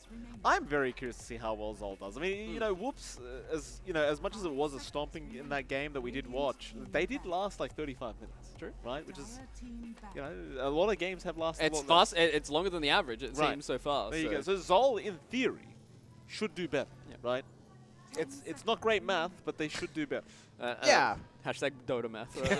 I think you'd expect them to do better, with the pedigree, with the promise this lineup has had in its previous iteration with Xerxia, without Mamangdaya, with Ken. So, again, we'll have to see. I think Blacklist has proven, though, that all these learning experiences they have had been a big help. And Zol do start off with a Grimstroke, which, again, has been popping up since this patch. Even before the patch, I feel like it's been picking up as well. Just provides a lot with you. You have a lot of ways to play. You could go for the Zoo, something like a Lycan if you wanted to, and just play with the Wolves, kind of like Lilgun, now IHC used to kind of do very frequently. And it's just solid. It helps keep down some of the more mobile heroes with a bind. The silence can be annoying. Grimstroke's just a very safe first pick. That it certainly is. Mamangdaya loves this hero so much as well. Like, I feel like the caster... Oh, sorry, not Mamangdaya. I was going to say mid Grimstroke. We Yeah, talked about that's in the surprise. pre-show. We were talking about Mamangdaya picking out some weird stuff. But I don't know if Grim's in the pool. Oh my, how embarrassing. John's looking at me like, what the hell are you talking I was about? like, yeah, let's do it mid Grimstroke. I was like, yeah, let's do it. When Mike starts talking about mid Grimstroke, that's when I glaze over, and I'm just like, Mike, I didn't hear a single thing after mid Grimstroke. Magnus though, boys. What about the Magnus? That's good. Yeah. I like it. I like it. I love it. I'm a big team fight hero kind of fan, and John, seeing a team like Blacklist, that's when you can see these players really kind of shine on these kind of technical heroes. Yeah, no, for sure. And it's also really flex for Blacklist. We see Gabby play it. We see Abed play it mid. So you have a lot of options to kind of go with here. You can tie it into your safe lane if you want to play around Empower. And it just feels really nice with the build-up now as well, right? Like, Veil is viable if you want to kind of buff up for your team. Shivas is very viable for him to kind of rush as well, though probably not a high priority. It just plays really nicely. It feels nice in lane. The scaling of Shockwave is pretty hard to deal with how efficient it is in mana trading. So I like this. It's safe. It gives you a big condition to kind of shift around between mid and off, and it makes Zol think twice about what they want to do with this draft. Who was that player I was talking about? Was it UK? Was it you? I was thinking of... You know what? My mind's glazed There over. we go. Who cares? The brain turns off when you think about mid Grimstroke. I think that's the reaction from everybody. It's like mid Grimstroke, brain off. I don't care anymore. Do 1 year of NADPC, this is what happens. Forget about everything. North America does some things to the human mind, it seems. But before we get off the mid Grimstroke, I do remember there is a mid Grimstroke player. I can't remember who it is either. We'll look it up afterwards. Very good. But I like this this Conquer ban coming in from Blacklist as well. I think it's just one of those heroes that we talked about, quite a lot of flexibility. Is also a good hero into the Magnus as well, right? You've got that run buff to be able to try and save against the RP, but also just kind of has that tankability himself, can kind of just be in the front lines, throw out the water park, and it's hard for the Mag to try and get those good RPs. Yeah, it's just really annoying. I think that's one thing as well. It's a weird reason to mention, but the annoyance factor for hero, I feel like Kunkka is one of the worst. Like, Torrent, Storm, Tidal Wave, it's just obnoxious. It makes you waste BKB. You don't like playing into it. I like this Phoenix coming out for Blacklist, so you've got RP into Egg coming out, really big teamfight wombo combo, good sustain. Grimstroke doesn't really stop the Phoenix. Phantom's Embrace is annoying, but if you embrace the Phoenix, well, it leaves a lot of possibilities for everyone else. Zol. Have a think about their draft here. Yeah, they've had plenty of time, and as we said, it can be a blessing or a curse. Yeah. Well, I wonder what they pair. Like, we haven't seen that many pairs of the Grimstroke, No. has we? It always seems to just be about Inkswell and the Silence. I miss the days where Soulbind was actually utilized as Young God. Oh, there we go. The mask comes out. But, with having such a strong mechanic in Leash, I think kind of the fact that it does quote-unquote double spells is kind of lost on the hero, because it's like the hero's kit is insane in and of itself that the rest of Soulbind, it's like the Pangolier conversation, right, where it's like the rest of their kit is so strong that you can have one of these spells that doesn't need to do literally everything, right? So I like the Mars in combination with it though. It does really abuse the Ink Swell, can make a lot of these heroes a lot harder to get out of the arena, especially pre-blink if you get that Phantom's Embrace on them as well. And that was the hero I talked about, Mike. I know it was a little while ago. I talked about the Rupido Mars. Yes, so of course. you just heard Mars and you went, brr, so hopefully you can turn your brain on for this cast and actually speak about the Arena of Blood. What do you want me to say about the Arena? What do you I don't know. It's a good spell. Hey, it's a cool spell. Mike, it's so easy. It's right in front of you. Circles. Circles. Call down. Arena. Circles are in play for the side of Zol. Straightforward enough. I can see this flex for the Gyrocopter into support. Of course, coming out here kind of works out well enough. Still keeping that Mars and Grimstroke lane intact. You can kind of go for... It can help you kind of deal with Egg to an extent, but on the support position, doesn't feel the best. So I'm curious to see what the priority is for Zol, whether or not that is just...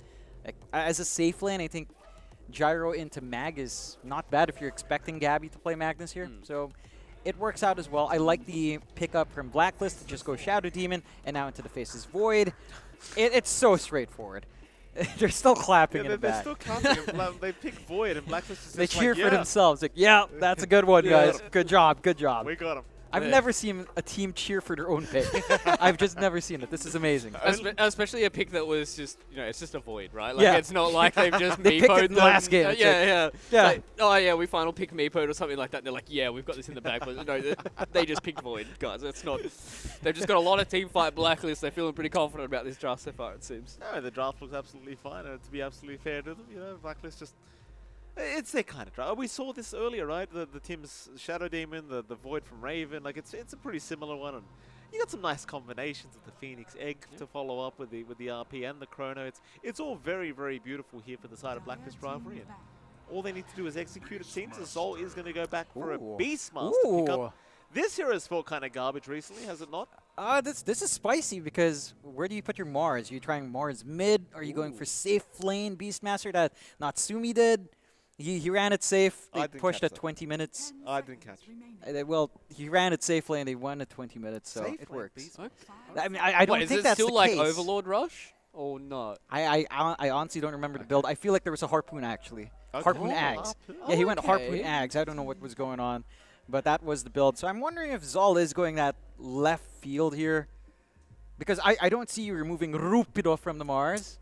No, absolutely not. You can't take that away from them. Also, Mamangdaya has been known for his mid-Mars as well, right? That is true. He does feel like one of those mid players to me that is kind of one of these like melee matchup kind of specialists. So if he does pick up a Mars, I wouldn't hate to see it. But, I mean, we talked about it. It's best of one's all important for Zol to be able to win this. And if they're going to whip something out, I mean, carry Beastmaster might be the hero to do it. It's an interesting response. I think the one thing it does give you that's guaranteed here is just a very stable way of saving from Chrono in a sense. You've always got Roar, as long as Beastmaster's not caught, so he has to kind of play slightly in the back of the line. You've got double Roar as well. We were looking for that Soulbind combination. Comes out somewhat, so it does provide a lot of things. It's really just the position I'm curious about. Like, I understand with Mamangdaya mid-Mars, but I don't know, it just never feels good to rip Rupido off from his favorite hero. Well, final bans to come out here between these two teams. We'll get to see exactly where everyone's going. I suppose Blacklist is much more kind of stock standard here. You might see an Arbed Magnus. That'd be kind of nice, wouldn't it? But I kind of doubt it. That'd be nice. I mean, they were clapping for this Faces Void so much. Maybe it's a support. Yeah. They're good old days. There was a player that did that. It was Red Panda. It was Red Panda. Yeah. And max time dilation. Yeah. It's the one. He was ahead of his time. I feel like it's at the point now where time dilation is better than what it was when Red Panda did it. So Yeah. right? If it's time to do it, it's time now. Oh. But I definitely don't think in a best of one in a pretty important group stage match that this is the best time to be whipping out Cosmo Void. Raven, pause one, Shadow Demon. I think I would just take the headset off and walk away if I saw that lock in and just be like, all right, boys, I'm no way. I'm kind of finished. Okay, I like the TA ban here. Just kind of enabled them to go together with their Beastmaster. They've got this Mars to really be able to provide the team fight. They've got the extra attack speed, and then the TA with the extra minus armor means that everybody's going to hit really, really hard. So I don't mind that ban coming out. Just trying to think of some more of these better carry matchups if they don't go down the line of the Beastmaster, right? I don't know.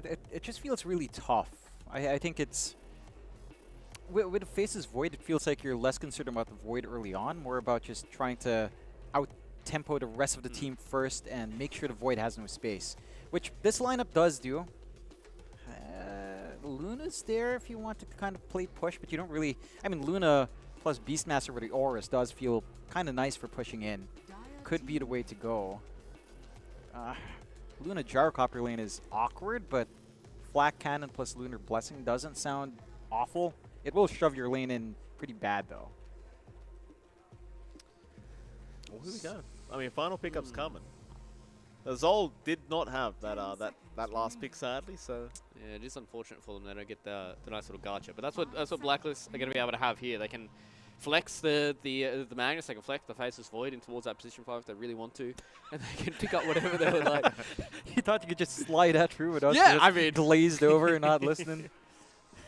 I was hoping that was one of the moments that Michael wasn't listening. And then he gets into the game, he's like, why isn't the Void 5? I heard Void 5. I'm always aware, mate. What do they need? I don't hate the Luna suggestion that you had, John. I think that's a good shout for them to give a lot of that tempo. I just don't like the combinations with the supports. They'll go Marcy. Here we go. Okay. Well, so what's going on here? I will actually say I would prefer a Marcy support. No, wait. Well, what, Marcy 5 with the gyrocopter, the side kick and the flat cannon? Yeah. Okay. That's it sounds... No, you still go like 1-1 tree, but you start with level 1 dispose, run them down. You've got the damage with Rocket Barrage. It can work. The issue I have with Marcy is once it falls off really hard. Yep. Like you're not going to find a space to get your Basher, BKB, Ags anytime here at all. This is the strangest things. Sorry to interrupt, John. I can't remember the last time I saw Abed smiling on LAN. I'll tell you what. It's just like his coach is talking to him right now, and he's like, "Wait, I have options. It's not Storm Spirit. I can choose. Holy! I get the final pick. Let's go." Look at that, and he chose Queen of Pain. We get the Queen of Pain. He just looks so happy, like a child in a candy store. He couldn't believe it. He's just been so much more talkative. You know, you got him to wave his welcome back. I feel like this draft from Blacklist is, again, it's kind of almost the same story as the last game we saw, where they have a very straightforward game plan. It's not experimental at all. I wish we could see who's playing what in Zol. That's my big question. Because I'm pretty sure, again, this is why Mike got confused. He saw Mamang die on the Grim. Like, oh no, what is this? I swear wasn't it UK that played Grimstroke non-stop? Yeah, but he was a support player, yeah. That's the point. Yeah. That's the point. No, I thought we were talking about the mid Grimstroke player. No! Why would I talk about that, John? I'll figure it out. I'll figure it out while you guys are in game. We'll find out. We'll figure it out. But, you know, having the Queen of Pain here does leave Abed back to one of his classics. And it is one of those heroes that can kind of be okay with no matter who goes mid, right? Like, I think she's going to be relatively okay no matter what one of these colours she goes up against. Yeah, it's so weird because I can also see Abed just playing the Magnus anyway, and you run this Quap off lane. That's also fine. But we'll assume Abed will just play it as Quap on mid. Matchup against Mars potentially here is pretty fine. Yep. You've got range advantage, you've got the dagger to spam. You don't have to worry about them trying to run down. But Mars, you should have rune control, and I think that's where issues will arise here for the side of Zol. Like, it doesn't feel like their support rotations are great. Like, you do have Inkswell plus Marcy rebound, but that's it until you have like a Mars blink to just chain stun. Even then, that's also, I don't know, it just doesn't feel like that amazing starter you want, right? It's all dependent on how fast you can truly get this blink up and how well you can get information on map. That's one thing as well. Blacklist has been really good clearing out wards. Yeah. Last game, there was just no wards coming out there, so you need to get a grip in the information game here for Zol. And especially because, you know, Beastmaster doesn't have the ability to use the Hawk much like he used to, so it really does feel like that it's kind of coming down to the first couple of minutes for Zol. I feel like that's probably what it's going to be like for a lot of these teams against Blacklist, is how do the lanes go? Do they spend the first 10 minutes of this game getting their faces smashed in, or are they able to at least provide a little bit of resistance against Blacklist? But ladies and gentlemen, good things come to those who wait, and we have been waiting for this game for a very long time, so lads, let's jump into it. Oh, how flattering. Thank you so much. Let's Luke, just we wait do go and prove into yourself. game number 1 here in Well, the early game between Blacklist Rivalry already and made up my mind, and it isn't good. Zol. yes, the side of Zol. I was watching just a little bit like, what's... You waited a long enough time, Jonathan. I feel like you could have stepped in a lot sooner than that. But oh, here we go. Pause. That's good. Now I've got to really live with it, huh? Where are the claps, guys? Oh, here You're we clapping go. a while ago. Setting again. Oh, these These damn players, man. I don't understand. This is one thing you've never taken advantage from. You could take your headset right now, go there and tell them, "What's up? What are you doing?" It reminds me of that time I played on FBZ's PC. That guy had. Oh, he had the most insane settings. That was the worst Unhinged. settings I've ever played. Absolutely unhinged. We went into a pub and you had the settings that was like the worst thing I've ever seen. Never again. Insane. I told FBZ off in that room. I go, FBZ, no wonder we're losing. Yeah, he's right there playing a different game, a certain game that this tournament has as well. He's playing it and he just shrugged his shoulders and said, "Yeah, you know, that's just how I play. Get good." Yeah. What a shame. Yeah, you just didn't get good, Mike. No. It's on you. I mean, to be fair, neither did I won't finish that. Hold on. Blacklist rivalry versus Soldier. That's what we need to talk about here. I guess nothing's happening yet, so go back to that last point you were going to make. Well, I don't know. We're about to have a pause, I'm sure, for some settings changes. So they do go for the young god gyrocopter. Haha's going to be on that support Marcia. Do you like the support Marcia? I actually do enjoy support Marcia. I think it has a place. With a great range damage dealer like gyrocopter, it can work. This post level 1 slow is actually massive. And again, you can't underestimate sidekick. Really good timing on the disruption there from Blacklist, though, so they do get away with the extra bounty rune. And that should set themselves up for a pretty good time. I think the challenge here for Zal in trying to make the support Marcy work is really just figuring out how to find that aggressive angle, right? Like, you're playing up against Magnus in that lane with the Shadow Demon of Tim's. Getting a jump on both of them is challenging at best. Even if you get that initial jump with Marcy, Magnus can always skewer back, and Shadow Demon can always save. So I don't know if that kill is as straightforward as you want. There's the pause. Yeah, there's the cheers. Here we go. Young God's got problems now. I mean, go in ready. Okay. Settings again. Look, you're joking. I mean, I know they can hear me. I'm very tempted to start telling them off mid-game at this point. But settings again. What happened to the first pause? Multiple settings, Mike. They didn't notice. It happens. There's a lot of buttons in Dota 2. Oh, I thought there was a skewer coming from Gabby. Realized he was still level 1 because we've had 2 pauses already. As Gabby's in trouble. Tim's will go for a run. We'll save Gabby's life. So he's more than happy with his what he's done here. It seems like Young God should have a pretty good time at that top lane as well, right? Like the gyrocopter with the Mars, he shouldn't really have too many issues in terms of that farm game here against Gabby and Tim. Yeah, shouldn't be too threatening. Should just be able to farm up. Like, even with this potential for Blacklist to save themselves, they could line up for a setup, but the range of gyrocopter does make it a bit oppressive as long as flat cannons manage appropriately. Taking a look at that bot lane here for Zal, you do have that Grimstroke and our Mars. Was it Mars? No, it's our Beastmaster for Rupido, of course. Oh. Laning up against. Oh, you were making fun of me earlier. Wait, we switched. We're like, I can't see. Ravens on the faces void. Oh along with Carlo on that embarrassing. Phoenix. Shut up, Mike. Get out of here. Shush. Anyway, Rupido and Lucify versus Carlo and Raven going down to the bottom lane. Rupido having a pretty damn good time at the moment, but so is Raven. Seems like a pretty even laning stage between these two teams. At least on the side lanes. Not really too sure how the mid lane's going right now, but it looks fairly even as well, in fact. 5 to 3, 5 to 2. And this bodes really well for Zal. Right? No one's dying yet. No one's getting unnecessarily dove on, and you've got room to just play this farm game, get that build up. Where Zal really starts to shine is, I'd say in the side lanes, level 4 to 5, starts to feel pretty good, especially for that Marcy lane up top. I think that's where it can really start to get oppressive if you do go for... Oh, that's excuse greedy. me. Very fire out is going to survive. Will taunt and walk away. But the problem is now, what do? You've got no HP. You've really got no mana. He's got a bottle at the very least now coming out from the courier, so he will be able to reset just a little bit, but he is a minute and a half away from the next water. That was pretty on edge. It doesn't look like any of his supports are going to be dying soon for a top-up as well. So that's going to be a big boon for Abed's mid-quap, which again has been trading farm decently enough. I have slight advantage over that Mars as you'd expect here. A much slower early game, which...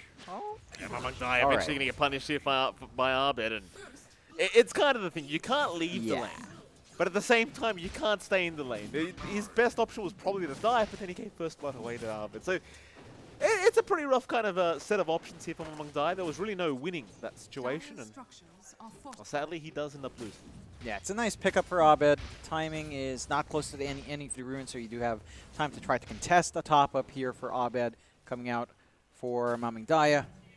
This is what we were talking about as well earlier on, right? Like, these support rotations for Zol don't feel great. Grimstroke rotation onto mid doesn't sound fantastic. Marcy rotating with Mars is also not fantastic. Like, you don't have stable hold for Abed until Phantom's Embrace. So he's just kind of free to do what he wants. Arguably the same thing for Blacklist, but their lineup doesn't necessarily need to rotate as much, especially considering how their side lanes and mid lanes kind of set up here. I mean, so far, 4 minutes into the game, just first blood going the way of Blacklist Rivalry. The side lanes, you kind of expect maybe a bit of action top lane because you do have the mag. Can set up quite nicely here with Tim's, though they haven't really seemed to get too interested in that so far. Just letting Gabby have that solo XP and solo farm for himself. Again, Young God is farming relatively well. 25 and 1, still top of the CS board. It seems like Haha is getting away with these pulls as well, though, as I say that, Tibbs does interrupt one, but nevertheless, seems like Young God is finding that kind of farm you want to start the game off on. That's a pretty damn good sign, I'd say, for Zol. And it is. It sets a good tone. I do like that Haha is just going for the full offense build, so not focusing on sidekick at all, just going rebound, dispose. Again, just trying to connect with this timing that they want to find for themselves here on Zol. Young God, I mean, I kind of spoke about how great he was doing. He's in trouble now. Tim's going to catch him out with the disruption. Has another Shadow Poison available, and Young God is going to go down as it seems as though Gabby will take the kill for himself. Haha, in the meantime, looking like he might be in trouble as well as we do head towards the bottom lane instead. Carlo does die, so Rupido able to find himself a pretty decent kill. That was unreal. A 1-for-1 trade across the map, but certainly in favor of Blacklist. It is bigger trades coming after Blacklist. I think the fact that Zol's finding some counter trades does prevent it from being as bad as it could be. Certainly not the same circumstances we saw for the last Blacklist game. And Blacklist just maximizing when they just use that chance to fill up Abed. Again, he does have level 6, pocketing that point for the Sonic Wave. Daya. Could be in a bit of danger, Tim's. Trying to be a little bit cheeky here. Of course, you are approaching that 6-minute mark, so you do have the power runes on the way very, very soon. Abed going to try and go for a bit of a deeper dive. Does take a few tower hits on the way out. They are going to find Haha trying to rotate to secure power runes himself, so Haha going to be in pretty big danger here on the Marcy's. It seems like he is set to fall. Oof. However, I believe Carlo, is he holding a power rune there? I can't, there Yes. it is. He is. Yeah, got a nice little haste rune going for Abed, and really nice connection onto that timing, just finding the punishment. That was the TP committed on Marcy as well, so she's going to have to walk in lane. You're exposed in your top lane solo. That threat of like a Magnus setup with Disruption still there for an early kill for Gabby. You can't stop the Faceless Void anymore either down bot. So again, it's a bit of a slower game for Blacklist, but their laning situation has come out on top. Like, we expected aggression from Zol. We expected to see like Grimstroke, Inkswell plays with Beastmaster Boar. Nothing really came out like that. Another kill as well onto Young God. That's a concerning sign here for Zol. You know, Young God, he's died a second time here on this map already in Blacklist. They're starting to really get warmed up as that gyrocopter, he was off to such a great start. But Gabby and Tims have been kind of on fire, I must admit today. Like, they've been doing a pretty fantastic work of just securing every POS 1 kill. Yeah, Gabby just knows how to push his limits here. I don't even know if they had to use like a disruption setup. Maybe just a bit of a sidestep from Gabby to find that position to get that pressure. And it's just down to Zol with their support movements. Right? They're forced to respond mid. They're forced to help Mamangdai, who's falling severely behind in farm. Barely ahead of even Tim's on the Shadow Demon at this point. Not a good position to be in. And we talked about the importance of like the blink timing of Mars in this game, having that initiation, that reliable initiation in comparison to like Rebound Marcy. It's not going to be up on time for Mamangdaya. Oh, Mamangdaya, speaking of the devil, gets jumped. Arena is down. Abed will not really take a spear yet. Finally does do so, but disruption from Tims will ensure he takes no further damage as Abed needs a way out now. Maybe going a little bit too deep, but he does have the blink available where necessary. He'll hold out. They do find Mamangdaya. Abed looking to play with some fire. Does blink towards the north. In comes Gabby onto Haha, so they're going to lose the Marcy by the looks of it. And poor old Lucifer also being chased down right by the T3 tower. Is he just dead? He is? Yeah. Oh. Just well, like that's that. depressing to watch, isn't it? That's not a good feeling 8 for minutes Zol. in, John. 8 minutes in. Just a bit of a deeper dive coming out there for Abed on mid. Really good positioning. And they just force Zol to try to salvage anything, right? Like a forced arena into the save of Shadow Demon. No connections coming in to help the Mars earlier. Response time was a little bit slow there from Zol. So they're not able to capitalize in Blacklist. After a slower start, kick into full gear. 7-2. They're applying pressure onto that mid. Oh boy. Yeah. That's some pressure, John. Mamang Dai. I believe that's his third death of the game now as Arbit onto a killing spree, taking his life every single time. And now 8-2. The Blacklist rivalry. I mean, last game around, it did seem like they were kind of messing around once he hit the mid game. I'm not sure if they're going to do the same here up against Zol, but it does feel like they could probably afford to. And they could afford to. I think the one motivating factor for Blacklist is probably hunger at this point. So no messing about. There's a dinner to be had. We'll see if Zol can kind of force them to play a longer game, or even just spot some weaknesses. You know, try to get this jump onto Raven earlier on before he starts farming up. They've got this potential still with Soulbind, Roar being available. Heck, they've got that Roar on Rupido up now. Although Blacklist are on top of their game here. They certainly are. Lucifer and Rupido being... Oh, they just got stunned. Raven just got stunned by that Centaur in the neutral camp, so he could not break the gap to go for a chrono. A little bit unfortunate there for the side of Blacklist rivalry. Gabby's going to find a haha courier for himself as Gabby, on for the chase, doesn't have anything like a blink available, so won't really be able to close the gap. However, Tims comes in, Mamang Daya again being targeted. Haha jumps in to try and help out, but just look at the surround. There's immediately 4 heroes in the mid lane again. Mamang Daya, he'll keep trying to go for a run. Arbet does land with the Shadow Strike, and Mamang Daya, he's just got no play out of this. He is gone. It's a tough go for Zol. They have no saves at all with this kind of lineup. It's all offense in terms of their spells. And when they get jumped, the counter fight just isn't there. Oh, Lucifer gets caught. Very nice chrono from Raven. Finds 2 targets. Rotations coming in from Gabby in case they need it. They won't. But Lucifer will indeed go down. At least they do get the Beastmaster away, but it seems like Raven was already just interested in the Grimstroke kill anyway. Yeah, no pressure to even find the bigger ones, just want to pick up. You're not looking to make plays off the chrono anyway, right? At this point in the game, the Faceless Void just wants to farm.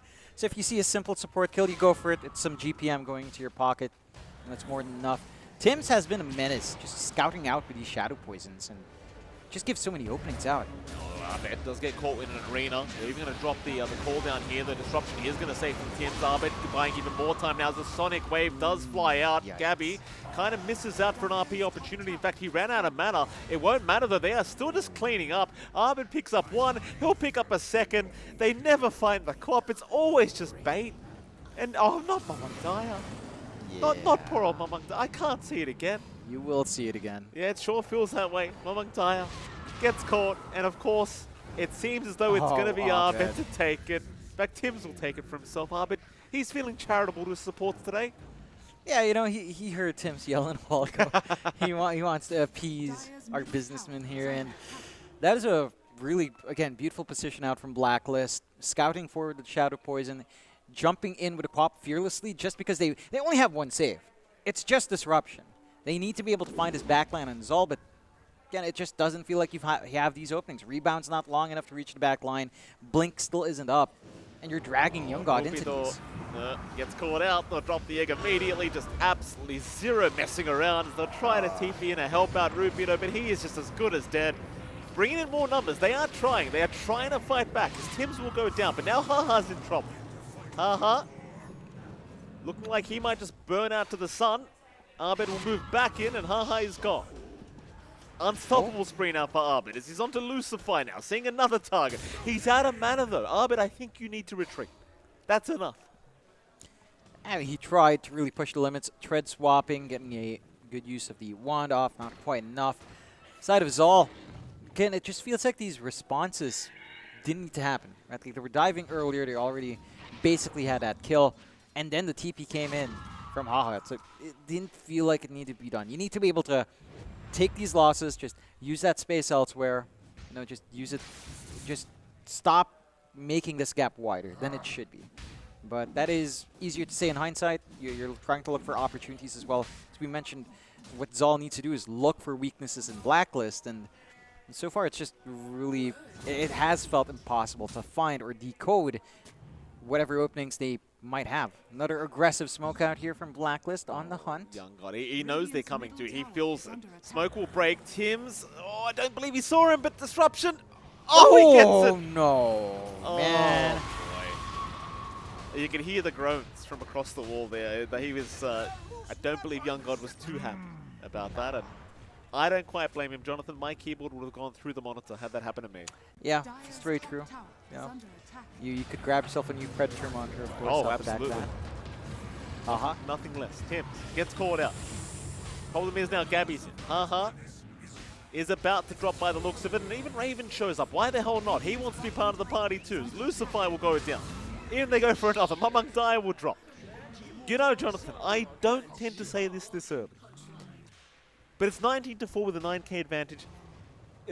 It's getting to that stage where you might look to press certain letters on the keyboard. I'm going to be frank with you. It's that bad. Who am I quoting when I say call it? Matino. To quote Matino, call it. Matino's somewhere in Australia just being like, why do they keep referencing me? It's like, who even knows me? You know, where are the OEDL viewers who know Matino? You know, it's a long way back, but yeah, it's a rough game for Zol. I'm trying to think of timings or openings, like double roar, blink on Mars. Yeah, I think that's the most feasible things that we'll see here from Zol. I believe we were seeing Rupido try to go into Helm of the Overlord. I don't feel like the presence of the Ancient is going to do that much at this point in the game, even in terms of split push, considering how well they can clear out creep waves here in Blacklist with Empower and with Faceless Void and with Maelstrom. It's not going to be an issue dealing with these shoved-in lanes. I think the key thing for Zol has to be the vision game. It doesn't feel like they've got that same coverage as Blacklist. That's where Blacklist has been really able to leverage all of this movement across, is because, well, you can't see where they're smoking. You don't have, like, wards to watch spots where you can break smokes. And it makes it easy for Blacklist to play their game. They've dictated everything. And one shortcoming for this kind of lineup from Blacklist, normally you see Magnus, you see Phoenix, you see Faceless Void, you'd be like, all right, they're going to be on long cooldowns. It hasn't even mattered. We haven't even seen like a big RP from Gabby. It's just a non-factor. Yeah, now here we go. We might see it now because it's got the blink up. Smoke is there. Rupido being watched right now, but they'd like probably a little bit more value if they can. So Rupido and Haha are the only ones around at the moment. We do tend to see Zol rotating very quickly, though, if they need to, but it's usually not quick enough. In fact, in they go. Arbit trying to bait for his team. Gabby, off the mark with the skewer. Does still find himself a Beastmaster, and that'll be one to go down. Rupido stood no chance with that jump in as Blacklist rivalry. In through the bottom tier 1 tower they go. Yeah, it's not going to take too long to destroy that. Really nice stall from Haha, just trying to increase time for the creeps to get there, but not going to be able to stall it out for too long. And for Blacklist, again, the map control just grows. Build-up is coming through. Young God is working into the Ags. He does have that Chrysalis on, so this is what the old Palos build when he pioneered Gyrocopter coming back with this kind of startup. It's a nice start. There is some flash farm to be found, and he has used the space really well. Like, there's no one scouting him out anymore up top.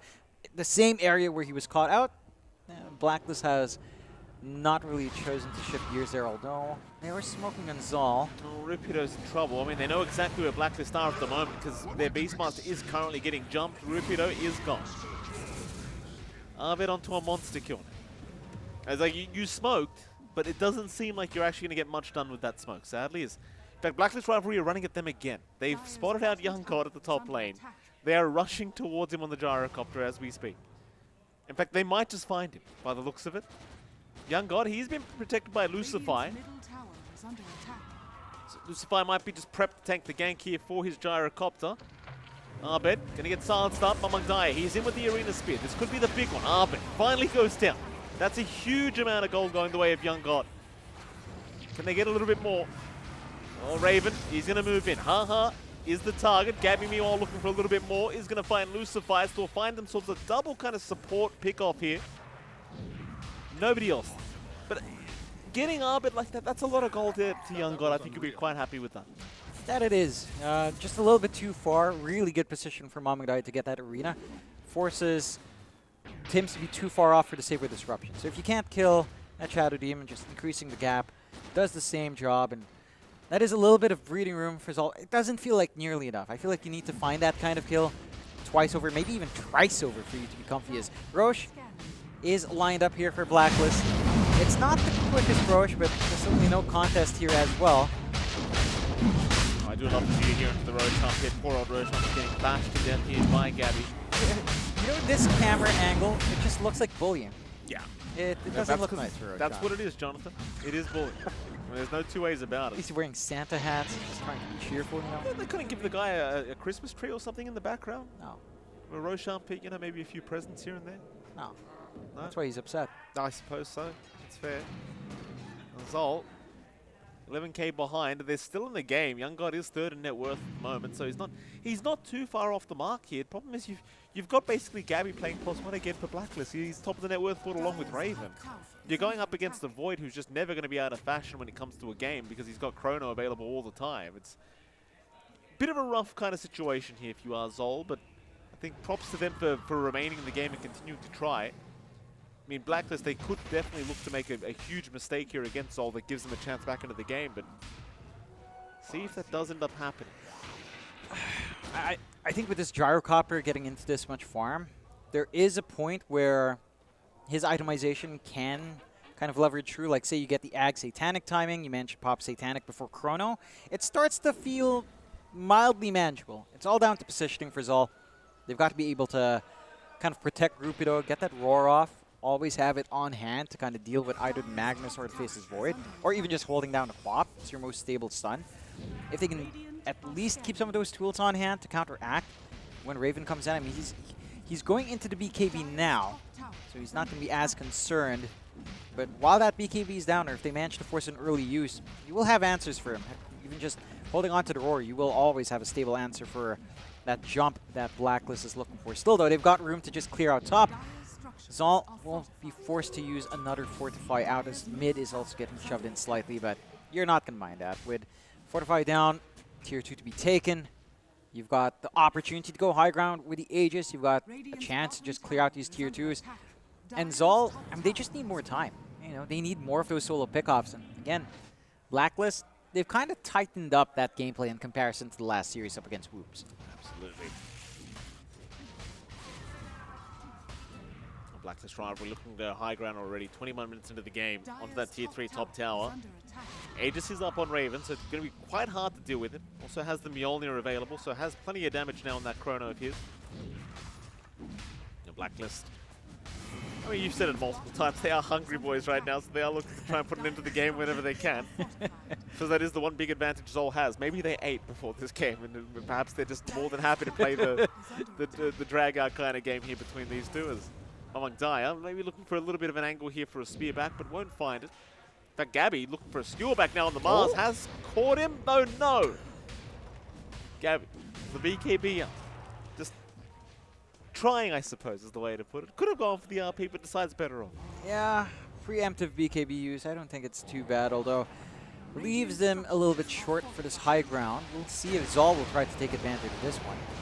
Nice juke out of the stun there from Haha. Meanwhile, McDye does jump in with the arena out. He has caught one, and that is going to be Tim's, but the Glimmer Cape is going to save the Shadow Demon. There was no detection available. In fact, they are going to lose Lucifer versus now the RP does come out, catching out Young God. In comes Raven. Chrono is out to ensure they are able to secure their kill on the Gyrocopter. Just has no chance of survival. He is down. He could buy back into this fight if he really wants to. If Blacklist continue to go. Raven about to drop. We'll lose the 8. That's one life down. Mamang Dyer in again, but now in danger. Needs to retreat on his own path as Lucifer trying to move back in. Raven actually dropping pretty damn low there for a moment. We'll be able to time walk away.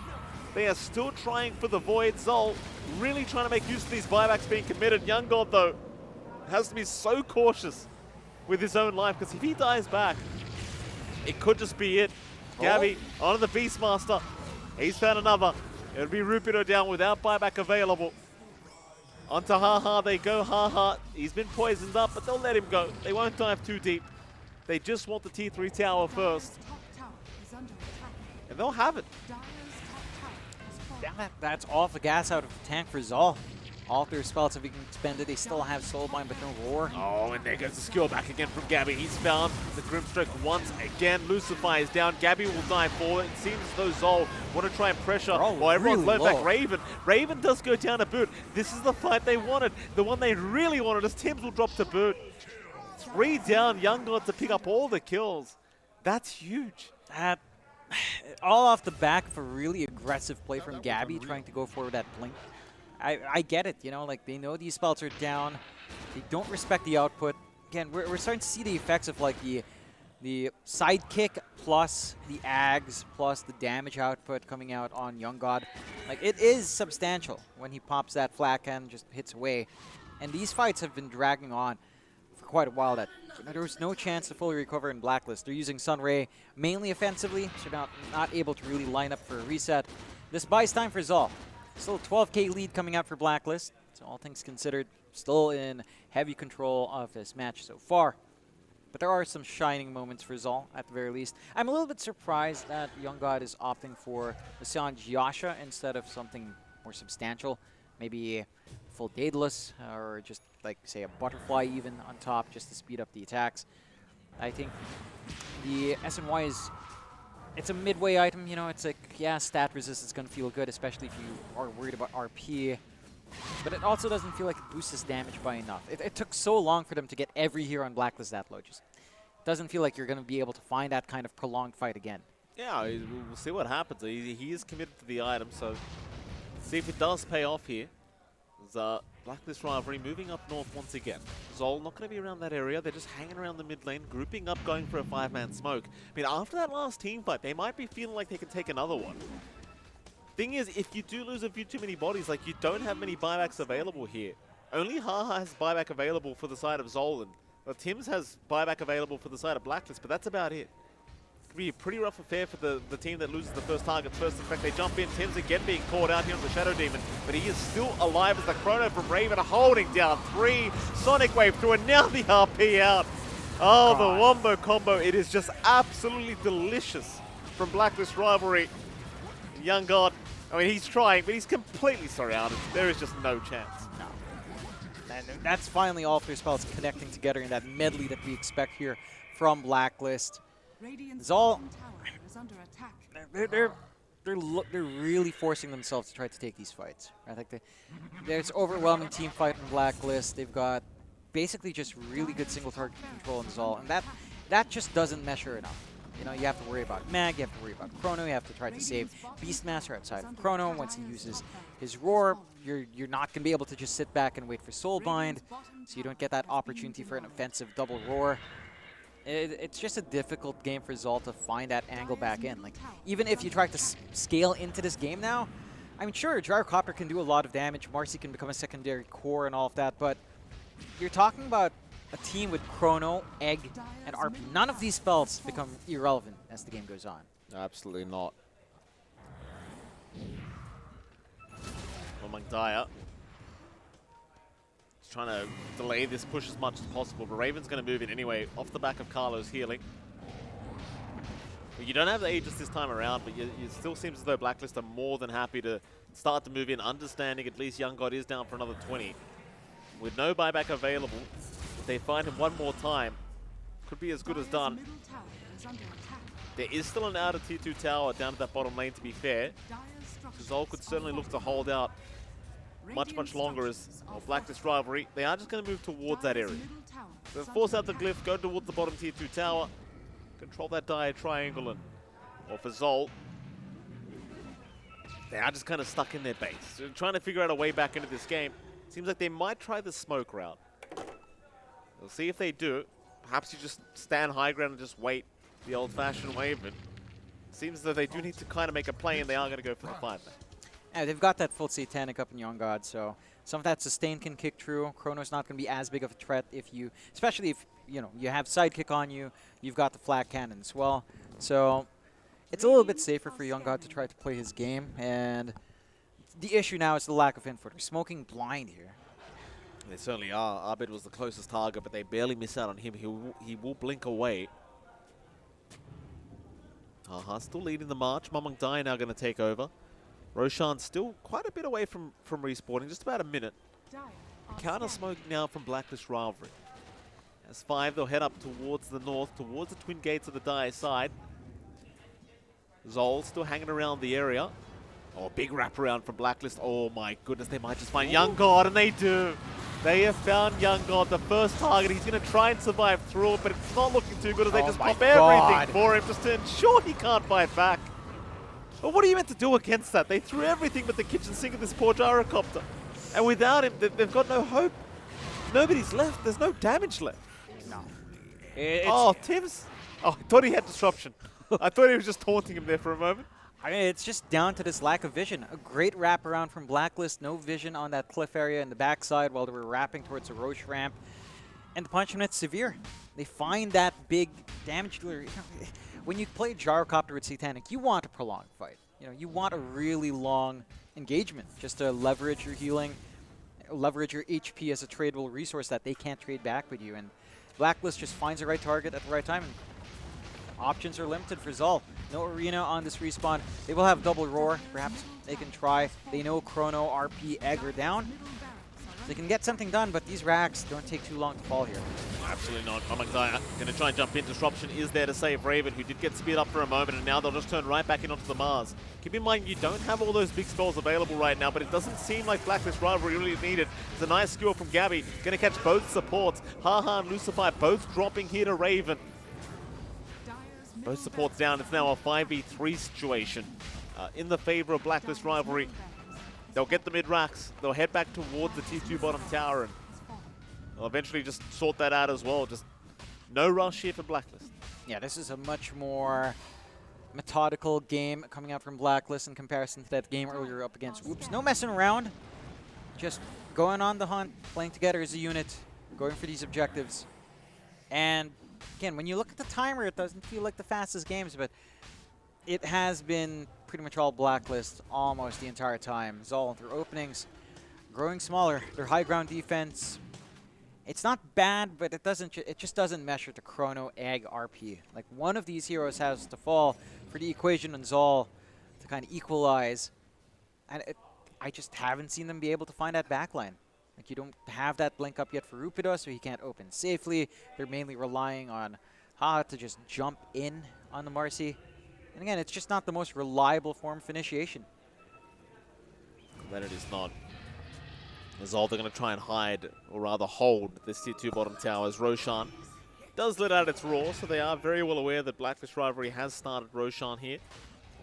Thing is, it could all be a bit of bait as Blacklist look to be set up to try and fight. Haha, going to jump in onto Abed.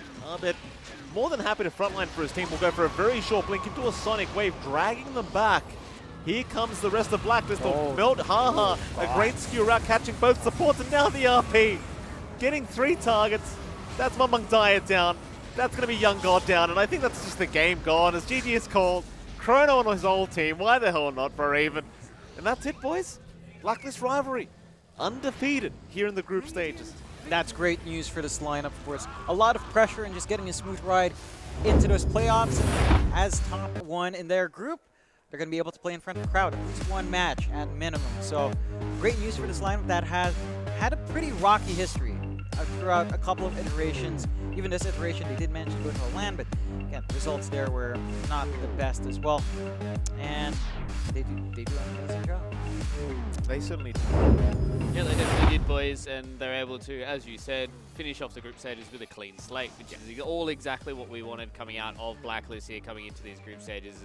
I feel like they probably would have been disappointed with anything short of the 4-0, and I think all of their games have definitely been kind of very, very straightforward for them to be able to come into it. You know, having a look across at, you know, the way that this game has gone, I felt like it really did start in those first kind of 10 minutes, right? You know, we talked about it with that Mamangdaya versus Abed matchup. It really did feel like that the Queen of Pain just put all of that pressure onto Mamangdaya, that he wasn't able to be the kind of person that walked into it. And then having a look at the MVP that we've got coming in as well, it's obviously going to be the man of the hour, which has been Gabby once again, coming in onto his Magnus. I was talking about Abed, but I was just baiting you guys. Yeah, that was the whole point, because I wanted to have this spiel of Abed, so then you guys can talk about Gabby. Yeah.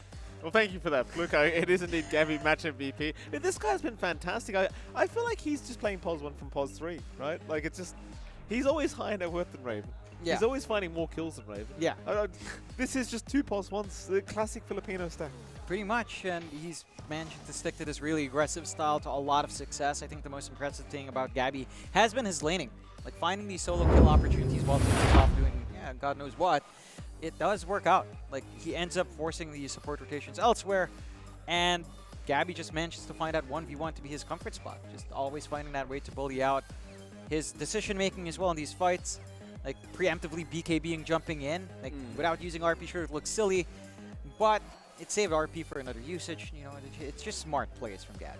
Yeah, it really did feel like that. It was kind of hard to separate all of the Blacklist players because I feel like all of them over the 2 games that we've watched on this mainstream have been kind of from all 5 of them. So, you know, obviously when you're having a look at these highlights, it's going to be basically everybody on the side of Blacklist. So it is kind of hard to separate them as all of these MVPs. But, I mean, this is a pretty important 4-0 for them, right? They get themselves away from these tiebreakers. Execration obviously going over and kissing the Blacklist boys right now because that got them out of the tiebreakers as well. So now we've got ourselves our top 2 in this Group A. So that means that we're going to be seeing Execration as well as Blacklist. There still are a few Group B matches that are going to be going on. Last time I did check, there still were a few that needed to be played, so that's where they're going to have to wait and see who their opponent is going to be for those semi-finals. But, Mike, I mean, just being so clean and consistent is a big positive for this Blacklist roster moving forward. Yeah, I mean, absolutely. Look, they are still the favourites of the whole tournament. Let's be absolutely fair here, but I think the team's looking absolutely fantastic. I love the improvements I've been seeing from these boys, and it's going to be pretty rough seeing what team actually puts up a good fight. I think it must be Execration that has to give them the fight. Could also be Asta from That's fair. Group B. That is fair. Asta, of course, is also there. And you know what? It might just be that. They might be the, I want to say, the villains of the tournament, because we are in Manila after all. You know, the Blacklist rivalry, they are, you know, the fan favorites. For sure. I think it would be interesting if we do manage to get a rematch for Blacklist and Execration, if somehow they both beat their opponents from the opposing group. I think that would be the grand final that would have the crowd worked up the most, more than likely. But the Rambulan. Maybe a bit of a pipe dream to get the Rambulan on the arena, but I'd love to see it. I mean, I feel like Execration has to be the one that steps up in the ball game. I feel like Blacklist has proven already that they have fixed a lot of the issues. They've looked consistently better every single time. Now it's just down to Execration. Can they handle the heat in Group E? Yeah, it's all about can they get that extra bit of execution, especially because it is a best of 1 in those semi-finals as well, so it is quite a lot of pressure that's going to be on both of these squads once they do get in that arena to try and play for that final day as well. But, I mean, on the flip side of things, obviously Zol, they came in, they had a few fights where, you know, Young God might have been able to do some stuff, but as you said, Mike, as soon as the gyrocopter's out of the picture, then it's kind of all she wrote for Zol, right? Like, they just had no damage as soon as Gyro was it was literally just Young God or nothing, right? Young God or broke, and sadly it did end up broke here as they just figured out if we focus the gyrocopter, they've literally got no gameplay left, and that was literally just the case. And, I mean, props to Blacklist, they found him every time. Like, it really wasn't problematic at all. Tim's on the Shadow Demon was real problematic for the side of Zol, right? Like, just you mentioned it earlier, but just the scouting potential with the Shadow Demon. He was always on point. This guy always found him all the big targets every single time. He'd keep just the right distance for the disruption saves as well. And he just made so much happen in the map. When he'd move on to mid, that would force Haha to move on to mid as well, giving Gabby that 1v1 where he finds kills. Like, it's a hard thing to decode, but I think it's a strong team to learn from, especially after experiencing them in a lot of these best of 1s. You get a lot of insights again as to what makes Blacklist a team that in a best of 1 just come out on top, right? Like, I don't think individual skill-wise it's too far off from every player. Yeah, and lads, I do hear in my ear that we do have the standings to go have a look at here. So let's start to break these apart here and see how we're going. So it looks like Group B has finished. So I was talking out of my butt once again here. So these looks like this is what the final standing is going to be. A 3-1. So IHC versus Acid was going on while we were watching Blacklist. So they actually got a win up against Team Acid. So that's actually really, really big for IHC. Now they've got themselves into a tiebreaker, which they're probably going to have to play a little bit later on. But that's going to be all important for both Team Acid and IHC, right? Like, you probably want to try and avoid Blacklist. If at any point going into that arena you do not want to be playing up against these guys, because they haven't faltered the entirety of today. Yeah, I think it's going to be really interesting. I think coming up because you have 2 Filipinos, then 2 from a very different environment. I think IHC has looked fantastic, not just in this tournament but outside as well, with the exceptions of unfortunate circumstance around some of their games. But I feel like even though it's a tied score, I would actually say IHC is probably the biggest fear for Blacklist. Because when I think of Lilgun, I think of them crushing Pinoys every single time. Yeah. When I think of Blacklist in the open qualifiers, they got crushed by a Mongolian squad running Husker. You know, it's like, if there's any team that will destroy our hopes in the arena, my people's hopes, it is IHC in a first semifinal up against Black. Well, I mean, from some of the drafts that I've been seeing from this IHC squad, they have been pulling some weird stuff. And I think, to be fair, like, the stuff that we've seen across Blacklist, they haven't really been tested, and they haven't really been pushed all too fast. So maybe IHC, Mike, are the team to kind of push Blacklist out of their comfort zone, especially in a best of one on a stage, to try and force a bit of an upset. I'd love to see it, Fluke. I mean, I know John's talking about is you know, the home crowd being upset. I don't care. It doesn't matter. IHC, they could be the ones to do it. Let's see it. Someone give them a contest. I need to see Blacklist Rivalry struggling a little bit. Maybe it's IHC, maybe it's Team Asto, John? Perhaps. I think Aster has the promise in them. It's just, I think IHC is just a lot flashier. And I know those players, they're insane. they are insane. If you could hear if the stories per se for broadcast, you would understand why IHC is a team that Execration loves. They're both crazy. Yeah, both I mean, crazy lads. That'd be a wild series for a lot of people to be able to experience. And I think I'm excited looking at these 4 teams that we're going to be having in the arena as well. I think there's a lot of good storylines, and there's going to be a lot of like really hype players on a lot of those stages as well. So I'm excited to see all 4 of them. Before we get towards the end of the broadcast and we say goodbye to everyone, before we get ourselves into the arena, lads, Mike, out of the 4, which of these 4 teams are you excited to see the most? Well, now you've got me excited about this IHC squad. Yeah, I'm pumped about him too. I kind of want to see it. I kind of want to see him on the main stage. I know the Filipino crowd's gonna have the Filipino team's backs, boys. You know, I know the. So we can root for other people then. Yeah, of course we can. Someone's gonna hype up the other teams. That's what we're here for. I honestly just want to see IHC versus Execration. Sure, I hope that's the result. That's the seeding we get, because. Again, Execration, you know, with how expressive Bob is, with how expressive IHC has been, I think that would be the most explosive. Like, you'll watch him on stage, he'll be like jumping up and down, yelling, Bob will be yelling, 11's just a stone cold killer. That is the match that I think would really capture that arena vibe the most. So I think I'd love to see it. Plus, again, they're mates, so after the game, they'll just talk shit to each other. Yeah, I'm going to love that, and hopefully you guys are going to love it as well as we get ourselves ready for the arena. It's in a couple of days' time, though, so make sure you do join us in the Mall of Asia Arena on the 13th of January to start to kick off these semi-finals, and then we can try and figure out what our grand final is going to be like on the 14th. I'd like to thank my boys here by my side who have been absolutely fantastic the entire today, and obviously those 3 other guys. I think they did something at the start of today anyways. Thank you, ladies and gentlemen, for joining us for the group stages here of the Asia Pacific Predator League for 2024. We'd like to thank you guys for joining us, and hopefully you join us in the Mall of Asia Arena as well. So thank you for the final time. Stay safe. See you guys for the next one.